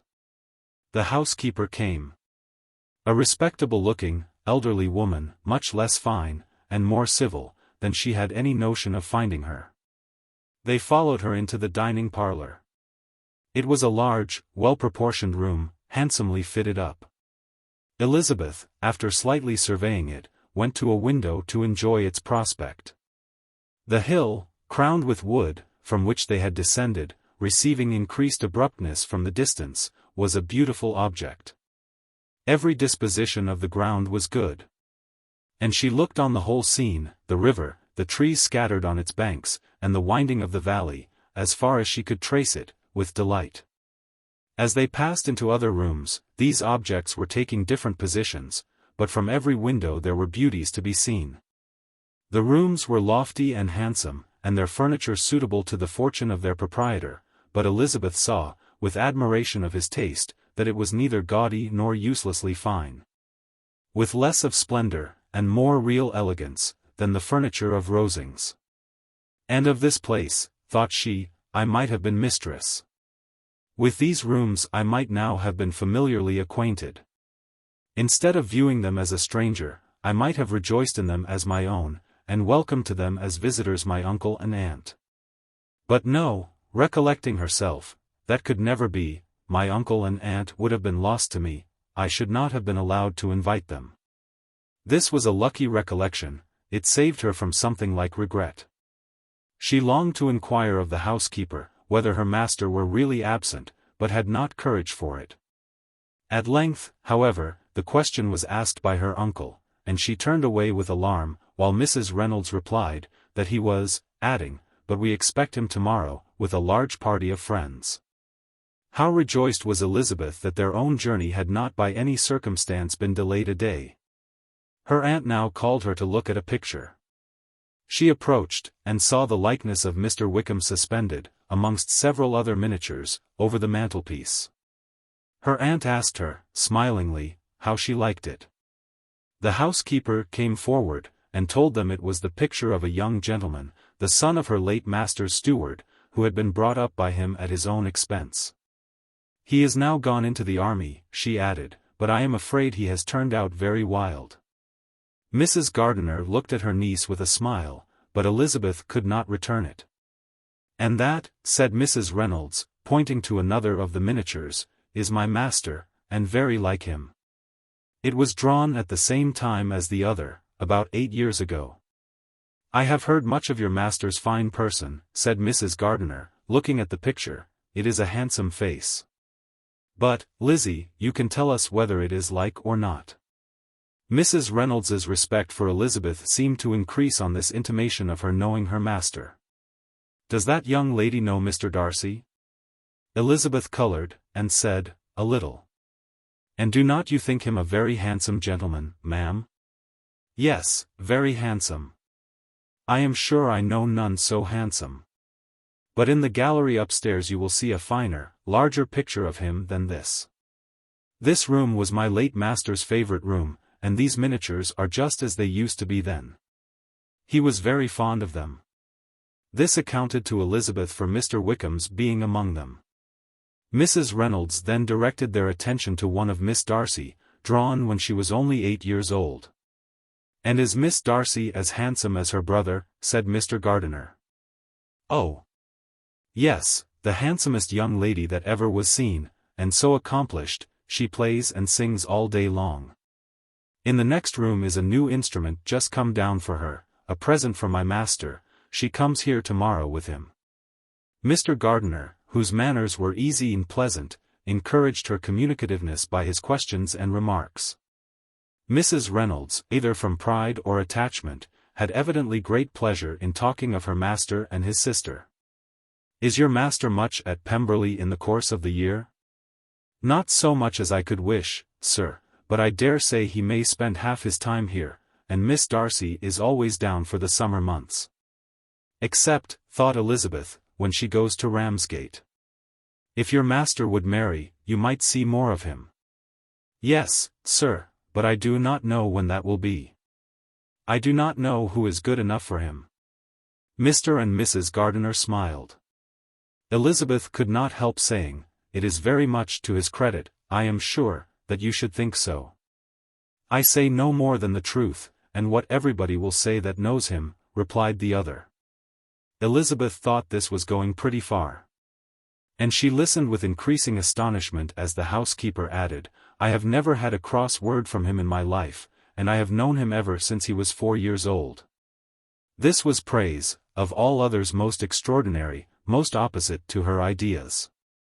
That he was not a good-tempered man, had been her firmest opinion. Her keenest attention was awakened.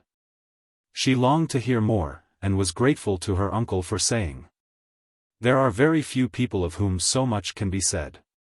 You are lucky in having such a master."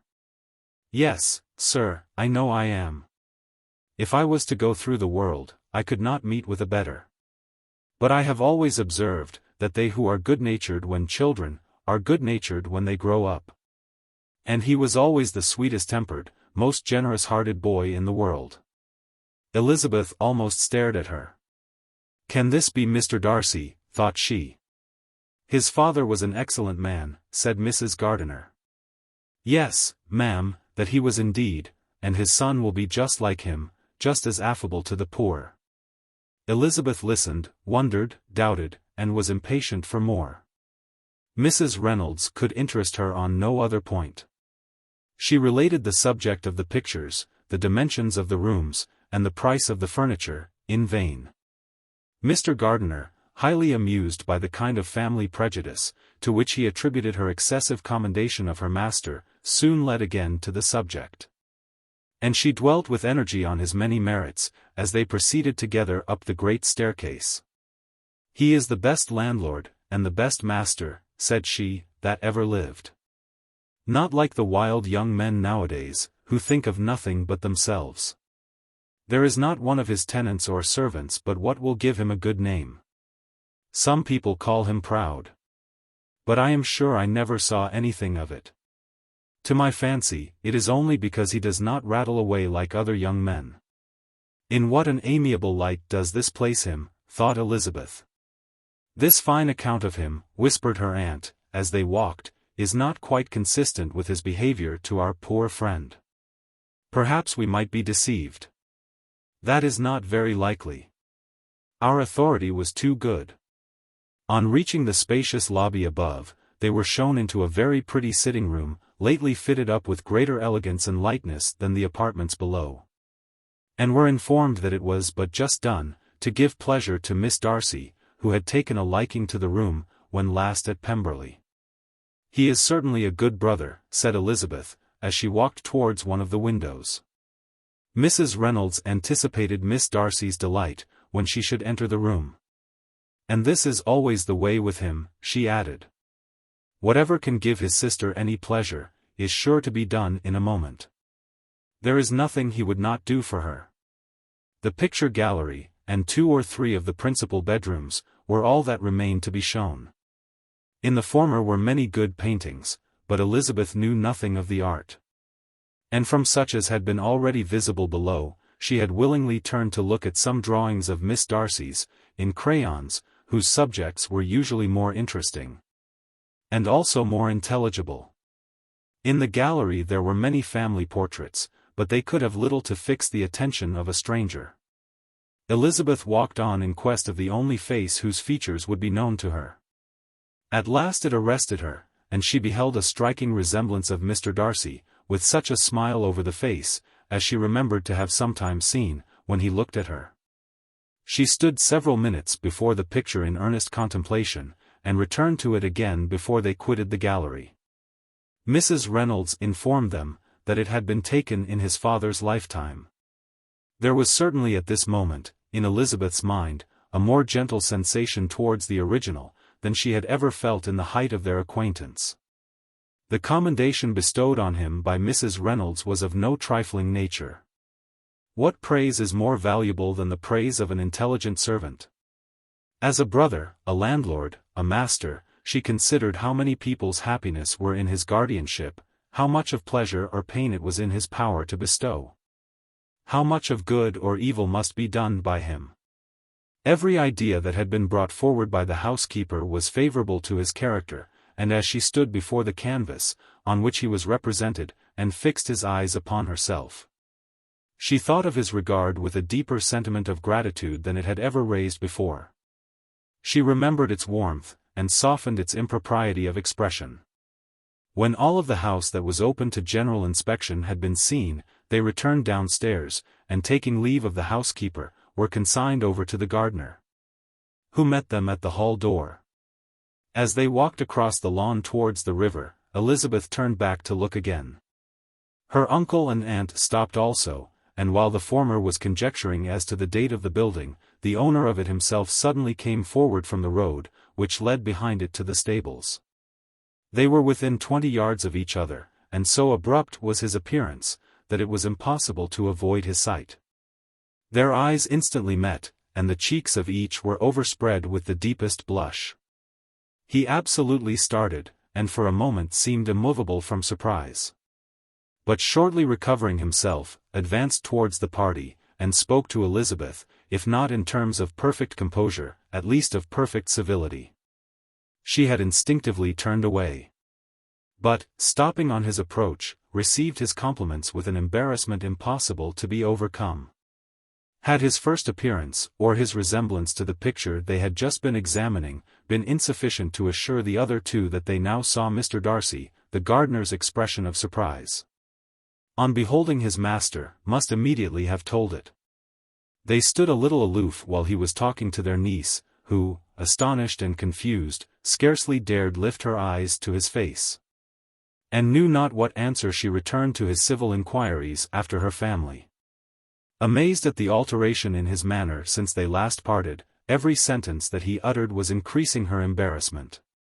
And every idea of the impropriety of her being found there, recurring to her mind, the few minutes in which they continued together, were some of the most uncomfortable of her life. Nor did he seem much more at ease. When he spoke, his accent had none of its usual sedateness. And he repeated his inquiries as to the time of her having left Longbourn, and of her stay in Derbyshire, so often, and in so hurried a way, as plainly spoke the distraction of his thoughts. At length, every idea seemed to fail him, and, after standing a few moments without saying a word, he suddenly recollected himself, and took leave. The others then joined her, and expressed their admiration of his figure, but Elizabeth heard not a word, and, wholly engrossed by her own feelings, followed them in silence. She was overpowered by shame and vexation. Her coming there was the most unfortunate, the most ill-judged thing in the world. How strange must it appear to him! In what a disgraceful light might it not strike so vain a man! It might seem as if she had purposely thrown herself in his way again. Oh! Why did she come? Or, why did he thus come a day before he was expected? Had they been only 10 minutes sooner, they should have been beyond the reach of his discrimination, for it was plain that he was that moment arrived. That moment alighted from his horse or his carriage. She blushed again and again over the perverseness of the meeting. And his behavior, so strikingly altered, what could it mean? That he should even speak to her was amazing. But to speak with such civility, to inquire after her family. Never in her life had she seen his manners so little dignified, never had he spoken with such gentleness as on this unexpected meeting. What a contrast did it offer to his last address in Rosings Park, when he put his letter into her hand. She knew not what to think, nor how to account for it. They had now entered a beautiful walk by the side of the water, and every step was bringing forward a nobler fall of ground, or a finer reach of the woods to which they were approaching. But it was some time before Elizabeth was sensible of any of it. And, though she answered mechanically to the repeated appeals of her uncle and aunt, and seemed to direct her eyes to such objects as they pointed out, she distinguished no part of the scene. Her thoughts were all fixed on that one spot of Pemberley House, whichever it might be, where Mr. Darcy then was. She longed to know what at that moment was passing in his mind. In what manner he thought of her, and whether, in defiance of everything, she was still dear to him. Perhaps he had been civil, only because he felt himself at ease. Yet there had been that in his voice, which was not like ease. Whether he had felt more of pain or of pleasure in seeing her, she could not tell, but he certainly had not seen her with composure. At length, however, the remarks of her companions on her absence of mind roused her, and she felt the necessity of appearing more like herself. They entered the woods, and bidding adieu to the river for a while, ascended some of the higher grounds. Whence, in spots where the opening of the trees gave the eye power to wander, were many charming views of the valley, the opposite hills, with the long range of woods overspreading many, and occasionally part of the stream. Mr. Gardiner expressed a wish of going round the whole park, but feared it might be beyond a walk. With a triumphant smile, they were told that it was 10 miles round. It settled the matter. And they pursued the accustomed circuit, which brought them again, after some time, in a descent among hanging woods, to the edge of the water, in one of its narrowest parts. They crossed it by a simple bridge, in character with the general air of the scene. It was a spot less adorned than any they had yet visited.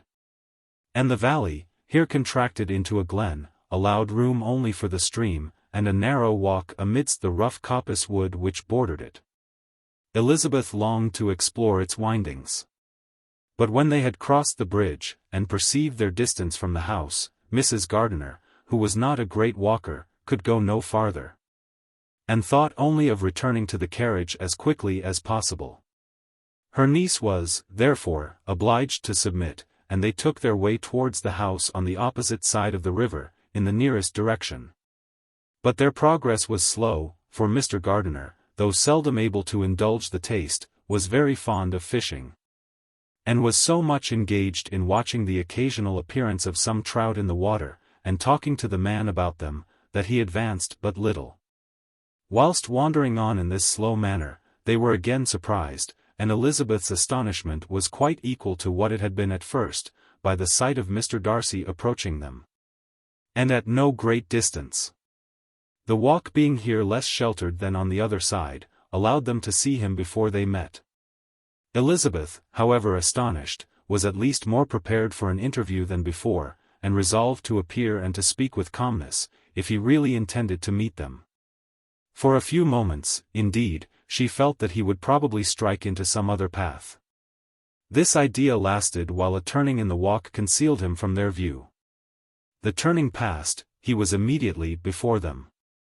With a glance she saw, that he had lost none of his recent civility. And, to imitate his politeness, she began, as they met, to admire the beauty of the place. But she had not got beyond the words "delightful" and "charming," when some unlucky recollections obtruded, and she fancied that praise of Pemberley from her might be mischievously construed. Her colour changed, and she said no more. Mrs. Gardiner was standing a little behind, and on her pausing, he asked her if she would do him the honour of introducing him to her friends. This was a stroke of civility for which she was quite unprepared. And she could hardly suppress a smile, at his being now seeking the acquaintance of some of those very people, against whom his pride had revolted, in his offer to herself. What will be his surprise, thought she, when he knows who they are? He takes them now for people of fashion. The introduction, however, was immediately made. And as she named their relationship to herself, she stole a sly look at him, to see how he bore it. And was not without the expectation of his decamping as fast as he could from such disgraceful companions. That he was surprised by the connection was evident. He sustained it however with fortitude, and so far from going away, turned back with them, and entered into conversation with Mr. Gardiner. Elizabeth could not but be pleased, could not but triumph. It was consoling, that he should know she had some relations for whom there was no need to blush. She listened most attentively to all that passed between them, and gloried in every expression, every sentence of her uncle, which marked his intelligence, his taste, or his good manners. The conversation soon turned upon fishing, and she heard Mr. Darcy invite him, with the greatest civility, to fish there as often as he chose, while he continued in the neighborhood. Offering at the same time to supply him with fishing tackle, and pointing out those parts of the stream where there was usually most sport. Mrs. Gardiner, who was walking arm in arm with Elizabeth, gave her a look expressive of her wonder. Elizabeth said nothing, but it gratified her exceedingly. The compliment must be all for herself. Her astonishment, however, was extreme, and continually was she repeating, "Why is he so altered? From what can it proceed? It cannot be for me, it cannot be for my sake that his manners are thus softened. My reproofs at Hunsford could not work such a change as this. It is impossible that he should still love me." After walking some time in this way, the two ladies in front, the two gentlemen behind, on resuming their places. After descending to the brink of the river for the better inspection of some curious water plant, there chanced to be a little alteration. It originated in Mrs. Gardiner, who, fatigued by the exercise of the morning, found Elizabeth's arm inadequate to her support, and consequently preferred her husband's. Mr. Darcy took her place by her niece, and they walked on together. After a short silence, the lady first spoke. She wished him to know that she had been assured of his absence before she came to the place, and accordingly began by observing that his arrival had been very unexpected, for your housekeeper, she added, informed us that you would certainly not be here till tomorrow. And indeed, before we left Bakewell, we understood that you were not immediately expected in the country. He acknowledged the truth of it all, and said that business with his steward had occasioned his coming forward a few hours before the rest of the party with whom he had been traveling. They will join me early tomorrow, he continued, and among them are some who will claim an acquaintance with you, Mr. Bingley and his sisters. Elizabeth answered only by a slight bow. Her thoughts were instantly driven back to the time when Mr. Bingley's name had been last mentioned between them, and if she might judge from his complexion, his mind was not very differently engaged. There is also one other person in the party, he continued after a pause, who more particularly wishes to be known to you. Will you allow me, or do I ask too much, to introduce my sister to your acquaintance during your stay at Lambton? The surprise of such an application was great indeed. It was too great for her to know in what manner she acceded to it. She immediately felt that whatever desire Miss Darcy might have of being acquainted with her, must be the work of her brother, and without looking farther, it was satisfactory.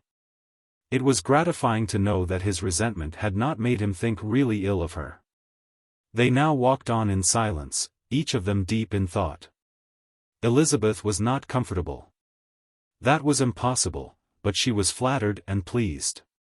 His wish of introducing his sister to her, was a compliment of the highest kind. They soon outstripped the others, and when they had reached the carriage, Mr. and Mrs. Gardiner were half a quarter of a mile behind. He then asked her to walk into the house, but she declared herself not tired, and they stood together on the lawn. At such a time, much might have been said, and silence was very awkward. She wanted to talk, but there seemed an embargo on every subject. At last she recollected that she had been travelling, and they talked of Matlock and Dovedale with great perseverance. Yet time and her aunt moved slowly, and her patience and her ideas were nearly worn out before the tête-à-tête was over. On Mr. and Mrs. Gardiner's coming up, they were all pressed to go into the house and take some refreshment, but this was declined, and they parted on each side with the utmost politeness. Mr. Darcy handed the ladies into the carriage, and when it drove off, Elizabeth saw him walking slowly towards the house. The observations of her uncle and aunt now began. And each of them pronounced him to be infinitely superior to anything they had expected. "He is perfectly well behaved, polite, and unassuming," said her uncle. "There is something a little stately in him to be sure," replied her aunt, "but it is confined to his air, and is not unbecoming. I can now say with the housekeeper, that though some people may call him proud, I have seen nothing of it. I was never more surprised than by his behavior to us. It was more than civil. It was really attentive, and there was no necessity for such attention. His acquaintance with Elizabeth was very trifling."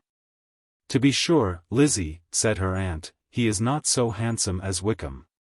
Or rather he has not Wickham's countenance, for his features are perfectly good. But how came you to tell us that he was so disagreeable?" Elizabeth excused herself as well as she could. Said that she had liked him better when they met in Kent than before, and that she had never seen him so pleasant as this morning. "But perhaps he may be a little whimsical in his civilities," replied her uncle. "Your great men often are. And therefore I shall not take him at his word about fishing, as he might change his mind another day, and warn me off his grounds." Elizabeth felt that they had entirely mistaken his character, but said nothing. "From what we have seen of him," continued Mrs. Gardiner, "I really should not have thought that he could have behaved in so cruel a way by anybody, as he has done by poor Wickham. He has not an ill-natured look. On the contrary, there is something pleasing about his mouth when he speaks. And there is something of dignity in his countenance, that would not give one an unfavorable idea of his heart. But to be sure, the good lady who showed us the house, did give him a most flaming character. I could hardly help laughing aloud sometimes. But he is a liberal master, I suppose, and that in the eye of a servant comprehends every virtue." Elizabeth here felt herself called on to say something in vindication of his behavior to Wickham. And therefore gave them to understand, in as guarded a manner as she could, that by what she had heard from his relations in Kent, his actions were capable of a very different construction. And that his character was by no means so faulty, nor Wickham so amiable, as they had been considered in Hertfordshire. In confirmation of this, she related the particulars of all the pecuniary transactions in which they had been connected, without actually naming her authority, but stating it to be such as might be relied on. Mrs. Gardiner was surprised and concerned, but as they were now approaching the scene of her former pleasures, every idea gave way to the charm of recollection. And she was too much engaged in pointing out to her husband all the interesting spots in its environs, to think of anything else. Fatigued as she had been by the morning's walk, they had no sooner dined than she set off again in quest of her former acquaintance. And the evening was spent in the satisfactions of an intercourse renewed after many years' discontinuance. The occurrences of the day were too full of interest to leave Elizabeth much attention for any of these new friends.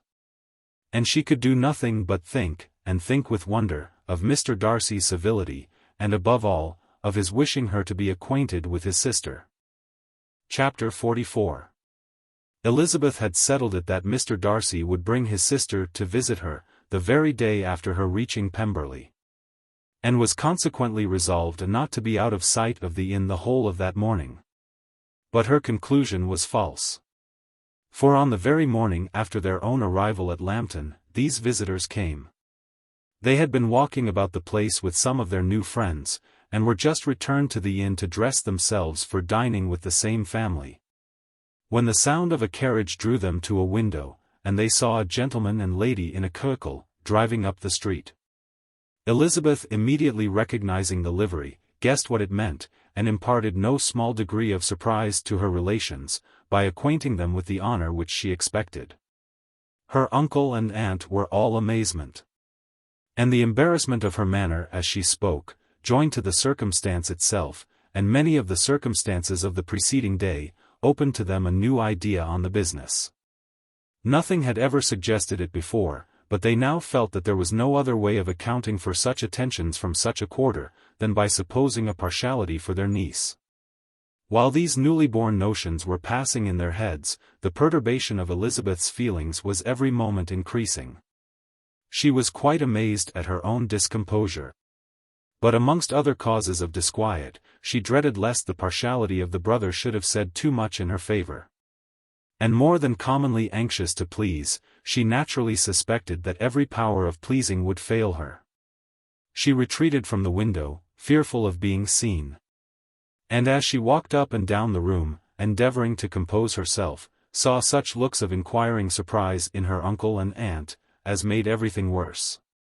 Miss Darcy and her brother appeared, and this formidable introduction took place. With astonishment did Elizabeth see that her new acquaintance was at least as much embarrassed as herself. Since her being at Lambton, she had heard that Miss Darcy was exceedingly proud, but the observation of a very few minutes convinced her that she was only exceedingly shy. She found it difficult to obtain even a word from her beyond a monosyllable. Miss Darcy was tall, and on a larger scale than Elizabeth. And, though little more than 16, her figure was formed, and her appearance womanly and graceful. She was less handsome than her brother, but there was sense and good humor in her face, and her manners were perfectly unassuming and gentle. Elizabeth, who had expected to find in her as acute and unembarrassed an observer as ever Mr. Darcy had been, was much relieved by discerning such different feelings. They had not been long together before Darcy told her that Bingley was also coming to wait on her. And she had barely time to express her satisfaction, and prepare for such a visitor, when Bingley's quick step was heard on the stairs, and in a moment he entered the room. All Elizabeth's anger against him had been long done away. But, had she still felt any, it could hardly have stood its ground against the unaffected cordiality with which he expressed himself, on seeing her again. He inquired in a friendly, though general way, after her family, and looked and spoke with the same good-humored ease that he had ever done. To Mr. and Mrs. Gardiner he was scarcely a less interesting personage than to herself. They had long wished to see him. The whole party before them, indeed, excited a lively attention. The suspicions which had just arisen of Mr. Darcy and their niece, directed their observation towards each with an earnest, though guarded, inquiry. And they soon drew from those inquiries the full conviction that one of them at least knew what it was to love. Of the lady's sensations they remained a little in doubt.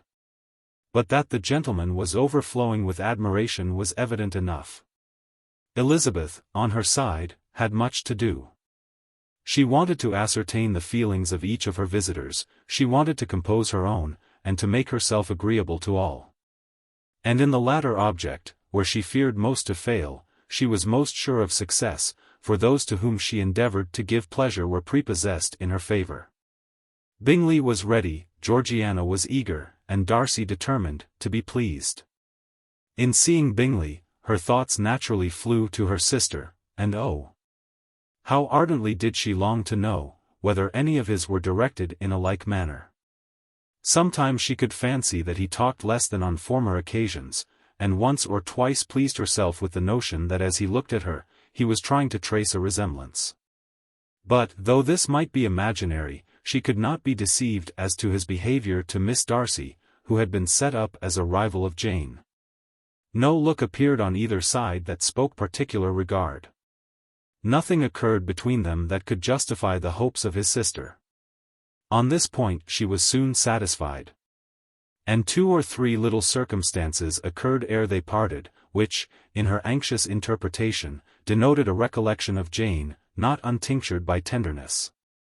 And a wish of saying more that might lead to the mention of her, had he dared. He observed to her, at a moment when the others were talking together, and in a tone which had something of real regret, that it was a very long time since he had had the pleasure of seeing her. And, before she could reply, he added, "It is above 8 months. We have not met since the 26th of November, when we were all dancing together at Netherfield." Elizabeth was pleased to find his memory so exact, and he afterwards took occasion to ask her, when unattended to by any of the rest, whether all her sisters were at Longbourn. There was not much in the question, nor in the preceding remark, but there was a look and a manner which gave them meaning. It was not often that she could turn her eyes on Mr. Darcy himself. But, whenever she did catch a glimpse, she saw an expression of general complaisance, and in all that he said, she heard an accent so far removed from hauteur or disdain of his companions, as convinced her that the improvement of manners which she had yesterday witnessed, however temporary its existence might prove, had at least outlived one day. When she saw him thus seeking the acquaintance, and courting the good opinion of people, with whom any intercourse a few months ago would have been a disgrace. When she saw him thus civil, not only to herself, but to the very relations whom he had openly disdained, and recollected their last lively scene in Hunsford Parsonage, the difference, the change was so great, and struck so forcibly on her mind, that she could hardly restrain her astonishment from being visible. Never, even in the company of his dear friends at Netherfield, or his dignified relations at Rosings, had she seen him so desirous to please, so free from self-consequence or unbending reserve as now, when no importance could result from the success of his endeavors, and when even the acquaintance of those to whom his attentions were addressed would draw down the ridicule and censure of the ladies both of Netherfield and Rosings. Their visitors stayed with them above half an hour, and when they arose to depart, Mr. Darcy called on his sister to join him in expressing their wish of seeing Mr. and Mrs. Gardiner, and Miss Bennet, to dinner at Pemberley, before they left the country. Miss Darcy, though with a diffidence which marked her little in the habit of giving invitations, readily obeyed. Mrs. Gardiner looked at her niece, desirous of knowing how she, whom the invitation most concerned, felt disposed as to its acceptance, but Elizabeth had turned away her head. Presuming, however, that this studied avoidance spoke rather a momentary embarrassment, than any dislike of the proposal, and seeing in her husband, who was fond of society, a perfect willingness to accept it, she ventured to engage for her attendance, and the day after the next was fixed on. Bingley expressed great pleasure in the certainty of seeing Elizabeth again, having still a great deal to say to her, and many inquiries to make after all their Hertfordshire friends. Elizabeth, construing all this into a wish of hearing her speak of her sister, was pleased. And on this account, as well as some others, found herself, when their visitors left them, capable of considering the last half-hour with some satisfaction, though while it was passing, the enjoyment of it had been little. Eager to be alone, and fearful of inquiries or hints from her uncle and aunt, she stayed with them only long enough to hear their favourable opinion of Bingley, and then hurried away to dress. But she had no reason to fear Mr. and Mrs. Gardiner's curiosity. It was not their wish to force her communication. It was evident that she was much better acquainted with Mr. Darcy than they had before any idea of. It was evident that he was very much in love with her. They saw much to interest, but nothing to justify inquiry. Of Mr. Darcy it was now a matter of anxiety to think well, and, as far as their acquaintance reached, there was no fault to find. They could not be untouched by his politeness, and had they drawn his character from their own feelings, and his servant's report, without any reference to any other account, the circle in Hertfordshire to which he was known, would not have recognized it for Mr. Darcy. There was now an interest, however, in believing the housekeeper. And they soon became sensible, that the authority of a servant who had known him since he was 4 years old, and whose own manners indicated respectability, was not to be hastily rejected. Neither had anything occurred in the intelligence of their Lambton friends, that could materially lessen its weight. They had nothing to accuse him of but pride. Pride he probably had, and if not, it would certainly be imputed by the inhabitants of a small market town, where the family did not visit. It was acknowledged, however, that he was a liberal man, and did much good among the poor. With respect to Wickham, the travellers soon found that he was not held there in much estimation. For though the chief of his concerns, with the son of his patron, were imperfectly understood, it was yet a well-known fact that, on his quitting Derbyshire, he had left many debts behind him, which Mr. Darcy afterwards discharged. As for Elizabeth, her thoughts were at Pemberley this evening more than the last. And the evening, though as it passed it seemed long, was not long enough to determine her feelings towards one in that mansion, and she lay awake 2 whole hours, endeavoring to make them out. She certainly did not hate him. No, hatred had vanished long ago, and she had almost as long been ashamed of ever feeling a dislike against him, that could be so called. The respect created by the conviction of his valuable qualities, though at first unwillingly admitted, had for some time ceased to be repugnant to her feelings. And it was now heightened into somewhat of a friendlier nature, by the testimony so highly in his favor, and bringing forward his disposition in so amiable a light, which yesterday had produced. But above all, above respect and esteem, there was a motive within her of good will which could not be overlooked. It was gratitude. Gratitude, not merely for having once loved her, but for loving her still well enough, to forgive all the petulance and acrimony of her manner in rejecting him, and all the unjust accusations accompanying her rejection. He who, she had been persuaded, would avoid her as his greatest enemy, seemed, on this accidental meeting, most eager to preserve the acquaintance, and without any indelicate display of regard, or any peculiarity of manner, where their two selves only were concerned, was soliciting the good opinion of her friends, and bent on making her known to his sister. Such a change in a man of so much pride, excited not only astonishment but gratitude, for to love, ardent love, it must be attributed. And as such its impression on her was of a sort to be encouraged, as by no means unpleasing, though it could not be exactly defined. She respected, she esteemed, she was grateful to him, she felt a real interest in his welfare. And she only wanted to know how far she wished that welfare to depend upon herself, and how far it would be for the happiness of both that she should employ the power, which her fancy told her she still possessed, of bringing on the renewal of his addresses. It had been settled in the evening, between the aunt and niece, that such a striking civility as Miss Darcy's, in coming to them on the very day of her arrival at Pemberley, for she had reached it only to a late breakfast, ought to be imitated, though it could not be equalled, by some exertion of politeness on their side. And, consequently, that it would be highly expedient to wait on her at Pemberley the following morning. They were, therefore, to go. Elizabeth was pleased, though, when she asked herself the reason, she had very little to say in reply. Mr. Gardiner left them soon after breakfast. The fishing scheme had been renewed the day before, and a positive engagement made of his meeting some of the gentlemen at Pemberley by noon. Chapter 45. Convinced as Elizabeth now was that Miss Bingley's dislike of her had originated in jealousy, she could not help feeling how very unwelcome her appearance at Pemberley must be to her, and was curious to know with how much civility on that lady's side, the acquaintance would now be renewed. On reaching the house, they were shown through the hall into the saloon, whose northern aspect rendered it delightful for summer. Its windows opening to the ground, admitted a most refreshing view of the high woody hills behind the house, and of the beautiful oaks and Spanish chestnuts which were scattered over the intermediate lawn.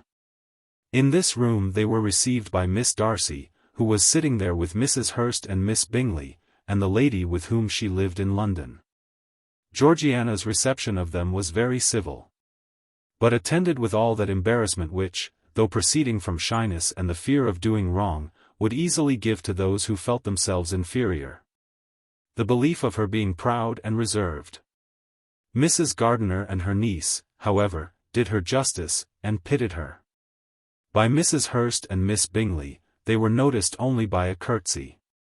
And on their being seated, a pause, awkward as such pauses must always be, succeeded for a few moments. It was first broken by Mrs. Annesley, a genteel, agreeable-looking woman, whose endeavour to introduce some kind of discourse proved her to be more truly well-bred than either of the others. And between her and Mrs. Gardiner, with occasional help from Elizabeth, the conversation was carried on. Miss Darcy looked as if she wished for courage enough to join in it, and sometimes did venture a short sentence, when there was least danger of its being heard.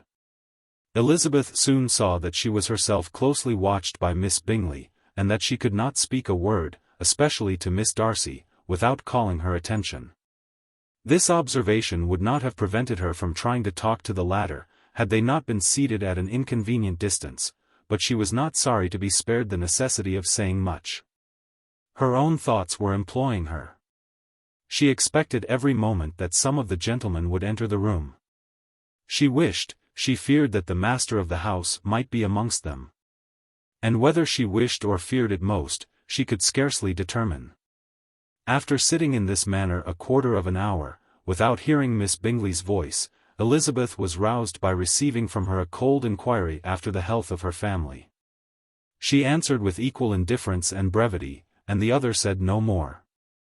The next variation which their visit afforded was produced by the entrance of servants with cold meat, cake, and a variety of all the finest fruits in season. But this did not take place till after many a significant look and smile from Mrs. Annesley to Miss Darcy had been given, to remind her of her post. There was now employment for the whole party. For though they could not all talk, they could all eat, and the beautiful pyramids of grapes, nectarines, and peaches, soon collected them round the table. While thus engaged, Elizabeth had a fair opportunity of deciding whether she most feared or wished for the appearance of Mr. Darcy, by the feelings which prevailed on his entering the room. And then, though but a moment before she had believed her wishes to predominate, she began to regret that he came. He had been some time with Mr. Gardiner, who, with 2 or 3 other gentlemen from the house, was engaged by the river, and had left him only on learning that the ladies of the family intended a visit to Georgiana that morning. No sooner did he appear, than Elizabeth wisely resolved to be perfectly easy and unembarrassed. A resolution the more necessary to be made, but perhaps not the more easily kept, because she saw that the suspicions of the whole party were awakened against them, and that there was scarcely an eye which did not watch his behavior when he first came into the room. In no countenance was attentive curiosity so strongly marked as in Miss Bingley's, in spite of the smiles which overspread her face whenever she spoke to one of its objects.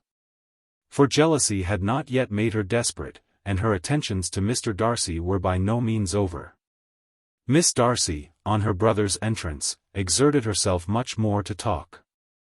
And Elizabeth saw that he was anxious for his sister and herself to get acquainted, and forwarded, as much as possible, every attempt at conversation on either side. Miss Bingley saw all this likewise, and, in the imprudence of anger, took the first opportunity of saying, with sneering civility, "Pray, Miss Eliza, are not the Shire militia removed from Meryton? They must be a great loss to your family." In Darcy's presence she dared not mention Wickham's name, but Elizabeth instantly comprehended that he was uppermost in her thoughts, and the various recollections connected with him gave her a moment's distress. But, exerting herself vigorously to repel the ill-natured attack, she presently answered the question in a tolerably disengaged tone. While she spoke, an involuntary glance showed her Darcy with a heightened complexion, earnestly looking at her, and his sister overcome with confusion, and unable to lift up her eyes. Had Miss Bingley known what pain she was then giving her beloved friend, she undoubtedly would have refrained from the hint. But she had merely intended to discompose Elizabeth, by bringing forward the idea of a man to whom she believed her partial, to make her betray a sensibility which might injure her in Darcy's opinion, and perhaps to remind the latter of all the follies and absurdities by which some part of her family were connected with that corps. Not a syllable had ever reached her of Miss Darcy's meditated elopement. To no creature had it been revealed, where secrecy was possible, except to Elizabeth.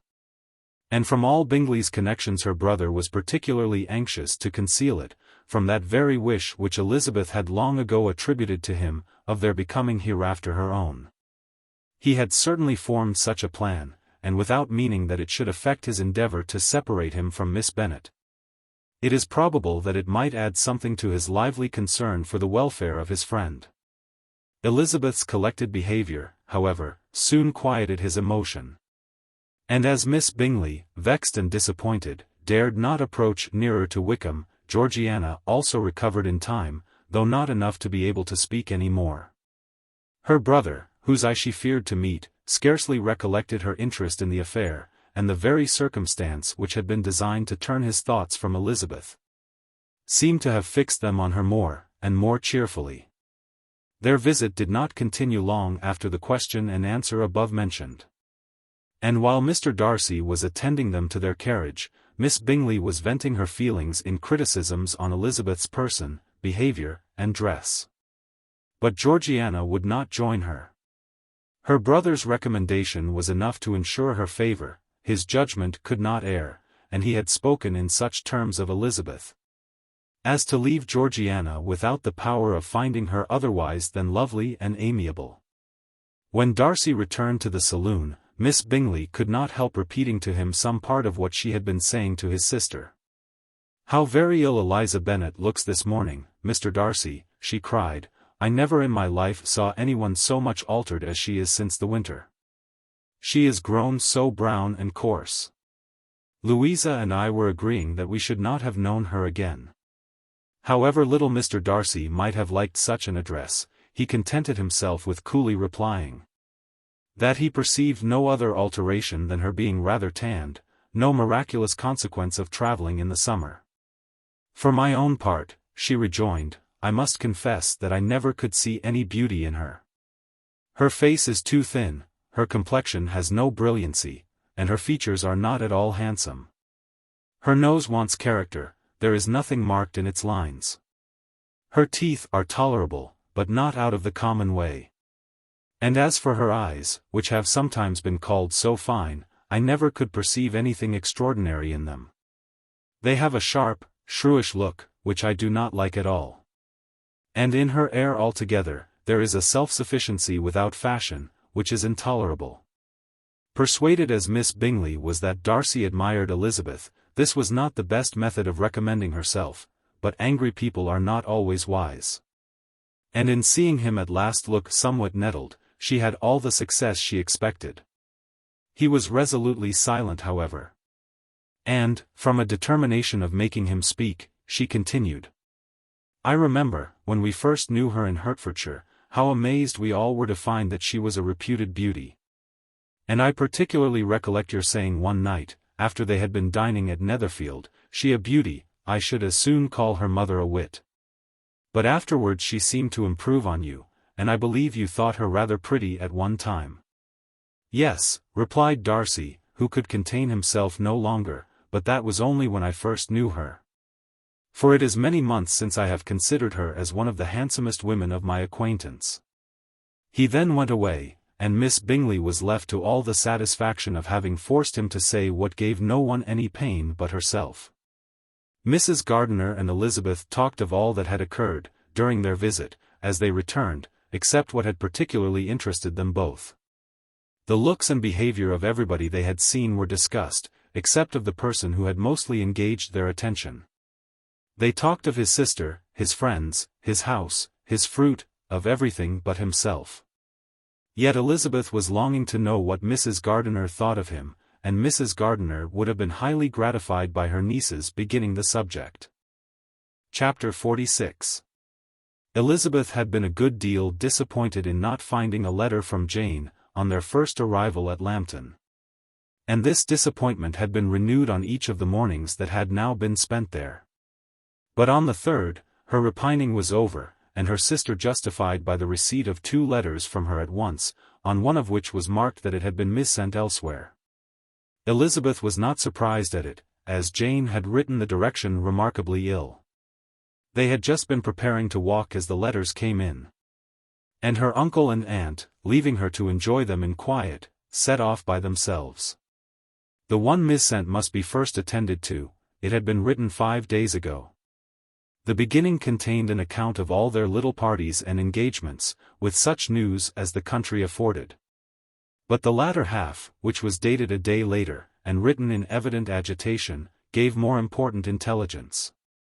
It was to this effect. "Since writing the above, dearest Lizzie, something has occurred of a most unexpected and serious nature, but I am afraid of alarming you. Be assured that we are all well. What I have to say relates to poor Lydia.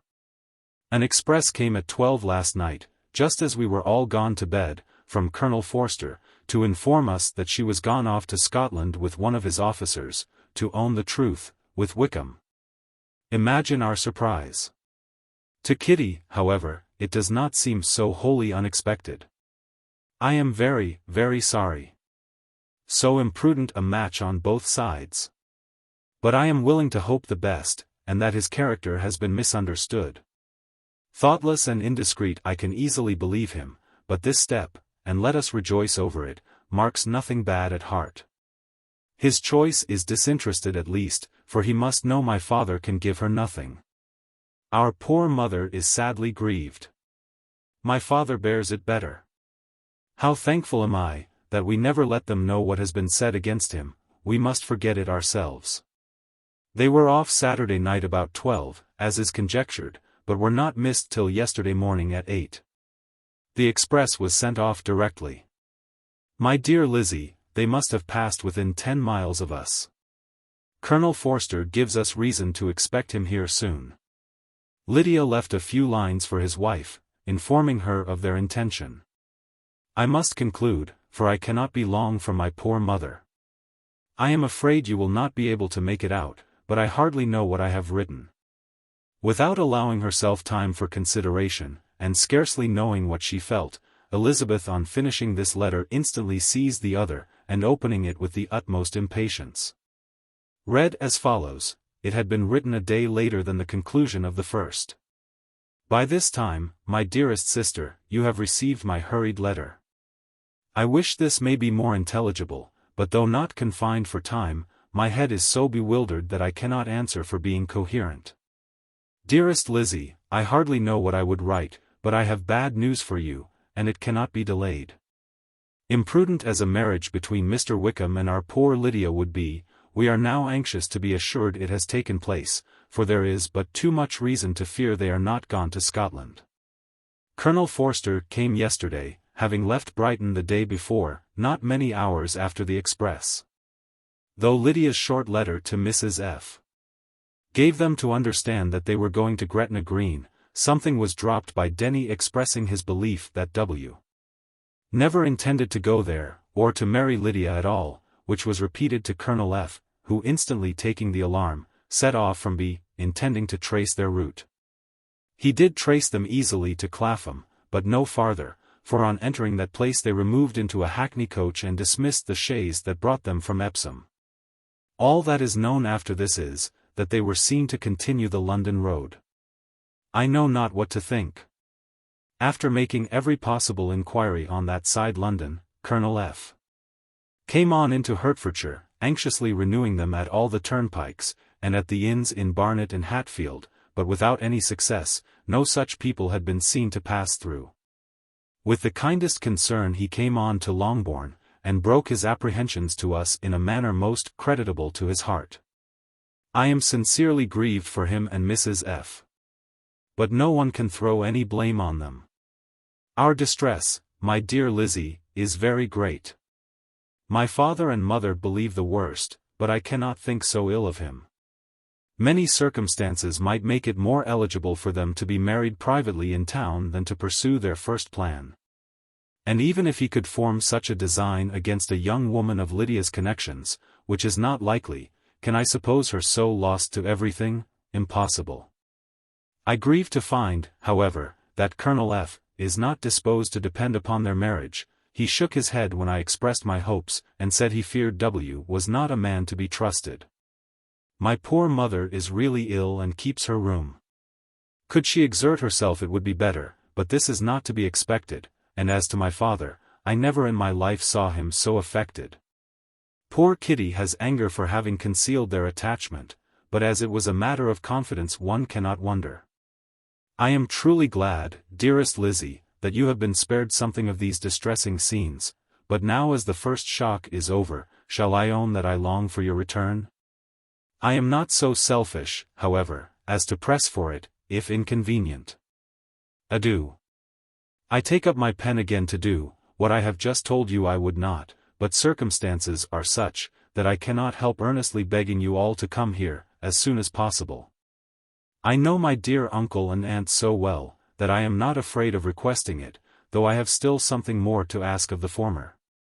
My father is going to London with Colonel Forster instantly, to try to discover her. What he means to do, I am sure I know not. But his excessive distress will not allow him to pursue any measure in the best and safest way, and Colonel Forster is obliged to be at Brighton again tomorrow evening. In such an exigence my uncle's advice and assistance would be everything in the world. He will immediately comprehend what I must feel, and I rely upon his goodness. Oh! Where is my uncle?" cried Elizabeth, darting from her seat as she finished the letter, in eagerness to follow him, without losing a moment of the time so precious. But as she reached the door, it was opened by a servant, and Mr. Darcy appeared. Her pale face and impetuous manner made him start, and before he could recover himself enough to speak, she, in whose mind every idea was superseded by Lydia's situation, hastily exclaimed, "I beg your pardon, but I must leave you. I must find Mr. Gardiner this moment, on business that cannot be delayed. I have not an instant to lose." "Good God! What is the matter?" cried he, with more feeling than politeness. Then recollecting himself, "I will not detain you a minute, but let me, or let the servant, go after Mr. and Mrs. Gardiner. You are not well enough, you cannot go yourself." Elizabeth hesitated, but her knees trembled under her, and she felt how little would be gained by her attempting to pursue them.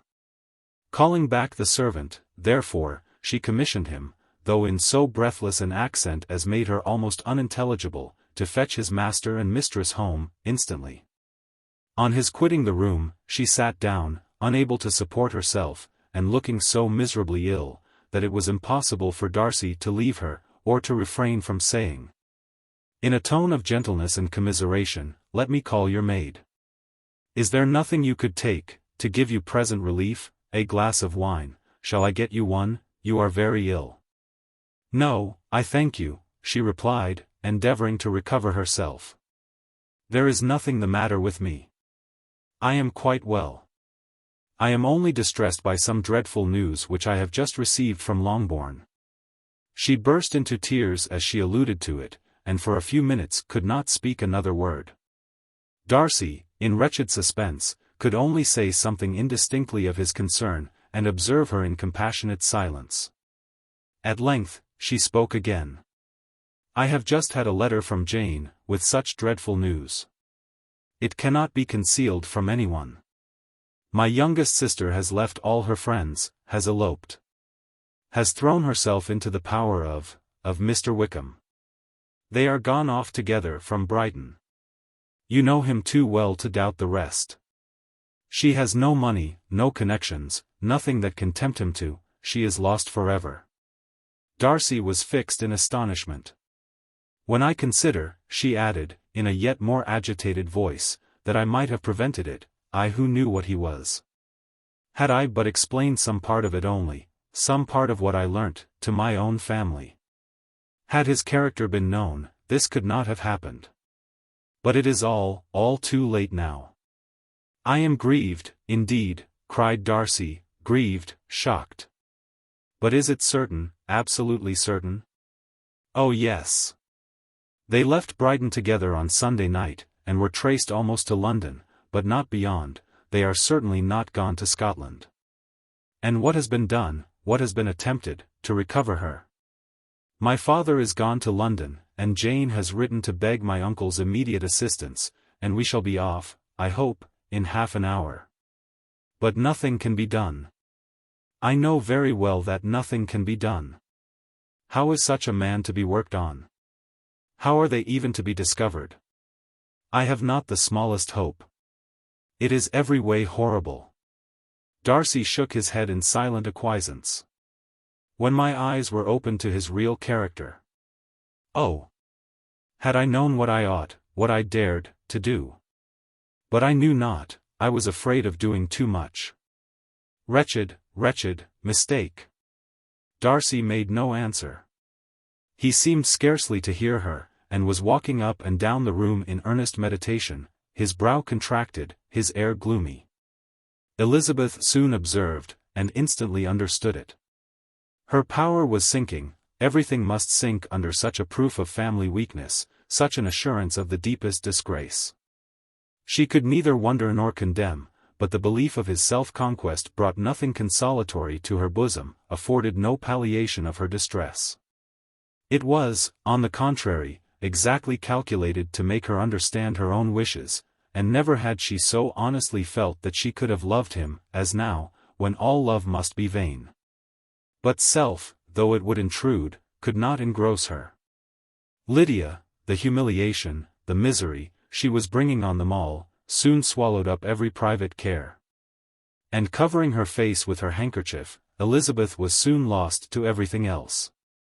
And, after a pause of several minutes, was only recalled to a sense of her situation by the voice of her companion, who, in a manner, which though it spoke compassion, spoke likewise restraint, said, "I am afraid you have been long desiring my absence, nor have I anything to plead in excuse of my stay, but real, though unavailing, concern. Would to heaven that anything could be either said or done on my part, that might offer consolation to such distress. But I will not torment you with vain wishes, which may seem purposely to ask for your thanks. This unfortunate affair will, I fear, prevent my sister's having the pleasure of seeing you at Pemberley today. Oh, yes. Be so kind as to apologize for us to Miss Darcy. Say that urgent business calls us home immediately. Conceal the unhappy truth as long as it is possible. I know it cannot be long." He readily assured her of his secrecy, again expressed his sorrow for her distress, wished it a happier conclusion than there was at present reason to hope. And leaving his compliments for her relations, with only one serious, parting, look, went away. As he quitted the room, Elizabeth felt how improbable it was that they should ever see each other again on such terms of cordiality as had marked their several meetings in Derbyshire. And as she threw a retrospective glance over the whole of their acquaintance, so full of contradictions and varieties, sighed at the perverseness of those feelings which would now have promoted its continuance, and would formerly have rejoiced in its termination. If gratitude and esteem are good foundations of affection, Elizabeth's change of sentiment will be neither improbable nor faulty. But if otherwise, if the regard springing from such sources is unreasonable or unnatural, in comparison of what is so often described as arising on a first interview with its object, and even before two words have been exchanged, nothing can be said in her defense, except that she had given somewhat of a trial to the latter method, in her partiality for Wickham, and that its ill success might perhaps authorize her to seek the other less interesting mode of attachment. Be that as it may, she saw him go with regret, and in this early example of what Lydia's infamy must produce, found additional anguish as she reflected on that wretched business. Never, since reading Jane's second letter, had she entertained a hope of Wickham's meaning to marry her. No one but Jane, she thought, could flatter herself with such an expectation. Surprise was the least of her feelings on this development. While the contents of the first letter remained on her mind, she was all surprise, all astonishment that Wickham should marry a girl, whom it was impossible he could marry for money. And how Lydia could ever have attached him, had appeared incomprehensible. But now it was all too natural. For such an attachment as this, she might have sufficient charms. And though she did not suppose Lydia to be deliberately engaging in an elopement, without the intention of marriage, she had no difficulty in believing that neither her virtue nor her understanding would preserve her from falling an easy prey. She had never perceived, while the regiment was in Hertfordshire, that Lydia had any partiality for him, but she was convinced that Lydia had wanted only encouragement to attach herself to anybody. Sometimes one officer, sometimes another had been her favorite, as their attentions raised them in her opinion. Her affections had been continually fluctuating, but never without an object. The mischief of neglect and mistaken indulgence toward such a girl. Oh! How acutely did she now feel it! She was wild to be at home, to hear, to see, to be upon the spot, to share with Jane in the cares that must now fall wholly upon her, in a family so deranged. A father absent, a mother incapable of exertion, and requiring constant attendance. And though almost persuaded that nothing could be done for Lydia, her uncle's interference seemed of the utmost importance, and till he entered the room, the misery of her impatience was severe. Mr. and Mrs. Gardiner had hurried back in alarm, supposing, by the servant's account, that their niece was taken suddenly ill. But satisfying them instantly on that head, she eagerly communicated the cause of their summons, reading the 2 letters aloud, and dwelling on the postscript of the last, with trembling energy. Though Lydia had never been a favorite with them, Mr. and Mrs. Gardiner could not but be deeply affected. Not Lydia only, but all were concerned in it. And after the first exclamations of surprise and horror, Mr. Gardiner readily promised every assistance in his power. Elizabeth, though expecting no less, thanked him with tears of gratitude. And all 3 being actuated by one spirit, everything relating to their journey was speedily settled. They were to be off as soon as possible. "But what is to be done about Pemberley?" cried Mrs. Gardiner. "John told us Mr. Darcy was here when you sent for us, was it so?" "Yes, and I told him we should not be able to keep our engagement." "That is all settled." "That is all settled," repeated the other, as she ran into her room to prepare. "And are they upon such terms as for her to disclose the real truth?" "Oh, that I knew how it was." But wishes were vain, or at best could serve only to amuse her in the hurry and confusion of the following hour. Had Elizabeth been at leisure to be idle, she would have remained certain that all employment was impossible to one so wretched as herself. But she had her share of business as well as her aunt, and amongst the rest there were notes to be written to all their friends in Lambton, with false excuses for their sudden departure. An hour, however, saw the whole completed, and Mr. Gardiner meanwhile having settled his account at the inn, nothing remained to be done but to go. And Elizabeth, after all the misery of the morning, found herself, in a shorter space of time than she could have supposed, seated in the carriage, and on the road to Longbourn. Chapter 47. "I have been thinking it over again, Elizabeth," said her uncle, as they drove from the town. "And really, upon serious consideration, I am much more inclined than I was to judge as your eldest sister does of the matter. It appears to me so very unlikely that any young man should form such a design against a girl who is by no means unprotected or friendless, and who was actually staying in his colonel's family, that I am strongly inclined to hope the best. Could he expect that her friends would not step forward? Could he expect to be noticed again by the regiment, after such an affront to Colonel Forster? His temptation is not adequate to the risk." "Do you really think so?" cried Elizabeth, brightening up for a moment. "Upon my word," said Mrs. Gardiner, "I begin to be of your uncle's opinion. It is really too great a violation of decency, honor, and interest, for him to be guilty of it. I cannot think so very ill of Wickham. Can you, yourself, Lizzie, so wholly give him up, as to believe him capable of it? Not perhaps of neglecting his own interest. But of every other neglect I can believe him capable. If, indeed, it should be so. But I dare not hope it. Why should they not go on to Scotland, if that had been the case?" "In the first place," replied Mr. Gardiner, "there is no absolute proof that they are not gone to Scotland." "Oh! But their removing from the chaise into a hackney coach is such a presumption. And, besides, no traces of them were to be found on the Barnet road." "Well, then, supposing them to be in London. They may be there, though for the purpose of concealment, for no more exceptionable purpose. It is not likely that money should be very abundant on either side. And it might strike them that they could be more economically, though less expeditiously, married in London, than in Scotland.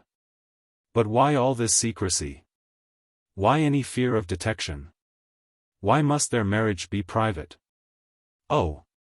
No, no, this is not likely. His most particular friend, you see by Jane's account, was persuaded of his never intending to marry her. Wickham will never marry a woman without some money. He cannot afford it. And what claims has Lydia, what attractions has she beyond youth, health, and good humor, that could make him for her sake, forego every chance of benefiting himself by marrying well? As to what restraint the apprehension of disgrace in the corps might throw on a dishonorable elopement with her, I am not able to judge. For I know nothing of the effects that such a step might produce. But as to your other objection, I am afraid it will hardly hold good. Lydia has no brothers to step forward. And he might imagine, from my father's behavior, from his indolence and the little attention he has ever seemed to give to what was going forward in his family, that he would do as little, and think as little about it, as any father could do, in such a matter. But can you think that Lydia is so lost to everything but love of him, as to consent to live with him on any other terms than marriage? It does seem, and it is most shocking indeed, replied Elizabeth, with tears in her eyes, that a sister's sense of decency and virtue in such a point should admit of doubt. But, really, I know not what to say. Perhaps I am not doing her justice. But she is very young, she has never been taught to think on serious subjects. And for the last half-year, nay, for a 12-month, she has been given up to nothing but amusement and vanity. She has been allowed to dispose of her time in the most idle and frivolous manner, and to adopt any opinions that came in her way. Since the shire were first quartered in Meryton, nothing but love, flirtation, and officers, have been in her head. She has been doing everything in her power by thinking and talking on the subject, to give greater, what shall I call it? Susceptibility to her feelings, which are naturally lively enough. And we all know that Wickham has every charm of person and address that can captivate a woman. But you see that Jane, said her aunt, does not think so ill of Wickham, as to believe him capable of the attempt. Of whom does Jane ever think ill? And who is there, whatever might be their former conduct, that she would believe capable of such an attempt, till it were proved against them? But Jane knows, as well as I do, what Wickham really is. We both know that he has been profligate in every sense of the word. That he has neither integrity nor honor. That he is as false and deceitful, as he is insinuating. And do you really know all this? Cried Mrs. Gardiner, whose curiosity as to the mode of her intelligence was all alive.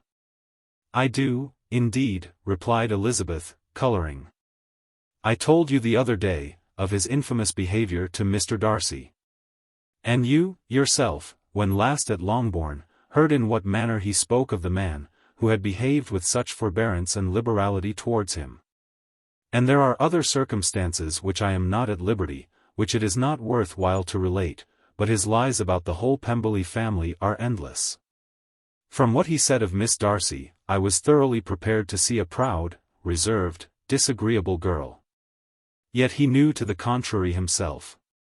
He must know that she was as amiable and unpretending as we have found her. But does Lydia know nothing of this? Can she be ignorant of what you and Jane seem so well to understand?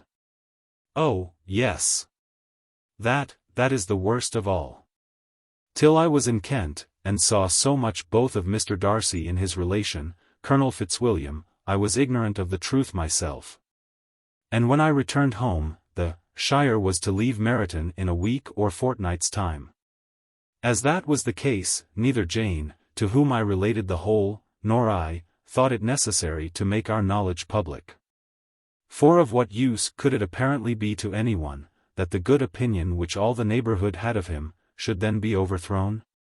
And even when it was settled that Lydia should go with Mrs. Forster, the necessity of opening her eyes to his character never occurred to me. That she could be in any danger from the deception never entered my head. That such a consequence as this should ensue, you may easily believe was far enough from my thoughts. When they all removed to Brighton, therefore, you had no reason, I suppose, to believe them fond of each other. Not the slightest.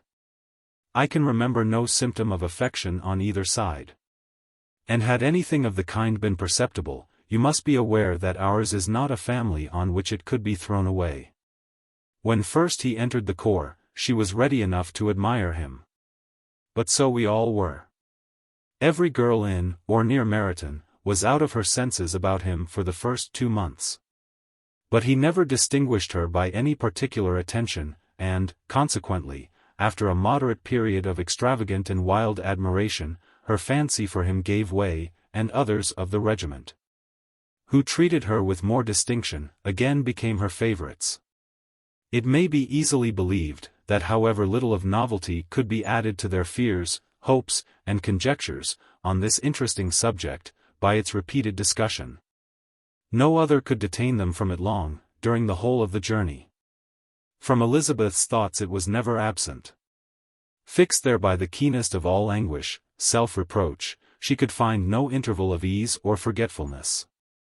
They travelled as expeditiously as possible, and sleeping one night on the road, reached Longbourn by dinner-time the next day. It was a comfort to Elizabeth to consider that Jane could not have been wearied by long expectations. The little gardeners, attracted by the sight of a chaise, were standing on the steps of the house, as they entered the paddock.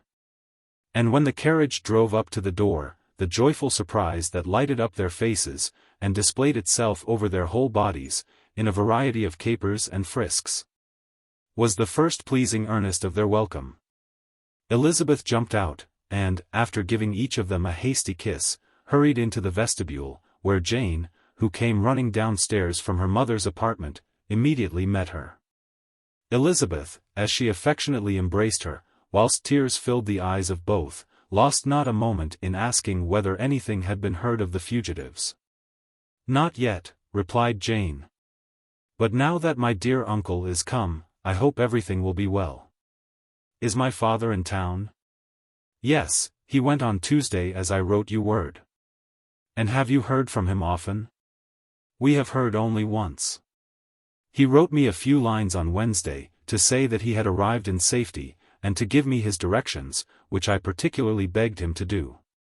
He merely added that he should not write again till he had something of importance to mention." "And my mother, how is she? How are you all?" "My mother is tolerably well, I trust, though her spirits are greatly shaken. She is upstairs, and will have great satisfaction in seeing you all. She does not yet leave her dressing-room. Mary and Kitty, thank heaven, are quite well. But you, how are you?" cried Elizabeth. "You look pale. How much you must have gone through."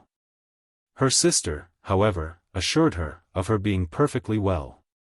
And their conversation, which had been passing while Mr. and Mrs. Gardiner were engaged with their children, was now put an end to, by the approach of the whole party.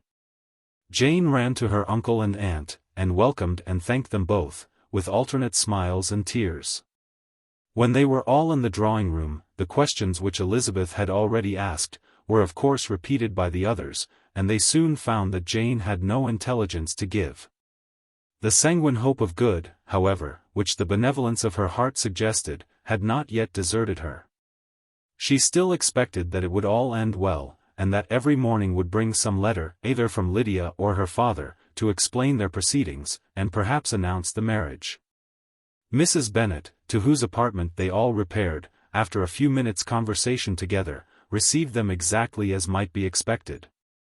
With tears and lamentations of regret, invectives against the villainous conduct of Wickham, and complaints of her own sufferings and ill-usage. Blaming everybody but the person to whose ill-judging indulgence the errors of her daughter must be principally owing. "If I had been able," said she, "to carry my point of going to Brighton, with all my family, this would not have happened, but poor dear Lydia had nobody to take care of her. Why did the Forsters ever let her go out of their sight? I am sure there was some great neglect or other on their side, for she is not the kind of girl to do such a thing, if she had been well looked after. I always thought they were very unfit to have the charge of her, but I was overruled, as I always am. Poor dear child. And now here's Mr. Bennet gone away, and I know he will fight Wickham, wherever he meets him, and then he will be killed, and what is to become of us all? The Collinses will turn us out, before he is cold in his grave, and if you are not kind to us, brother, I do not know what we shall do." They all exclaimed against such terrific ideas. And Mr. Gardiner, after general assurances of his affection for her and all her family, told her that he meant to be in London the very next day, and would assist Mr. Bennet in every endeavour for recovering Lydia. "Do not give way to useless alarm," added he, "though it is right to be prepared for the worst, there is no occasion to look on it as certain. It is not quite a week since they left Brighton. In a few days more, we may gain some news of them, and till we know that they are not married, and have no design of marrying, do not let us give the matter over as lost. As soon as I get to town, I shall go to my brother, and make him come home with me to XXXIII Street, and then we may consult together as to what is to be done." "Oh, my dear brother," replied Mrs. Bennet, "that is exactly what I could most wish for. And now do, when you get to town, find them out, wherever they may be. And if they are not married already, make them marry. And as for wedding clothes, do not let them wait for that, but tell Lydia she shall have as much money as she chooses, to buy them, after they are married. And, above all things, keep Mr. Bennet from fighting. Tell him what a dreadful state I am in, that I am frightened out of my wits. And have such tremblings, such flutterings, all over me, such spasms in my side, and pains in my head, and such beatings at heart, that I can get no rest by night nor by day. And tell my dear Lydia not to give any directions about her clothes, till she has seen me, for she does not know which are the best warehouses. Oh, brother, how kind you are! I know you will contrive it all." But Mr. Gardiner, though he assured her again of his earnest endeavours in the cause, could not avoid recommending moderation to her, as well in her hopes as her fears. And, after talking with her in this manner till dinner was on table, they left her to vent all her feelings on the housekeeper, who attended, in the absence of her daughters. Though her brother and sister were persuaded that there was no real occasion for such a seclusion from the family, they did not attempt to oppose it. For they knew that she had not prudence enough to hold her tongue before the servants, while they waited at table, and judged it better that one only of the household, and the one whom they could most trust, should comprehend all her fears and solicitude on the subject. In the dining-room they were soon joined by Mary and Kitty, who had been too busily engaged in their separate apartments, to make their appearance before. One came from her books, and the other from her toilette. The faces of both, however, were tolerably calm. And no change was visible in either, except that the loss of her favourite sister, or the anger which she had herself incurred in the business, had given something more of fretfulness than usual to the accents of Kitty. As for Mary, she was mistress enough of herself to whisper to Elizabeth with a countenance of grave reflection, soon after they were seated at table, "This is a most unfortunate affair, and will probably be much talked of. But we must stem the tide of malice, and pour into the wounded bosoms of each other the balm of sisterly consolation." Then, perceiving in Elizabeth no inclination of replying, she added, "Unhappy as the event must be for Lydia, we may draw from it this useful lesson. That loss of virtue in a female is irretrievable, that one false step involves her in endless ruin, that her reputation is no less brittle than it is beautiful, and that she cannot be too much guarded in her behavior towards the undeserving of the other sex." Elizabeth lifted up her eyes in amazement, but was too much oppressed to make any reply.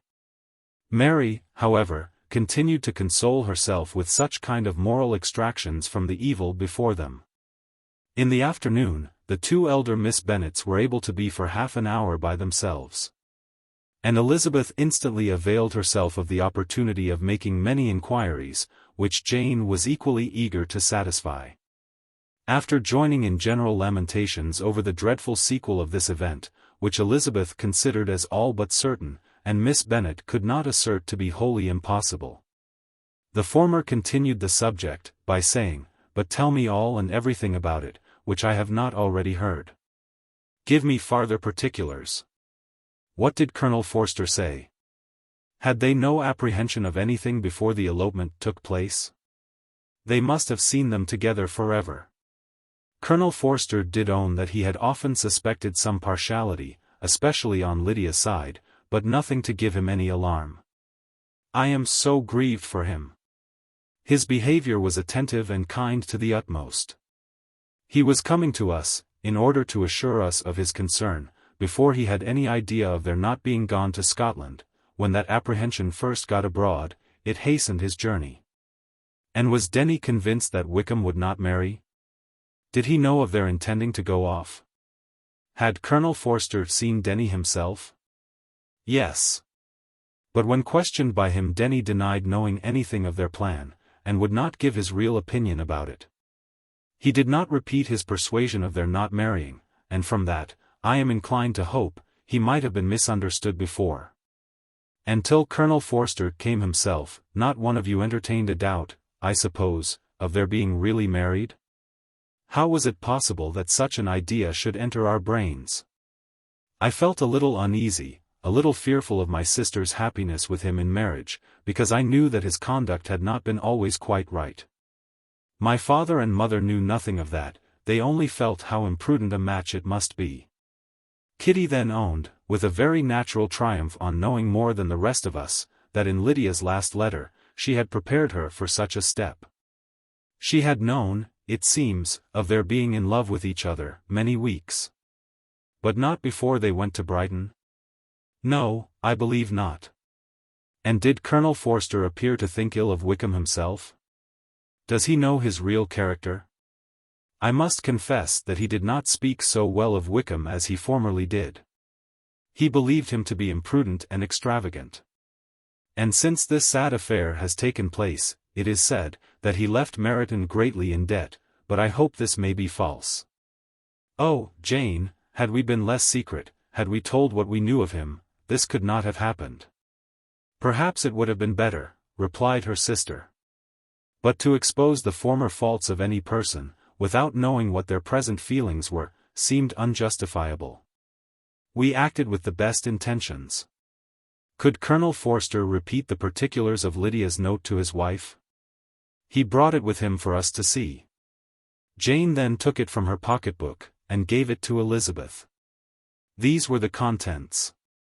My dear Harriet, you will laugh when you know where I am gone, and I cannot help laughing myself at your surprise tomorrow morning, as soon as I am missed. I am going to Gretna Green, and if you cannot guess with who, I shall think you a simpleton, for there is but one man in the world I love, and he is an angel. I should never be happy without him, so think it no harm to be off. You need not send them word at Longbourn of my going, if you do not like it, for it will make the surprise the greater, when I write to them, and sign my name Lydia Wickham. What a good joke it will be! I can hardly write for laughing. Pray make my excuses to Pratt, for not keeping my engagement, and dancing with him tonight. Tell him I hope he will excuse me when he knows all, and tell him I will dance with him at the next ball we meet, with great pleasure. I shall send for my clothes when I get to Longbourn. But I wish you would tell Sally to mend a great slit in my worked muslin gown, before they are packed up. Goodbye. Give my love to Colonel Forster. I hope you will drink to our good journey. Your affectionate friend, Lydia Bennet. Oh! Thoughtless Lydia, cried Elizabeth when she had finished it. What a letter is this, to be written at such a moment. But at least it shows, that she was serious in the object of her journey. Whatever he might afterwards persuade her to, it was not on her side a scheme of infamy. My poor father! How he must have felt it! I never saw anyone so shocked. He could not speak a word for full 10 minutes. My mother was taken ill immediately, and the whole house in such confusion. Oh! Jane, cried Elizabeth, was there a servant belonging to it, who did not know the whole story before the end of the day? I do not know. I hope there was. But to be guarded at such a time, is very difficult. My mother was in hysterics, and though I endeavored to give her every assistance in my power, I am afraid I did not do so much as I might have done. But the horror of what might possibly happen, almost took from me my faculties. Your attendance upon her, has been too much for you. You do not look well. Oh! That I had been with you, you have had every care and anxiety upon yourself alone. Mary and Kitty have been very kind, and would have shared in every fatigue, I am sure, but I did not think it right for either of them. Kitty is slight and delicate, and Mary studies so much, that her hours of repose should not be broken in on. My Aunt Phillips came to Longbourn on Tuesday, after my father went away, and was so good as to stay till Thursday with me. She was of great use and comfort to us all, and Lady Lucas has been very kind. She walked here on Wednesday morning to condole with us, and offered her services, or any of her daughters, if they could be of use to us. She had better have stayed at home, cried Elizabeth. Perhaps she meant well, but, under such a misfortune as this, one cannot see too little of one's neighbors. Assistance is impossible, condolence, insufferable. Let them triumph over us at a distance, and be satisfied. She then proceeded to inquire into the measures which her father had intended to pursue, while in town, for the recovery of his daughter. He meant, I believe, replied Jane, to go to Epsom, the place where they last changed horses, see the postilions, and try if anything could be made out from them. His principal object must be, to discover the number of the hackney coach which took them from Clapham. It had come with a fare from London. And as he thought the circumstance of a gentleman and ladies removing from one carriage into another, might be remarked, he meant to make inquiries at Clapham. If he could anyhow discover at what house the coachman had before set down his fare, he determined to make inquiries there. And hoped it might not be impossible to find out the stand and number of the coach. I do not know of any other designs that he had formed, but he was in such a hurry to be gone, and his spirits so greatly discomposed, that I had difficulty in finding out even so much as this. Chapter 48. The whole party were in hopes of a letter from Mr. Bennet the next morning, but the post came in without bringing a single line from him. His family knew him to be on all common occasions, a most negligent and dilatory correspondent, but at such a time, they had hoped for exertion. They were forced to conclude that he had no pleasing intelligence to send, but even of that they would have been glad to be certain. Mr. Gardiner had waited only for the letters before he set off.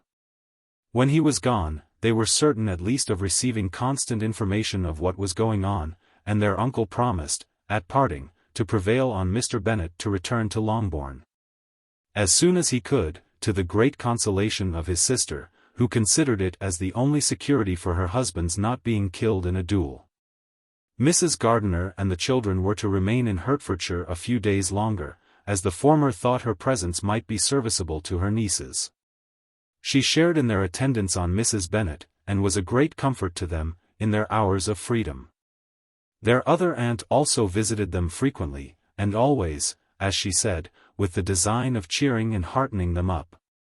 Though as she never came without reporting some fresh instance of Wickham's extravagance or irregularity, she seldom went away without leaving them more dispirited than she found them.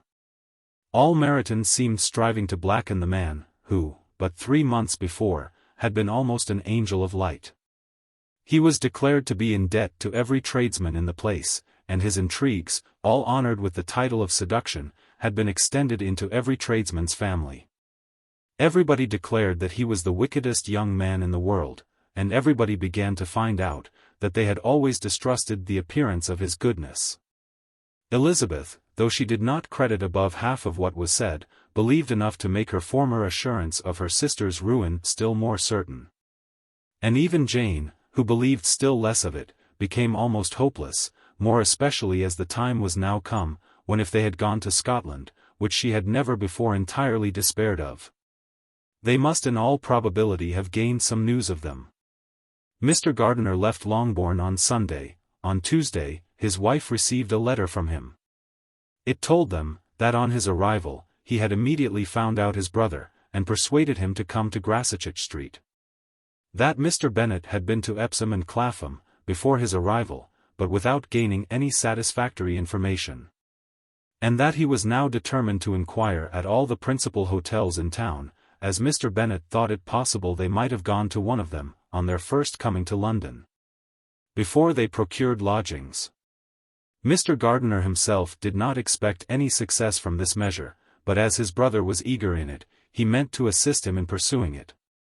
He added that Mr. Bennet seemed wholly disinclined at present to leave London, and promised to write again very soon.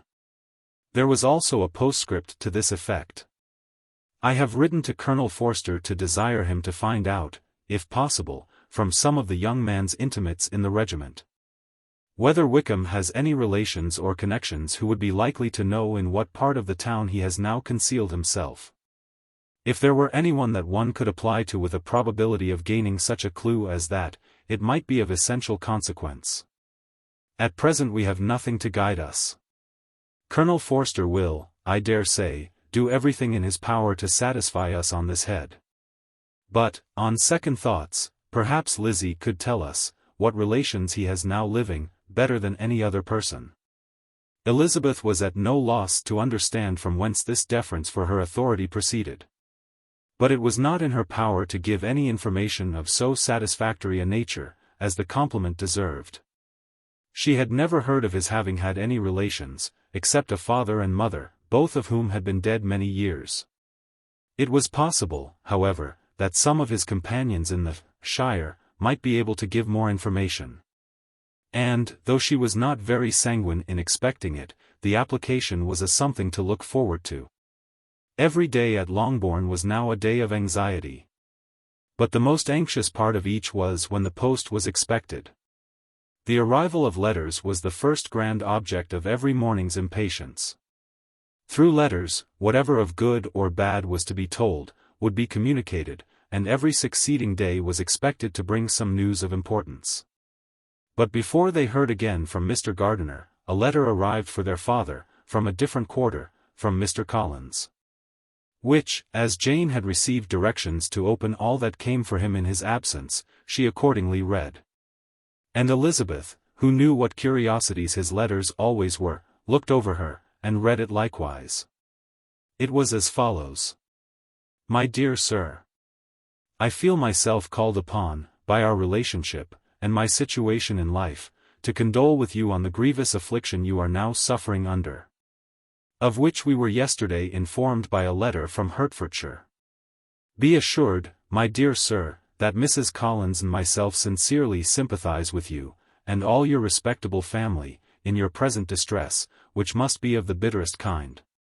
Because proceeding from a cause which no time can remove. No arguments shall be wanting on my part, that can alleviate so severe a misfortune, or that may comfort you, under a circumstance that must be of all others most afflicting to a parent's mind. The death of your daughter would have been a blessing in comparison of this. And it is the more to be lamented, because there is reason to suppose, as my dear Charlotte informs me, that this licentiousness of behavior in your daughter has proceeded from a faulty degree of indulgence, though, at the same time, for the consolation of yourself and Mrs. Bennet, I am inclined to think that her own disposition must be naturally bad. Or she could not be guilty of such an enormity, at so early an age.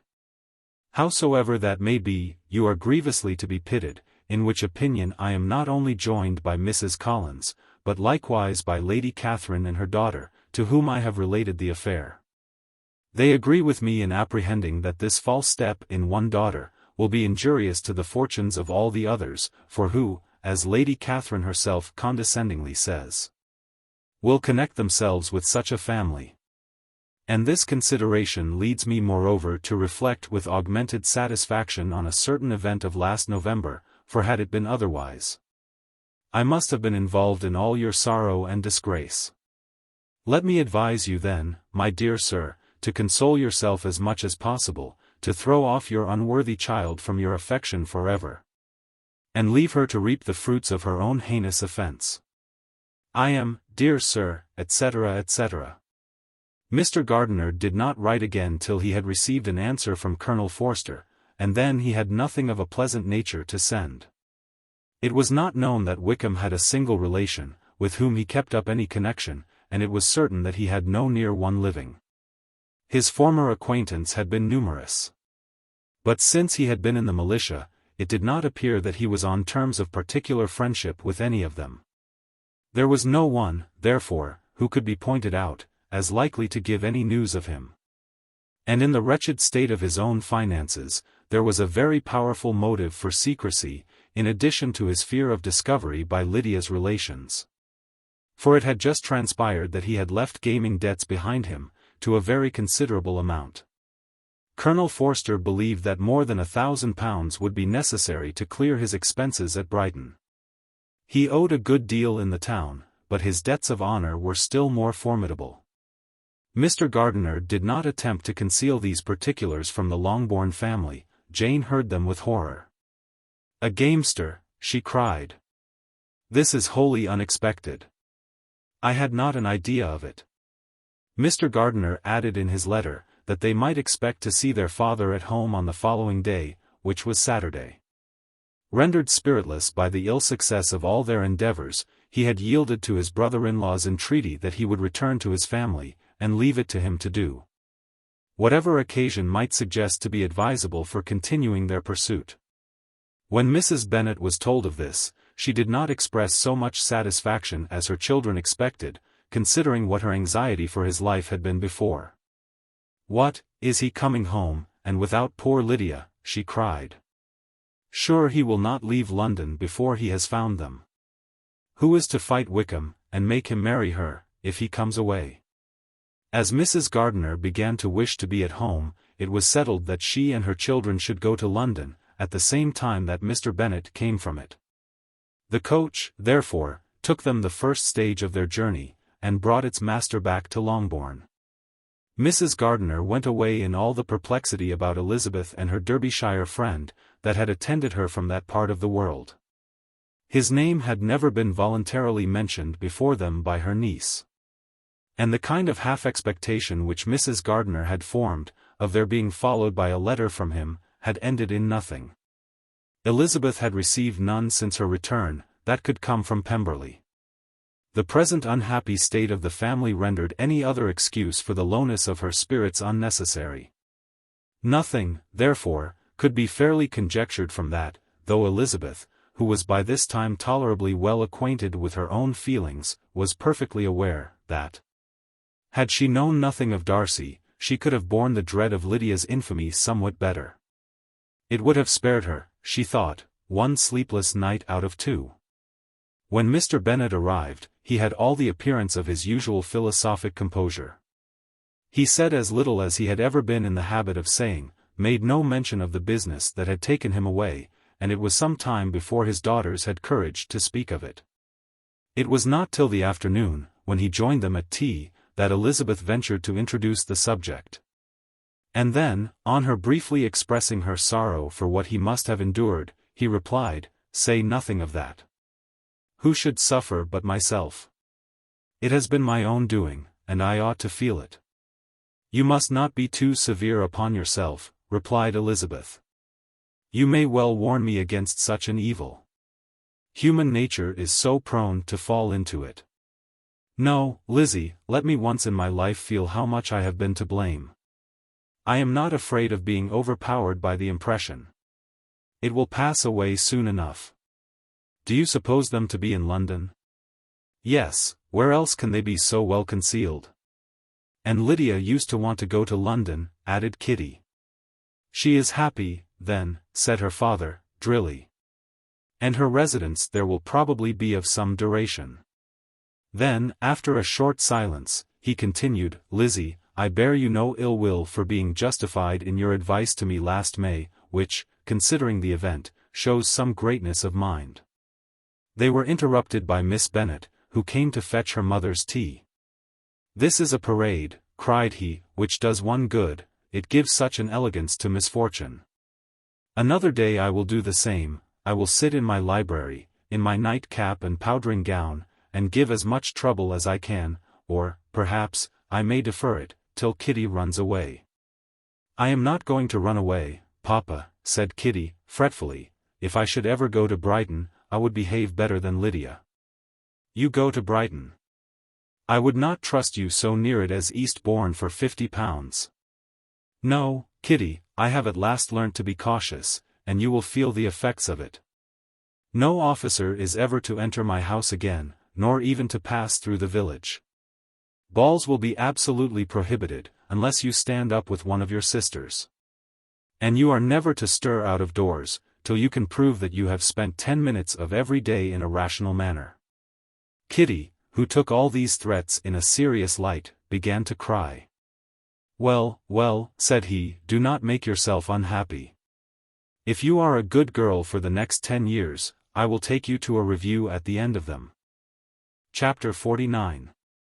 2 days after Mr. Bennet's return, as Jane and Elizabeth were walking together in the shrubbery behind the house, they saw the housekeeper coming towards them, and, concluding that she came to call them to their mother, went forward to meet her.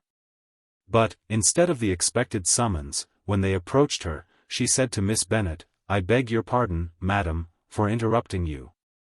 But I was in hopes you might have got some good news from town, so I took the liberty of coming to ask." "What do you mean, Hill?" "We have heard nothing from town." "Dear madam," cried Mrs. Hill, in great astonishment, "don't you know there is an express come for master from Mr. Gardiner? He has been here this half hour, and master has had a letter." Away ran the girls, too eager to get in to have time for speech. They ran through the vestibule into the breakfast room. From thence to the library, their father was in neither. And they were on the point of seeking him upstairs with their mother, when they were met by the butler, who said, "If you are looking for my master, ma'am, he is walking towards the little copse." Upon this information, they instantly passed through the hall once more, and ran across the lawn after their father, who was deliberately pursuing his way towards a small wood on one side of the paddock. Jane, who was not so light, nor so much in the habit of running as Elizabeth, soon lagged behind, while her sister, panting for breath, came up with him, and eagerly cried out, "Oh, papa! What news? What news? Have you heard from my uncle?" "Yes, I have had a letter from him by express." "Well, and what news does it bring? Good or bad?" "What is there of good to be expected?" said he, taking the letter from his pocket, "but perhaps you would like to read it." Elizabeth impatiently caught it from his hand. Jane now came up. "Read it aloud," said their father, "for I hardly know myself what it is about." Grassetchett Street, Monday, August 2nd. My dear brother, at last I am able to send you some tidings of my niece, and such as, upon the whole, I hope will give you satisfaction. Soon after you left me on Saturday, I was fortunate enough to find out in what part of London they were. The particulars, I reserve till we meet. It is enough to know they are discovered. I have seen them both. Then it is, as I always hoped, cried Jane, they are married. Elizabeth read on. I have seen them both.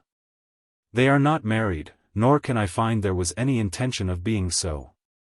But if you are willing to perform the engagements which I have ventured to make on your side, I hope it will not be long before they are. All that is required of you is, to assure to your daughter, by settlement, her equal share of the £5,000, secured among your children after the decease of yourself and my sister. And, moreover, to enter into an engagement of allowing her, during your life, £100 per annum. These are conditions, which, considering everything, I had no hesitation in complying with, as far as I thought myself privileged, for you. I shall send this by express, that no time may be lost in bringing me your answer. You will easily comprehend, from these particulars, that Mr. Wickham's circumstances are not so hopeless as they are generally believed to be. The world has been deceived in that respect. And I am happy to say, there will be some little money, even when all his debts are discharged, to settle on my niece, in addition to her own fortune. If, as I conclude will be the case, you send me full powers to act in your name, throughout the whole of this business, I will immediately give directions to Haggerston for preparing a proper settlement. There will not be the smallest occasion for your coming to town again, therefore, stay quietly at Longbourn, and depend on my diligence and care. Send back your answer as soon as you can, and be careful to write explicitly. We have judged it best, that my niece should be married from this house, of which I hope you will approve. She comes to us today. I shall write again as soon as anything more is determined on. Yours, etc. E.D.W. Gardiner. Is it possible, cried Elizabeth, when she had finished. Can it be possible that he will marry her? Wickham is not so undeserving, then, as we have thought him, said her sister. My dear father, I congratulate you. And have you answered the letter? Said Elizabeth. No, but it must be done soon. Most earnestly did she then entreat him to lose no more time before he wrote. Oh! My dear father, she cried, come back, and write immediately. Consider how important every moment is, in such a case. Let me write for you, said Jane, if you dislike the trouble yourself. I dislike it very much, he replied, but it must be done." And so saying, he turned back with them, and walked towards the house. "And may I ask?" said Elizabeth, "but the terms, I suppose, must be complied with." "Complied with? I am only ashamed of his asking so little. And they must marry. Yet he is such a man." "Yes, yes, they must marry. There is nothing else to be done. But there are two things that I want very much to know. One is, how much money your uncle has laid down, to bring it about. And the other, how I am ever to pay him." "Money? My uncle," cried Jane, "what do you mean, sir?" "I mean, that no man in his senses would marry Lydia on so slight a temptation as 100 a year during my life, and 50 after I am gone." "That is very true," said Elizabeth. "Though it had not occurred to me before. His debts to be discharged, and something still to remain. Oh! It must be my uncle's doings. Generous, good man, I am afraid he has distressed himself. A small sum could not do all this." "No," said her father, "Wickham's a fool, if he takes her with a farthing less than £10,000. I should be sorry to think so ill of him, in the very beginning of our relationship. £10,000. Heaven forbid! How is half such a sum to be repaid?" Mr. Bennet made no answer, and each of them, deep in thought, continued silent till they reached the house. Their father then went to the library to write, and the girls walked into the breakfast-room. "And they are really to be married," cried Elizabeth, as soon as they were by themselves. "How strange this is! And for this we are to be thankful. That they should marry, small as is their chance of happiness, and wretched as is his character, we are forced to rejoice." "Oh, Lydia! I comfort myself with thinking," replied Jane, "that he certainly would not marry Lydia, if he had not a real regard for her. Though our kind uncle has done something towards clearing him, I cannot believe that £10,000, or anything like it, has been advanced. He has children of his own, and may have more. How could he spare half £10,000? "If we are ever able to learn what Wickham's debts have been," said Elizabeth, "and how much is settled on his side on our sister, we shall exactly know what Mr. Gardiner has done for them. Because Wickham has not sixpence of his own. The kindness of my uncle and aunt can never be requited. Their taking her home, and affording her their personal protection and countenance, is such a sacrifice to her advantage as years of gratitude cannot enough acknowledge. By this time she is actually with them. If such goodness does not make her miserable now, she will never deserve to be happy. What a meeting for her, when she first sees my aunt." "We must endeavour to forget all that has passed on either side," said Jane. "I hope and trust they will yet be happy. His consenting to marry her is a proof, I will believe, that he has come to a right way of thinking. Their mutual affection will steady them. And I flatter myself they will settle so quietly, and live in so rational a manner, as may in time make their past imprudence forgotten."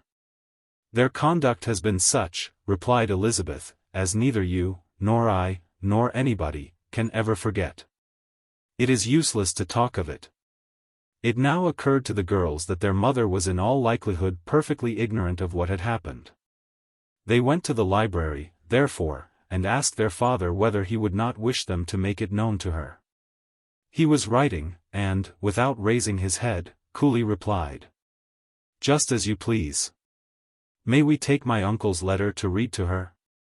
"Take whatever you like, and get away." Elizabeth took the letter from his writing table, and they went upstairs together. Mary and Kitty were both with Mrs. Bennet. One communication would, therefore, do for all. After a slight preparation for good news, the letter was read aloud. Mrs. Bennet could hardly contain herself. As soon as Jane had read Mr. Gardiner's hope of Lydia's being soon married, her joy burst forth, and every following sentence added to its exuberance. She was now in an irritation as violent from delight, as she had ever been fidgety from alarm and vexation. To know that her daughter would be married was enough. She was disturbed by no fear for her felicity, nor humbled by any remembrance of her misconduct. "My dear, dear Lydia," she cried, "this is delightful indeed, she will be married. I shall see her again, she will be married at 16, my good, kind brother, I knew how it would be, I knew he would manage everything. How I long to see her. And to see dear Wickham too. But the clothes, the wedding clothes. I will write to my sister Gardiner about them directly. Lizzie, my dear, run down to your father, and ask him how much he will give her. Stay, stay, I will go myself. Ring the bell, Kitty, for Hill. I will put on my things in a moment. My dear, dear Lydia, how merry we shall be together when we meet." Her eldest daughter endeavored to give some relief to the violence of these transports, by leading her thoughts to the obligations which Mr. Gardiner's behavior laid them all under. "For we must attribute this happy conclusion," she added, "in a great measure, to his kindness. We are persuaded that he has pledged himself to assist Mr. Wickham with money."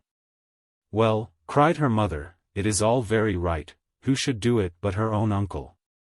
If he had not had a family of his own, I and my children must have had all his money, you know, and it is the first time we have ever had anything from him, except a few presents.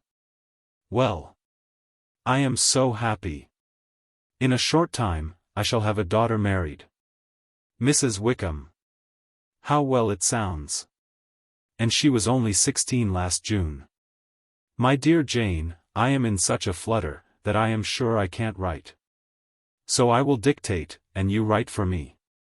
We will settle with your father about the money afterwards, but the things should be ordered immediately."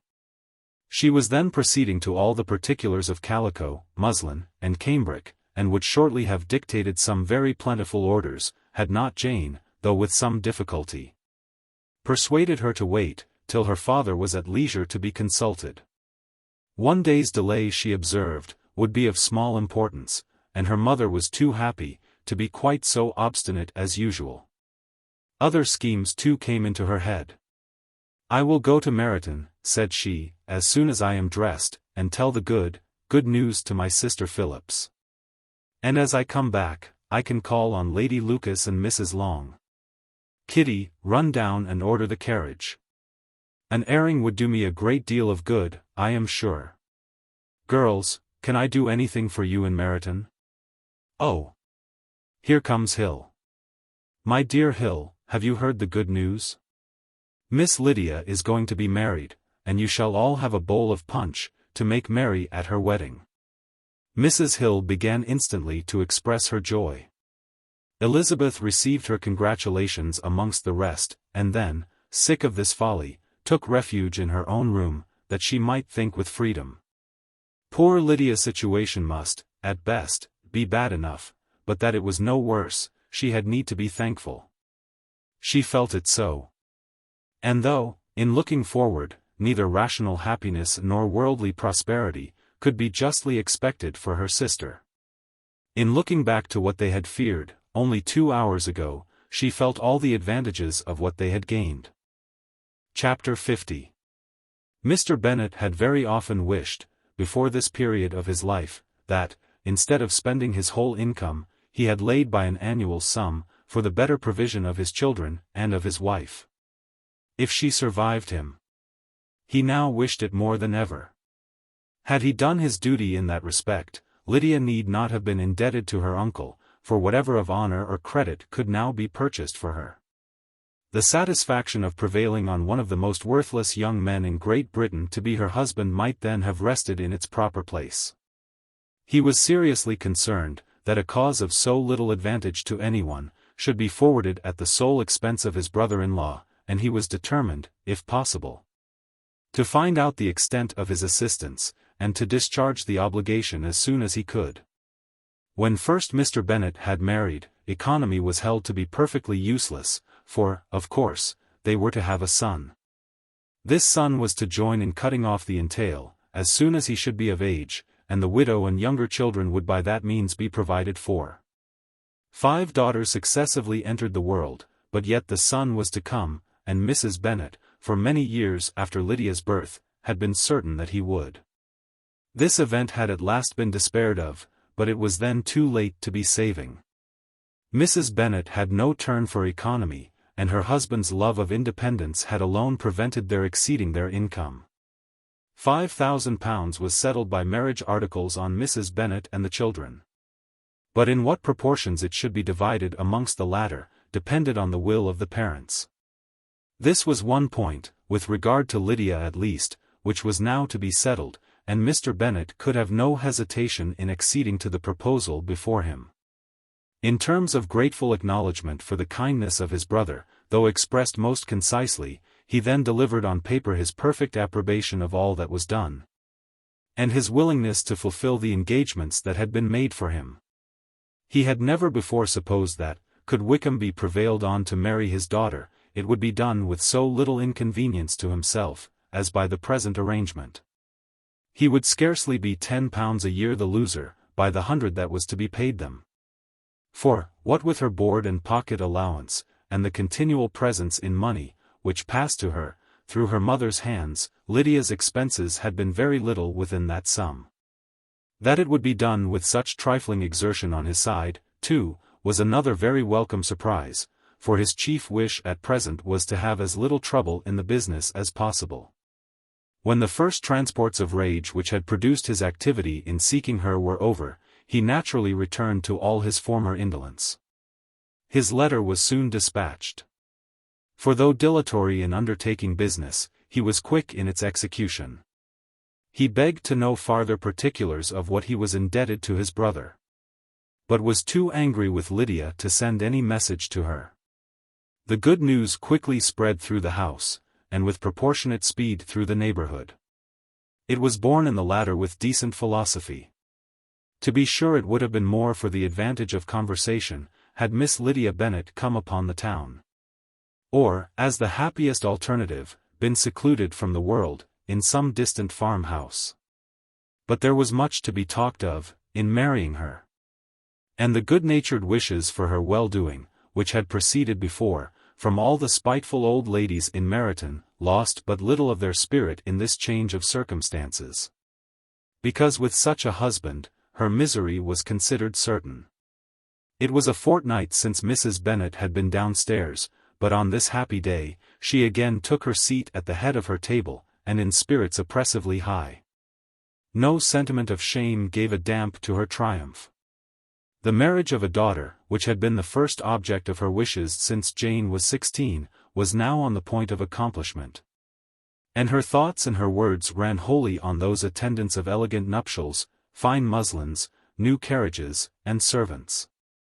She was busily searching through the neighborhood for a proper situation for her daughter, and, without knowing or considering what their income might be, rejected many as deficient in size and importance. Hay Park might do, said she, if the Gouldings would quit it, or the great house at Stoke, if the drawing-room were larger, but Ashworth is too far off. I could not bear to have her 10 miles from me, and as for Purvis Lodge, the attics are dreadful. Her husband allowed her to talk on without interruption, while the servants remained. But when they had withdrawn, he said to her, Mrs. Bennet, before you take any, or all of these houses, for your son and daughter, let us come to a right understanding. Into one house in this neighborhood, they shall never have admittance. I will not encourage the impudence of either, by receiving them at Longbourn. A long dispute followed this declaration. But Mr. Bennet was firm. It soon led to another, and Mrs. Bennet found, with amazement and horror, that her husband would not advance a guinea to buy clothes for his daughter. He protested that she should receive from him no mark of affection whatever, on the occasion. Mrs. Bennet could hardly comprehend it. That his anger could be carried to such a point of inconceivable resentment, as to refuse his daughter a privilege, without which her marriage would scarcely seem valid, exceeded all that she could believe possible. She was more alive to the disgrace, which the want of new clothes must reflect on her daughter's nuptials, than to any sense of shame at her eloping and living with Wickham. A fortnight before they took place, Elizabeth was now most heartily sorry that she had, from the distress of the moment, been led to make Mr. Darcy acquainted with their fears for her sister. For since her marriage would so shortly give the proper termination to the elopement, they might hope to conceal its unfavorable beginning, from all those who were not immediately on the spot. She had no fear of it spreading farther, through his means. There were few people on whose secrecy she would have more confidently depended. But at the same time, there was no one, whose knowledge of a sister's frailty would have mortified her so much. Not, however, from any fear of disadvantage from it, individually to herself. For at any rate, there seemed a gulf impassable between them. Had Lydia's marriage been concluded on the most honourable terms, it was not to be supposed that Mr. Darcy would connect himself with a family, where to every other objection would now be added an alliance and relationship of the nearest kind with the man whom he so justly scorned. From such a connection she could not wonder that he should shrink. The wish of procuring her regard, which she had assured herself of his feeling in Derbyshire, could not in rational expectation survive such a blow as this. She was humbled, she was grieved. She repented, though she hardly knew of what. She became jealous of his esteem, when she could no longer hope to be benefited by it. She wanted to hear of him, when there seemed the least chance of gaining intelligence. She was convinced that she could have been happy with him, when it was no longer likely they should meet. What a triumph for him, as she often thought, could he know that the proposals which she had proudly spurned only 4 months ago, would now have been gladly and gratefully received. He was as generous, she doubted not, as the most generous of his sex. But while he was mortal, there must be a triumph. She began now to comprehend that he was exactly the man, who, in disposition and talents, would most suit her. His understanding and temper, though unlike her own, would have answered all her wishes. It was an union that must have been to the advantage of both.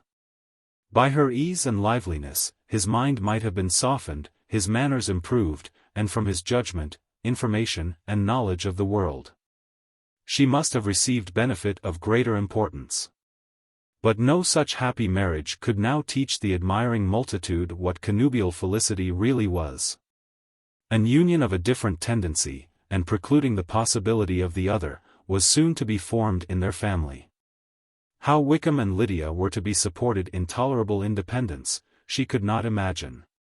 But how little of permanent happiness could belong to a couple who were only brought together because their passions were stronger than their virtue, she could easily conjecture. Mr. Gardiner soon wrote again to his brother. To Mr. Bennet's acknowledgments he briefly replied, with assurances of his eagerness to promote the welfare of any of his family, and concluded with entreaties that the subject might never be mentioned to him again. The principal purport of his letter was to inform them, that Mr. Wickham had resolved on quitting the militia. It was greatly my wish that he should do so, he added, as soon as his marriage was fixed on. And I think you will agree with me, in considering a removal from that corps as highly advisable, both on his account and my niece's. It is Mr. Wickham's intention to go into the regulars. And, among his former friends, there are still some who are able and willing to assist him in the army. He has the promise of an ensigncy in General S. Regiment, now quartered in the north. It is an advantage to have it so far from this part of the kingdom. He promises fairly, and I hope among different people, where they may each have a character to preserve, they will both be more prudent. I have written to Colonel Forster, to inform him of our present arrangements, and to request that he will satisfy the various creditors of Mr. Wickham in and near Brighton, with assurances of speedy payment, for which I have pledged myself. And will you give yourself the trouble of carrying similar assurances to his creditors in Meryton, of whom I shall subjoin a list, according to his information. He has given in all his debts. I hope at least he has not deceived us. Haggerston has our directions, and all will be completed in a week. They will then join his regiment, unless they are first invited to Longbourn. And I understand from Mrs. Gardiner, that my niece is very desirous of seeing you all, before she leaves the south. She is well, and begs to be dutifully remembered to you and her mother. Yours, etc. E. Gardiner. Mr. Bennet and his daughters saw all the advantages of Wickham's removal from the shire, as clearly as Mr. Gardiner could do. But Mrs. Bennet's was not so well pleased with it. Lydia's being settled in the north, just when she had expected most pleasure and pride in her company, for she had by no means given up her plan of their residing in Hertfordshire, was a severe disappointment. And besides, it was such a pity that Lydia should be taken from a regiment where she was acquainted with everybody, and had so many favourites. "She is so fond of Mrs. Forster," said she, "it will be quite shocking to send her away. And there are several of the young men, too, that she likes very much. The officers may not be so pleasant in General's regiment." His daughter's request, for such it might be considered, of being admitted into her family again, before she set off for the north, received at first an absolute negative. But Jane and Elizabeth, who agreed in wishing, for the sake of their sister's feelings and consequence, that she should be noticed on her marriage by her parents, urged him so earnestly, yet so rationally and so mildly, to receive her and her husband at Longbourn, as soon as they were married, that he was prevailed on to think as they thought, and act as they wished. And their mother had the satisfaction of knowing that she should be able to show her married daughter in the neighbourhood, before she was banished to the north. When Mr. Bennet wrote again to his brother, therefore, he sent his permission for them to come, and it was settled, that as soon as the ceremony was over, they should proceed to Longbourn. Elizabeth was surprised, however, that Wickham should consent to such a scheme, and, had she consulted only her own inclination, any meeting with him would have been the last object of her wishes. Chapter 51. Their sister's wedding day arrived, and Jane and Elizabeth felt for her probably more than she felt for herself. The carriage was sent to meet them at, and they were to return in it, by dinner-time. Their arrival was dreaded by the elder Miss Bennets, and Jane more especially, who gave Lydia the feelings which would have attended herself, had she been the culprit, was wretched in the thought of what her sister must endure. They came. The family were assembled in the breakfast-room to receive them.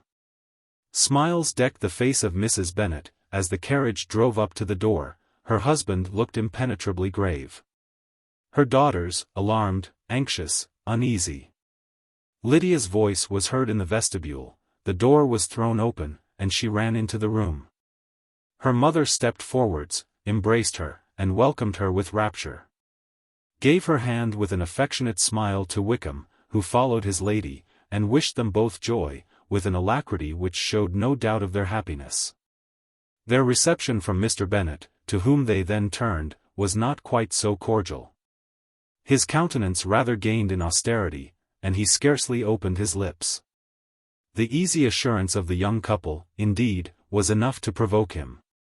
Elizabeth was disgusted, and even Miss Bennet was shocked. Lydia was Lydia still. Untamed, unabashed, wild, noisy, and fearless. She turned from sister to sister, demanding their congratulations, and when at length they all sat down, looked eagerly round the room, took notice of some little alteration in it, and observed, with a laugh, that it was a great while since she had been there. Wickham was not at all more distressed than herself, but his manners were always so pleasing, that had his character and his marriage been exactly what they ought, his smiles and his easy address, while he claimed their relationship, would have delighted them all. Elizabeth had not before believed him quite equal to such assurance, but she sat down, resolving within herself, to draw no limits in future to the impudence of an impudent man. She blushed, and Jane blushed, but the cheeks of the two who caused their confusion, suffered no variation of colour. There was no want of discourse. The bride and her mother could neither of them talk fast enough. And Wickham, who happened to sit near Elizabeth, began inquiring after his acquaintance in that neighbourhood, with a good-humoured ease, which she felt very unable to equal in her replies. They seemed each of them to have the happiest memories in the world. Nothing of the past was recollected with pain. And Lydia led voluntarily to subjects, which her sisters would not have alluded to for the world. "Only think of its being 3 months, she cried, since I went away. It seems but a fortnight, I declare, and yet there have been things enough happened in the time. Good gracious! When I went away, I am sure I had no more idea of being married till I came back again. Though I thought it would be very good fun if I was. Her father lifted up his eyes. Jane was distressed. Elizabeth looked expressively at Lydia. But she, who never heard nor saw anything of which she chose to be insensible, gaily continued, "Oh, Mamma, do the people hereabouts know I am married today? I was afraid they might not. And we overtook William Golding in his curricle, so I was determined he should know it, and so I let down the side glass next to him, and took off my glove. And let my hand just rest upon the window frame, so that he might see the ring, and then I bowed and smiled like anything." Elizabeth could bear it no longer. She got up, and ran out of the room, and returned no more, till she heard them passing through the hall to the dining parlour. She then joined them soon enough to see Lydia, with anxious parade, walk up to her mother's right hand, and hear her say to her eldest sister, "Ah, Jane, I take your place now, and you must go lower, because I am a married woman." It was not to be supposed that time would give Lydia that embarrassment, from which she had been so wholly free at first. Her ease and good spirits increased. She longed to see Mrs. Phillips, the Lucases, and all their other neighbors, and to hear herself called Mrs. Wickham by each of them. And in the meantime, she went after dinner to show her ring and boast of being married, to Mrs. Hill and the two housemaids. "Well, Mamma," said she, when they were all returned to the breakfast room, "and what do you think of my husband? Is not he a charming man? I am sure my sisters must all envy me. I only hope they may have half my good luck. They must all go to Brighton. That is the place to get husbands. What a pity it is, Mamma, we did not all go." "Very true. And if I had my will, we should. But my dear Lydia, I don't at all like your going such a way off." "Must it be so?" "Oh, Lord! Yes, there is nothing in that. I shall like it of all things. You and Papa, and my sisters, must come down and see us. We shall be at Newcastle all the winter, and I dare say there will be some balls, and I will take care to get good partners for them all."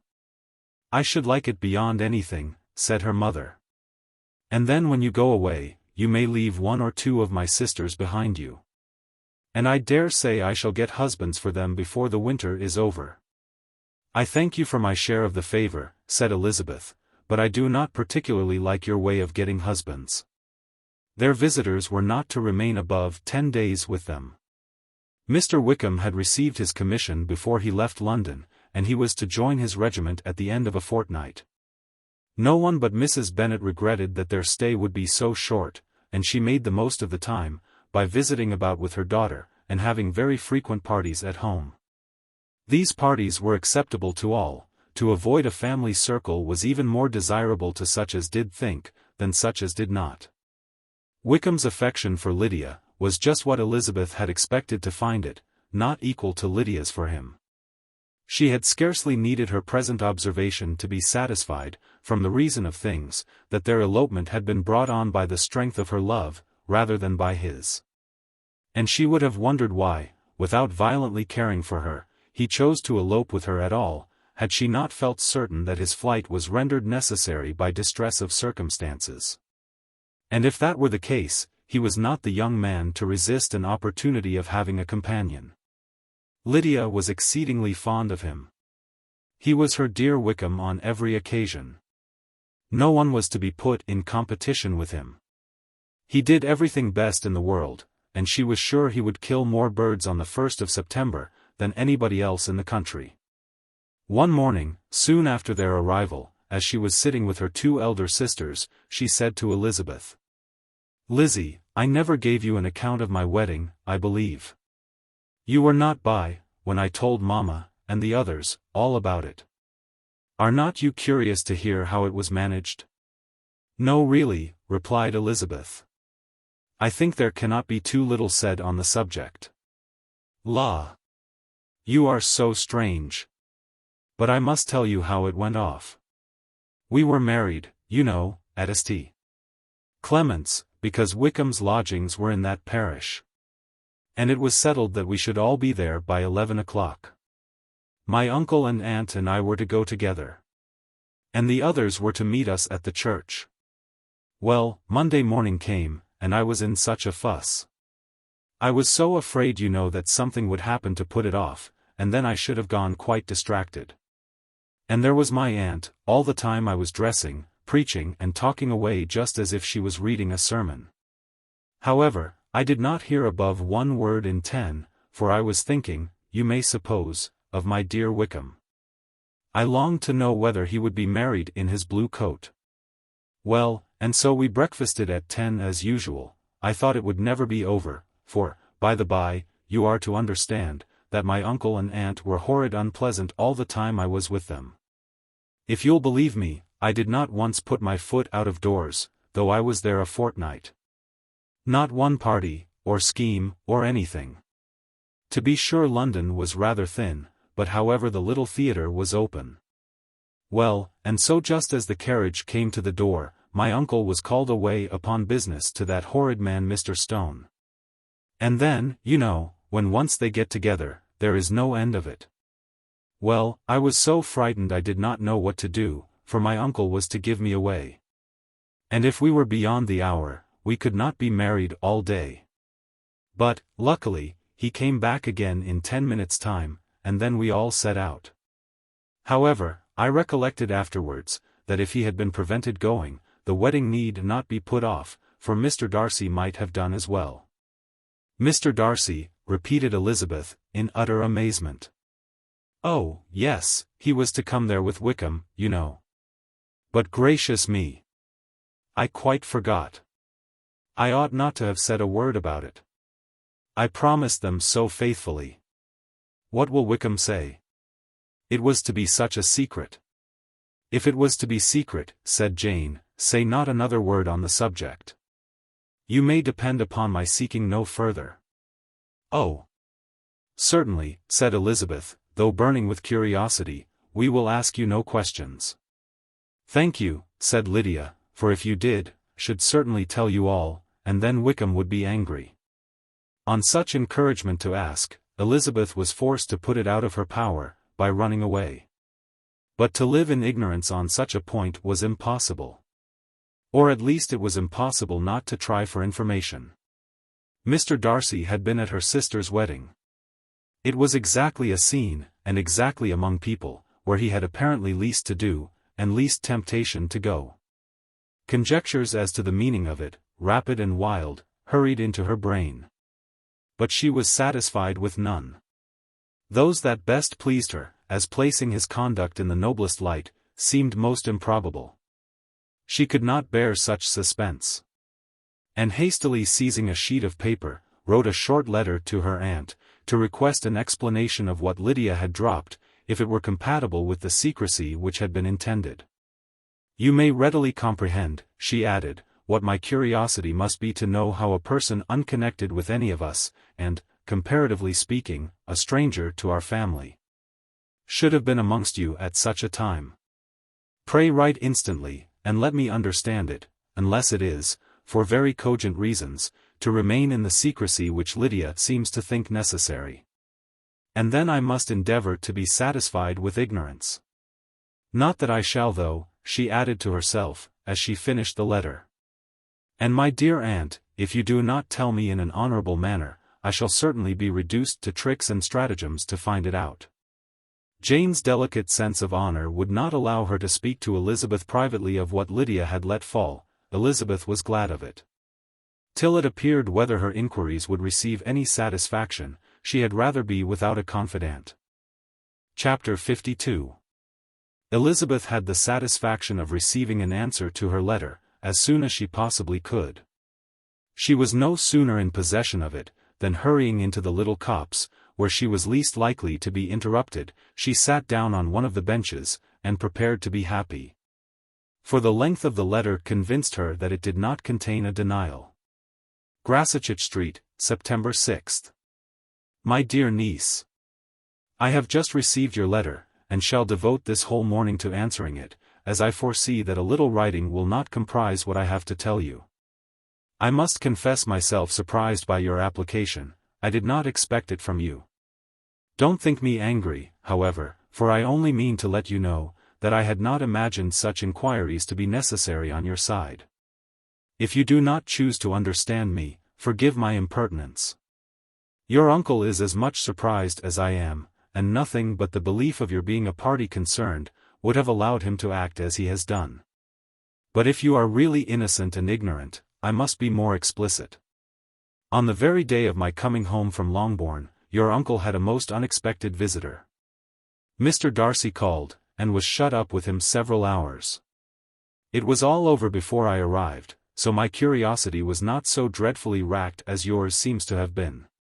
He came to tell Mr. Gardiner that he had found out where your sister and Mr. Wickham were, and that he had seen and talked with them both, Wickham repeatedly, Lydia once.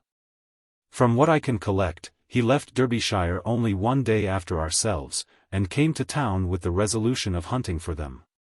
The motive professed was his conviction of its being owing to himself that Wickham's worthlessness had not been so well known as to make it impossible for any young woman of character to love or confide in him. He generously imputed the whole to his mistaken pride, and confessed that he had before thought it beneath him to lay his private actions open to the world. His character was to speak for itself. He called it, therefore, his duty to step forward, and endeavor to remedy an evil which had been brought on by himself. If he had another motive, I am sure it would never disgrace him.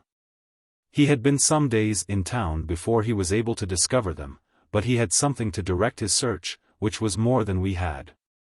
And the consciousness of this was another reason for his resolving to follow us.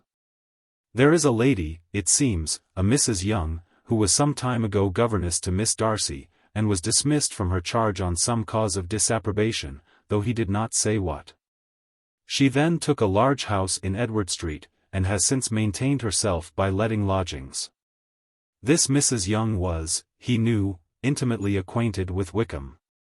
And he went to her for intelligence of him, as soon as he got to town. But it was 2 or 3 days before he could get from her what he wanted. She would not betray her trust, I suppose, without bribery and corruption, for she really did know where her friend was to be found. Wickham indeed had gone to her, on their first arrival in London, and had she been able to receive them into her house, they would have taken up their abode with her. At length, however, our kind friend procured the wished-for direction. They were in Street. He saw Wickham, and afterwards insisted on seeing Lydia. His first object with her, he acknowledged, had been to persuade her to quit her present disgraceful situation, and return to her friends as soon as they could be prevailed on to receive her. Offering his assistance, as far as it would go. But he found Lydia absolutely resolved on remaining where she was. She cared for none of her friends, she wanted no help of his, she would not hear of leaving Wickham. She was sure they should be married some time or other, and it did not much signify when. Since such were her feelings, it only remained, he thought, to secure and expedite a marriage, which, in his very first conversation with Wickham, he easily learnt, had never been his design. He confessed himself obliged to leave the regiment, on account of some debts of honour, which were very pressing. And scrupled not to lay all the ill consequences of Lydia's flight, on her own folly alone. He meant to resign his commission immediately. And as to his future situation, he could conjecture very little about it. He must go somewhere, but he did not know where, and he knew he should have nothing to live on. Mr. Darcy asked him why he had not married your sister at once. Though Mr. Bennet was not imagined to be very rich, he would have been able to do something for him, and his situation must have been benefited by marriage. But he found, in reply to this question, that Wickham still cherished the hope of more effectually making his fortune by marriage, in some other country. Under such circumstances, however, he was not likely to be proof against the temptation of immediate relief. They met several times, for there was much to be discussed. Wickham of course wanted more than he could get, but at length was reduced to be reasonable. Everything being settled between them, Mr. Darcy's next step was to make your uncle acquainted with it, and he first called in XXIII Street the evening before I came home. But Mr. Gardiner could not be seen, and Mr. Darcy found, on further inquiry, that your father was still with him, but would quit town the next morning. He did not judge your father to be a person whom he could so properly consult as your uncle, and therefore readily postponed seeing him, till after the departure of the former. He did not leave his name, and till the next day, it was only known that a gentleman had called on business. On Saturday he came again. Your father was gone, your uncle at home, and, as I said before, they had a great deal of talk together. They met again on Sunday, and then I saw him too. It was not all settled before Monday. As soon as it was, the express was sent off to Longbourn. But our visitor was very obstinate. I fancy, Lizzie, that obstinacy is the real defect of his character after all. He has been accused of many faults at different times, but this is the true one. Nothing was to be done that he did not do himself, though I am sure, and I do not speak it to be thanked, therefore say nothing about it, your uncle would most readily have settled the whole. They battled it together for a long time, which was more than either the gentleman or lady concerned in it deserved. But at last your uncle was forced to yield, and instead of being allowed to be of use to his niece, was forced to put up with only having the probable credit of it. Which went sorely against the grain. And I really believe your letter this morning gave him great pleasure, because it required an explanation that would rob him of his borrowed feathers, and give the praise where it was due. But, Lizzie, this must go no farther than yourself, or Jane at most. You know pretty well, I suppose, what has been done for the young people. His debts are to be paid, amounting, I believe, to considerably more than £1,000, another 1,000 in addition to her own settled upon her, and his commission purchased. The reason why all this was to be done by him alone, was such as I have given above. It was owing to him, to his reserve, and want of proper consideration, that Wickham's character had been so misunderstood, and consequently that he had been received and noticed as he was. Perhaps there was some truth in this, though I doubt whether his reserve, or anybody's reserve, can be answerable for the event. But in spite of all this fine talking, my dear Lizzie, you may rest perfectly assured, that your uncle would never have yielded, if we had not given him credit for another interest in the affair. When all this was resolved on, he returned again to his friends, who were still staying at Pemberley. But it was agreed that he should be in London once more when the wedding took place, and all money matters were then to receive the last finish. I believe I have now told you everything. It is a relation which you tell me is to give you great surprise. I hope at least it will not afford you any displeasure. Lydia came to us, and Wickham had constant admission to the house. He was exactly what he had been, when I knew him in Hertfordshire. But I would not tell you how little I was satisfied with her behavior while she stayed with us, if I had not perceived, by Jane's letter last Wednesday, that her conduct on coming home was exactly of a piece with it, and therefore what I now tell you, can give you no fresh pain. I talked to her repeatedly in the most serious manner, representing to her all the wickedness of what she had done, and all the unhappiness she had brought on her family. If she heard me, it was by good luck, for I am sure she did not listen. I was sometimes quite provoked, but then I recollected my dear Elizabeth and Jane, and for their sakes had patience with her. Mr. Darcy was punctual in his return, and as Lydia informed you, attended the wedding. He dined with us the next day, and was to leave town again on Wednesday or Thursday. Will you be very angry with me, my dear Lizzie, if I take this opportunity of saying, what I was never bold enough to say before, how much I like him? His behaviour to us has, in every respect, been as pleasing as when we were in Derbyshire. His understanding and opinions all please me. He wants nothing but a little more liveliness, and that, if he marry prudently, his wife may teach him. I thought him very sly. He hardly ever mentioned your name. But slyness seems the fashion. Pray forgive me, if I have been very presuming, or at least do not punish me so far, as to exclude me from P. I shall never be quite happy till I have been all round the park. A low phaeton, with a nice little pair of ponies, would be the very thing. But I must write no more. The children have been wanting me this half hour. Yours, very sincerely, M. Gardiner. The contents of this letter threw Elizabeth into a flutter of spirits. in which it was difficult to determine whether pleasure or pain bore the greatest share. The vague and unsettled suspicions which uncertainty had produced of what Mr. Darcy might have been doing to forward her sister's match, which she had feared to encourage, as an exertion of goodness too great to be probable, and at the same time dreaded to be just, from the pain of obligation, were proved beyond their greatest extent to be true. He had followed them purposely to town, he had taken on himself all the trouble and mortification attendant on such a research, in which supplication had been necessary to a woman whom he must abominate and despise, and where he was reduced to frequently meet, reason with, persuade, and finally bribe the man whom he always most wished to avoid, and whose very name it was punishment to him to pronounce. He had done all this for a girl whom he could neither regard nor esteem.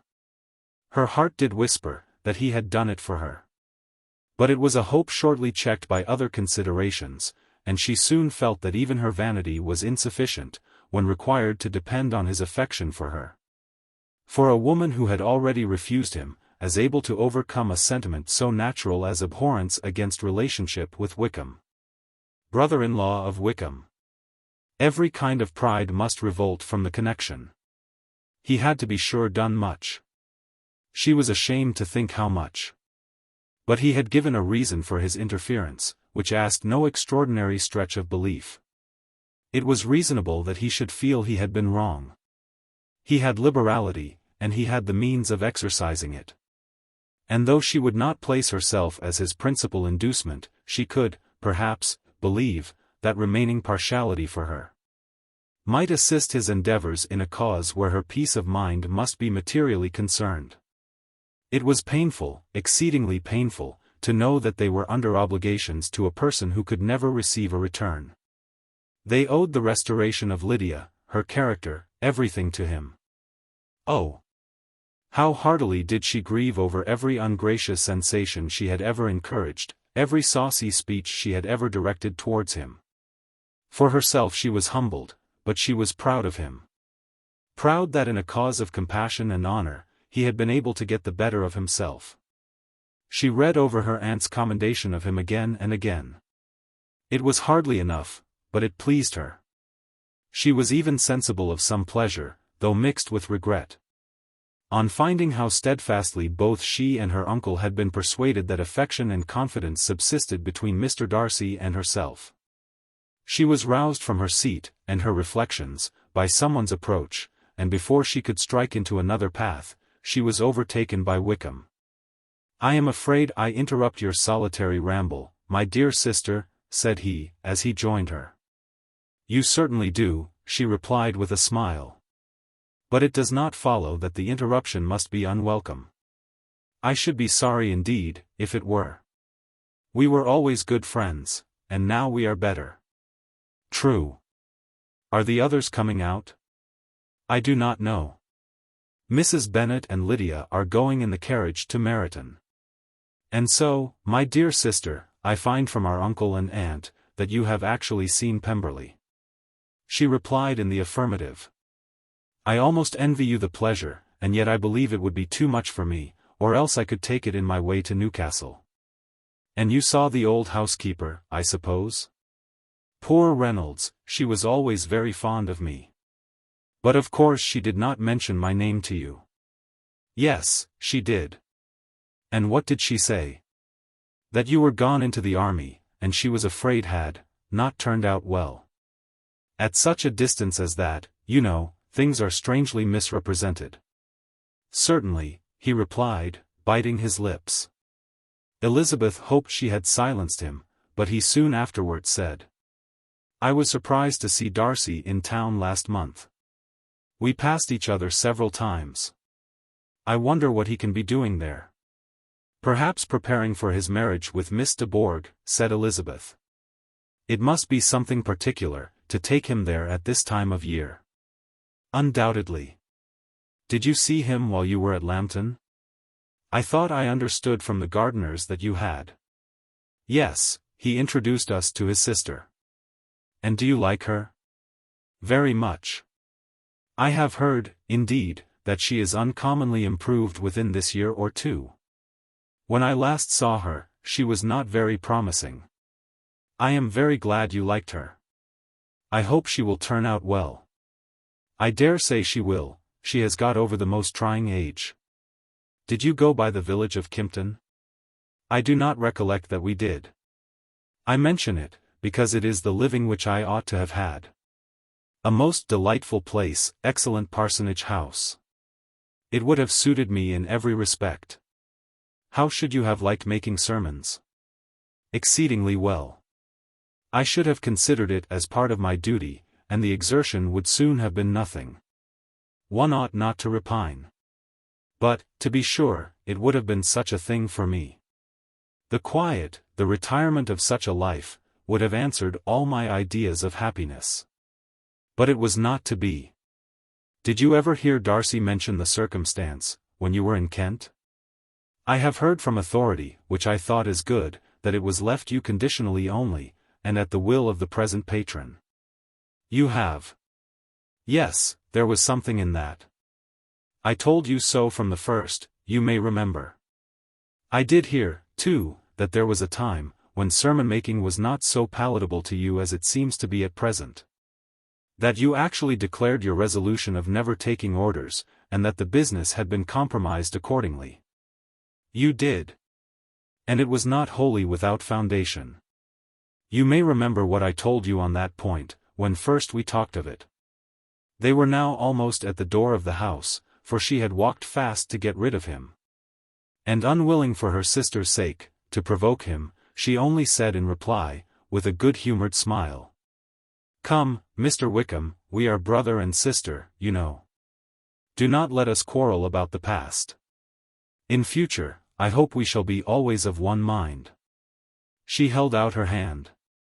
He kissed it with affectionate gallantry, though he hardly knew how to look, and they entered the house. Chapter 53. Mr. Wickham was so perfectly satisfied with this conversation, that he never again distressed himself, or provoked his dear sister Elizabeth, by introducing the subject of it.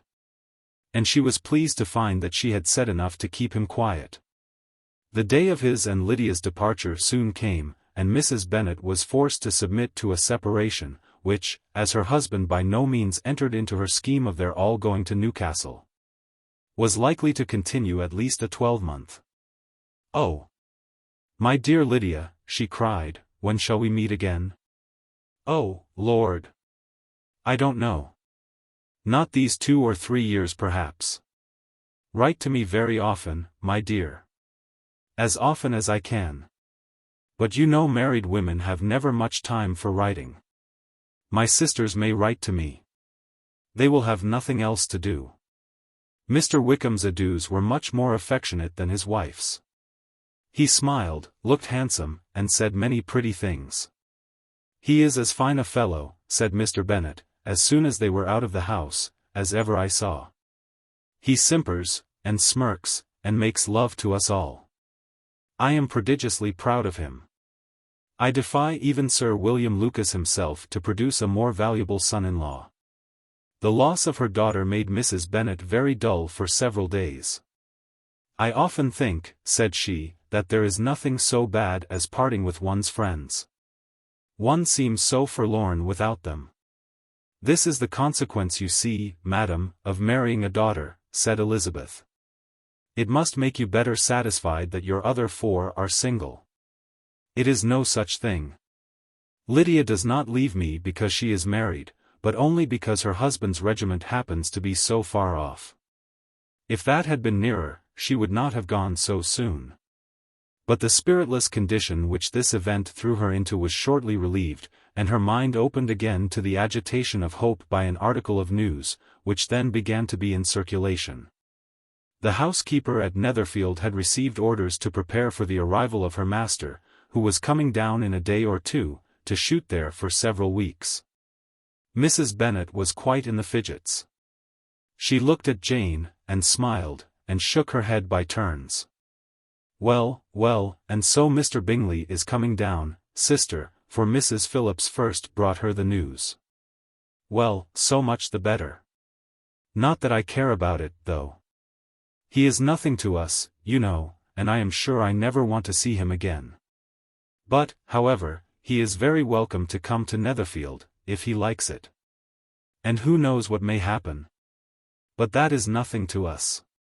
You know, sister, we agreed long ago never to mention a word about it. And so, is it quite certain he is coming? You may depend on it, replied the other, for Mrs. Nichols was in Meryton last night.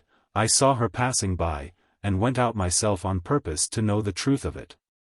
And she told me that it was certain true. He comes down on Thursday at the latest, very likely on Wednesday.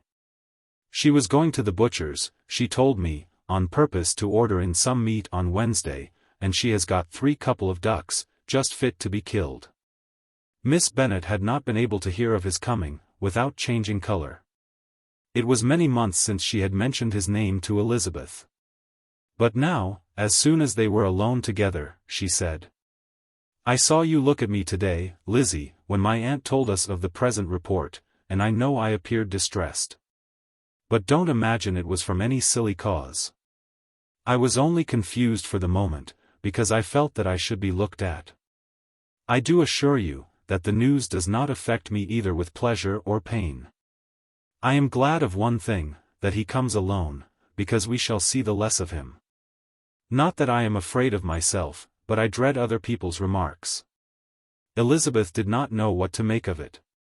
Had she not seen him in Derbyshire, she might have supposed him capable of coming there, with no other view than what was acknowledged.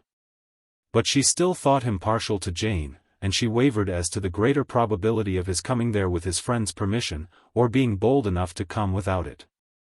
Yet it is hard, she sometimes thought, that this poor man cannot come to a house, which he has legally hired, without raising all this speculation. I will leave him to himself. In spite of what her sister declared, and really believed to be her feelings, in the expectation of his arrival, Elizabeth could easily perceive that her spirits were affected by it. They were more disturbed, more unequal, than she had often seen them. The subject which had been so warmly canvassed between their parents, about a 12-month ago, was now brought forward again. As soon as ever Mr. Bingley comes, my dear, said Mrs. Bennet, you will wait on him of course. No, no. You forced me into visiting him last year, and promised if I went to see him, he should marry one of my daughters. But it ended in nothing, and I will not be sent on a fool's errand again. His wife represented to him how absolutely necessary such an attention would be from all the neighbouring gentlemen, on his returning to Netherfield. 'Tis an etiquette I despise, said he. If he wants our society, let him seek it. He knows where we live. I will not spend my hours in running after my neighbours every time they go away, and come back again. Well, all I know is, that it will be abominably rude if you do not wait on him. But, however, that shan't prevent my asking him to dine here, I am determined. We must have Mrs. Long and the Gouldings soon. That will make 13 with ourselves, so there will be just room at table for him. Consoled by this resolution, she was the better able to bear her husband's incivility. Though it was very mortifying to know that her neighbours might all see Mr. Bingley in consequence of it, before they did. As the day of his arrival drew near, I begin to be sorry that he comes at all, said Jane to her sister. It would be nothing. I could see him with perfect indifference, but I can hardly bear to hear it thus perpetually talked of. My mother means well. But she does not know, no one can know how much I suffer from what she says. Happy shall I be when his stay at Netherfield is over. I wish I could say anything to comfort you, replied Elizabeth. But it is wholly out of my power. You must feel it, and the usual satisfaction of preaching patience to a sufferer is denied me, because you have always so much. Mr. Bingley arrived. Mrs. Bennet, through the assistance of servants, contrived to have the earliest tidings of it, that the period of anxiety and fretfulness on her side, might be as long as it could. She counted the days that must intervene before their invitation could be sent, hopeless of seeing him before. But on the 3rd morning after his arrival in Hertfordshire, she saw him from her dressing-room window, enter the paddock, and ride towards the house. Her daughters were eagerly called to partake of her joy. Jane resolutely kept her place at the table. But Elizabeth, to satisfy her mother, went to the window. She looked, she saw Mr. Darcy with him, and sat down again by her sister. "There is a gentleman with him, mamma," said Kitty. "Who can it be?" "Some acquaintance or other, my dear, I suppose. I am sure I do not know." "La," replied Kitty, "it looks just like that man that used to be with him before. Mr. What's his name? That tall, proud man. Good gracious. Mr. Darcy, and so it does, I vow. Well, any friend of Mr. Bingley's will always be welcome here, to be sure. But else I must say that I hate the very sight of him." Jane looked at Elizabeth with surprise and concern. She knew but little of their meeting in Derbyshire, and therefore felt for the awkwardness which must attend her sister in seeing him almost for the first time after receiving his explanatory letter. Both sisters were uncomfortable enough. Each felt for the other, and of course for themselves. And their mother talked on, of her dislike of Mr. Darcy, and her resolution to be civil to him only as Mr. Bingley's friend, without being heard by either of them. But Elizabeth had sources of uneasiness which could not be suspected by Jane, to whom she had never yet had courage to show Mrs. Gardiner's letter, or to relate her own change of sentiment towards him. To Jane, he could be only a man whose proposals she had refused, and whose merit she had undervalued. But to her own more extensive information, he was the person, to whom the whole family were indebted for the first of benefits, and whom she regarded herself with an interest, if not quite so tender, at least as reasonable and just, as what Jane felt for Bingley. Her astonishment at his coming to Netherfield, to Longbourn, and voluntarily seeking her again, was almost equal to what she had known on first witnessing his altered behaviour in Derbyshire. The colour which had been driven from her face returned for half a minute with an additional glow, and a smile of delight added lustre to her eyes, as she thought for that space of time that his affection and wishes must still be unshaken. But she would not be secure. "Let me first see how he behaves," said she, "it will then be early enough for expectation." She sat intently at work, striving to be composed, and without daring to lift up her eyes, till anxious curiosity carried them to the face of her sister, as the servant was approaching the door. Jane looked a little paler than usual, but more sedate than Elizabeth had expected. On the gentleman's appearing, her colour increased. Yet she received them with tolerable ease, and with a propriety of behaviour equally free from any symptom of resentment, or any unnecessary complaisance. Elizabeth said as little to either as civility would allow, and sat down again to her work, with an eagerness which it did not often command. She had ventured only one glance at Darcy. He looked serious as usual, and she thought, more as he had been used to look in Hertfordshire, than as she had seen him at Pemberley. But, perhaps he could not in her mother's presence be what he was before her uncle and aunt. It was a painful, but not an improbable, conjecture. Bingley, she had likewise seen for an instant, and in that short period saw him looking both pleased and embarrassed. He was received by Mrs. Bennet with a degree of civility, which made her two daughters ashamed, especially when contrasted with the cold and ceremonious politeness of her curtsy and address to his friend. Elizabeth particularly, who knew that her mother owed to the latter the preservation of her favourite daughter from irremediable infamy, was hurt and distressed to a most painful degree by a distinction so ill applied. Darcy, after inquiring of her how Mr. and Mrs. Gardiner did, a question which she could not answer without confusion, said scarcely anything. He was not seated by her. Perhaps that was the reason of his silence, but it had not been so in Derbyshire.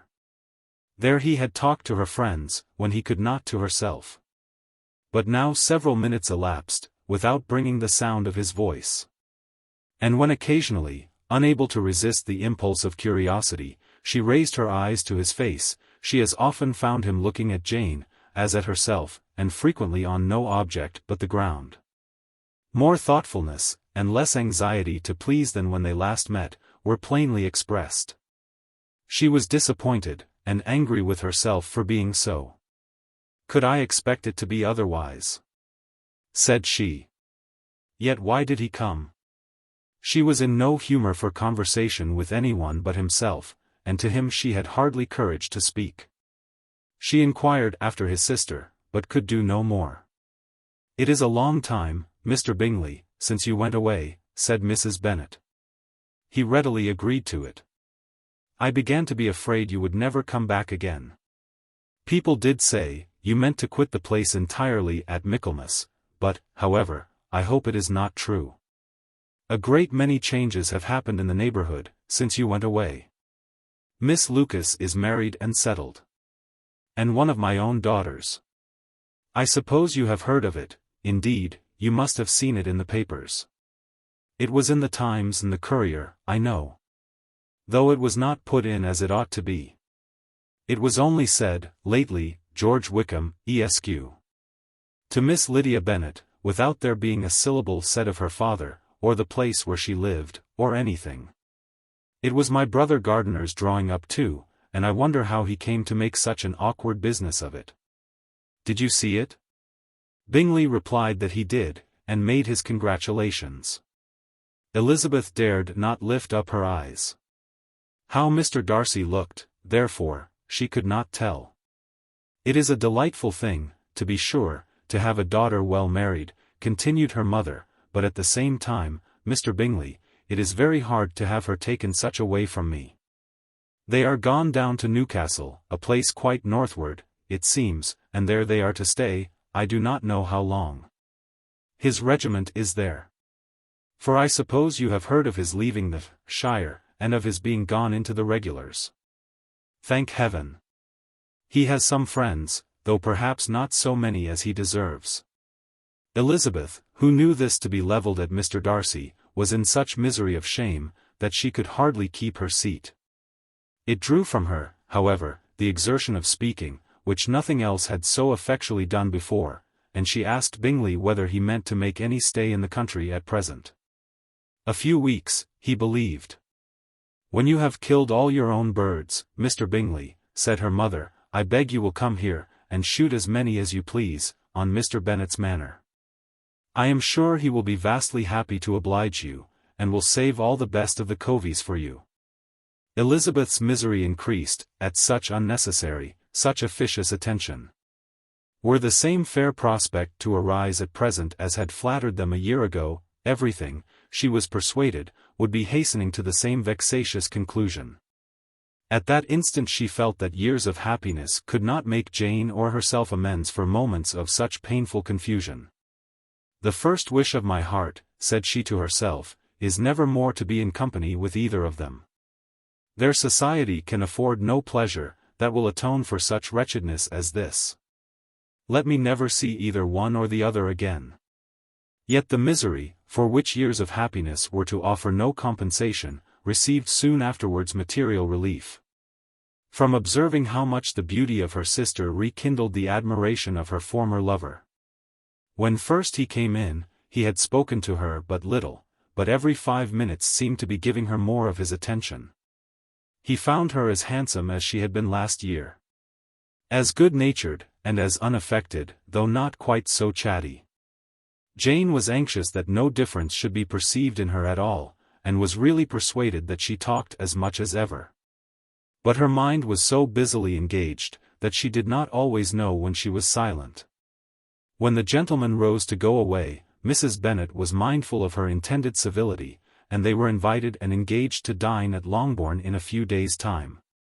"You are quite a visit in my debt, Mr. Bingley," she added, "for when you went to town last winter, you promised to take a family dinner with us, as soon as you returned. I have not forgot, you see. And I assure you, I was very much disappointed that you did not come back and keep your engagement." Bingley looked a little silly at this reflection, and said something of his concern at having been prevented by business. They then went away.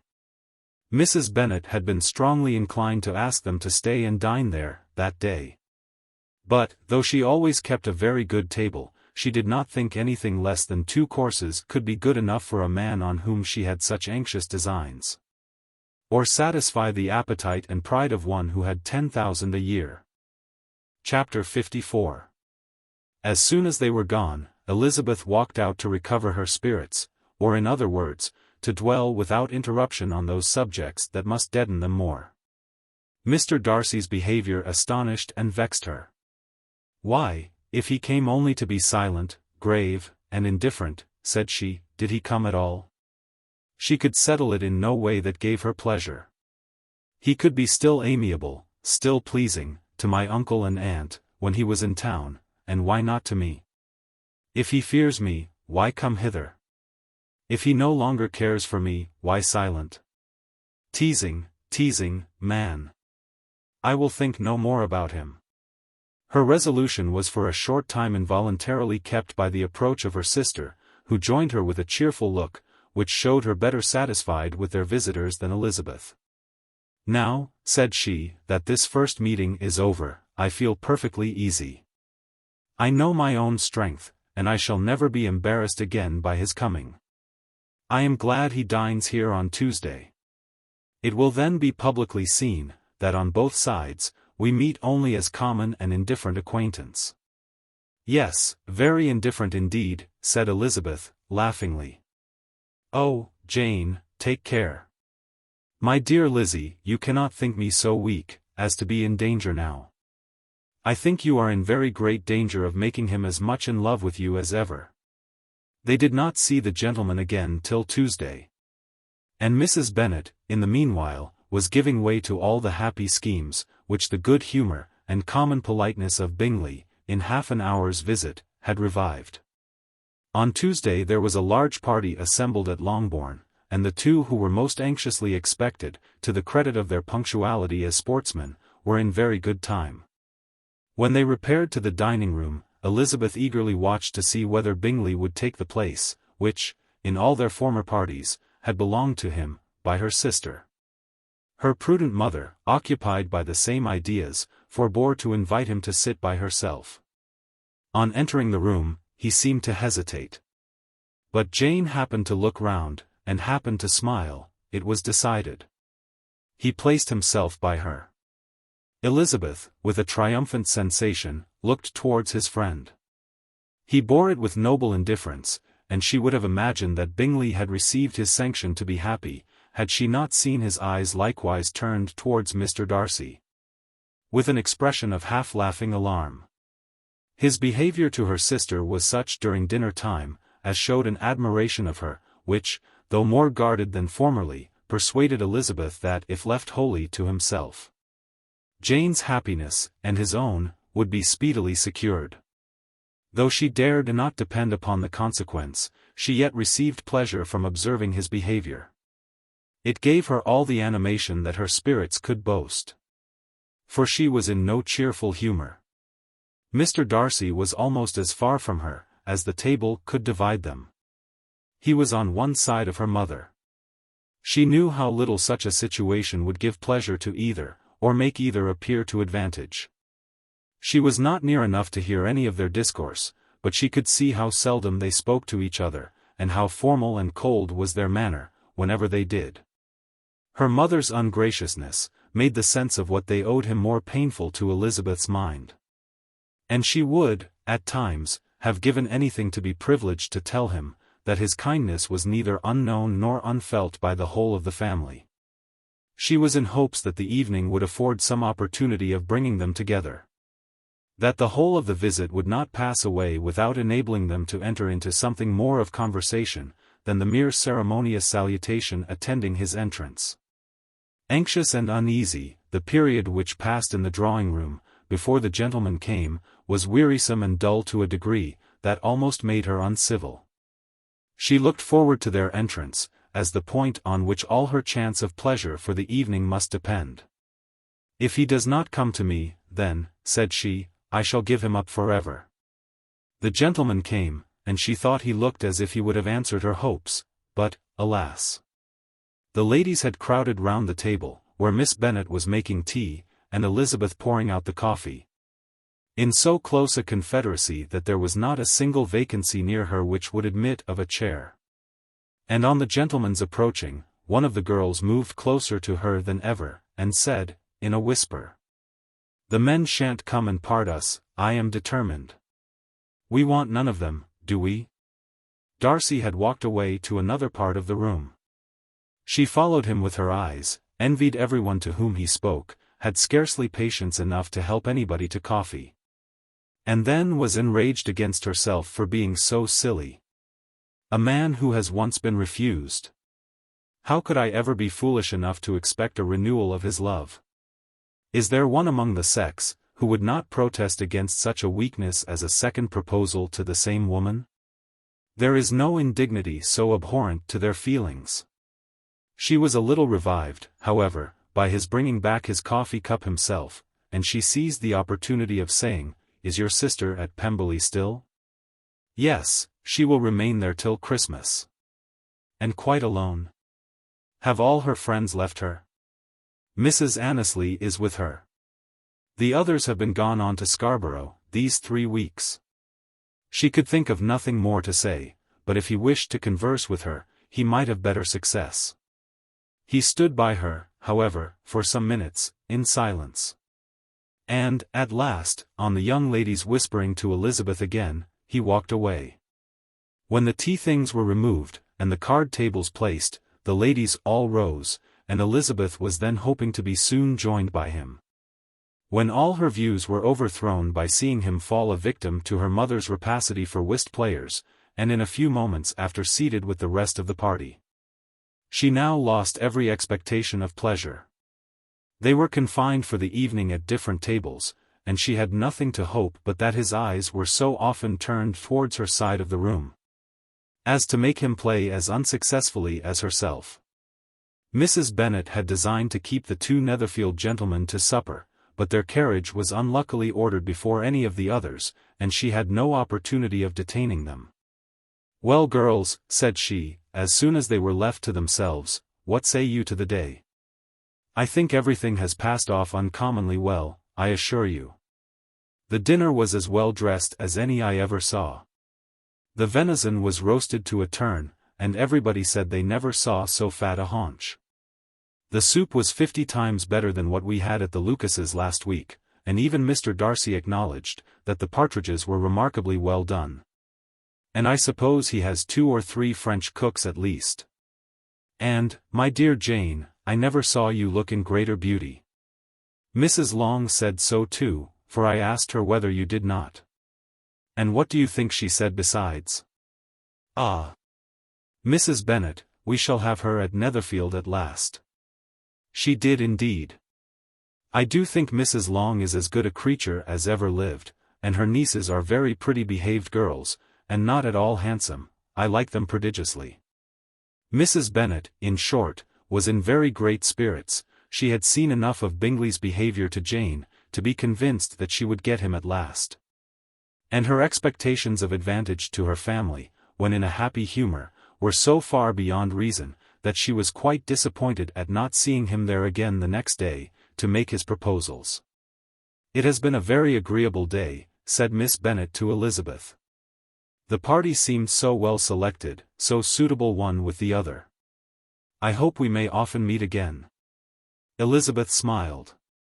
"Lizzie, you must not do so. You must not suspect me.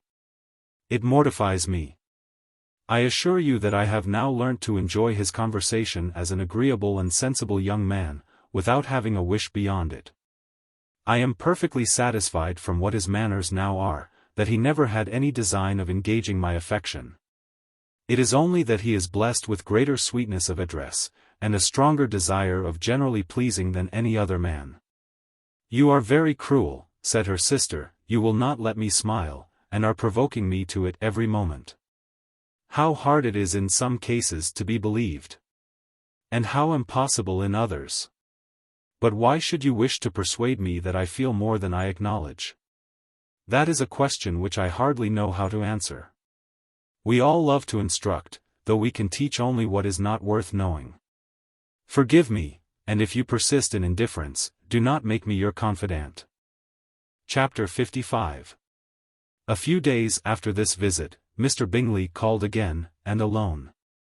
His friend had left him that morning for London, but was to return home in 10 days' time. He sat with them above an hour, and was in remarkably good spirits. Mrs. Bennet invited him to dine with them, but, with many expressions of concern, he confessed himself engaged elsewhere. "Next time you call," said she, "I hope we shall be more lucky. He should be particularly happy at any time, etc. etc." And if she would give him leave, would take an early opportunity of waiting on them. "Can you come tomorrow?" Yes, he had no engagement at all for tomorrow. And her invitation was accepted with alacrity.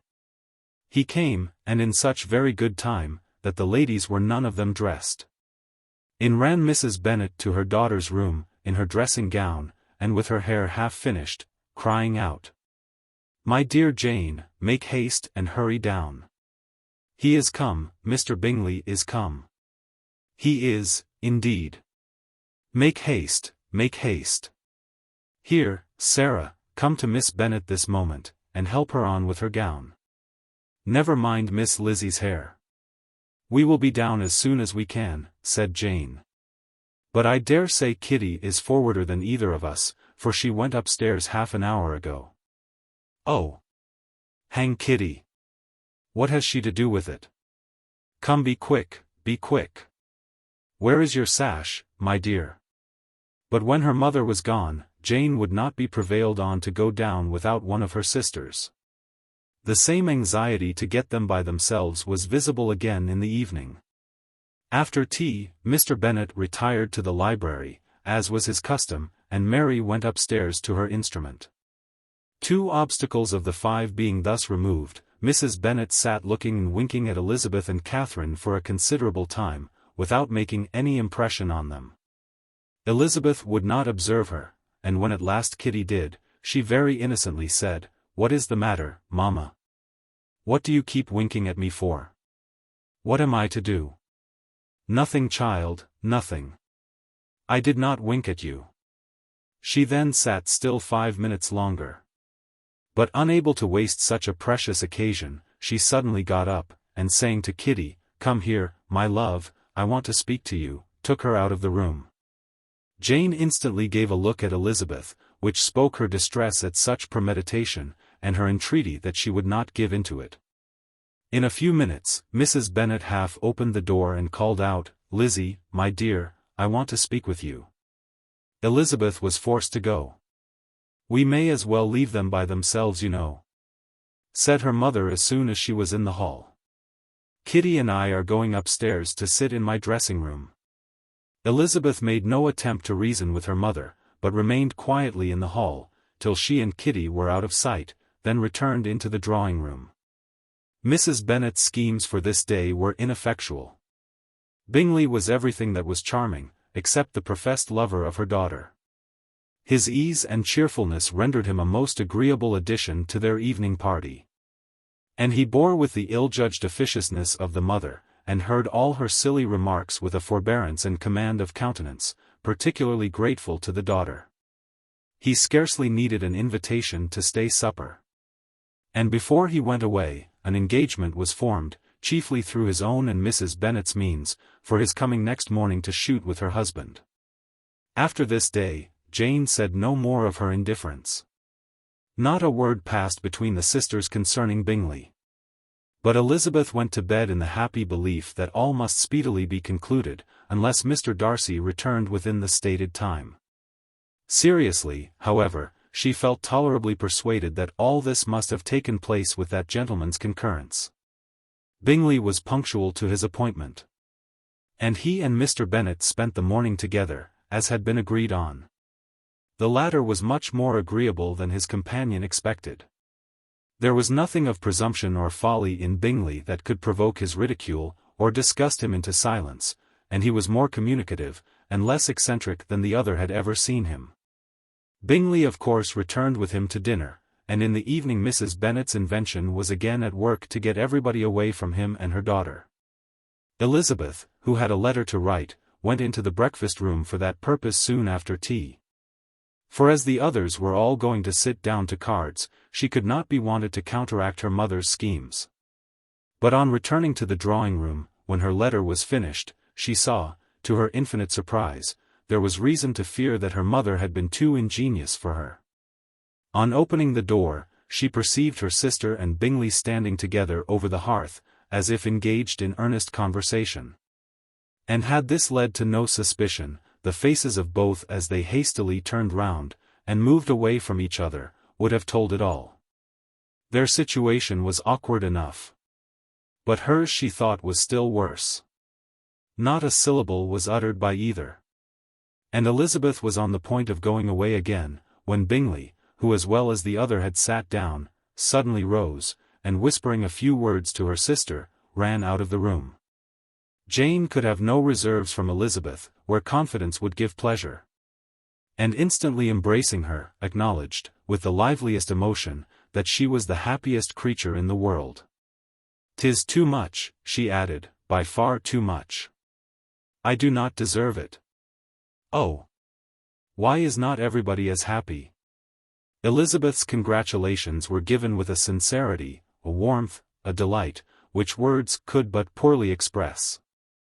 Every sentence of kindness was a fresh source of happiness to Jane. But she would not allow herself to stay with her sister, or say half that remained to be said, for the present. "I must go instantly to my mother," she cried. "I would not on any account trifle with her affectionate solicitude, or allow her to hear it from anyone but myself.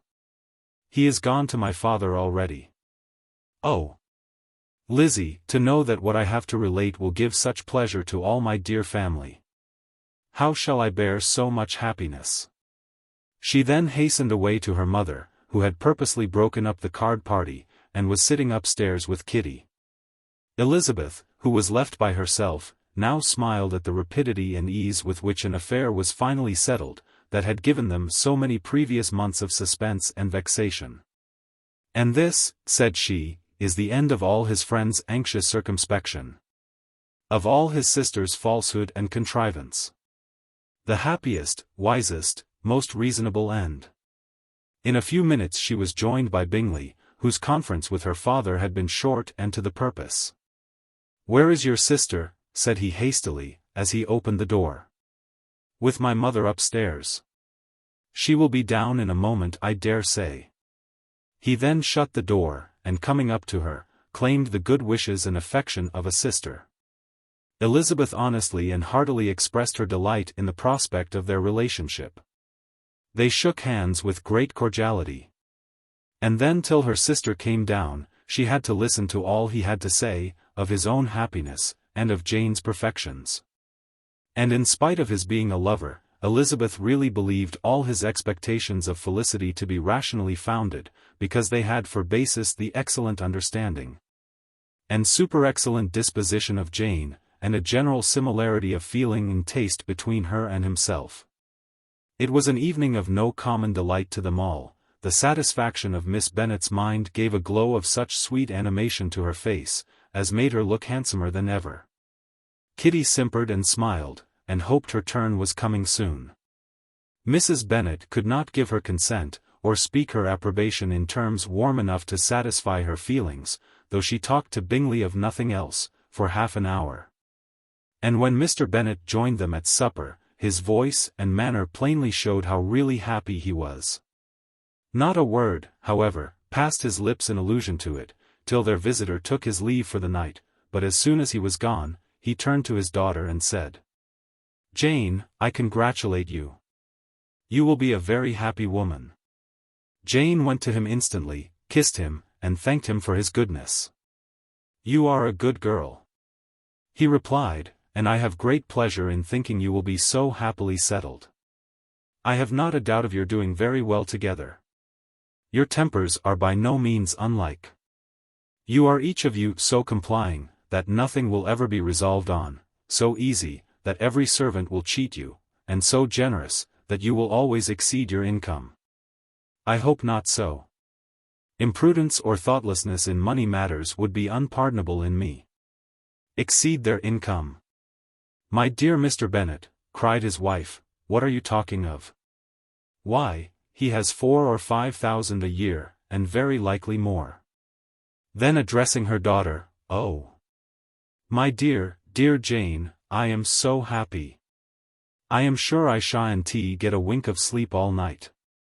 I knew how it would be. I always said it must be so, at last. I was sure you could not be so beautiful for nothing. I remember, as soon as ever I saw him, when he first came into Hertfordshire last year, I thought how likely it was that you should come together. Oh! He is the handsomest young man that ever was seen.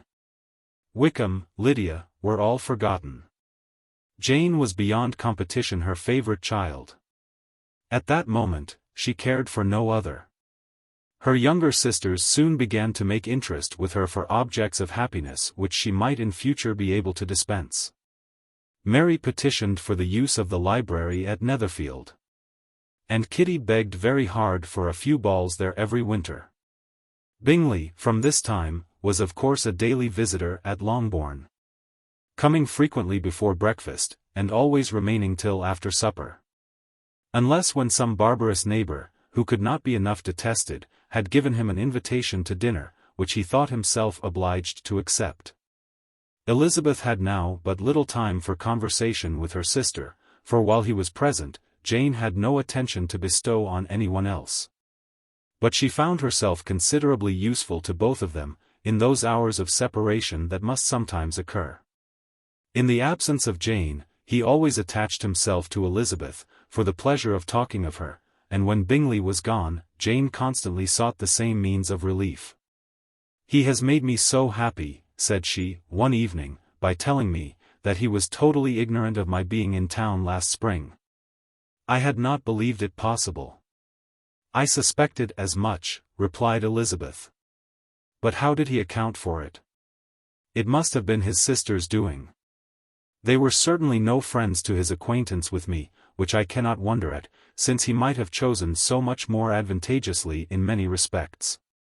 But when they see, as I trust they will, that their brother is happy with me, they will learn to be contented, and we shall be on good terms again. Though we can never be what we once were to each other."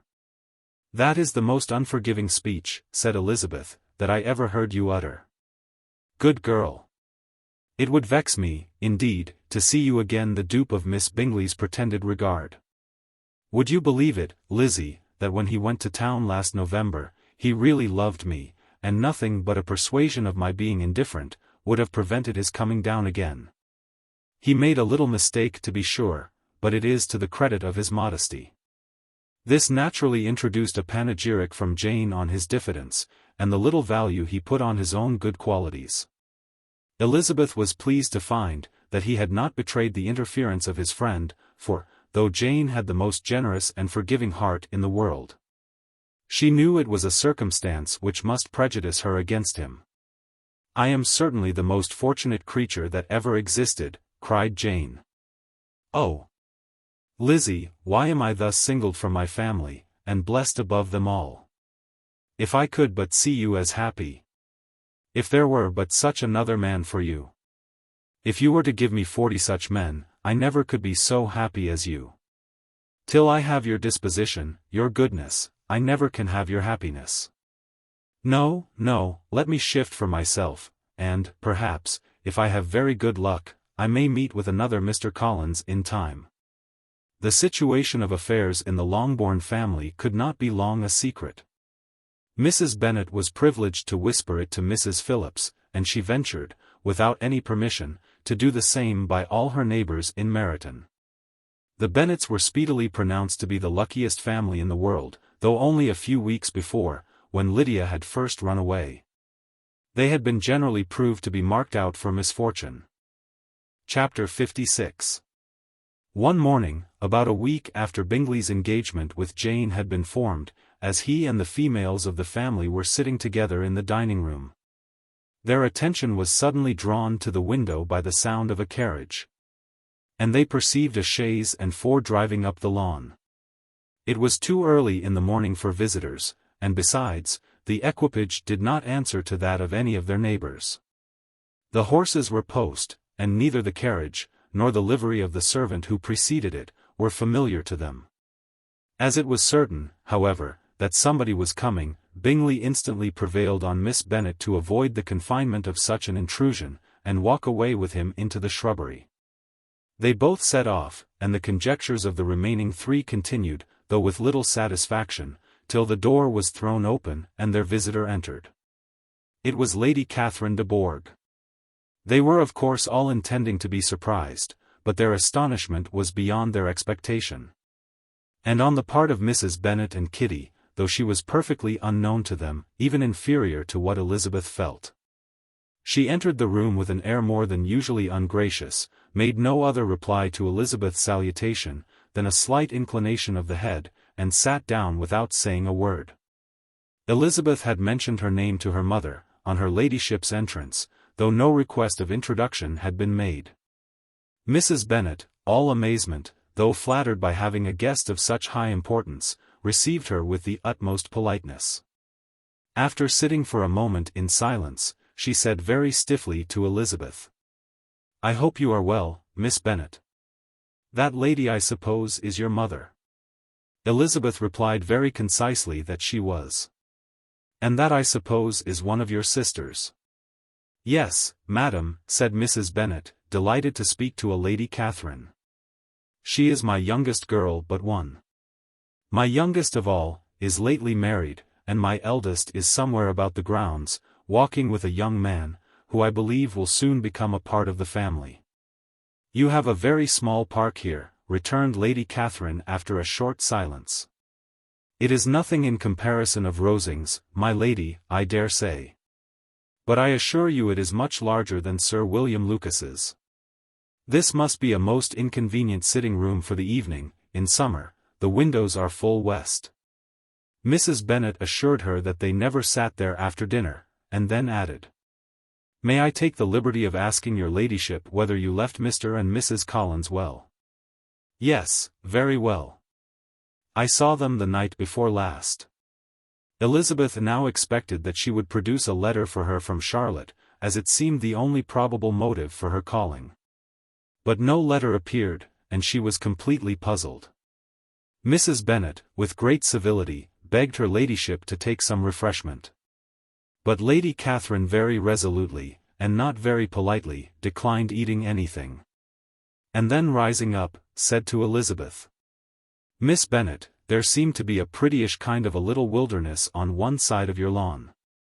I should be glad to take a turn in it, if you will favor me with your company." "Go, my dear," cried her mother, "and show her ladyship about the different walks. I think she will be pleased with the hermitage." Elizabeth obeyed, and running into her own room for her parasol, attended her noble guest downstairs. As they passed through the hall, Lady Catherine opened the doors into the dining parlour and drawing room, and pronouncing them, after a short survey, to be decent-looking rooms, walked on. Her carriage remained at the door, and Elizabeth saw that her waiting woman was in it. They proceeded in silence along the gravel walk that led to the copse. Elizabeth was determined to make no effort for conversation with a woman, who was now more than usually insolent and disagreeable. "How could I ever think her like her nephew?" said she, as she looked in her face. As soon as they entered the copse, Lady Catherine began in the following manner. "You can be at no loss, Miss Bennet, to understand the reason of my journey hither. Your own heart, your own conscience, must tell you why I come." Elizabeth looked with unaffected astonishment. "Indeed, you are mistaken, madam. I have not been at all able to account for the honor of seeing you here." "Miss Bennet," replied her ladyship, in an angry tone, "you ought to know that I am not to be trifled with. But however insincere you may choose to be, you shall not find me so. My character has ever been celebrated for its sincerity and frankness, and in a cause of such moment as this, I shall certainly not depart from it. A report of a most alarming nature reached me 2 days ago. I was told that not only your sister was on the point of being most advantageously married, but that you, that Miss Elizabeth Bennet, would, in all likelihood, be soon afterwards united to my nephew. My own nephew, Mr. Darcy. Though I know it must be a scandalous falsehood. Though I would not injure him so much as to suppose the truth of it possible, I instantly resolved on setting off for this place, that I might make my sentiments known to you." "If you believed it impossible to be true," said Elizabeth, colouring with astonishment and disdain, "I wonder you took the trouble of coming so far. What could your ladyship propose by it?" at once to insist upon having such a report universally contradicted. "Your coming to Longbourn, to see me and my family," said Elizabeth, coolly, "will be rather a confirmation of it. If, indeed, such a report is in existence. If. Do you then pretend to be ignorant of it? Has it not been industriously circulated by yourselves? Do you not know that such a report is spread abroad? I never heard that it was. And can you likewise declare that there is no foundation for it? I do not pretend to possess equal frankness with your ladyship. You may ask questions, which I shall not choose to answer. This is not to be borne. Miss Bennet, I insist on being satisfied. Has my nephew, made you an offer of marriage? Your ladyship has declared it to be impossible. It ought to be so, it must be so, while he retains the use of his reason. But your arts and allurements may, in a moment of infatuation, have made him forget what he owes to himself and to all his family. You may have drawn him in. If I have, I shall be the last person to confess it. Miss Bennet, do you know who I am? I have not been accustomed to such language as this. I am almost the nearest relation he has in the world, and am entitled to know all his dearest concerns. But you are not entitled to know mine. Nor will such behavior as this ever induce me to be explicit. Let me be rightly understood. This match, to which you have the presumption to aspire, can never take place. No, never. Mr. Darcy is engaged to my daughter. Now what have you to say? Only this, that if he is so, you can have no reason to suppose he will make an offer to me.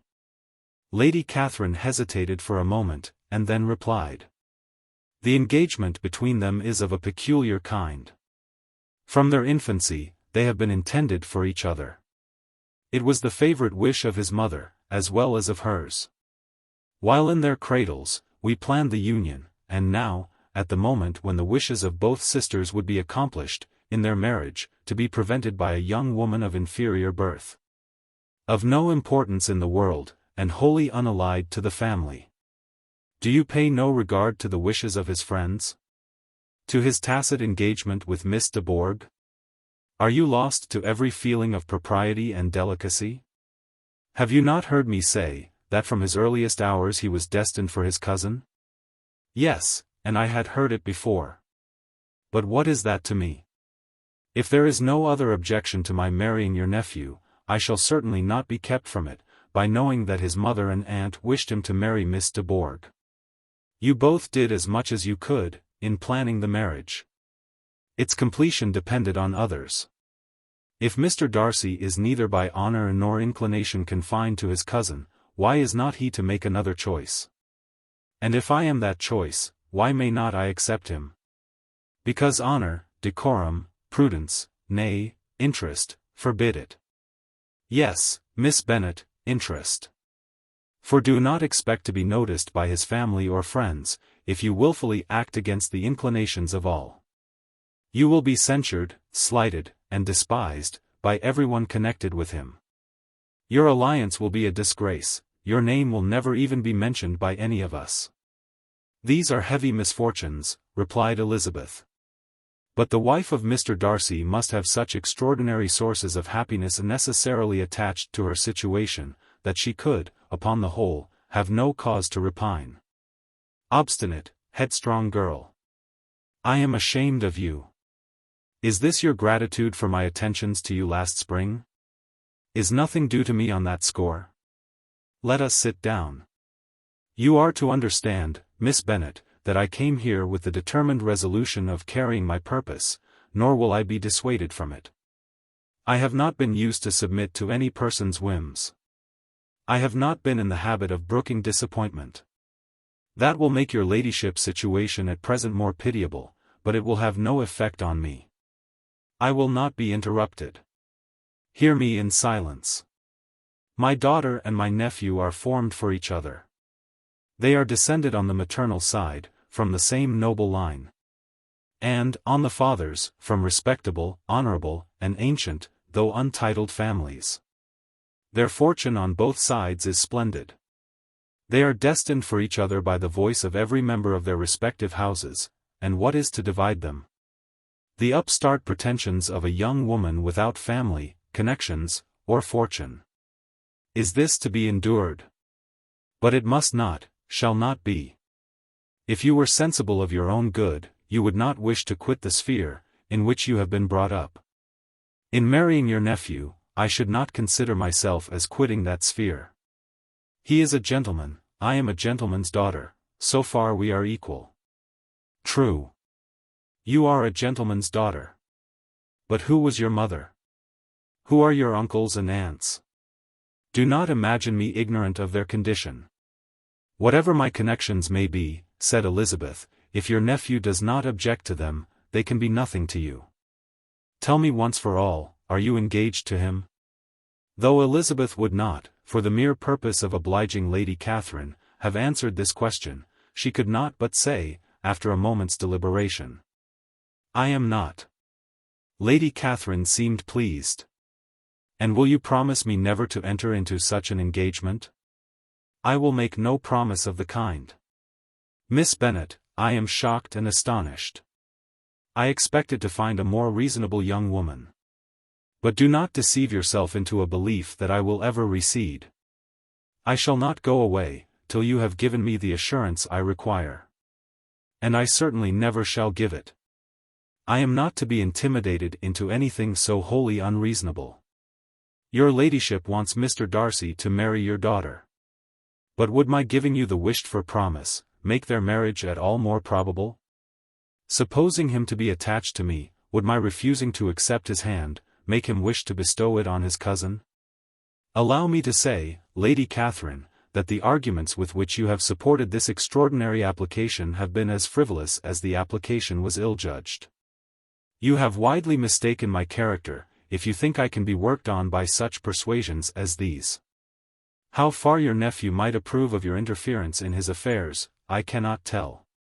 But you have certainly no right to concern yourself in mine. I must beg, therefore, to be importuned no farther on the subject. Not so hasty, if you please. I have by no means done.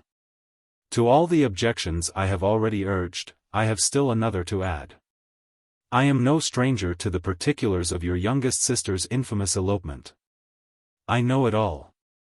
That the young man's marrying her was a patched-up business, at the expense of your father and uncles. And is such a girl to be my nephew's sister? Is her husband, is the son of his late father's steward, to be his brother? Heaven and earth, of what are you thinking? Are the shades of Pemberley to be thus polluted? You can now have nothing farther to say, she resentfully answered. You have insulted me, in every possible method. I must beg to return to the house. And she rose as she spoke. Lady Catherine rose also, and they turned back. Her ladyship was highly incensed. You have no regard, then, for the honor and credit of my nephew. Unfeeling, selfish girl. Do you not consider that a connection with you must disgrace him in the eyes of everybody? Lady Catherine, I have nothing further to say. You know my sentiments. You are then resolved to have him? I have said no such thing.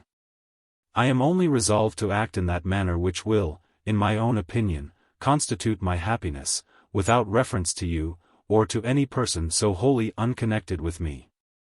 It is well. You refuse, then, to oblige me. You refuse to obey the claims of duty, honor, and gratitude. You are determined to ruin him in the opinion of all his friends, and make him the contempt of the world.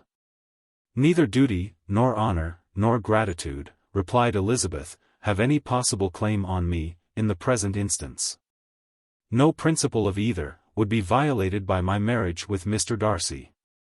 And with regard to the resentment of his family, or the indignation of the world, if the former were excited by his marrying me, it would not give me one moment's concern, and the world in general would have too much sense to join in the scorn.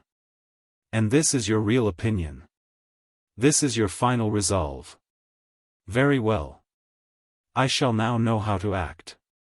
Do not imagine, Miss Bennet, that your ambition will ever be gratified. I came to try you. I hope to find you reasonable, but depend upon it I will carry my point. In this manner Lady Catherine talked on, till they were at the door of the carriage, when turning hastily round, she added. I take no leave of you, Miss Bennet. I send no compliments to your mother. You deserve no such attention. I am most seriously displeased. Elizabeth made no answer. And without attempting to persuade her ladyship to return into the house, walked quietly into it herself. She heard the carriage drive away as she proceeded upstairs. Her mother impatiently met her at the door of the dressing-room, to ask why Lady Catherine would not come in again and rest herself. She did not choose it, said her daughter, she would go. She is a very fine-looking woman. And her calling here was prodigiously civil. For she only came, I suppose, to tell us the Collinses were well. She is on her road somewhere, I dare say, and so passing through Meryton, thought she might as well call on you. I suppose she had nothing particular to say to you, Lizzie?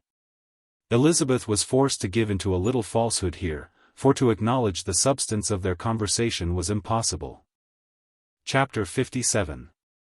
The discomposure of spirits which this extraordinary visit threw Elizabeth into could not be easily overcome, nor could she for many hours learn to think of it less than incessantly.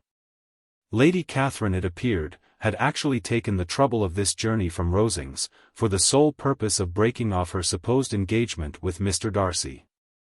It was a rational scheme to be sure.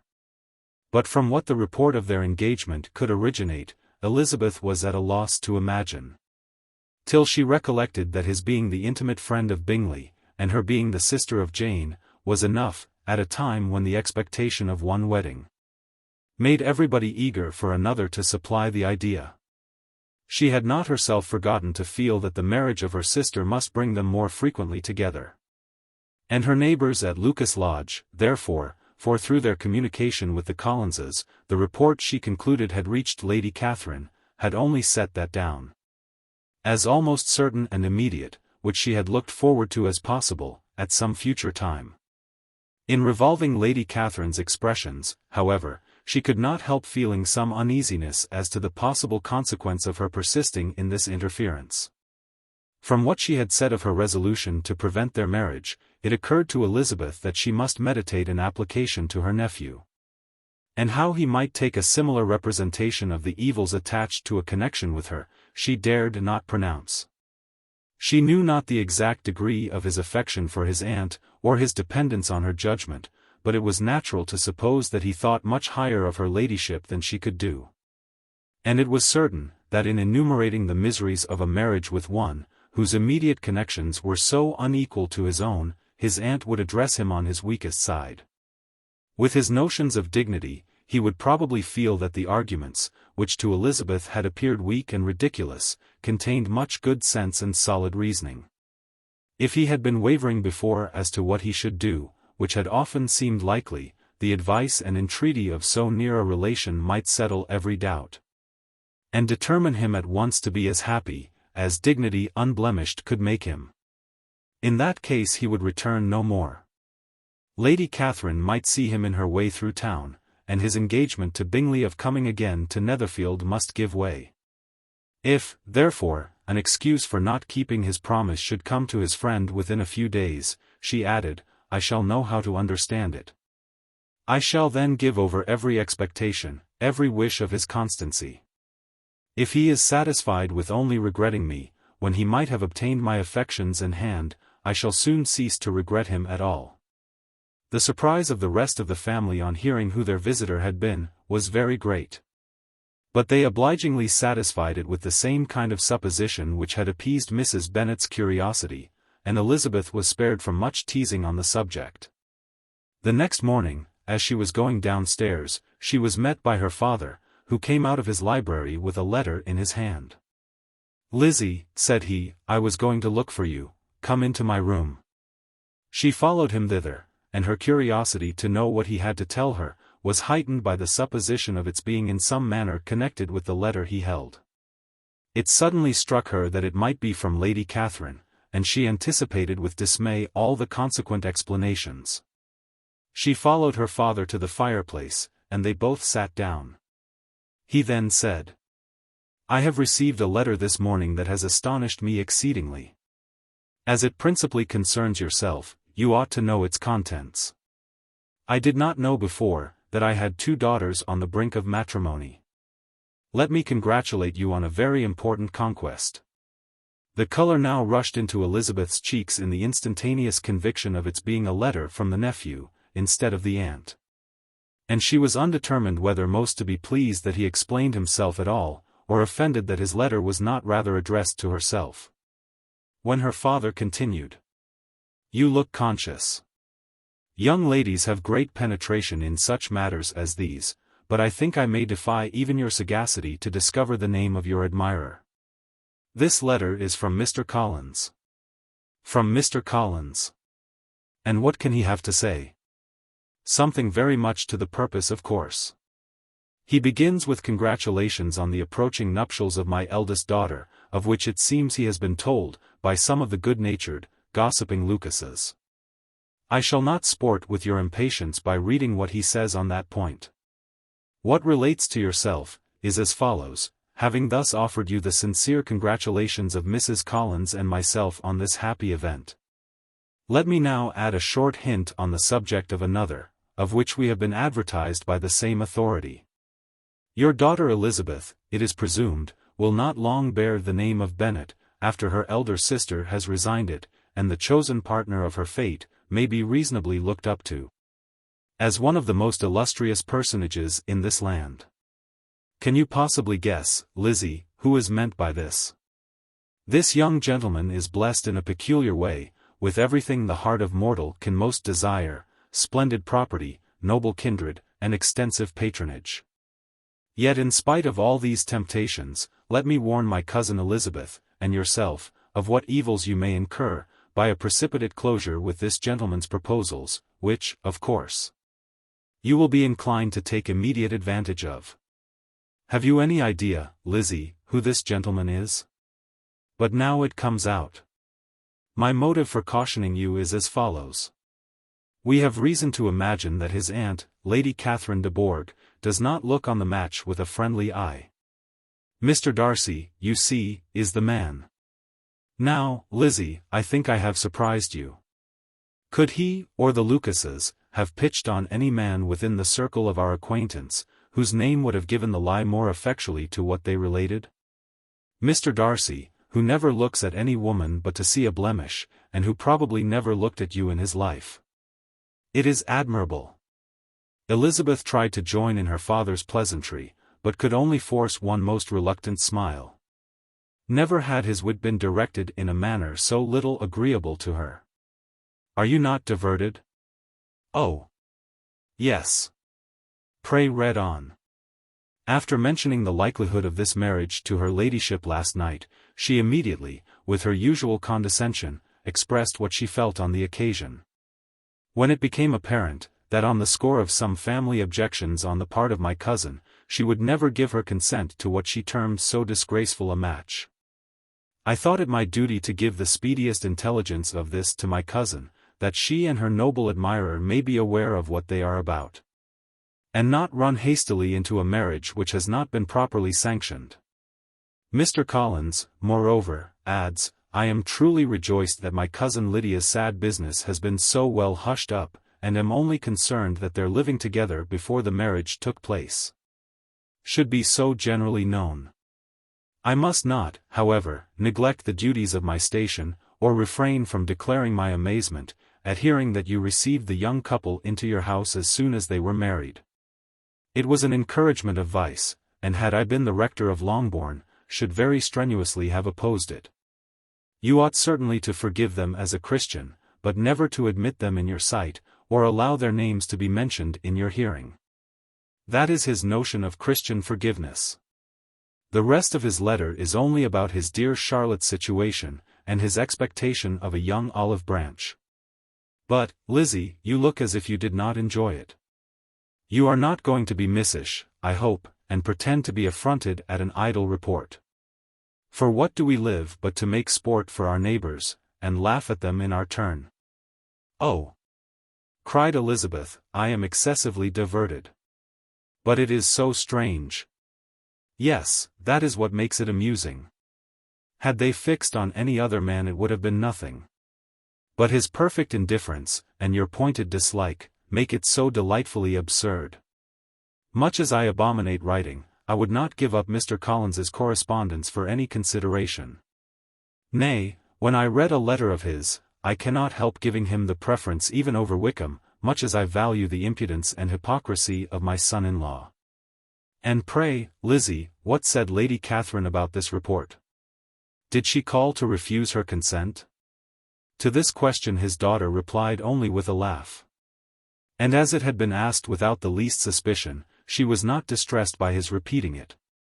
Elizabeth had never been more at a loss to make her feelings appear what they were not. It was necessary to laugh, when she would rather have cried. Her father had most cruelly mortified her, by what he said of Mr. Darcy's indifference, and she could do nothing but wonder at such a want of penetration, or fear that perhaps, instead of his seeing too little, she might have fancied too much. Chapter 58. Instead of receiving any such letter of excuse from his friend, as Elizabeth half expected Mr. Bingley to do, he was able to bring Darcy with him to Longbourn before many days had passed after Lady Catherine's visit. The gentleman arrived early. And, before Mrs. Bennet had time to tell him of their having seen his aunt, of which her daughter sat in momentary dread, Bingley, who wanted to be alone with Jane, proposed their all walking out. It was agreed to. Mrs. Bennet was not in the habit of walking, Mary could never spare time, but the remaining 5 set off together. Bingley and Jane, however, soon allowed the others to outstrip them. They lagged behind, while Elizabeth, Kitty, and Darcy were to entertain each other. Very little was said by either. Kitty was too much afraid of him to talk, Elizabeth was secretly forming a desperate resolution, and perhaps he might be doing the same. They walked towards the Lucases, because Kitty wished to call upon Maria, and as Elizabeth saw no occasion for making it a general concern, when Kitty left them, she went boldly on with him alone. Now was the moment for her resolution to be executed, and, while her courage was high, she immediately said, "Mr. Darcy, I am a very selfish creature. And, for the sake of giving relief to my own feelings, care not how much I may be wounding yours. I can no longer help thanking you for your unexampled kindness to my poor sister.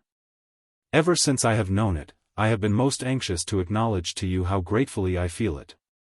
Were it known to the rest of my family, I should not have merely my own gratitude to express." "I am sorry, exceedingly sorry," replied Darcy, in a tone of surprise and emotion, "that you have ever been informed of what may, in a mistaken light, have given you uneasiness. I did not think Mrs. Gardiner was so little to be trusted. You must not blame my aunt. Lydia's thoughtlessness first betrayed to me that you had been concerned in the matter. And, of course, I could not rest till I knew the particulars. Let me thank you again and again, in the name of all my family, for that generous compassion which induced you to take so much trouble, and bear so many mortifications. For the sake of discovering them. If you will thank me," he replied, "let it be for yourself alone. That the wish of giving happiness to you might add force to the other inducements which led me on, I shall not attempt to deny. But your family owe me nothing. Much as I respect them, I believe I thought only of you." Elizabeth was too much embarrassed to say a word. After a short pause, her companion added, "You are too generous to trifle with me. If your feelings are still what they were last April, tell me so at once. My affections and wishes are unchanged, but one word from you will silence me on this subject forever." Elizabeth, feeling all the more than common awkwardness and anxiety of his situation, now forced herself to speak.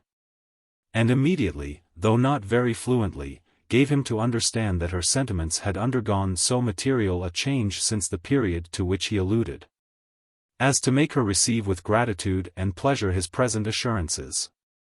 The happiness which this reply produced was such as he had probably never felt before.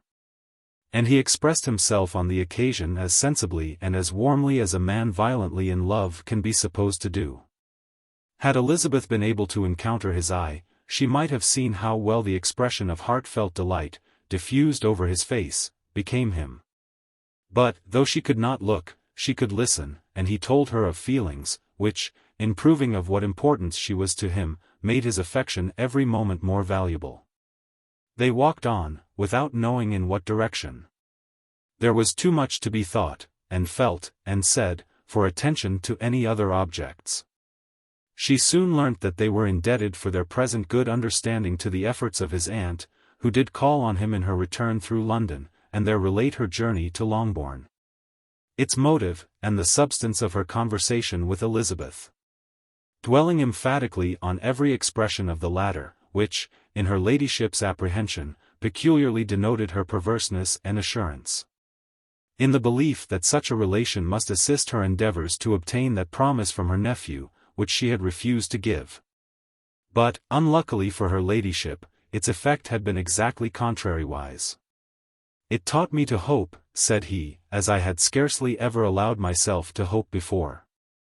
I knew enough of your disposition to be certain that, had you been absolutely, irrevocably decided against me, you would have acknowledged it to Lady Catherine, frankly and openly."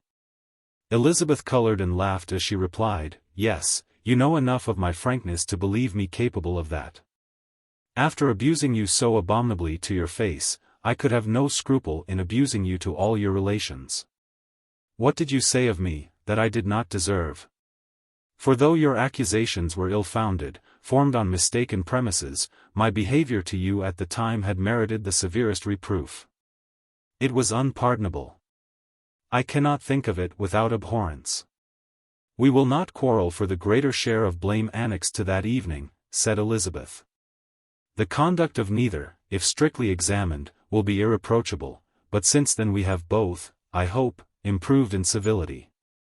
I cannot be so easily reconciled to myself.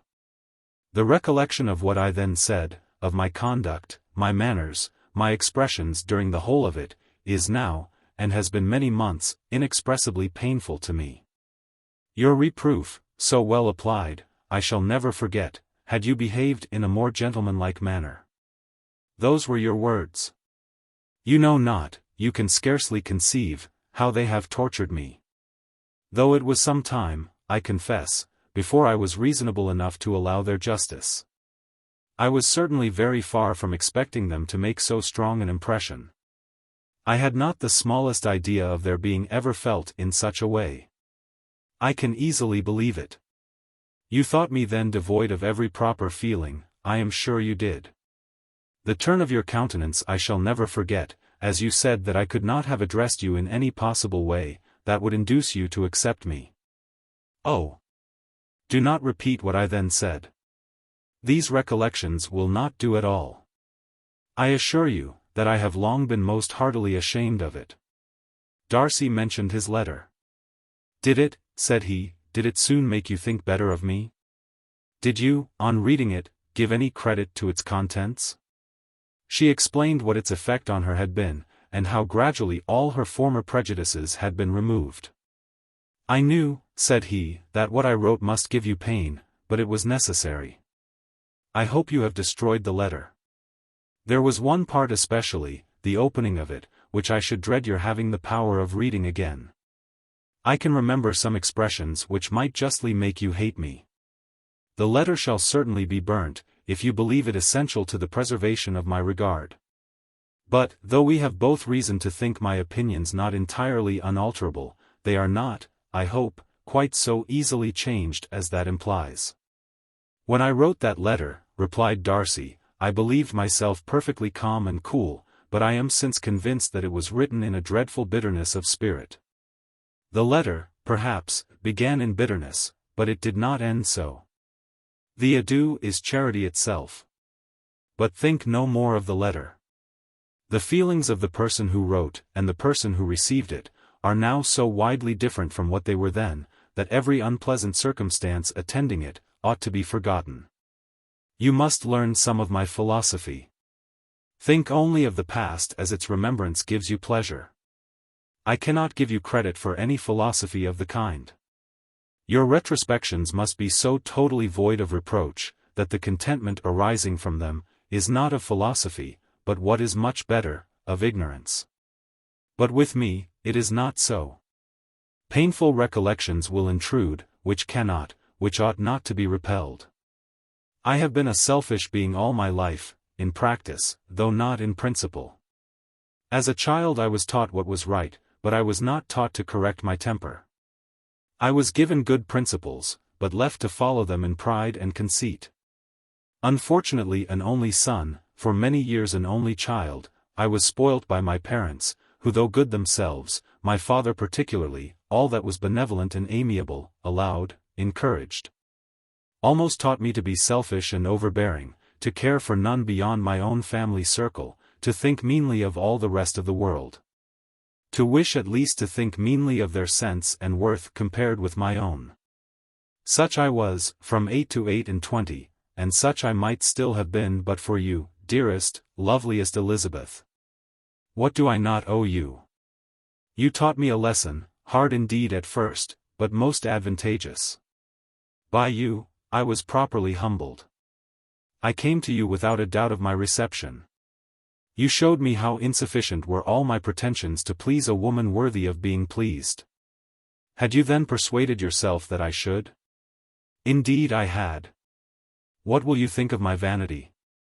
I believed you to be wishing, expecting my addresses. My manners must have been in fault, but not intentionally I assure you. I never meant to deceive you, but my spirits might often lead me wrong. How you must have hated me after that evening. Hate you. I was angry perhaps at first, but my anger soon began to take a proper direction. I am almost afraid of asking what you thought of me, when we met at Pemberley. You blamed me for coming? No indeed, I felt nothing but surprise.